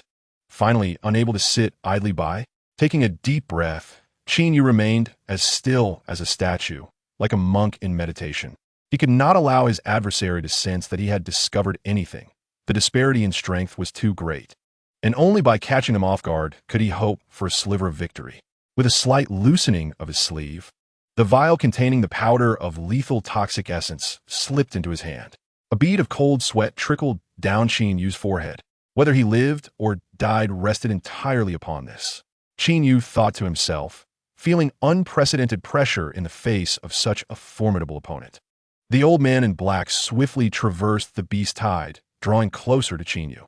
However, he chose not to attack head-on, but instead circled around to Qin Yu's rear. The breath of Qin Yu was obscured by the jester's mask. In the eyes of the old man in the black robe, Qin Yu possessed an enduring vitality, his strength undoubtedly rivaling his own. The old man dared not underestimate him, preparing to employ his stealth techniques to launch a surprise attack from behind, leaving Qin Yu no chance to resist. However, all of his subtle maneuvers were laid bare to Qin Yu's keen perception. As the old man appeared behind Qin Yu, being a quintessential villain, was acutely aware of the dangers of verbosity, having witnessed countless comrades perish due to excessive chatter. In the instant the old man materialized, he extended a skeletal claw, devoid of any superfluous words, and lunged directly at Qin Yu's head, intent on ending his life. The old man's eyes glimmered with a hint of madness. Just then, an object resembling a firecracker exploded on the old man's face. What was that? Although he felt nothing, years of experience instilled a sudden sense of foreboding within him. In the next moment, the old man's formidable vitality dissipated like a deflated balloon, and his menacing skeletal claw fell lightly upon Qin Yu's head, producing a sharp crack. Qin Yu turned his head, the jester's mask adorned with silent mockery and derision. "You hurt me." The old man stumbled back in terror. "My vitality? What have you done to me?" As he spoke, he hastily produced a handful of antidotes, shoving them into his mouth without hesitation. "Do not struggle." The cold voice of Qin Yu emanated from beneath the mask. "You cannot cure this poison. And no, it's impossible." The old man, on the brink of madness, declared, "I will kill you. I will have you torn apart by countless beasts." His voice abruptly ceased as a golden dagger pierced through his chest, blackened blood seeping down the blade like mist. Devoid of the protection of vitality, the old man was as fragile as an ordinary person, soon succumbing to death. With his demise, the beasts he had controlled regained their freedom, scattering in all directions. The once formidable tide of beasts dissolving swiftly. Qin Yu exhaled, preparing to hunt down a few more beasts when, astonishingly, a scroll materialized from the old man's corpse. Qin Yu's eyes narrowed. Could it be that killing someone could yield treasures? No, that couldn't be right. During his time at the training camp, he had slain Huang Hao and Zhou Hu, yet no items had dropped. If it wasn't his issue, then it must pertain to the old man. Perhaps those from the Beast Heart sect had become no different from the beasts themselves. Qin Yu retrieved the scroll. "Congratulations, you have acquired the art of sacred manipulation." Art of sacred manipulation. Type: skill. Quality: perfect. Description: resonates with the vitality within to control objects, allowing them to move freely. It was indeed the coveted art of manipulation. System Dad, I simply adore you. Happy New Year to everyone. Chapter 63. The Sacred Artifact in the Abyss. Qin Tian's eyes widened. He had been fixated on the jester's mask, completely taken aback by the miraculous scene unfolding before him. The man with the jester's mask had grasped a scroll from above a corpse. Was this the realm of the powerful? Uncertain if it was merely an illusion, Qin Tian felt that the figure of the jester's mask bore an uncanny resemblance to someone he knew. Yet that person could never appear here, let alone possess such strength. There had also been a tide of beasts on the city wall last night. He wondered how his brother was faring. Elder Qin Tian wished to express his gratitude to the man in the jester's mask for saving his life. However, just as he uttered a couple of words, the masked figure dashed outside, quickly melding into the celebrating crowd and vanishing from sight. System, spend 330,000 to elevate the art of sacred manipulation to proficient level. Qin Yu chanted internally while pursuing the beasts. Upgrade successful. Almost immediately, the system responded. Qin Yu pointed forward with 2 fingers, and the golden dagger transformed into a streak of light, instantly piercing the skull of a beast. As he passed, he effortlessly stowed the dropped items into his spatial ring. The golden dagger returned. Qin Yu lightly leaped onto the dagger, but his substantial weight pressed it firmly to the ground. I can't fly on a sword. He sighed in disappointment. Perhaps the low level of the art of sacred manipulation rendered it incapable of supporting his weight. Stowing the golden dagger away, Qin Yu continued his pursuit of the scattered beasts, swiftly disappearing into the night. Being alone in the wilderness at night was perilous, especially following a beast tide, with beasts scattered everywhere. Yet, for Qin Yu, this was not a concern. The jester's mask concealed his presence, preventing the beast from detecting him. The divine breathing technique granted Qin Yu heightened sensory abilities, allowing him to detect powerful beasts in advance and evade them effortlessly. This enabled him to navigate the treacherous wilderness with agility.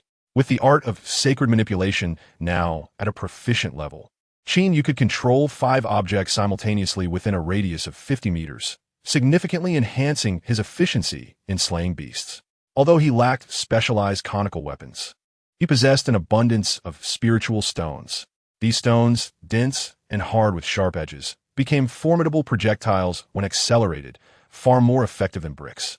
Aiming for the beast's napes would surely result in grievous injuries. It wasn't until dawn that Qin Yu returned to the military camp. After a night of fierce combat, he had acquired yet another divine skill. Divine level planting technique. Type skill. Quality divine.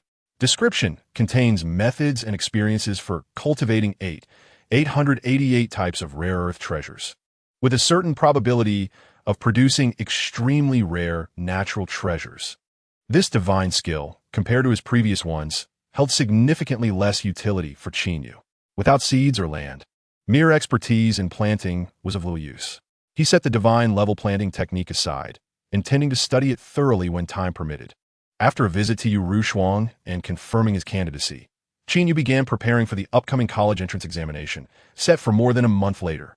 Qin Yu's combat prowess now equated to that of a level 19 warrior, a status that ranked him among the elite even within the Yu family. However, facing the most exceptional talents, such as Xie Shirin, directly without the use of elixirs left Qin Yu with almost no chance of victory. Especially since the entrance examination prohibited the use of elixirs to prevent individuals with subpar talents from leveraging powerful potions to gain entry into prestigious universities, thereby squandering institutional resources. Yet, while he may not be able to compete now, it did not signify that he would be unable to do so a month hence. With the divine level breathing technique reaching mastery, Qin Yu's cultivation speed surged once more. In his room, he drew a spirit-gathering array and consumed a blood-red pill to commence his cultivation. Time flowed swiftly. Before he knew it, a month had passed. Only 10 days remained until the college entrance examination. Qin Yu entered the casting association of Lanhai City. "Hello, how may I assist you?" A staff member inquired. Qin Yu casually presented a medal to the staff. Upon seeing the medal, the staff member paused momentarily, perhaps taken aback by its rarity, failing to recognize it at first glance. Moments later, the staff recognized the medal and immediately displayed an expression of profound respect. "Esteemed honorary member, may I inquire what you require?" "I request a private forging chamber, free from any disturbances," Qin Yu commanded. "Certainly, please follow me." The staff led the way, discreetly appraising Qin Yu. To have achieved the status of an honorary member of the Forging Guild at such a young age, and to possess such striking features, how delightful. Qin Yu withdrew a considerable amount of rare metals from his spatial ring. He intended to forge himself a set of inner armor and 10 dragon piercers. In the upcoming examination, there are no restrictions on the use of weapons and equipment. Some individuals even arm themselves to the teeth. However, excessive weight can hinder agility. And given Qin Yu's prowess, overburdening himself would adversely affect his performance. He planned to don only a lightweight inner armor, wield the Shinjin blade, and carry 10 dragon piercers, prepared for battle with minimal encumbrance. The Dragon Piercer is the most suitable weapon for the Holy Royal Art. After a month of practice, Qin Yu had mastered the ability to manipulate 6 weapons simultaneously.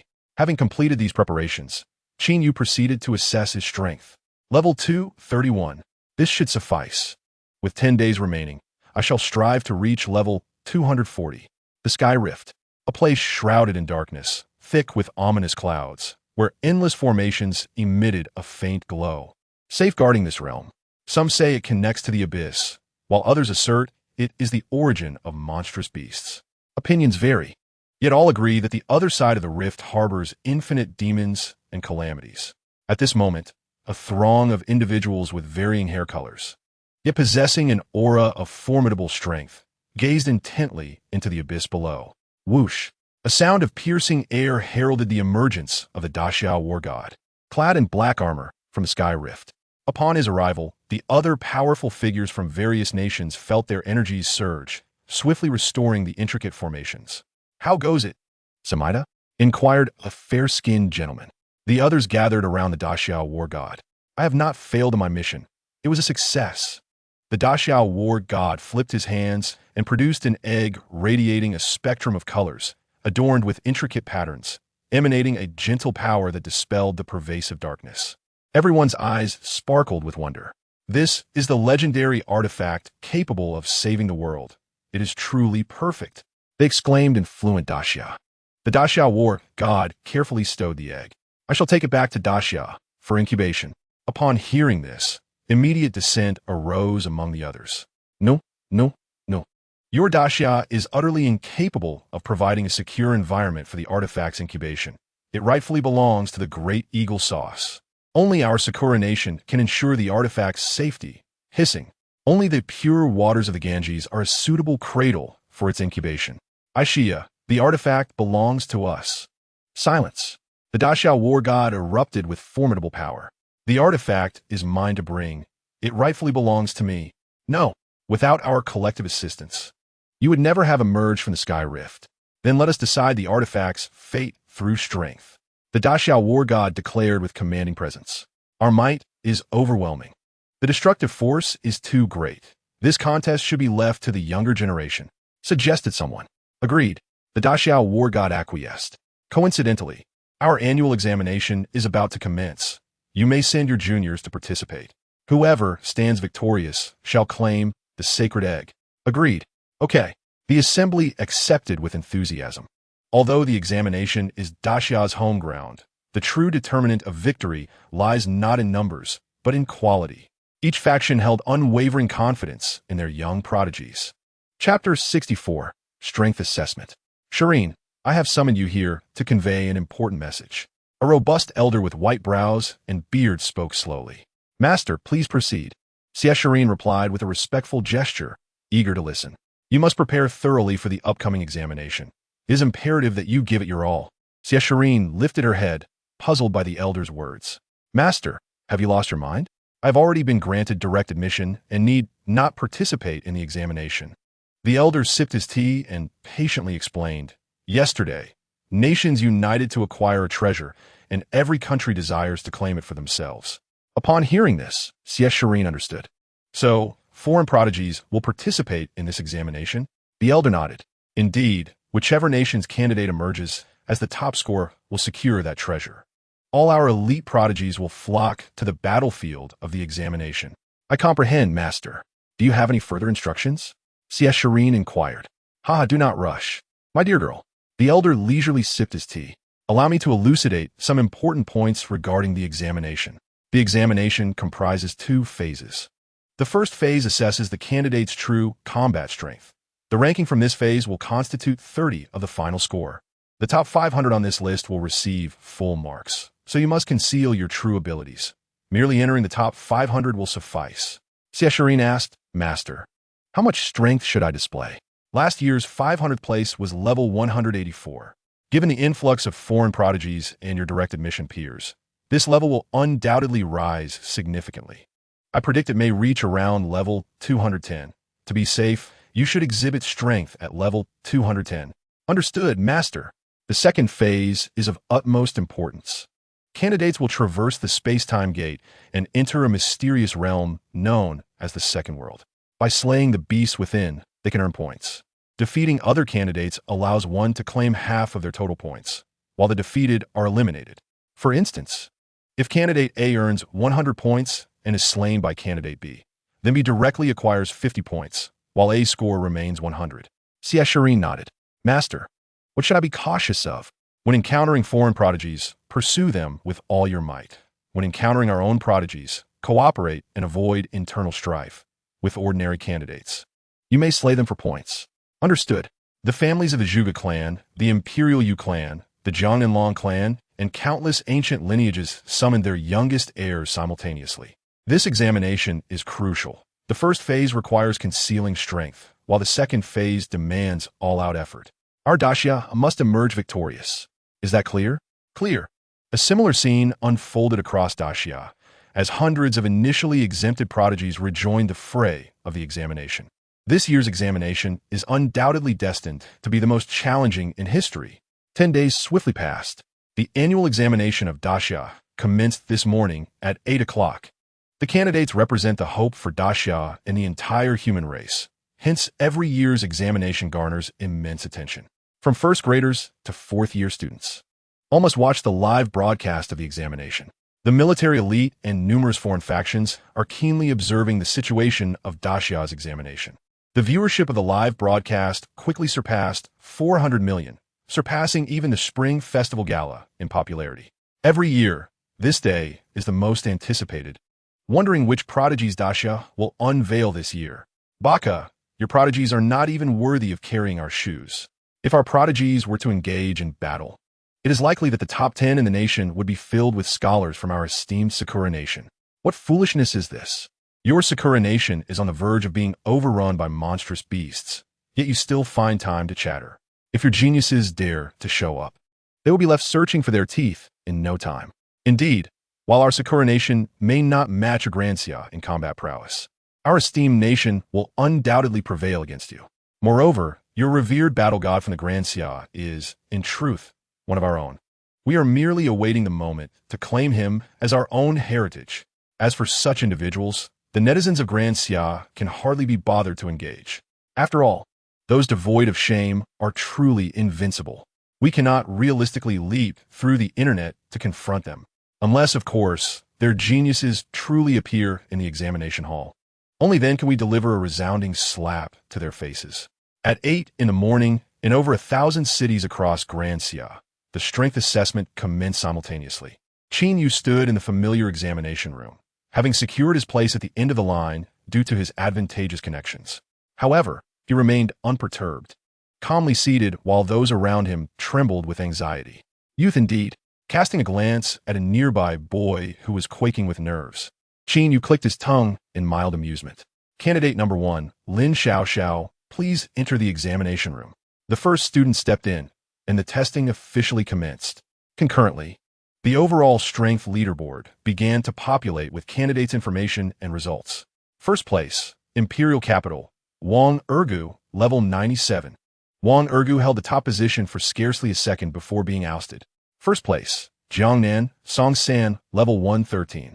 The leaderboard refreshed every second, and netizens in the live stream fervently debated the unfolding drama. How exhilarating!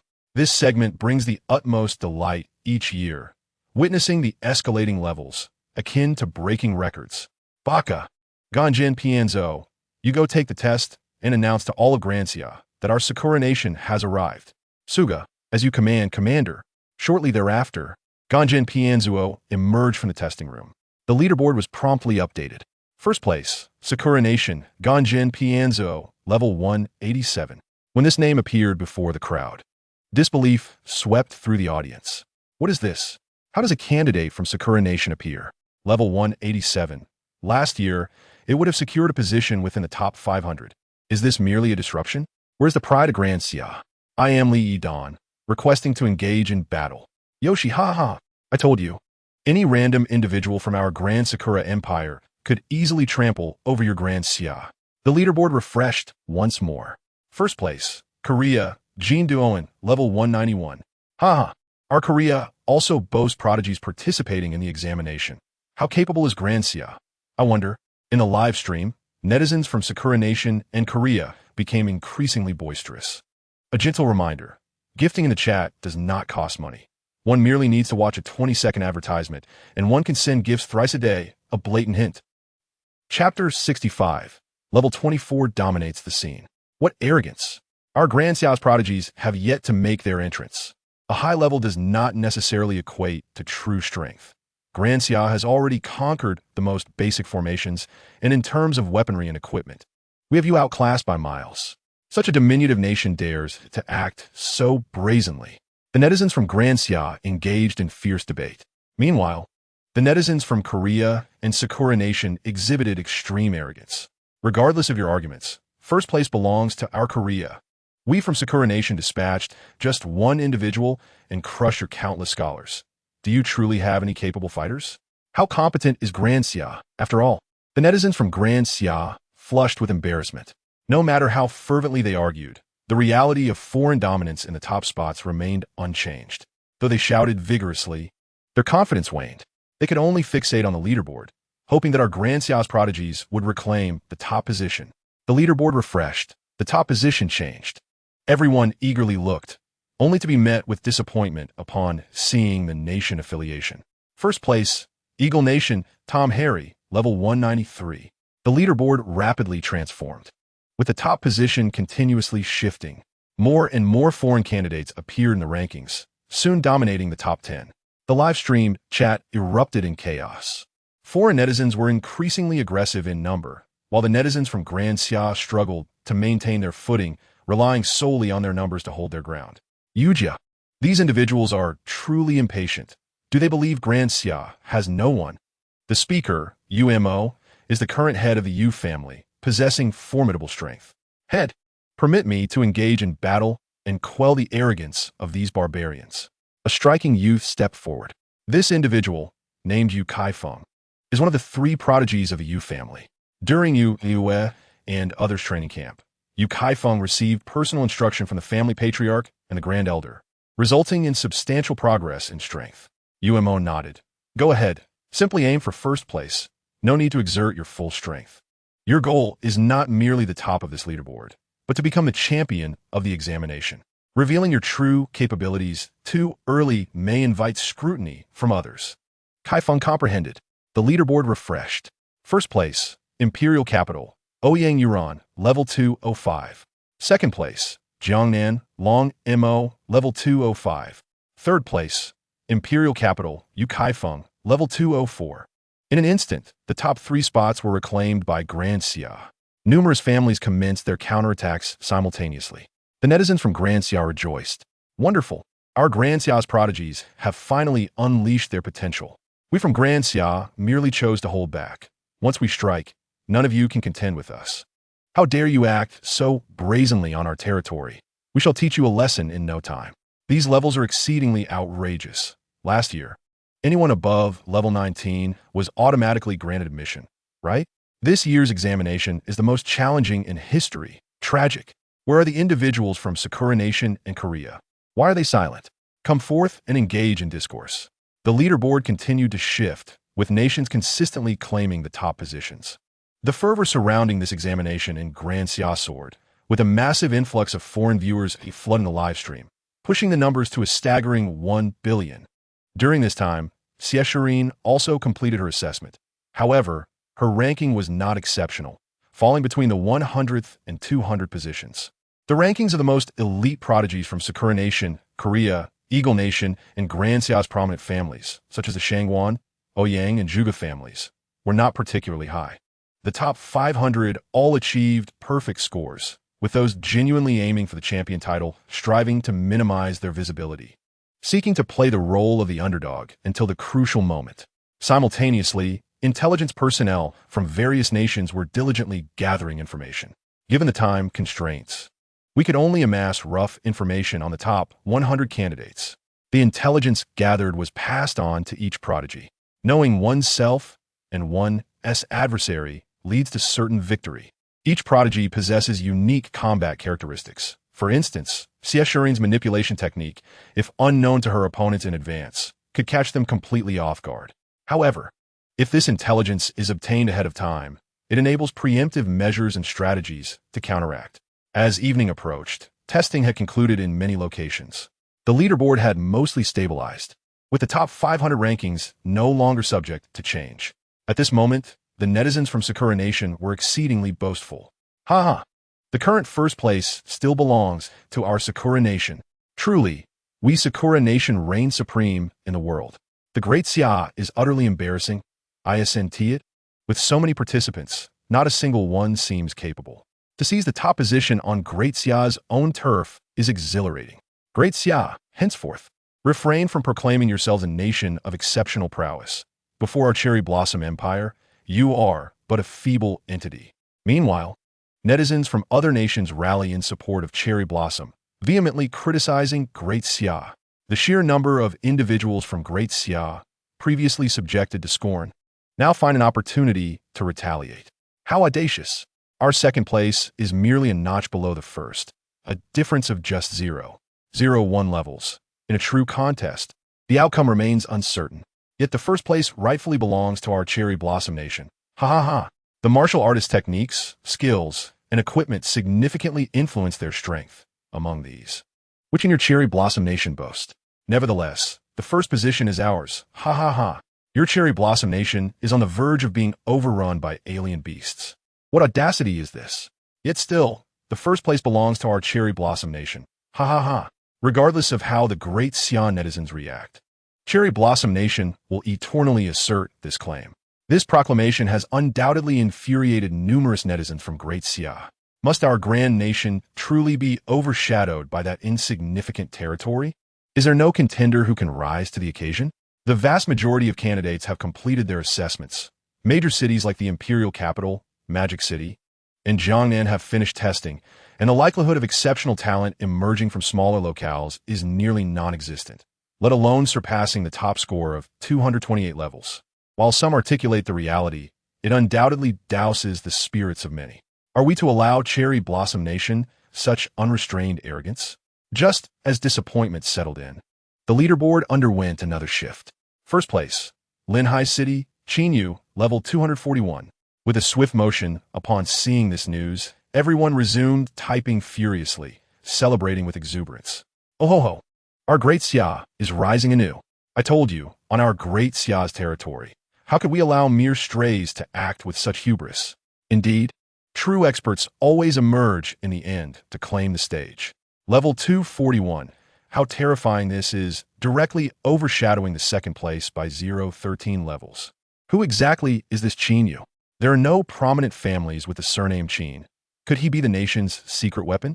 In an instant, speculation about Qin Yu's identity began to swirl among the populace. And at this moment, the most occupied were the intelligence agents from various nations.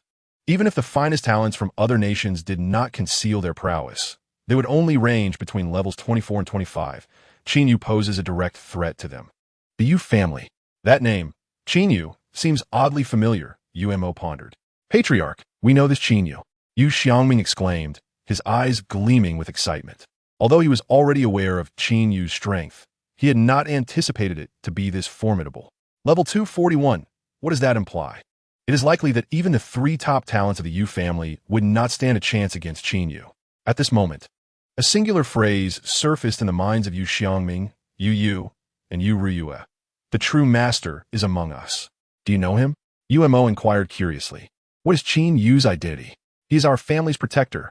Upon hearing this, the entire Yu family estate fell into silence. This person is our family's protector? Yumo's eyes sparkled with intrigue. To become a protector signifies that this individual is unaffiliated with any sect. Given the lack of ample resources, to cultivate at such a pace that surpasses all other talents, how terrifying must his innate abilities be? If such a laid-back prodigy could be won over in an instant, countless thoughts raced through Yumo's mind. In the classroom, Qin Tian's body trembled as he gazed at the leaderboard on the screen, rendered speechless. Beside him, an excited female classmate embraced Qin Tian, exclaiming, "Class leader, look! The national first place is actually from our Linhai City. It brings us great honor." However, uncertainty loomed over which school this senior hailed from. possessing such remarkable strength, previously unheard of. Have they concealed their capabilities? Class leader, why are you silent? I recall your brother's name is also Qin Yu. Isn't it? Qin Tian let out a bitter smile and shook his head. It must be a coincidence. My brother has already taken the college entrance examination. As soon as Qin Yu ascended to the top, Zhang Tianjian's phone rang. The first call was from the head of the Zhang family. Tianjian, do you know the first-rank student, Qin Yu? Can you persuade him to join our family? I would personally take him as my disciple. Patriarch, Qin Yu already has a master. Oh, what a pity. You must maintain a good relationship with Qin Yu. His talent is extraordinary. Rest assured, Patriarch. After hanging up, Zhang Tianjian let out a slow breath. Qin Yu, you little rascal, you have concealed yourself well.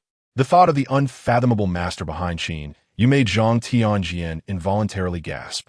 He was unaware of when Qin Yu had taken master. But he knew that last year, during the college entrance examination, Qin Yu's strength was barely at level 03. In just 1 year, he had elevated his prowess to level 24. Such a terrifying rate of advancement would astonish even scientific inquiry. Qin Yu must possess even more fearsome combat techniques.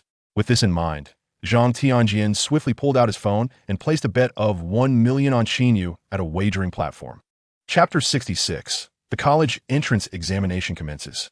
The following morning, you had an entire night, and this is the best intelligence you could gather? What are you intelligence agents even doing? The leader accompanying the Cherry Blossom Nation fumed. The intelligence personnel appeared equally aggrieved. The main issue is that Qin Yu has been exceedingly low-key. The only record we have is his participation in the East Sea training camp, where he secured first place. There are no other traces. Nonsense. The leader of the Cherry Blossom Nation seethed. Such a powerful individual had no reputation whatsoever before. Are you suggesting he was a waste before suddenly becoming strong? The intelligence personnel explained. Could it be that Great Xia has erased all traces of Qin Yu? The leader of the Cherry Blossom Nation dismissed the explanation, continuing his tirade. Why is there no information about Qin Yu's combat characteristics? Did you not bribe a student from the training camp? We did indeed bribe one, but what? But Qin Yu's battles either end in a single strike or the opponent's immediate surrender, offering no reference value. Bang! The leader of the Cherry Blossom Nation slammed his hand on the table in frustration. At that moment, a student stepped forward, confidently stating, "Teachers, there is no need to be angry. Although Qin Yu is quite formidable, he cannot possibly withstand the combined might of my 7 brothers." Upon seeing these 7 individuals, the leader's expression softened slightly. Although they had brought over 100 candidates, only these 7 were the most potent trump cards prepared by the Cherry Blossom government.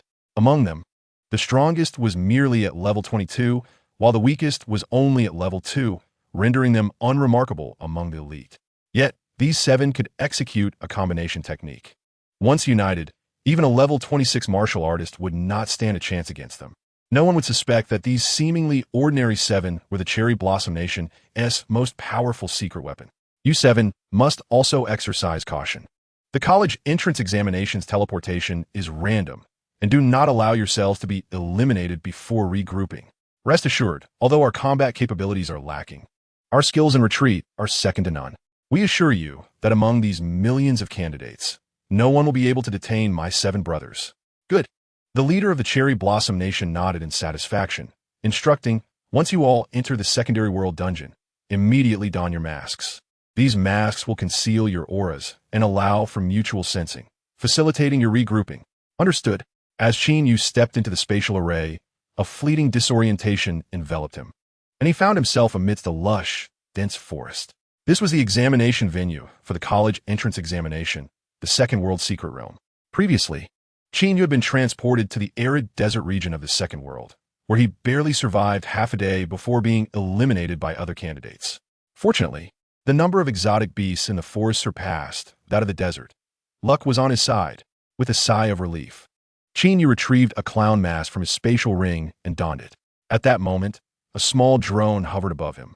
The Great Xia had dispatched thousands of drones into the Second World Secret Realm, tasked with broadcasting the examination status of each prodigy. Qin Yu cast a glance at the drone, musing to himself, "Thank goodness I put on the mask quickly. If my handsome visage were to appear on camera, how many young ladies would lose sleep over it tonight?"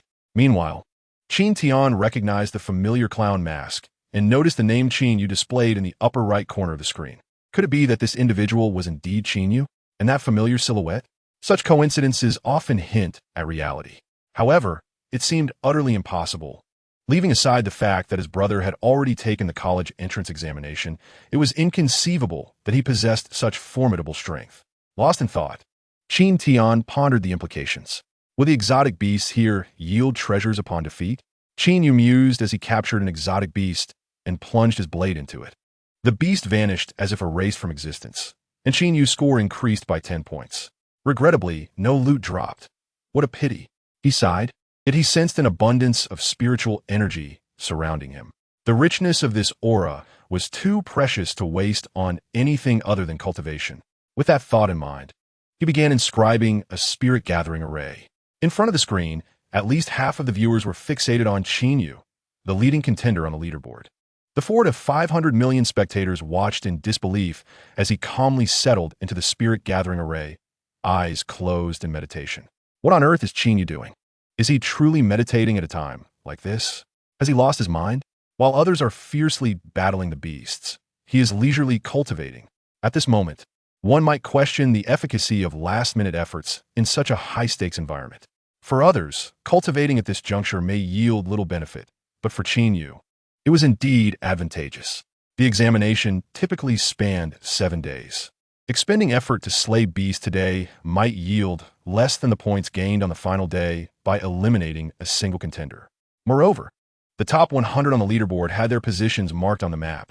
Exposing one's location in this cutthroat environment could prove quite troublesome. Qin Yu opened the virtual map of the second world, observing the 100 flashing markers. A shrinking outer circle indicated the poisonous zone, filled with lethal toxins, to avoid elimination. One had no choice but to advance towards the center. Noticing his position was relatively secure, Qin Yu felt reassured enough to close his eyes and commence his cultivation. Simultaneously, prodigies from various nations ceased to conceal their strengths, unleashing their full potential as the leaderboard fluctuated rapidly, creating a palpable tension reminiscent of a divine battle. It was not until 5 o'clock in the afternoon that Qin Yu emerged from the spirit-gathering array. The spiritual energy here was indeed dense. Cultivating in this environment surpassed even the efficiency of consuming blood-red elixirs. What a remarkable advantage, feeling the formidable power coursing within him. Qin Yu estimated that his strength had likely reached level 25, coupled with advanced skills like the Shadowless Step and the 7-Star Blade. He felt confident that none in this realm could rival him. Now, it's time to accumulate some points, he declared as he checked the leaderboard. The first position was held by Shangguan Lei from the Imperial Capital, with a score of 1,230,000 points. Close behind were Petra Petrov from the Bear Nation and Peter from the Eagle Nation. Noting that Great Xia boasted 4 of the top 10 and 10 of the top 20 contenders, Qin Yu recognized the nation's inherent strength in martial arts, particularly on their home turf. Though Shangguan Lei led at present, the margin was slim. A single beast defeat could propel anyone from 10th to 1st place. The competition was fierce, and Qin Yu resolved not to fall behind. He had wagered 2 million on a platform the previous night, anticipating a 10-fold profit if he secured the top position. After surveying the map and confirming the poisonous zone was still a distance away, Qin Yu produced a spiritual brush. He intended to inscribe 28 formations, interconnected to form a sealed circular array. The outermost layer would be an illusion array, within which lay 2 lethal arrays. Should an exotic beast enter the illusion array, it would inadvertently be lured into the killing formations, ultimately transforming into Qin Yu's points. This method would be far more efficient than slaying beasts one by one. Without further ado, he began his work, as Qin Yu diligently laid out the formations. The online audience erupted into chaos. Is Qin Yu out of his mind? How many exotic beasts can a formation possibly kill? Are the beasts foolish enough to wander into danger? He must have been bribed by the Cherry Blossom Nation. First, he mindlessly cultivates, and now he is wasting time on the most useless formations. What a disgrace to Great Xia. Despite the uproar, external criticism did not sway Qin Yu in the slightest. Each formation required precise placement to ensure the final assembly formed a complete grand array. Every rune he inscribed demanded meticulous attention, as any oversight could jeopardize the entire setup.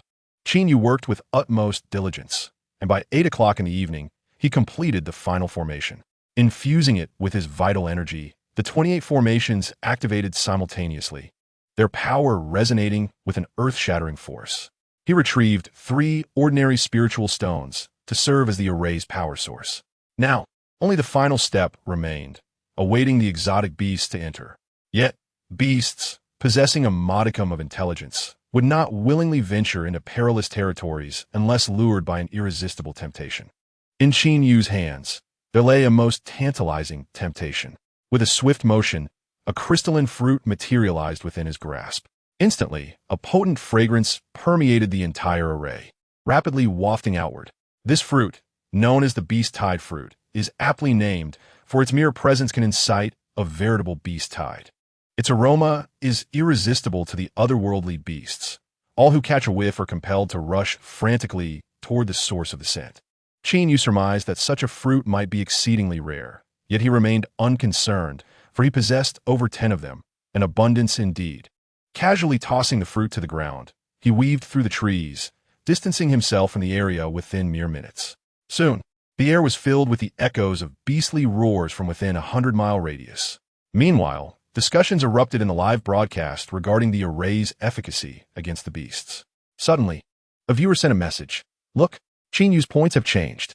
What? Upon seeing this, many viewers hurried to check the leaderboard for Qin Yu's name. He was ranked 10, 943, 325th from Linhai City, with 103 points. Moments later, his points began to soar dramatically. 541 points, 1,038 points, 10,086 points. In mere minutes, his score surpassed 10,000.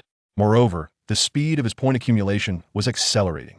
This frenzied rise left everyone astounded. Even 1,000 pigs could not be dispatched so swiftly. Qin Yu's ranking was also climbing rapidly. Into the top 10 million, the top 5 million, the top 1 million, the top 500,000. His position shifted every second. The speed of change utterly astonishing. News of this phenomenon spread like wildfire across the internet, drawing countless viewers into Qin Yu's live stream, which soon surpassed 100 million participants. What is happening? Is Qin Yu cheating? Nonsense. Clearly, Qin Yu has devoted 8 hours to setting up the array. Such results are not surprising. Even with arrays, it could not achieve such effects. Our white elephant nation has never seen anything this remarkable. Surely, the Great Xia must be up to something. Points increasing out of thin air. The Great Xia cannot handle this. The leaders of Sakura Nation, Stick Nation, Eagle Nation, and Bear Nation were all quick to take notice of this development. What on earth is happening? The leadership of Sakura Nation was incredulous. How could Qin Yu's points rise so swiftly? Intelligence personnel were equally perplexed, unsure of how to explain this phenomenon. They had believed Qin Yu to be languishing, no longer a threat, thus had not paid him much attention. Just as they were scrambling for an explanation, the live stream's visuals shifted. Displayed below was the array Qin Yu had set up, surrounded by a throng of otherworldly beasts, madly charging toward the formation. In the distance, countless more beasts surged forth, stirring up a cloud of dust and shaking the ground, a scene reminiscent of a true beast tide. Witnessing this, all were rendered speechless. How was this even possible? It defied logic. Qin Yu's points surpassed 100,000 in less than an hour. At this rate, he would breach 1 million points by tomorrow morning, catching up with the top tier of the college entrance examination. The most significant difference between the second world and the real world lies in the fate of the otherworldly beasts. In reality, they vanish completely upon death, whereas in the second world, they swiftly respawn in their original locations. Much like the minor monsters in an online game, they persist in an endless cycle. The newly spawned beasts are inevitably drawn to the beast tide fruit, following in the footsteps of their predecessors. Thus, this grand array can continuously provide Qin Yu with a vast influx of points before the poison circle encroaches. Chapter 68. The Sakura Nation prodigy entangled in the array. Qin Yu strode contentedly toward the center of the poison circle. With such remarkable efficacy, it would be a shame not to construct a few more. As night fell, 2 figures raced rapidly through the dense forest, one trailing the other. The lead figure, wearing a ghostly mask, was small in stature, akin to a rabbit pursued by an eagle, moving in a frantic escape. This individual was none other than the weakest of the 7 from Sakura Nation capable of executing combined skills, dubbed Old 7. The figure behind was clad in azure armor, strikingly handsome and exuding an air of superiority, with flickers of lightning dancing around him. A fearsome sight indeed. This was Manhwaedit, currently ranked first. Indeed, he had claimed the top spot this morning, and he remained there, with the gap to second place widening. Now, Manhwaedit had set his sights on a plump target. His talent was unmatched in the Shangguan family's century-long history, save for one, his father, the current patriarch Shangguan Peng. While some may not recognize Shangguan Peng, his title was known to all in the Great Xia, the renowned war god, acknowledged as the foremost warrior of the realm. Manhwaedit not only inherited his father's striking visage, but also his formidable physique, the yin-yang thunder body, under the unwavering support of the Shangguan family. Manhwaedit's prowess now eclipsed that of his father in his youth. As both Manhwaedit and Old Seven were regarded as prodigies, their chase captivated countless onlookers. Among the most anxious were the leaders of Sakura Nation. Though Old Seven's strength was not top tier, he was an indispensable component of their seven-member team. Should Old Seven be eliminated, Sakura Nation's strongest trump card would be extinguished before it even had the chance to shine. Damn it, why must the weakest Old Seven encounter the mightiest Manhwaedit? The leadership of Sakura Nation watched the live stream with bated breath, their hearts racing. A subordinate hastily reassured, "Chief, there's no need to panic. Old Seven has mastered life-saving techniques. Even if Manhwaedit is formidable, he cannot capture Old Seven." "Let's hope so." The leader of Sakura Nation sighed heavily. No one knew what trick Manhwaedit might employ. For now, they could only trust in Old Seven. Lightning crackled. Manhwaedit called out, his eyes alight with arcs of electricity, and he transformed into a particle of lightning, appearing before Old Seven in an instant. Simultaneously, he conjured a lightning whip from thin air, lashing out at Old Seven. Old Seven, taken aback, quickly halted his flight, but alas, the lightning whip was too swift. He could only muster all his energy to punch toward the oncoming strike. Bang! The lightning whip shattered, sending Old Seven sprawling several meters away. His hair singed and remnants of electrical energy coursing through him. The rabbit, now in the eagle's sights, faced a certain demise. Manhwaedit sighed lightly. "Do not struggle. I can ensure a dignified elimination for you." Old Seven sneered, unhesitatingly activating his escape technique while stalling for time with words. There's an old saying in the Great Xia, 30 years in the east, 30 years in the west. In the next moment, a mist of blood enveloped Old Seven. Blood escape? Trying to flee? Manhwaedit's pupils narrowed as he unleashed dozens of arcs of electricity. Yet, the arcs were ultimately too late. Where Old Seven had once stood, only a drifting mist of blood and a scorched crater remained. Manhwaedit, once I reunite with my brothers, I will surely avenge today as humiliation. His voice faded into the distance, growing fainter and fainter. Bang! With a mighty punch, Manhwaedit struck the nearby tree. Cursed be the moment I spoke too much. The 200,000 points I had secured have slipped through my fingers. After Manhwaedit departed, the tree erupted in a thunderous explosion. Witnessing this spectacle, the leaders of Sakura Nation finally exhaled, their anxious hearts now at ease. As long as they could escape from Manhwaedit's grasp, safety was assured. Old Seven, his form coalescing, spat out a mouthful of blood. Damn, that Manhwaedit. I shall ensure he pays dearly for this. Cursing under his breath, Old Seven surveyed his surroundings, eager to ascertain his current location. The thick mist enveloping him was ominous, and he could faintly hear the roars of beasts in the distance, causing him to furrow his brow. I had not heard of a foggy region within the Second World's secret realm. Where am I? Attempting to access his map, he found it malfunctioning. What's going on here? A sense of danger prickled at him, prompting him to cautiously step forward. Instantly, the mist dissipated, revealing a sheer cliff that plunged 1,000 meters down, with fierce winds whipping against Old Seven's face. Huh! A smirk crept across his masked visage, as if a realization had struck him. Calmly, he stepped towards the cliff's edge, and instead of plummeting, his feet found solid ground, transforming the landscape before his eyes once more. Indeed, it was an illusion array. Old Seven's lips curled in a sardonic smile. How naive, in terms of raw strength.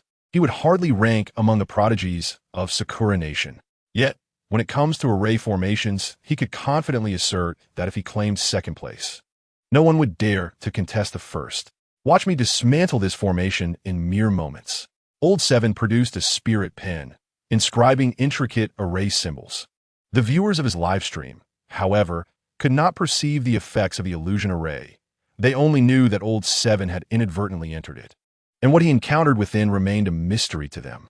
The leaders of Sakura Nation muttered dryly, Old Seven truly is unfortunate. Having just escaped a pursuit, he now finds himself ensnared in an array. Yet, despite the words, there was no hint of concern in their tone. Preposterous. If these examinees could entrap Old Seven, a once-in-a-century genius in formations, I would eat my hat, live on air. By the way, who crafted this array? It was none other than Qin Yu, who had recently experienced a surge in points. Oh, it's him. Since the camera had zoomed in closely, the multitude of bizarre beasts surrounding the array remained unseen. When Old Seven inevitably dismantled this array, Qin Yu's 8 hours of work would amount to naught. The leaders of Sakura Nation reclined in their chairs, their demeanor one of smug satisfaction. Old Seven swiftly completed a small array akin to a computer virus designed to disrupt the operation of other arrays. He infused it with his vital energy, activating the formation. However, just as it began to glow, it was shattered by the surrounding illusion array, much like a virus being eradicated by malicious software before it could even be downloaded. How intriguing. It seems the creator of this array possesses some skill. Undeterred by his initial failure, Old Seven's eyes gleamed with determination. A mere array, unguarded and devoid of control. Once I locate its core, it shall collapse effortlessly. Sensing the array's operational trajectory, Old Seven boldly advanced forward. Chapter 69. You are surrounded. The core is here. With unwavering confidence, Old Seven swept forward, grasping an elongated oval object. Upon closer inspection, it turned out to be a 5-step snake. In the moment of his distraction, the snake bit him on the lip. Damn! Old Seven cursed as he squeezed the snake to death, then utilized his energy to force the venom from his body. How odd. This is clearly a convergence of spiritual energy, yet where is the core? After a moment of contemplation, a light bulb went off in his mind. Of course, this is an illusion array. Every perception here is influenced by its design. Closing his eyes, he silently pondered. Do not trust anything. Rely on my own experience to ascertain the location of the array's core. If it were me, where would I place it? What on earth is Old Seven doing? The leaders of Sakura Nation, previously calm, now stared intently at the screen, their eyes wide with anticipation. In their view, Old Seven was stepping deeper into the illusion array. Fortunately, just before reaching the killing zone, he paused. Did he sense something amiss? The leaders of Sakura Nation exhaled, relieved. Yet Old Seven, dismissive of the 5-step snake, closed his eyes and continued toward the deadly array. Stop! The leaders pounded the table in frustration. They could not comprehend why Old Seven, a master of arrays, was struggling against such a simple illusion. At that moment, a subordinate piped up, Boss, could it be that Old Seven thinks dismantling a mere illusion array is beneath him and intends to obliterate all arrays at once? The leader was taken aback, recognizing the possibility. Even with exceptional skill, one should not underestimate the challenge. A lion spares no effort when hunting a rabbit. Old Seven must receive a stern lesson upon his return. Before he could finish his thought, his voice faltered. In the live stream, as Old Seven stepped into the killing array, he was instantly sliced into mincemeat by countless sword energies. Old Seven was eliminated? The leader of Sakura Nation murmured in disbelief. He had evaded the mightiest Shangwanlei, only to perish in his area of expertise, arrays. Their strongest trump card had yet to be played, only to be ruthlessly obliterated. Silence enveloped the surroundings. At that moment, anyone who dared to speak would face the leader's wrath. Meanwhile, Qin Yu, busily inscribing his second grand array, suddenly noticed his points soaring by over 200,000. Reaching a total of 400,000, his ranking surged into the top 1,000. What could have caused such a sudden increase? Surely, some unfortunate soul must have wandered into the array. How tragic. Suppressing a smile, Qin Yu continued his work on the array. Meanwhile, outside in the live stream, discussions erupted. What has happened? Why did Qin Yu's points suddenly increase by 20,000? 400,000? Is this real? I must check. Indeed, it's true. He is now in the top 1,000. Ridiculous. Who knows where those 20,000 points came from? Qin Yu has merely been drawing arrays, not slaying beasts. I know. It was Qin Yu's previous array that took down a member of Sakura Nation. What? Don't spread rumors. Our representatives are all prodigies. How could they be defeated by an uncontrolled array? Exactly, in just 3 days, accruing 400,000 points. Such power must be nearing level 2. How could they fall to an array? Those from Daxia just love to boast. If you don't believe it, see for yourself. Without further argument, one individual casually shared a link. Let the facts speak for themselves. Many clicked on the link and beheld the masked figure entering Qin Yu's illusion array, only to unwittingly walk into the killing zone, unable to react in time before being annihilated by the formation, just like those mindless beasts. Witnessing this scene, the citizens of Sakura Nation turned crimson with embarrassment, feeling a sense of humiliation even from behind their screens.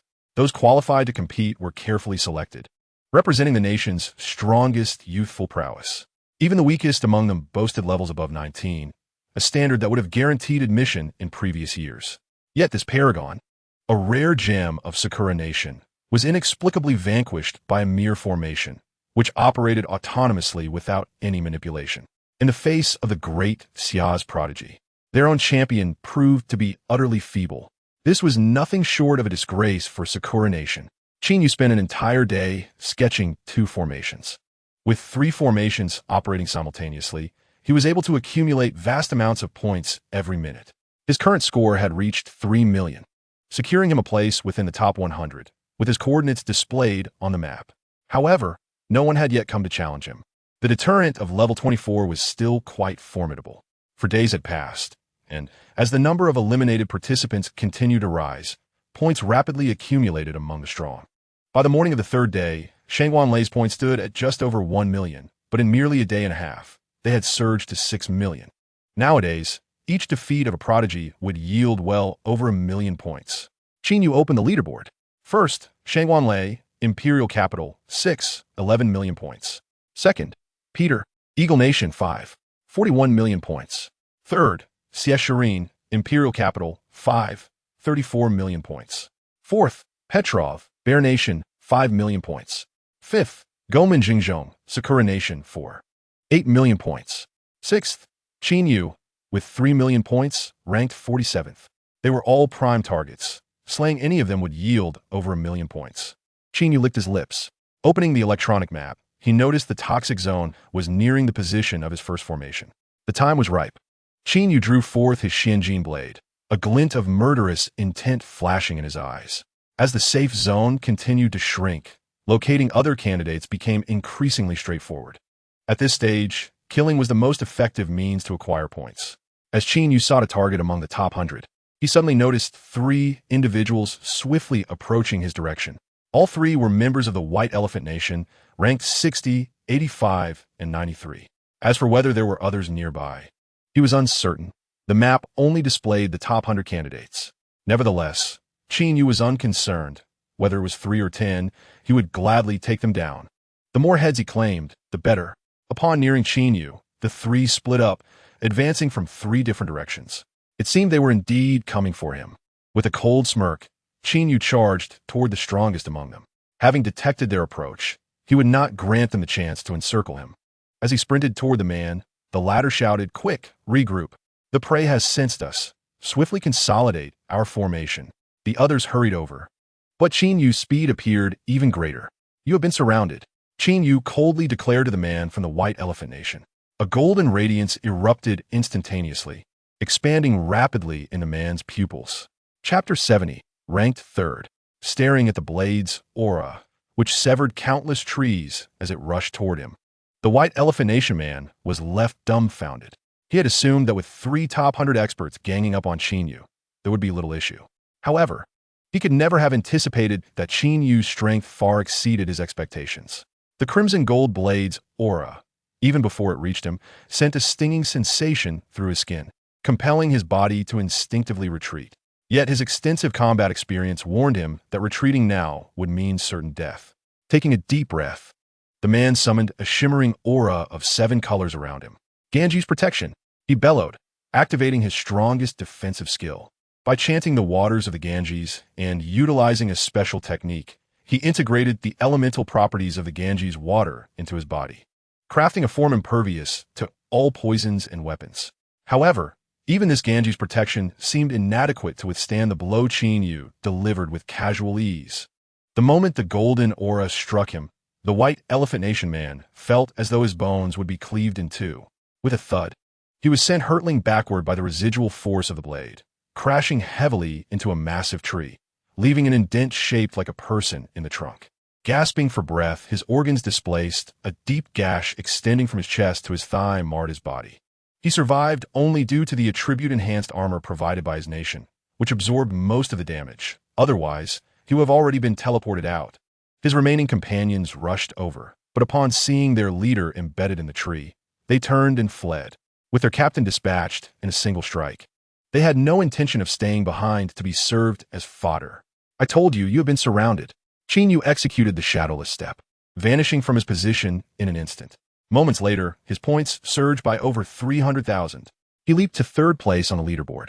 The points of the other prodigies were also rapidly increasing. Shangwanlei had surpassed 7 million points, closely followed by Peter from Eagle Nation. Wealth does not come without risk, and prosperity does not flourish without effort. Qin Yu mused. Indeed, slaying was the most direct method of acquiring points. He opened the electronic map, seeking his next target. Suddenly, he noticed two individuals engaged in combat not far from him. These two were no ordinary contenders. One was Siesharine, whom Qin Yu had encountered once, and the other was Petrov from Bear Nation, who had slipped from 4th to 5th place. Typically, the top prodigies from various nations would maintain a certain distance for safety, especially when their strengths were closely matched. It was challenging to determine a victor in a short time frame, and even the victor would likely emerge severely injured, making them an easy target for those lurking nearby. This led to a scenario where, in a contest between 4th and 5th place, the winner would instantly claim the top spot, while an injured candidate with a plethora of points would appear as a tempting target to others. Shangwanlei, Peter from Eagle Nation, Gongmin Zhengzhong from Sakura Nation, and dozens of others were swiftly converging toward the battlefield. Given such an exhilarating scene, how could Qin Yu resist joining the fray? Shadowless step, Qin Yu left behind after images, vanishing from his original spot. "Yura, you madwoman, our struggle to the death will only serve to benefit others in the end. Why persist?" Petrov exclaimed, dodging Siesharine's attacks while retreating at high speed.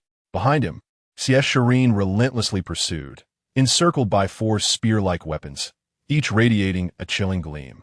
"A struggle to the death? You hardly possess the strength for that," Siesharine retorted confidently. Petrov felt a surge of anger. As a fellow prodigy, who did she think she was looking down upon? Unable to escape from this crazed woman, he decided it was better to teach her a lesson and end it swiftly. A glint of coldness flickered in Petrov's eyes. "Since you seek death, allow me to grant it to you." With that, Petrov abruptly turned, his arms sweeping through the air, launching dozens of throwing darts. This was Petrov's unique method of attack, utilizing concealed weapons. Petrov was nurtured from a young age by a clandestine organization of the state, meticulously trained in the arts of assassination and stealth. He exhibited remarkable talents, mastering the use of various concealed weapons and assassination techniques by the age of 12. Now, he has matured into a true assassin, employing methods of execution that are nearly impossible to counter, mercilessly claiming the lives of many warriors superior to him. Had it not been for the critical nature of this examination, the Bear Nation would never have allowed Petrov to be exposed to the public eye. Faced with the onslaught of hidden weapons, Siesharine remained unperturbed. 3 silver needles darted forth like agile dragons, skillfully intercepting the flying projectiles mid-air, producing a series of crisp clinks. Her audacity to pursue Petrov stemmed from her mastery of the manipulation technique, which naturally counters concealed weapons. Although the speed of the projectiles was formidable, it paled in comparison to the swift response of the silver needles. Even if a concealed weapon managed to slip past their guard, it could still be directly controlled by her technique, as long as she prevented Petrov from closing the distance. Siesharine would remain invincible. After the 3 silver needles had successfully neutralized the threats, they surged toward Petrov. Yet, a cloud of smoke enveloped him, and he vanished from sight. The mightiest aspect of a powerful assassin is not merely their ability to kill, but their skill in concealment. Petrov could utilize shadows to render himself invisible, flickering within blind spots, inching closer to his adversary like a serpent poised to strike at the opportune moment. When his initial strike missed, the 3 silver needles swiftly returned to defend their master, encircling Siesharine. No matter from which direction Petrov launched his assault, she could respond accordingly. With no fluctuations in his vital energy, it was clear Petrov had not left the vicinity. Shireen stayed alert, acutely aware of every rustle around her. Concealed within the shadows, Petrov suppressed his vital energy fluctuations, merging seamlessly with his surroundings. A competent assassin must possess ample patience, waiting for their prey to reveal a vulnerability. Suddenly, a voice broke the silence. "Hey, brother, are we playing hide and seek?" Someone had tapped Petrov on the shoulder from behind. "Shoo!" Petrov gestured for silence, thinking, "Don't speak, I'm in a state of terror." He turned around to find a figure in a clown mask, adorned with an exaggerated smile, staring unblinkingly at him. How could this be? When did he appear? Petrov's pupils dilated in shock. As an assassin, he was acutely sensitive to fluctuations in vital energy, believing it impossible for anyone to approach him undetected. Yet, what was the nature of this clown? Even now, he sensed no hint of energy emanating from him. Even Petrov could never achieve such a feat. Chapter 71, Consecutive Slaughters. Dominating the rankings, Petrov felt utterly bewildered. Before he could inquire about the situation, a sharp golden blade pierced through his chest. Wow, this is impossible. Petrov's form began to dissipate slowly. Observing the look of unyielding resentment in his eyes, Qin Yu felt that had this been in the real world, the man would undoubtedly return as a vengeful spirit seeking him out. Petrov's score was irrevocably fixed, while Qin Yu surged to the top with nearly 3 million points. "I found you." The commotion caught Shireen's attention, and a silver needle shot toward Qin Yu. He retaliated with a swift strike, knocking the needle aside. "Who are you? Where's Petrov?" Shireen inquired, narrowing her eyes upon realizing the figure before her was not Petrov. "I've just killed Petrov," Qin Yu replied nonchalantly. Upon seeing the mask adorning Qin Yu's face, Shireen's expression darkened. "A person from Sakura Nation? You've taken Petrov's points, then I shall claim yours." Unaware of Qin Yu's identity, due to her lack of access to the rankings and map, she launched 3 silver needles that twisted through the air, distorting the atmosphere around them. "Let's see if you have the ability to back that up." Qin Yu brandished his Xianjin blade. Even against a warrior from the Great Xia, he held no intention of holding back. The examination was truly a battle of individual prowess. Anyone present in the arena would be considered an enemy. Clang, clang, clang. All 3 silver needles were deflected, leaving Qin Yu's Xianjin blade unscathed, while the needles suffered varying degrees of damage. Shireen furrowed her brow, taken aback by the strength of his weapon. She drew a pale blue longsword, and the 4 silver needles whirled around her, simultaneously charging toward Qin Yu. 7-star forging blade slash. Qin Yu unleashed a powerful strike, the golden sword aura slicing through the air with unstoppable force.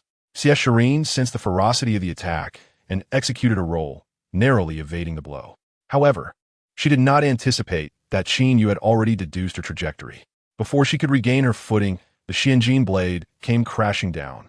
In a panic, Shireen drew her sword to block, but the razor-sharp energy still tore through her garment, blood dripping from the pristine white of her collarbone. The viewers in the live stream were treated to a feast for the eyes, only for the screen to be marred by an unsightly mosaic. Fuming with anger, Shireen launched 4 silver needles from behind Qin Yu. At that moment, an idea struck Qin Yu. He too had mastered the manipulation technique, but he was yet to grasp how to leverage it to its fullest potential in combat. While the technique excelled at long-range attrition, Qin Yu thrived in close-quarters combat.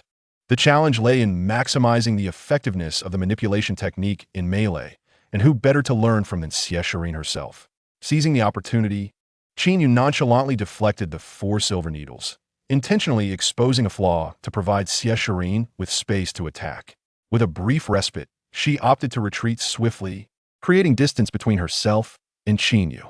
Through their recent skirmish, Shireen recognized that she was no match for him in close combat and would have to rely on the manipulation technique for ranged engagement.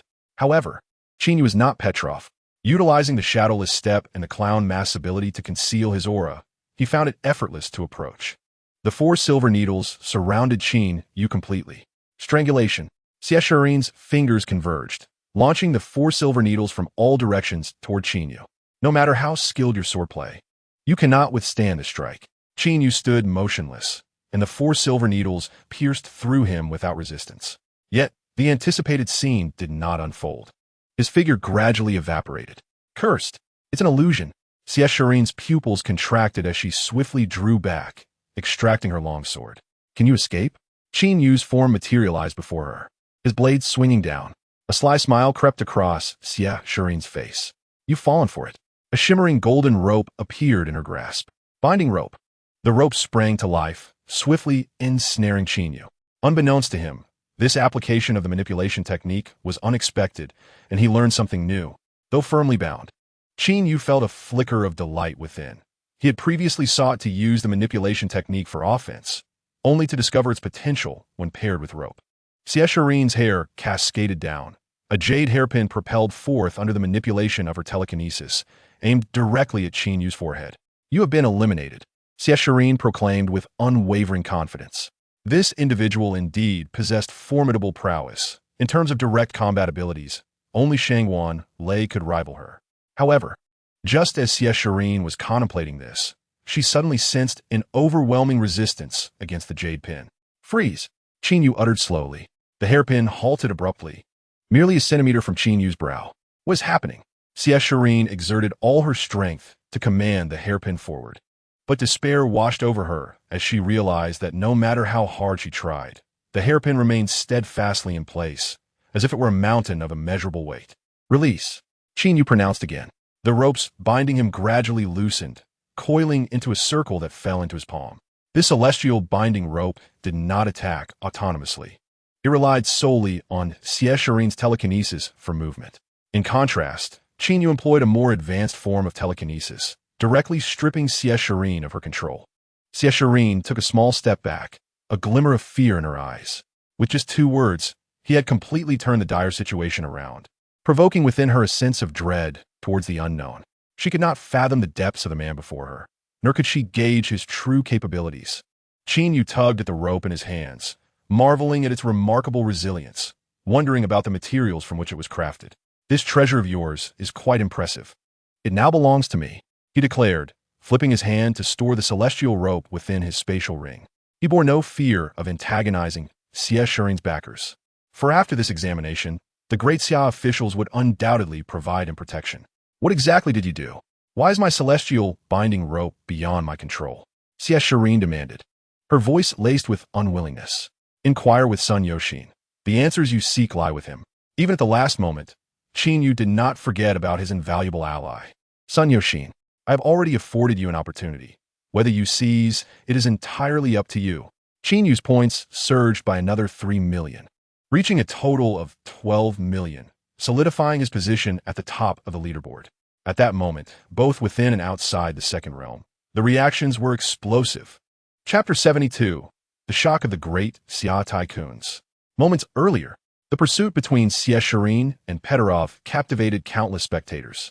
In the imperial capital of Great Xia, dozens of elite warriors were gathered in a conference room, intently watching the examination live broadcast, with the illustrious General Shangwan Peng seated in the center. This girl, Shireen, is rather reckless. She has not even reached the final circle yet, and is already eager to confront Pedorov. Shangwan Peng chuckled. Pedorov's primary offensive method involves his unpredictable concealed weapons, which would likely give even Shangwan Lei a headache. Yet, Shireen's telekinesis can effectively counter Pedorov's hidden attacks, truly a blessing for Great Xia. An elder remarked thoughtfully. However, Pedorov, as the foremost expert from the Bear Nation, is not easily dealt with. Her current approach does seem somewhat impulsive. The crowd's attention remained fixated on the livestream. Although Shireen had the upper hand against Pedorov, none could ascertain what trump cards he possessed. Until the outcome was revealed, anything was possible. In the broadcast, after their initial tentative exchanges, Shireen appeared to gain an advantage, but Pedorov suddenly vanished from sight. Even the drones used for the broadcast were unable to locate Pedorov's hiding spot. The screen showed Pedorov disappearing in an instant, employing a method that eluded all observation. The atmosphere in the conference room grew tense. The enemy lurks in the shadows while I remain exposed. The situation has swiftly turned disadvantageous. Fortunately, Shireen, possessing considerable experience, immediately summoned 4 silver spikes to protect herself, guarding against a sudden ambush from Pedorov. While it seemed neither side had gained a clear advantage, in the long run, Shireen's situation appeared precarious. As the old saying goes, A thief can only thrive for 1,000 days. How can one defend against a thief for 1,000 days? The elder mused. Shireen needed to remain constantly vigilant against Peterov's sneak attacks. Her mental focus heightened. Although she could manage for a short duration, fatigue would inevitably set in over time. Once she revealed a flaw, Peterov would surely pounce with ferocity. Shangwan Peng sighed, hoping that Shireen would soon discover Peterov's hiding place. Everyone remained anxiously glued to the broadcast. Suddenly, someone shouted, "Look, Peterov has been eliminated." What? The crowd hurriedly turned their gaze to the leaderboard, only to find Peterov's name grayed out. Expressions of joy spread among them. What transpired? Shireen did not strike him. Someone observed with a smile. "Look at the top of the leaderboard, and you'll understand." Another pointed upward, revealing that the perennial frontrunner, Shangwan Lei, had inexplicably fallen to second place. Above Shangwan Lei's name were two bold characters. Qin Yu. It was indeed Qin Yu who had vanquished Peterov. Surprised glances exchanged among the crowd were filled with unexpected delight. Initially, they had been unaware of Qin Yu's existence until he outperformed all others with a remarkable level 24 in the strength test, garnering the attention of numerous powerful figures. Yet, they held little hope for Qin Yu. Level was merely one aspect of strength. When levels were closely matched, combat skills, techniques, and experience often determined the victor. As a prodigy from the common folk, Qin Yu could not possibly compare with those nurtured by their families and the state from a young age. Everyone presumed Qin Yu was a fleeting phenomenon, yet none anticipated his ability to slay the Bear Nation's top expert, Peterov. For those in the conference room, it was indeed a delightful surprise. With Peterov eliminated, the remaining members from the Bear Nation posed little threat. Congratulations were in order for having one less formidable competitor. We should celebrate the emergence of such a strong new talent in Qin Yu. Great Xia is truly blessed. We occupy 3 of the top 5 positions. It is unfortunate that the live broadcast drones failed to capture how Qin Yu defeated Peterov. The conference room buzzed with jubilation until a sharp voice shattered the joyous atmosphere. What are they fighting about? Everyone turned their attention back to the screen, only to find their smiles frozen in shock. Qin Yu had engaged in battle with Shireen. As compatriots of Great Xia, was this not self-destructive behavior, providing an opportunity for foreign adversaries? Someone suddenly realized, lamenting, Qin Yu does not understand that the purpose of this examination is to obtain the sacred artifact. For him, it is merely an ordinary test, and everyone is an enemy. But why is Shireen attacking Qin Yu? Qin Yu is wearing a mask. Shireen must think he is from Sakura Nation. Once this was revealed, the room erupted in a chorus of curses. Damn little devils, why don a mask for no reason? If Great Xia does not acquire the sacred artifact this time, I will personally ignite the volcano tonight. This little Sakura really seeks death.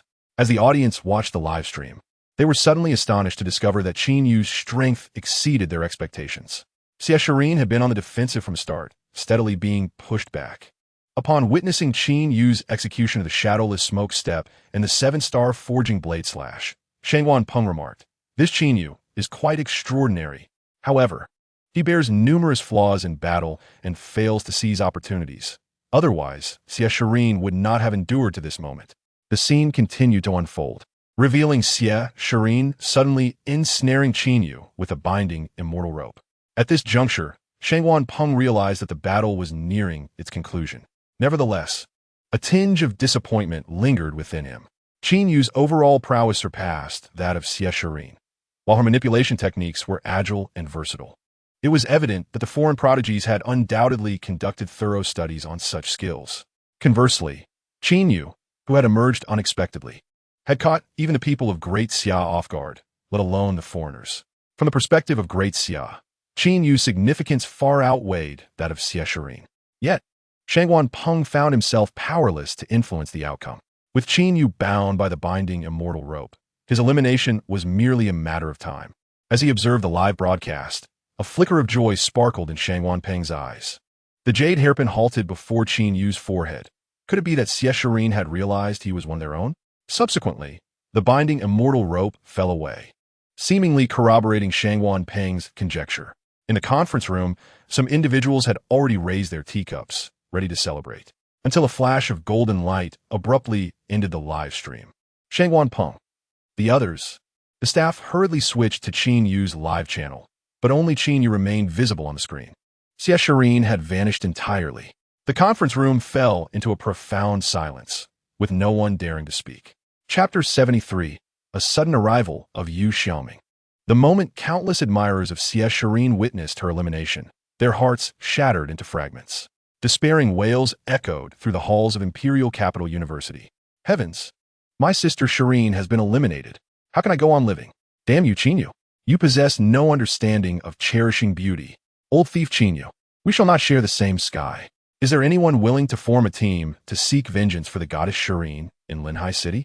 Count me in. 1. 10,086. Within a luxurious villa in the imperial capital, Sun Yoxin clutched his tablet, weeping bitterly. Woe is me. My precious Shireen has been eliminated by my own good brother. Sun Yoxin's heart was a tumult of emotions. On one hand, his cherished goddess of over a decade, and on the other, his life-giving benefactors. He could not afford to offend either side. Suddenly, his phone rang.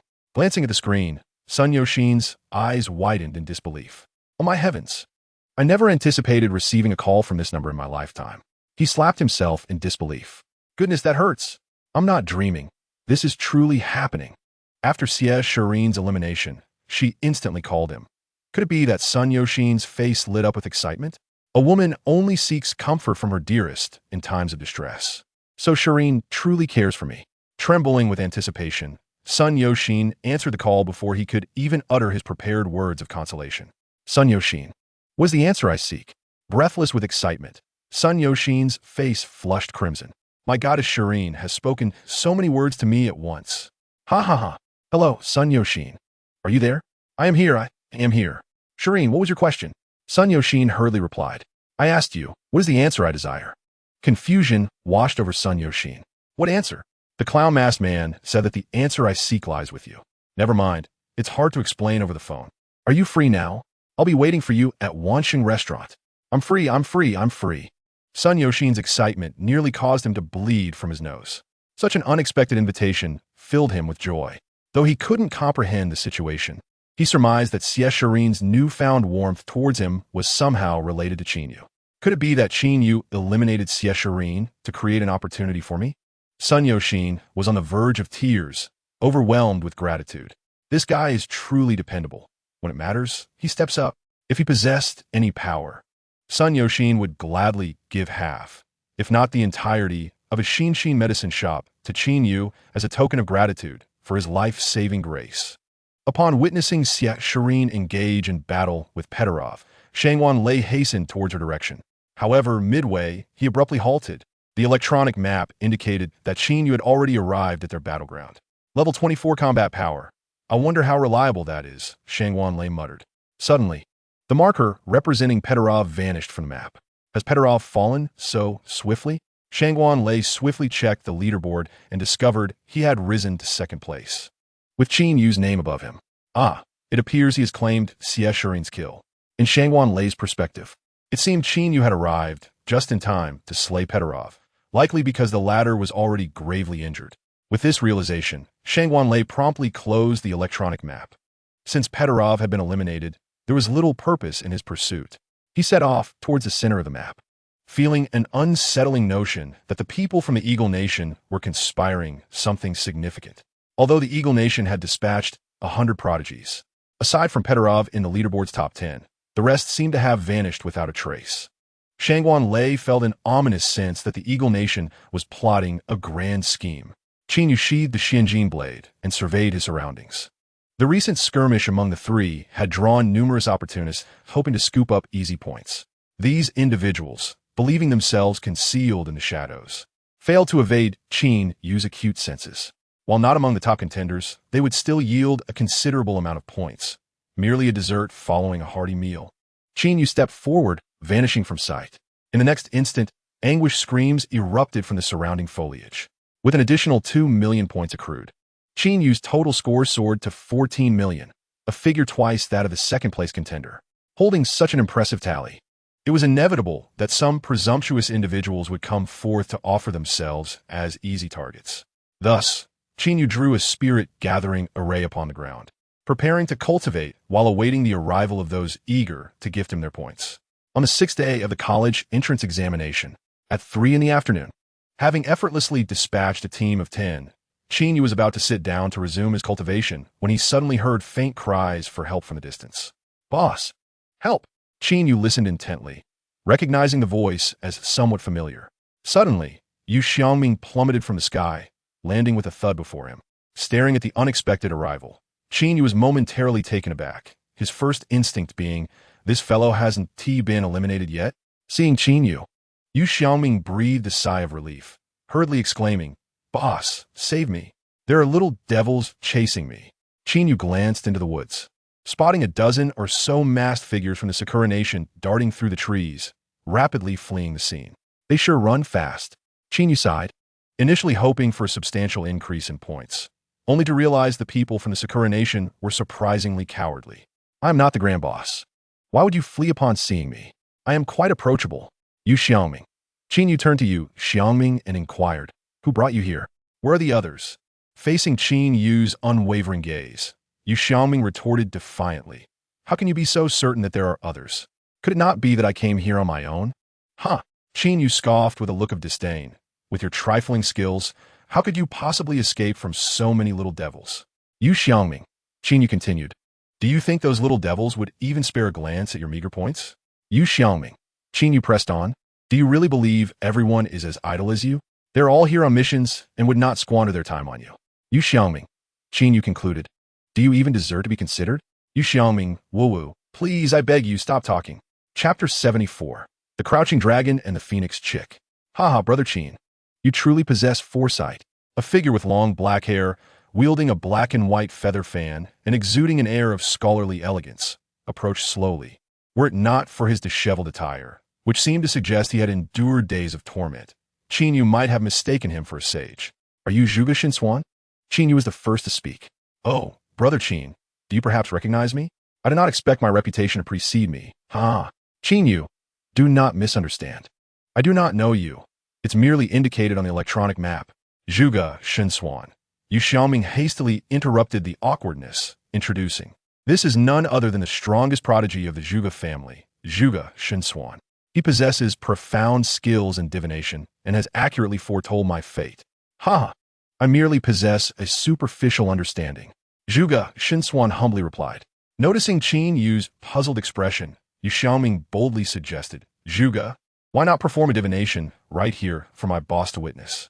It would be my honor to oblige. Zhuge Xinswan grasped Yu Xiangming's hand, scrutinizing the lines on his palm, his eyes transforming into a peculiar squint as he spoke slowly. Your father is a man, and your mother is a woman. Is that correct? Yu Xiangming was momentarily stunned. Then his eyes sparkled with excitement. Indeed, Qin Yu. Zhuge Xinswan continued. Each member of your family possesses 2 arms and 2 legs, correct? Yu Xiangming, filled with fervor, exclaimed, Absolutely correct. Qin Yu. I have also deduced an interesting coincidence. Zhuge Xinswan peered at Yu Xiangming with his squinting eyes and smiled. The divinations suggest that your parents were married on the same day. Is that not so? Yu Xiangming trembled with excitement, gazing at Zhuge Xinswan with awe. Completely accurate. Oh my goodness, you were spot on. Qin Yu. Qin Yu fixed his gaze on Yu Xiangming and earnestly asked, Has your brain been kicked by a beast? How did you know that? Yu Xiangming looked at Qin Yu in astonishment. I have never mentioned this to anyone. Qin Yu patted Yu Xiangming on the shoulder, advising, After the college entrance examination, remember to consult a neurologist. No need. Zhuge Xinswan interjected confidently. I have already divined for Yu Xiangming. The hospital cannot cure him. Yu Xiangming. Qin Yu sighed. You two truly are a crouching dragon and a phoenix chick. Not at all. Zhuge Xinswan humbly replied. Crouching dragon is the name of my ancestor. Though I bear the title of Xinswan, I fall short in comparison to my forebears.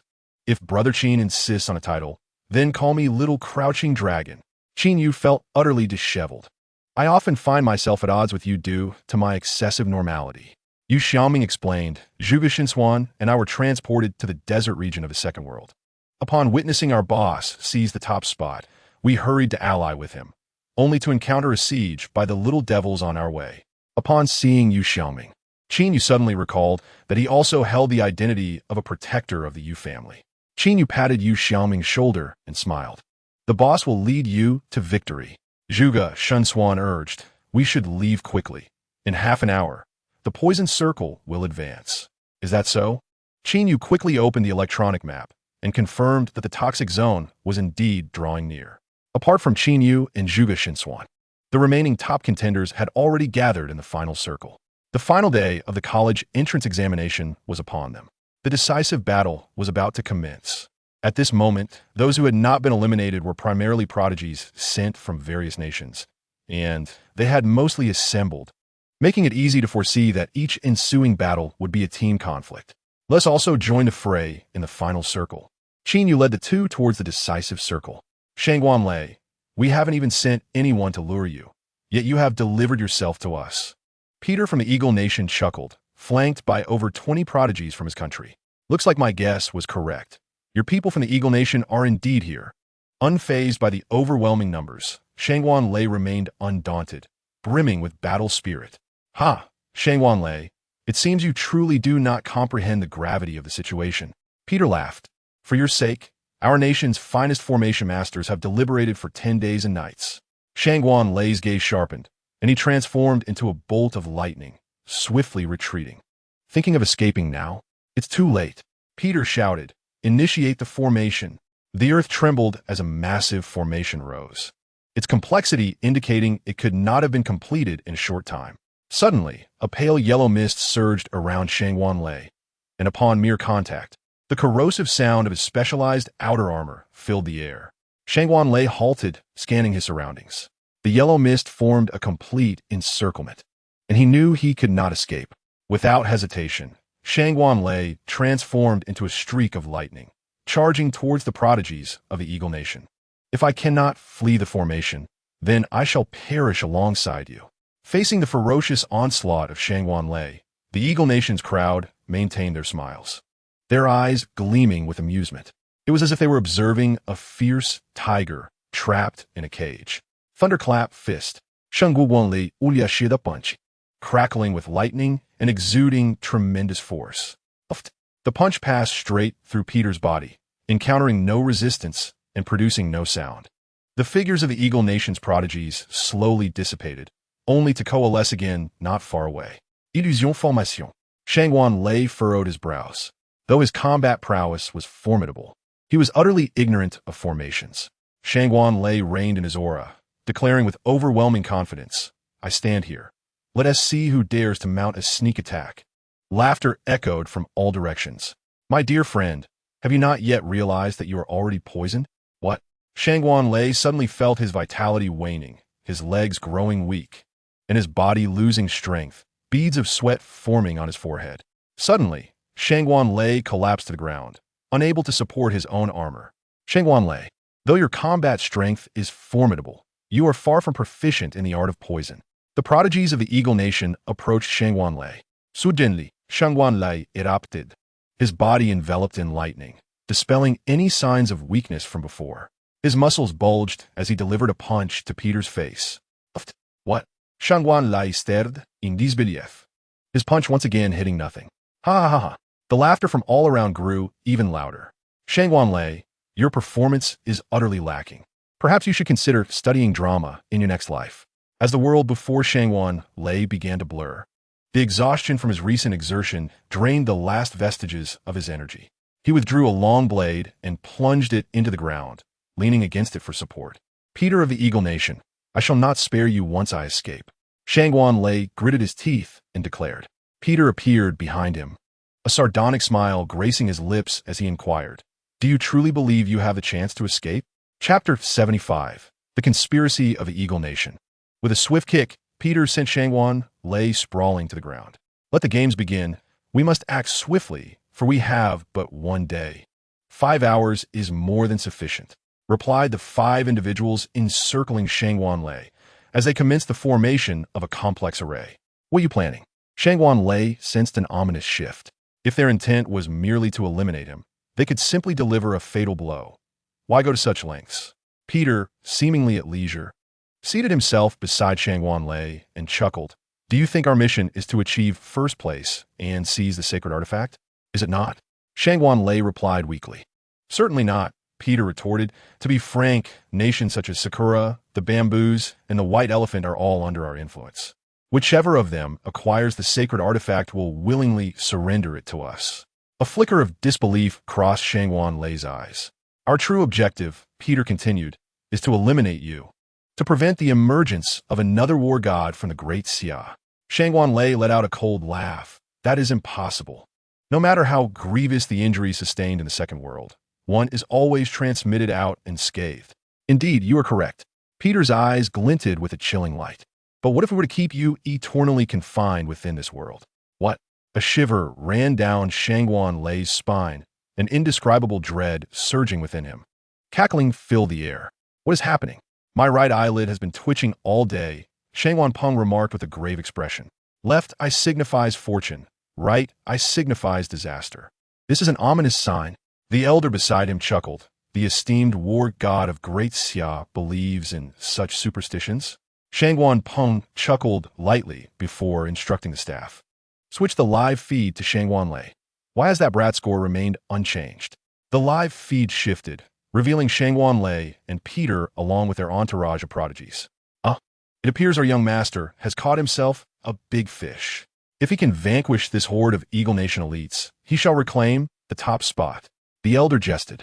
Wiping them all out may be unrealistic, but eliminating half should be quite feasible, Shangwan Peng confidently asserted, fully aware of his son's capabilities. No sooner had he spoken than the screen depicted Shangwan Lei turning to flee. Fleeing? This does not align with his character. Shangwan Peng pondered, suddenly noticing a yellow mist rising before Shangwan Lei. An ambush. Just as he leaned in to observe, the live feed abruptly cut out. What is happening? Shangwan Peng sprang to his feet. The staff hastily responded, Report. The signal has been severed. It may be the drone has encountered an incident. We shall immediately switch to Peter S. Broadcast. Report. Peter S. Broadcast has also gone black. Report. All Eagle Nation elites have lost contact. Report. All drones around the yellow mist have lost signal. That area has become a blind spot. With each report, a sense of unease permeated the conference room. What exactly does the Eagle Nation intend to achieve? Shangwan Peng clenched his fist, causing the conference table to splinter. The elder beside him urged, Retrieve all previous live feeds from the Eagle Nation elites. We must ascertain their actions. A moment later, the elder frowned. They are inscribing a complex array. And the purpose of this array, the Great Xia prodigies huddled together, gazing toward the yellow mist, their expressions growing grave. The electronic map indicated that both Shangwan Lei and Peter were within that area. It appeared Shangwan Lei had encountered trouble. I haven't seen a single Eagle Nation individual prior. They must all be inside. What should we do? Should we rescue Shangwan Lei? Undoubtedly. Shangwan Lei is formidable. With him, our chances of securing first place will significantly increase. Very well, I shall venture forth to scout the path. One individual, mounted on horseback, advanced into the realm of yellow mist. The mist thickened, obscuring all visibility, resembling an impenetrable wall reaching toward the heavens. A Great Xia prodigy extended his hand to test the air. As soon as his fingers brushed the yellow mist, an excruciating sensation coursed through him. The prodigy swiftly retracted his finger, but the pain lingered. Upon inspection, he discovered his finger was gradually corroding, akin to a candle melting away. The surrounding prodigies gathered around, and one decisively drew a short blade, severing the afflicted finger, promptly using a healing spell to restore the individual. The prodigy's complexion turned pale as he gazed apprehensively at the yellow mist. Had he plunged into it entirely, he would likely have perished without a trace. What in the world is this to be so terrifying? With the yellow mist present, discussing a rescue of Shangwan Lei seemed moot. The question was whether they could even survive crossing it. Does anyone possess a method to dispel this mist? At this inquiry, all fell silent. After a while, someone tentatively suggested, if we utilize healing spells while rushing in, is there a possibility of breaching the mist? Immediately, others refuted the notion. The healing rate cannot possibly counteract the corrosive speed of the yellow mist. That approach is unfeasible. Silence enveloped the group once more. Suddenly, one individual clapped his hands, exclaiming in excitement, I have discerned the nature of this yellow mist. All eyes turned to him, intent on listening. I once encountered an ancient text that documented how the waters of the yellow springs can evaporate to form a highly corrosive yellow mist, known as the yellow spring qi. This mist, when guided by an array, can be introduced to the surface. In the ages before fortifications, the yellow spring chi served as a natural barrier. I see it now. Someone exclaimed with clarity. The yellow spring chi is guided by an array. If we can disrupt the array, the mist will dissipate of its own accord. Indeed, individuals knowledgeable in arrays stepped forward to commence their research. Qin Yu and his companions, following the guidance of the electronic map, arrive at the gathering place of the great Xia prodigies. Greetings. Zhuge Shunxian dashed forward, declaring, "This humble strategist has calculated that you must be facing some troubles." Upon seeing Zhuge Shunxian, the crowd turned away, resuming their tasks. Who in the imperial capital does not know that Zhuge Shunxian is the least skilled in divination within the Zhuge family? However, someone noticed Qin Yu. A mask? A person from the Sakura nation? Do not misconstrue. Zhuge Shunxian quickly interjected. This individual is none other than Qin Yu, who vanquished Peteroff and claimed the top rank. Upon hearing Qin Yu's name, the crowd turned to him in curiosity. Are you Qin Yu? Did you eliminate Xie Shirin? Instantly, several individuals set aside their tasks, casting hostile glances at Qin Yu. The sycophants of Xie Shirin are truly numerous. Qin Yu retorted unceremoniously. It was Xie Shirin who, enamored by my charm, voluntarily gifted her points to me. At this, the tempers of the individuals flared. You think you're worthy? Wearing a mask like a coward. You probably feel too ashamed to show your face. Indeed, I am exceedingly handsome. I fear that removing my mask might blind your feeble eyes. Who are you calling a dog? Several individuals were incensed. Qin Yu remarked, whoever it is knows.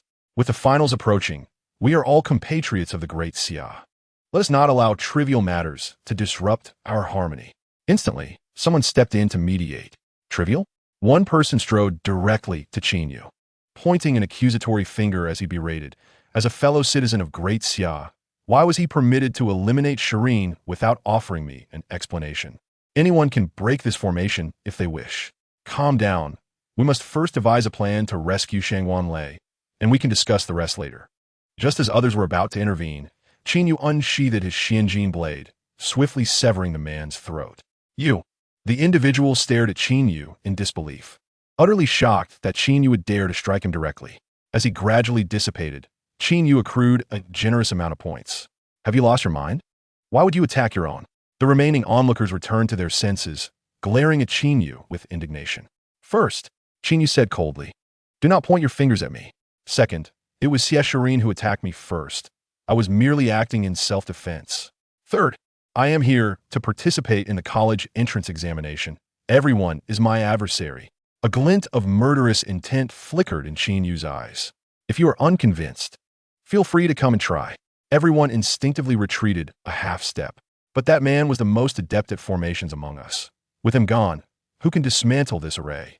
Indeed, Qin Yu, you took his life, and you must bear the consequences. If Shangwanlei's failure in this mission is attributable to your actions, can you shoulder that responsibility? The Xianjin blade gleamed with a golden light, silencing the incessant chatter. Qin Yu took a step forward and gazed at the yellow spring aura, casually inquiring, are you all intent on breaking the formation, dispelling this yellow mist, and then entering to rescue Shangwanlei? That's called yellow spring aura, not just yellow mist. You bumpkin. Someone scoffed. Qin Yu looked up at the speaker, who instinctively recoiled 2 steps in fear. Indeed, that is precisely our plan. Another responded hastily, terrified that Qin Yu might unleash another wave of violence. Approaching the formation, Qin Yu remarked nonchalantly, isn't it just a formation?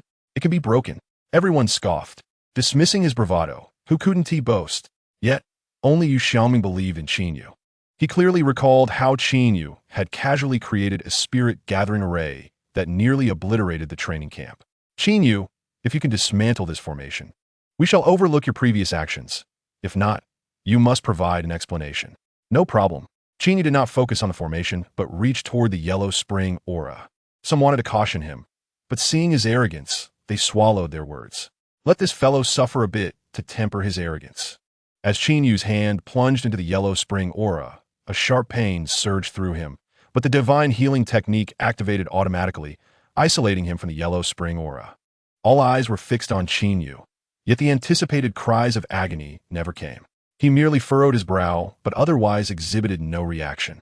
With a smile, Qin Yu said, Listening to you all, I expected this yellow spring aura to be formidable. It turns out it possesses such little power. There is no need to destroy the formation. I can simply pass through, as it cannot inflict any significant harm. What is happening? The crowd was utterly astonished. Qin Yu was not boasting. His hand remained within the yellow spring aura. Had the aura weakened? Some disbelieving approached to touch it, only to emit a chorus of pain screams. Don't touch it. The yellow spring aura is even more potent than before, ah? The crowd stared at Qin Yu, as if he were a monster. Qin Yu sighed. You are all far too fragile. I shall enter to rescue Shangwan Lei myself. Instantly, someone warned, inside are the elites of the Eagle Nation, and they have undoubtedly set numerous traps. Going in alone is tantamount to seeking death. Before the warning could finish, Qin Yu had already traversed the yellow spring aura, vanishing without a trace. It's over. He will surely be captured by the Eagle Nation. Someone lamented.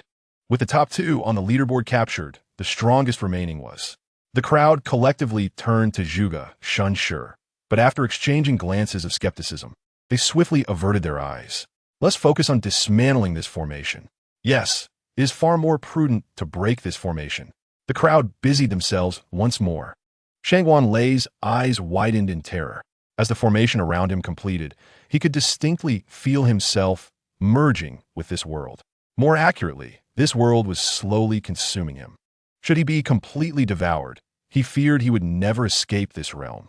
Clenching his teeth, Shangwan Lei attempted to muster the last of his strength to resist. Yet, no matter how hard he struggled, he could not move even a finger. The power emanating from the ground bound him tightly. He could only hope that his compatriots outside would breach the formation or that his father would sense the peril and come to his rescue. Beside him, Peter seemed to have pierced through Shangwan Lei's thoughts, chuckling as he said, You need not expect anyone to save you.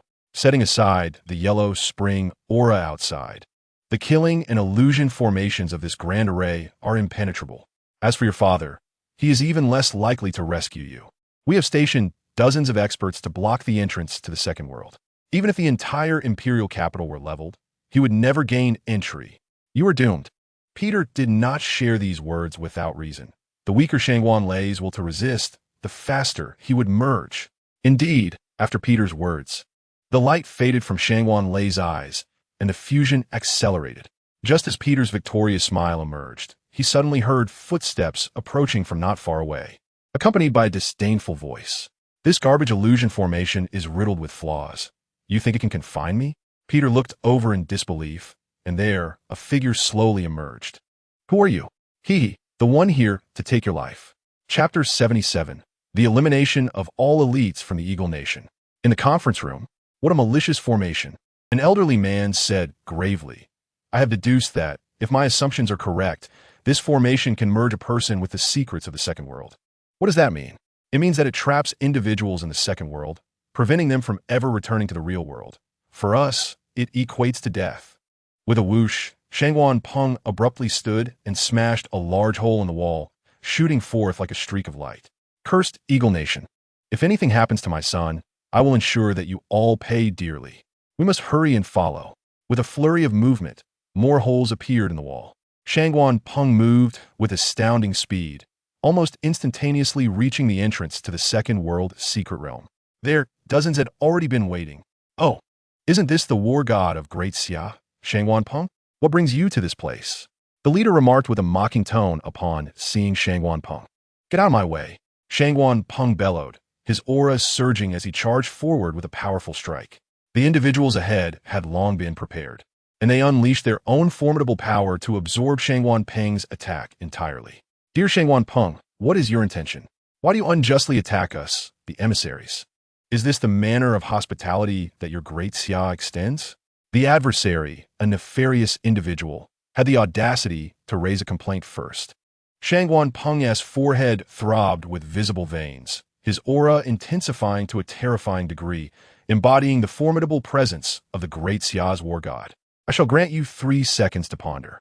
Either vacate this place or meet your demise. His eyes brimmed with a murderous intent, his tone devoid of any semblance of threat, for he merely articulated the undeniable truth.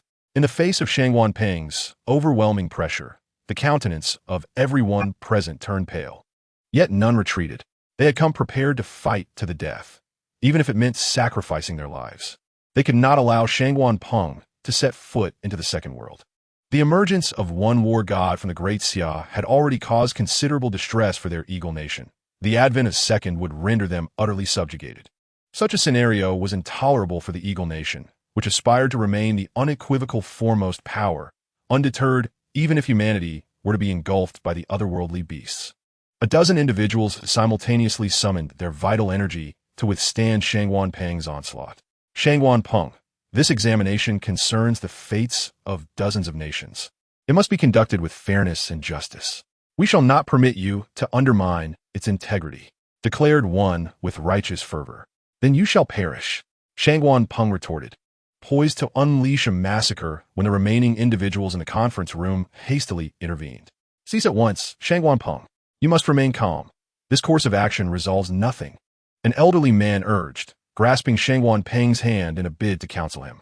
Seeing this intervention, the foreign adversaries collectively sighed in relief. To confront Shangguan Peng was to court certain death or grievous injury. The title of War God of the Great Xia was not mere bluster, but a hard-won reputation forged through bloodshed. Elder Meng, something is amiss with Ailey. I must enter, Shangguan Peng asserted. I understand, but we cannot act recklessly here, Elder Meng implored. Setting aside the collateral damage or battle may inflict upon innocent lives. The entrance to the second world's secret realm could also be disrupted by the resulting spatial fluctuations. Have you contemplated the consequences? What am I to do? Shangguan Peng clenched his fists, frustration evident on his face. Elder Meng advised, we will hold these individuals at bay.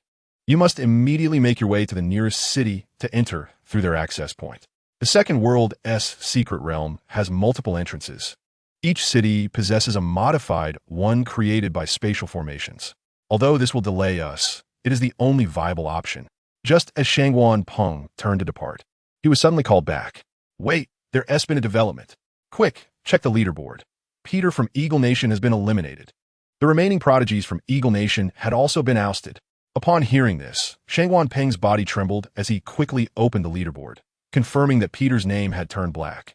Once again, it's Qin Yu. This lad has truly resolved a significant predicament. My Shangguan family owes him a favor. Shangguan Peng mused. Another voice chimed in. Look, the live broadcast has resumed. Without delay, Shangguan Peng entered Qin Yu's stream. He observed as Qin Yu stretched lazily, dragging Shangguan Lei's leg, and proceeded towards the boundary suffused with the aura of the Yellow Springs. Shangguan Peng's expression hardened. Halt. That is the aura of the Yellow Springs. Not even a fifth-level warrior can traverse it with mere flesh. Shangguan Peng's shouts fell on deaf ears as Qin Yu, unfazed, effortlessly dragged Shangguan Lei through the ominous aura unscathed. How is he accomplishing this? In that moment, even Shangguan Peng, the foremost figure of the Great Xia, found himself perplexed by Qin Yu's actions. Realizing their plan had faltered, those who had previously obstructed Shangguan Peng began to retreat discreetly, seeking an escape. Shangguan Peng remained fixated on the live stream, yet he issued commands. Arrest all the teachers and prodigies sent by Eagle Nation. Not a single one must be allowed to escape. Shangguan Peng, on what grounds do you detain us? We are guests of the Great Xia. They protested. Do you intend to incite war between our nations? Another queried. Do not lay a hand on me. If you dare touch me again, I will not hold back. Shangguan Peng declared coldly as he walked out. If your Eagle Nation is not afraid of death, then come and test it. In the astonished gazes of the onlookers, Qin Yu discarded Shangguan Lei like a dead dog, casually remarking, it's not difficult at all. The people of Eagle Nation are quite amiable. When I struck them, they did not retaliate. The crowd was left speechless. Shangguan Lei lamented inwardly. You eliminated them with a single move. How could they possibly retaliate? Bravo, my brother. Zhuge Shinsuan exclaimed. My calculations were spot on. Only you can break this deadlock. No one paid him any heed, except for Yu Xiaoming. What has happened to Shangguan Lei? Someone inquired. He must be poisoned. He retains consciousness, but lacks strength. Qin Yu elucidated. We must hasten to administer treatment. Shangguan Lei's eyes glimmered with hope. No need. Qin Yu interjected. Simply sending Shangguan Lei outside will suffice for his recovery. As he spoke, Qin Yu handed a dagger to Yu Xiaoming, directing it towards Shangguan Lei's neck. Right here, a swift stab. Yu Xiaoming, 3939. Shangguan Lei. No. The crowd was taken aback. Qin Yu, what do you mean by this? He questioned with confusion, pondering, is my intention not clear enough? I intend for Yu Xiaoming to gain points. His current score is insufficient, and he is far from the top 3. Qin Yu explained. The audience was stunned. You aim for Yu Xiaoming to reach the top 3? Indeed, otherwise, why would I bother dragging him out? Would it not be more efficient to eliminate him inside? Shangwan Lai and Miamipi. The light in Shangwan Lei's eyes dimmed. The crowd speculated. I believe Shangwan Lei can still be saved. There is no need to end him so swiftly. The light in Shangwan Lei's eyes reignited. Qin Yu shook his head. Treatment would waste your vital energy. It is better to send him out directly. The light in Shangwan Lei's eyes flickered out once more. However, Shangwan Lei possesses formidable combat strength, which would greatly aid in the forthcoming battles. The crowd argued. The light in Shangwan Lei's eyes shone brightly again. Qin Yu asserted, I can handle the upcoming battles alone. Moreover, if Shangwan Lei survives, he would pose the greatest obstacle to Yu Xiaoming's ascent to the top 3. Yu Xiaoming was taken aback. The light in Shangwan Lei's eyes extinguished completely. Chapter 78. Annihilate the Sakura Nation first. Shangwan Lei left with great reluctance. He had never imagined that his elimination stemmed from being too strong and accumulating excessive points. If heaven granted him another chance, he would surely adopt a more discreet approach and avoid drawing attention. Boss, you are truly benevolent. Yu Xiaoming expressed his gratitude towards Qin Yu. Encountering you has been the greatest fortune of my life. Do not misconstrue my intentions. Qin Yu clarified at that time. Commander Yu informed me that should I make a significant contribution to your Yu family during the examination, I would be permitted to select a treasure from your family's vault. I believe that bringing you to the national top 3 would indeed qualify as a substantial contribution. Yu Xiaoming, that stings, my friend. Qin, what are your plans now? Someone cautiously inquired, apprehensive that Qin Yu might whimsically bestow all rewards upon Yu Xiaoming. They had no doubt of Qin Yu's prowess, especially since the prodigies of Eagle Nation had faltered against him in mere moments. Qin Yu had never entertained such thoughts before. The reason he eliminated Shangwan Lei was that he had saved him. Without his intervention, Shangwan Lei's predicament could have been far worse. These individuals bore no grievances against Qin Yu, and he naturally did not wish to make enemies of the innocent. What should we do now? Qin Yu glanced at the time. It was 7 in the evening, and the final battle was scheduled to commence at noon the following day. Since there was nothing to do at the moment, let us engage in cultivation, Qin Yu suggested. Cultivation? The others were taken aback, as they had anticipated that Qin Yu would lead them to annihilate the Bear Nation or eliminate the Cherry Blossom Nation. Indeed, the spiritual energy in this place is so abundant. Would it not be a waste of time not to cultivate? There is ample time for cultivation outside, and we only have 7 days for the college entrance examination. Cultivating here seems like a waste of time, although they voiced their inner thoughts. No one dared to contradict Qin Yu's decision, merely offering awkward smiles. Indeed, seeing that everyone had agreed with a smile. Qin Yu generously drew a spirit-gathering formation capable of accommodating all present. As the formation materialized, those adept in formations were left astonished. My heavens! How can your spirit-gathering formation be so remarkably effective? How did you complete the core of this formation with just a few strokes? This method of drawing formations is utterly unfathomable. It truly opens one's eyes. Qin, may I study this formation? One person gazed eagerly at Qin Yu. Qin Yu waved his hand dismissively, saying, just don't damage the formation. You can rest assured. As these individuals suddenly became fervent, the others curiously stepped into the spirit-gathering formation. Is it truly that powerful? Wow, it really is that powerful. This is even more effective than the spirit-gathering formation in my family. Incredible. Everyone eagerly sat down and quickly entered a meditative state. As the sun set and rose again, the morning sunlight poured down upon the earth, filtering through the gaps in the leaves and illuminating Qin Yu's face. Slowly, Qin Yu opened his eyes and glanced at the electronic map, immediately letting out a cold snicker. These fellows are truly anxious. Qin Yu stood up and roused the others. What is the matter? Wasn't the decisive battle supposed to be at noon? This cultivation session was simply delightful. Qin, could you assist in modifying my family's spirit-gathering formation when you have the time? Alas, I have not yet fully cultivated. The group began to chatter. Qin Yu reminded them, take a look at the map. We have been surrounded. Surrounded? Which nation dares to do this? Upon seeing the electronic map, the crowd erupted in furious curses. Those damn scoundrels. Why do they always target us? The electronic map displayed the presence of multiple nations, including the White Elephant Nation, the Cherry Blossom Nation, and the Stick Nation, strategically surrounding them, with the Cherry Blossom Nation even drawing closer. Because we are too strong. Qin Yu chuckled. Only by eliminating us do they stand a chance at achieving the top rank. Qin Yu drew the Xianjin blade, spinning it twice in the air before striding towards the Cherry Blossom Nation. Let us take the Cherry Blossom Nation down first. Who else with me? The others stood up, their eyes gleaming with murderous intent.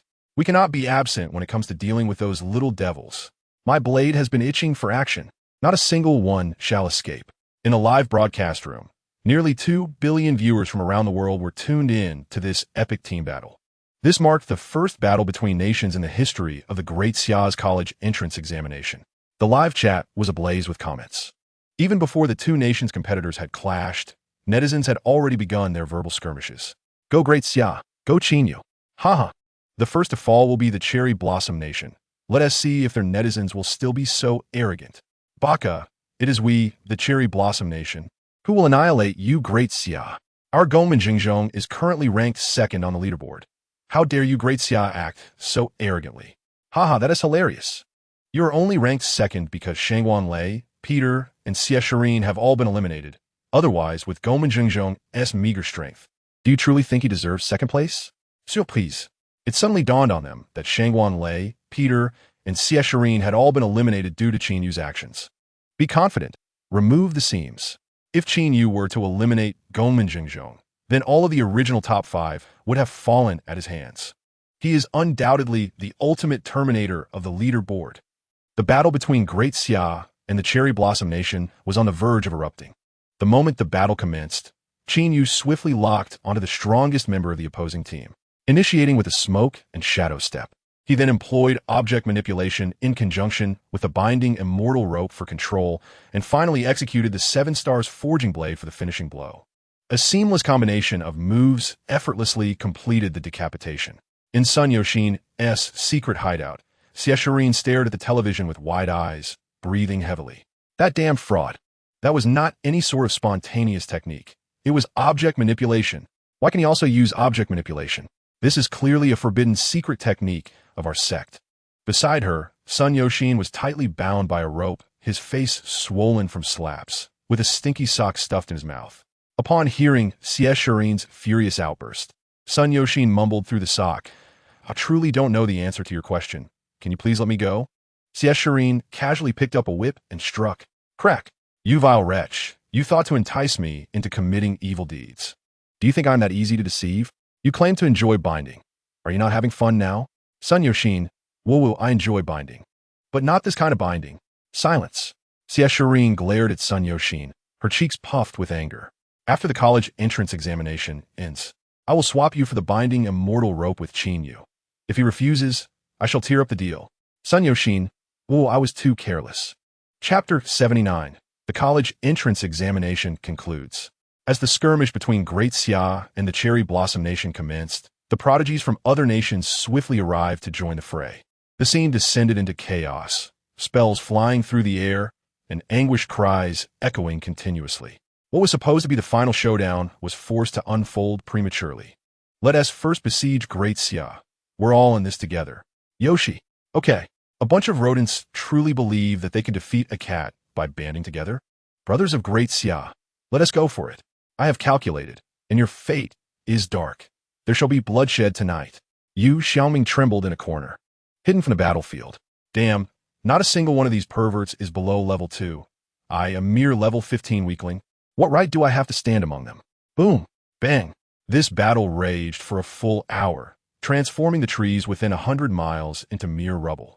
As fireworks erupted, leaving the earth scarred, and only one person emerged alive from this conflict. Qin Yu sheathed the Xianjin blade. Witnessing his score soar to a staggering 80 million points, he smiled. The second place score was just over 20 million. Qin Yu's points were 4 times that. He beckoned to Yu Xiaoming, who promptly scurried from behind a tree, running eagerly to Qin Yu. Boss, do you have any orders? Kill me. Huh? Yu Xiaoming paused in confusion. If you kill me, you will directly gain 40 million points. I am rank 1, and you are rank 2. I promise to bring you into the top 3, and I shall fulfill that promise. Boss, you're so good to me. Yu Xiaoming's eyes welled with tears. The scenery around Qin Yu swiftly shifted, and after a dizzying turn, the view before him became clear once more. He had been transported. Qin Yu's immediate sensation was the remarkably low concentration of spiritual energy in his surroundings. Suddenly, a microphone was thrust into his face. Qin Yu, Dali, a reporter from the Linhai City television station. As the top scorer of this year's college entrance examination, what are your thoughts? How do you perceive the influence of foreign prodigies on the future development of humanity? What prompted you to don a clown mask? Is there a peculiar penchant behind it? Why did you allow classmate Yu Xiaoming to take your life at the last moment? Was there a clandestine exchange involved? As the top scorer, what advice would you impart to the next cohort of examinees? Surrounded by a throng of reporters, their eyes seemed to strip him bare. Qin Yu felt a sudden tightening in his core. His opportunity to excel in the examination had been gained through backdoor means, and any revelation would undoubtedly lead to unnecessary complications. He removed the microphone from his face, one hand shielding the clown mask while the other pushed through the crowd. Make way, clear the path. Having entered the second world from Linhai City, it was only natural for him to be transported back there. Zhang Tianjian had long been prepared. With a grand gesture, he summoned a multitude of soldiers to escort Qin Yu away. As Qin Yu hastened his pace, a familiar voice cut through the cacophony. Brother. Instinctively, Qin Yu glanced over to see Qin Tian and several classmates standing nearby, smiling at him. At such close proximity, even with a mask on, it was impossible to hide from Qin Tian's keen eyes. Qin Yu merely cast a glance and continued on his way. Zhang Tianjian had been waiting outside for quite some time. Upon seeing Qin Yu, he greeted him with a smile. My esteemed top scorer, you have truly brought honor to Linhai City. My phone has not ceased ringing for 3 whole days. Qin Yu replied, after all I've done for the city. Shouldn't there be some scholarship reward? That is a given. Zhang Tianjian responded. Just a couple of 100 million should suffice. I wouldn't mind a little extra. Zhang Tianjian. When will it be delivered? Zhang Tianjian. Why the silence? Do you not intend to grant it? Zhang Tianjian chuckled awkwardly and inquired. Where to next? I shall escort you. If you're unwilling to give, then don't, Qin Yu retorted. You were so quick to promise, I thought you genuinely wished to provide. Just tossing out a couple 100 million. Does that even sound like sensible conversation? Zhang Tianjian silently cursed and swiftly changed the subject. Shall we head to the military or back home? I'll take you. Let us go home, Qin Yu decided. My brother has recognized my identity. I need to return and explain everything to my family. Very well. The car altered its course towards the city center. Now, Qin Tian's family had relocated to a new residence in the city center. In the coming days, numerous university admissions offices will be seeking you out. One must be judicious in selecting a university. Any recommendations from a mayor? Domestically, the Imperial Capital University is undoubtedly the top choice. It stands unrivaled in every aspect. As for abroad, both the Eagle Nation and the Cherry Blossom Nation are commendable, but I advise you to select within the country. Qin Yu nodded, I understand. Those not of my kin will inevitably harbor differing intentions. Shangguan Lei is the prime example. Glad you comprehend. In a few days, the Imperial Capital will dispatch someone to escort you to a certain location, Zhang Tianjian stated. What location? Qin Yu inquired, puzzled. I am uncertain. I have yet to attain the privilege of access to such secrets, Zhang Tianjian elucidated.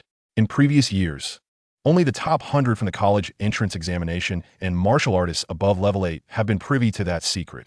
Intrigued by Zhang Tianjian's words, Qin Yu couldn't help but wonder about the mystery that warranted such secrecy. The car gradually slowed. We've arrived. Would the mayor like to join me for a moment? Qin Yu casually suggested.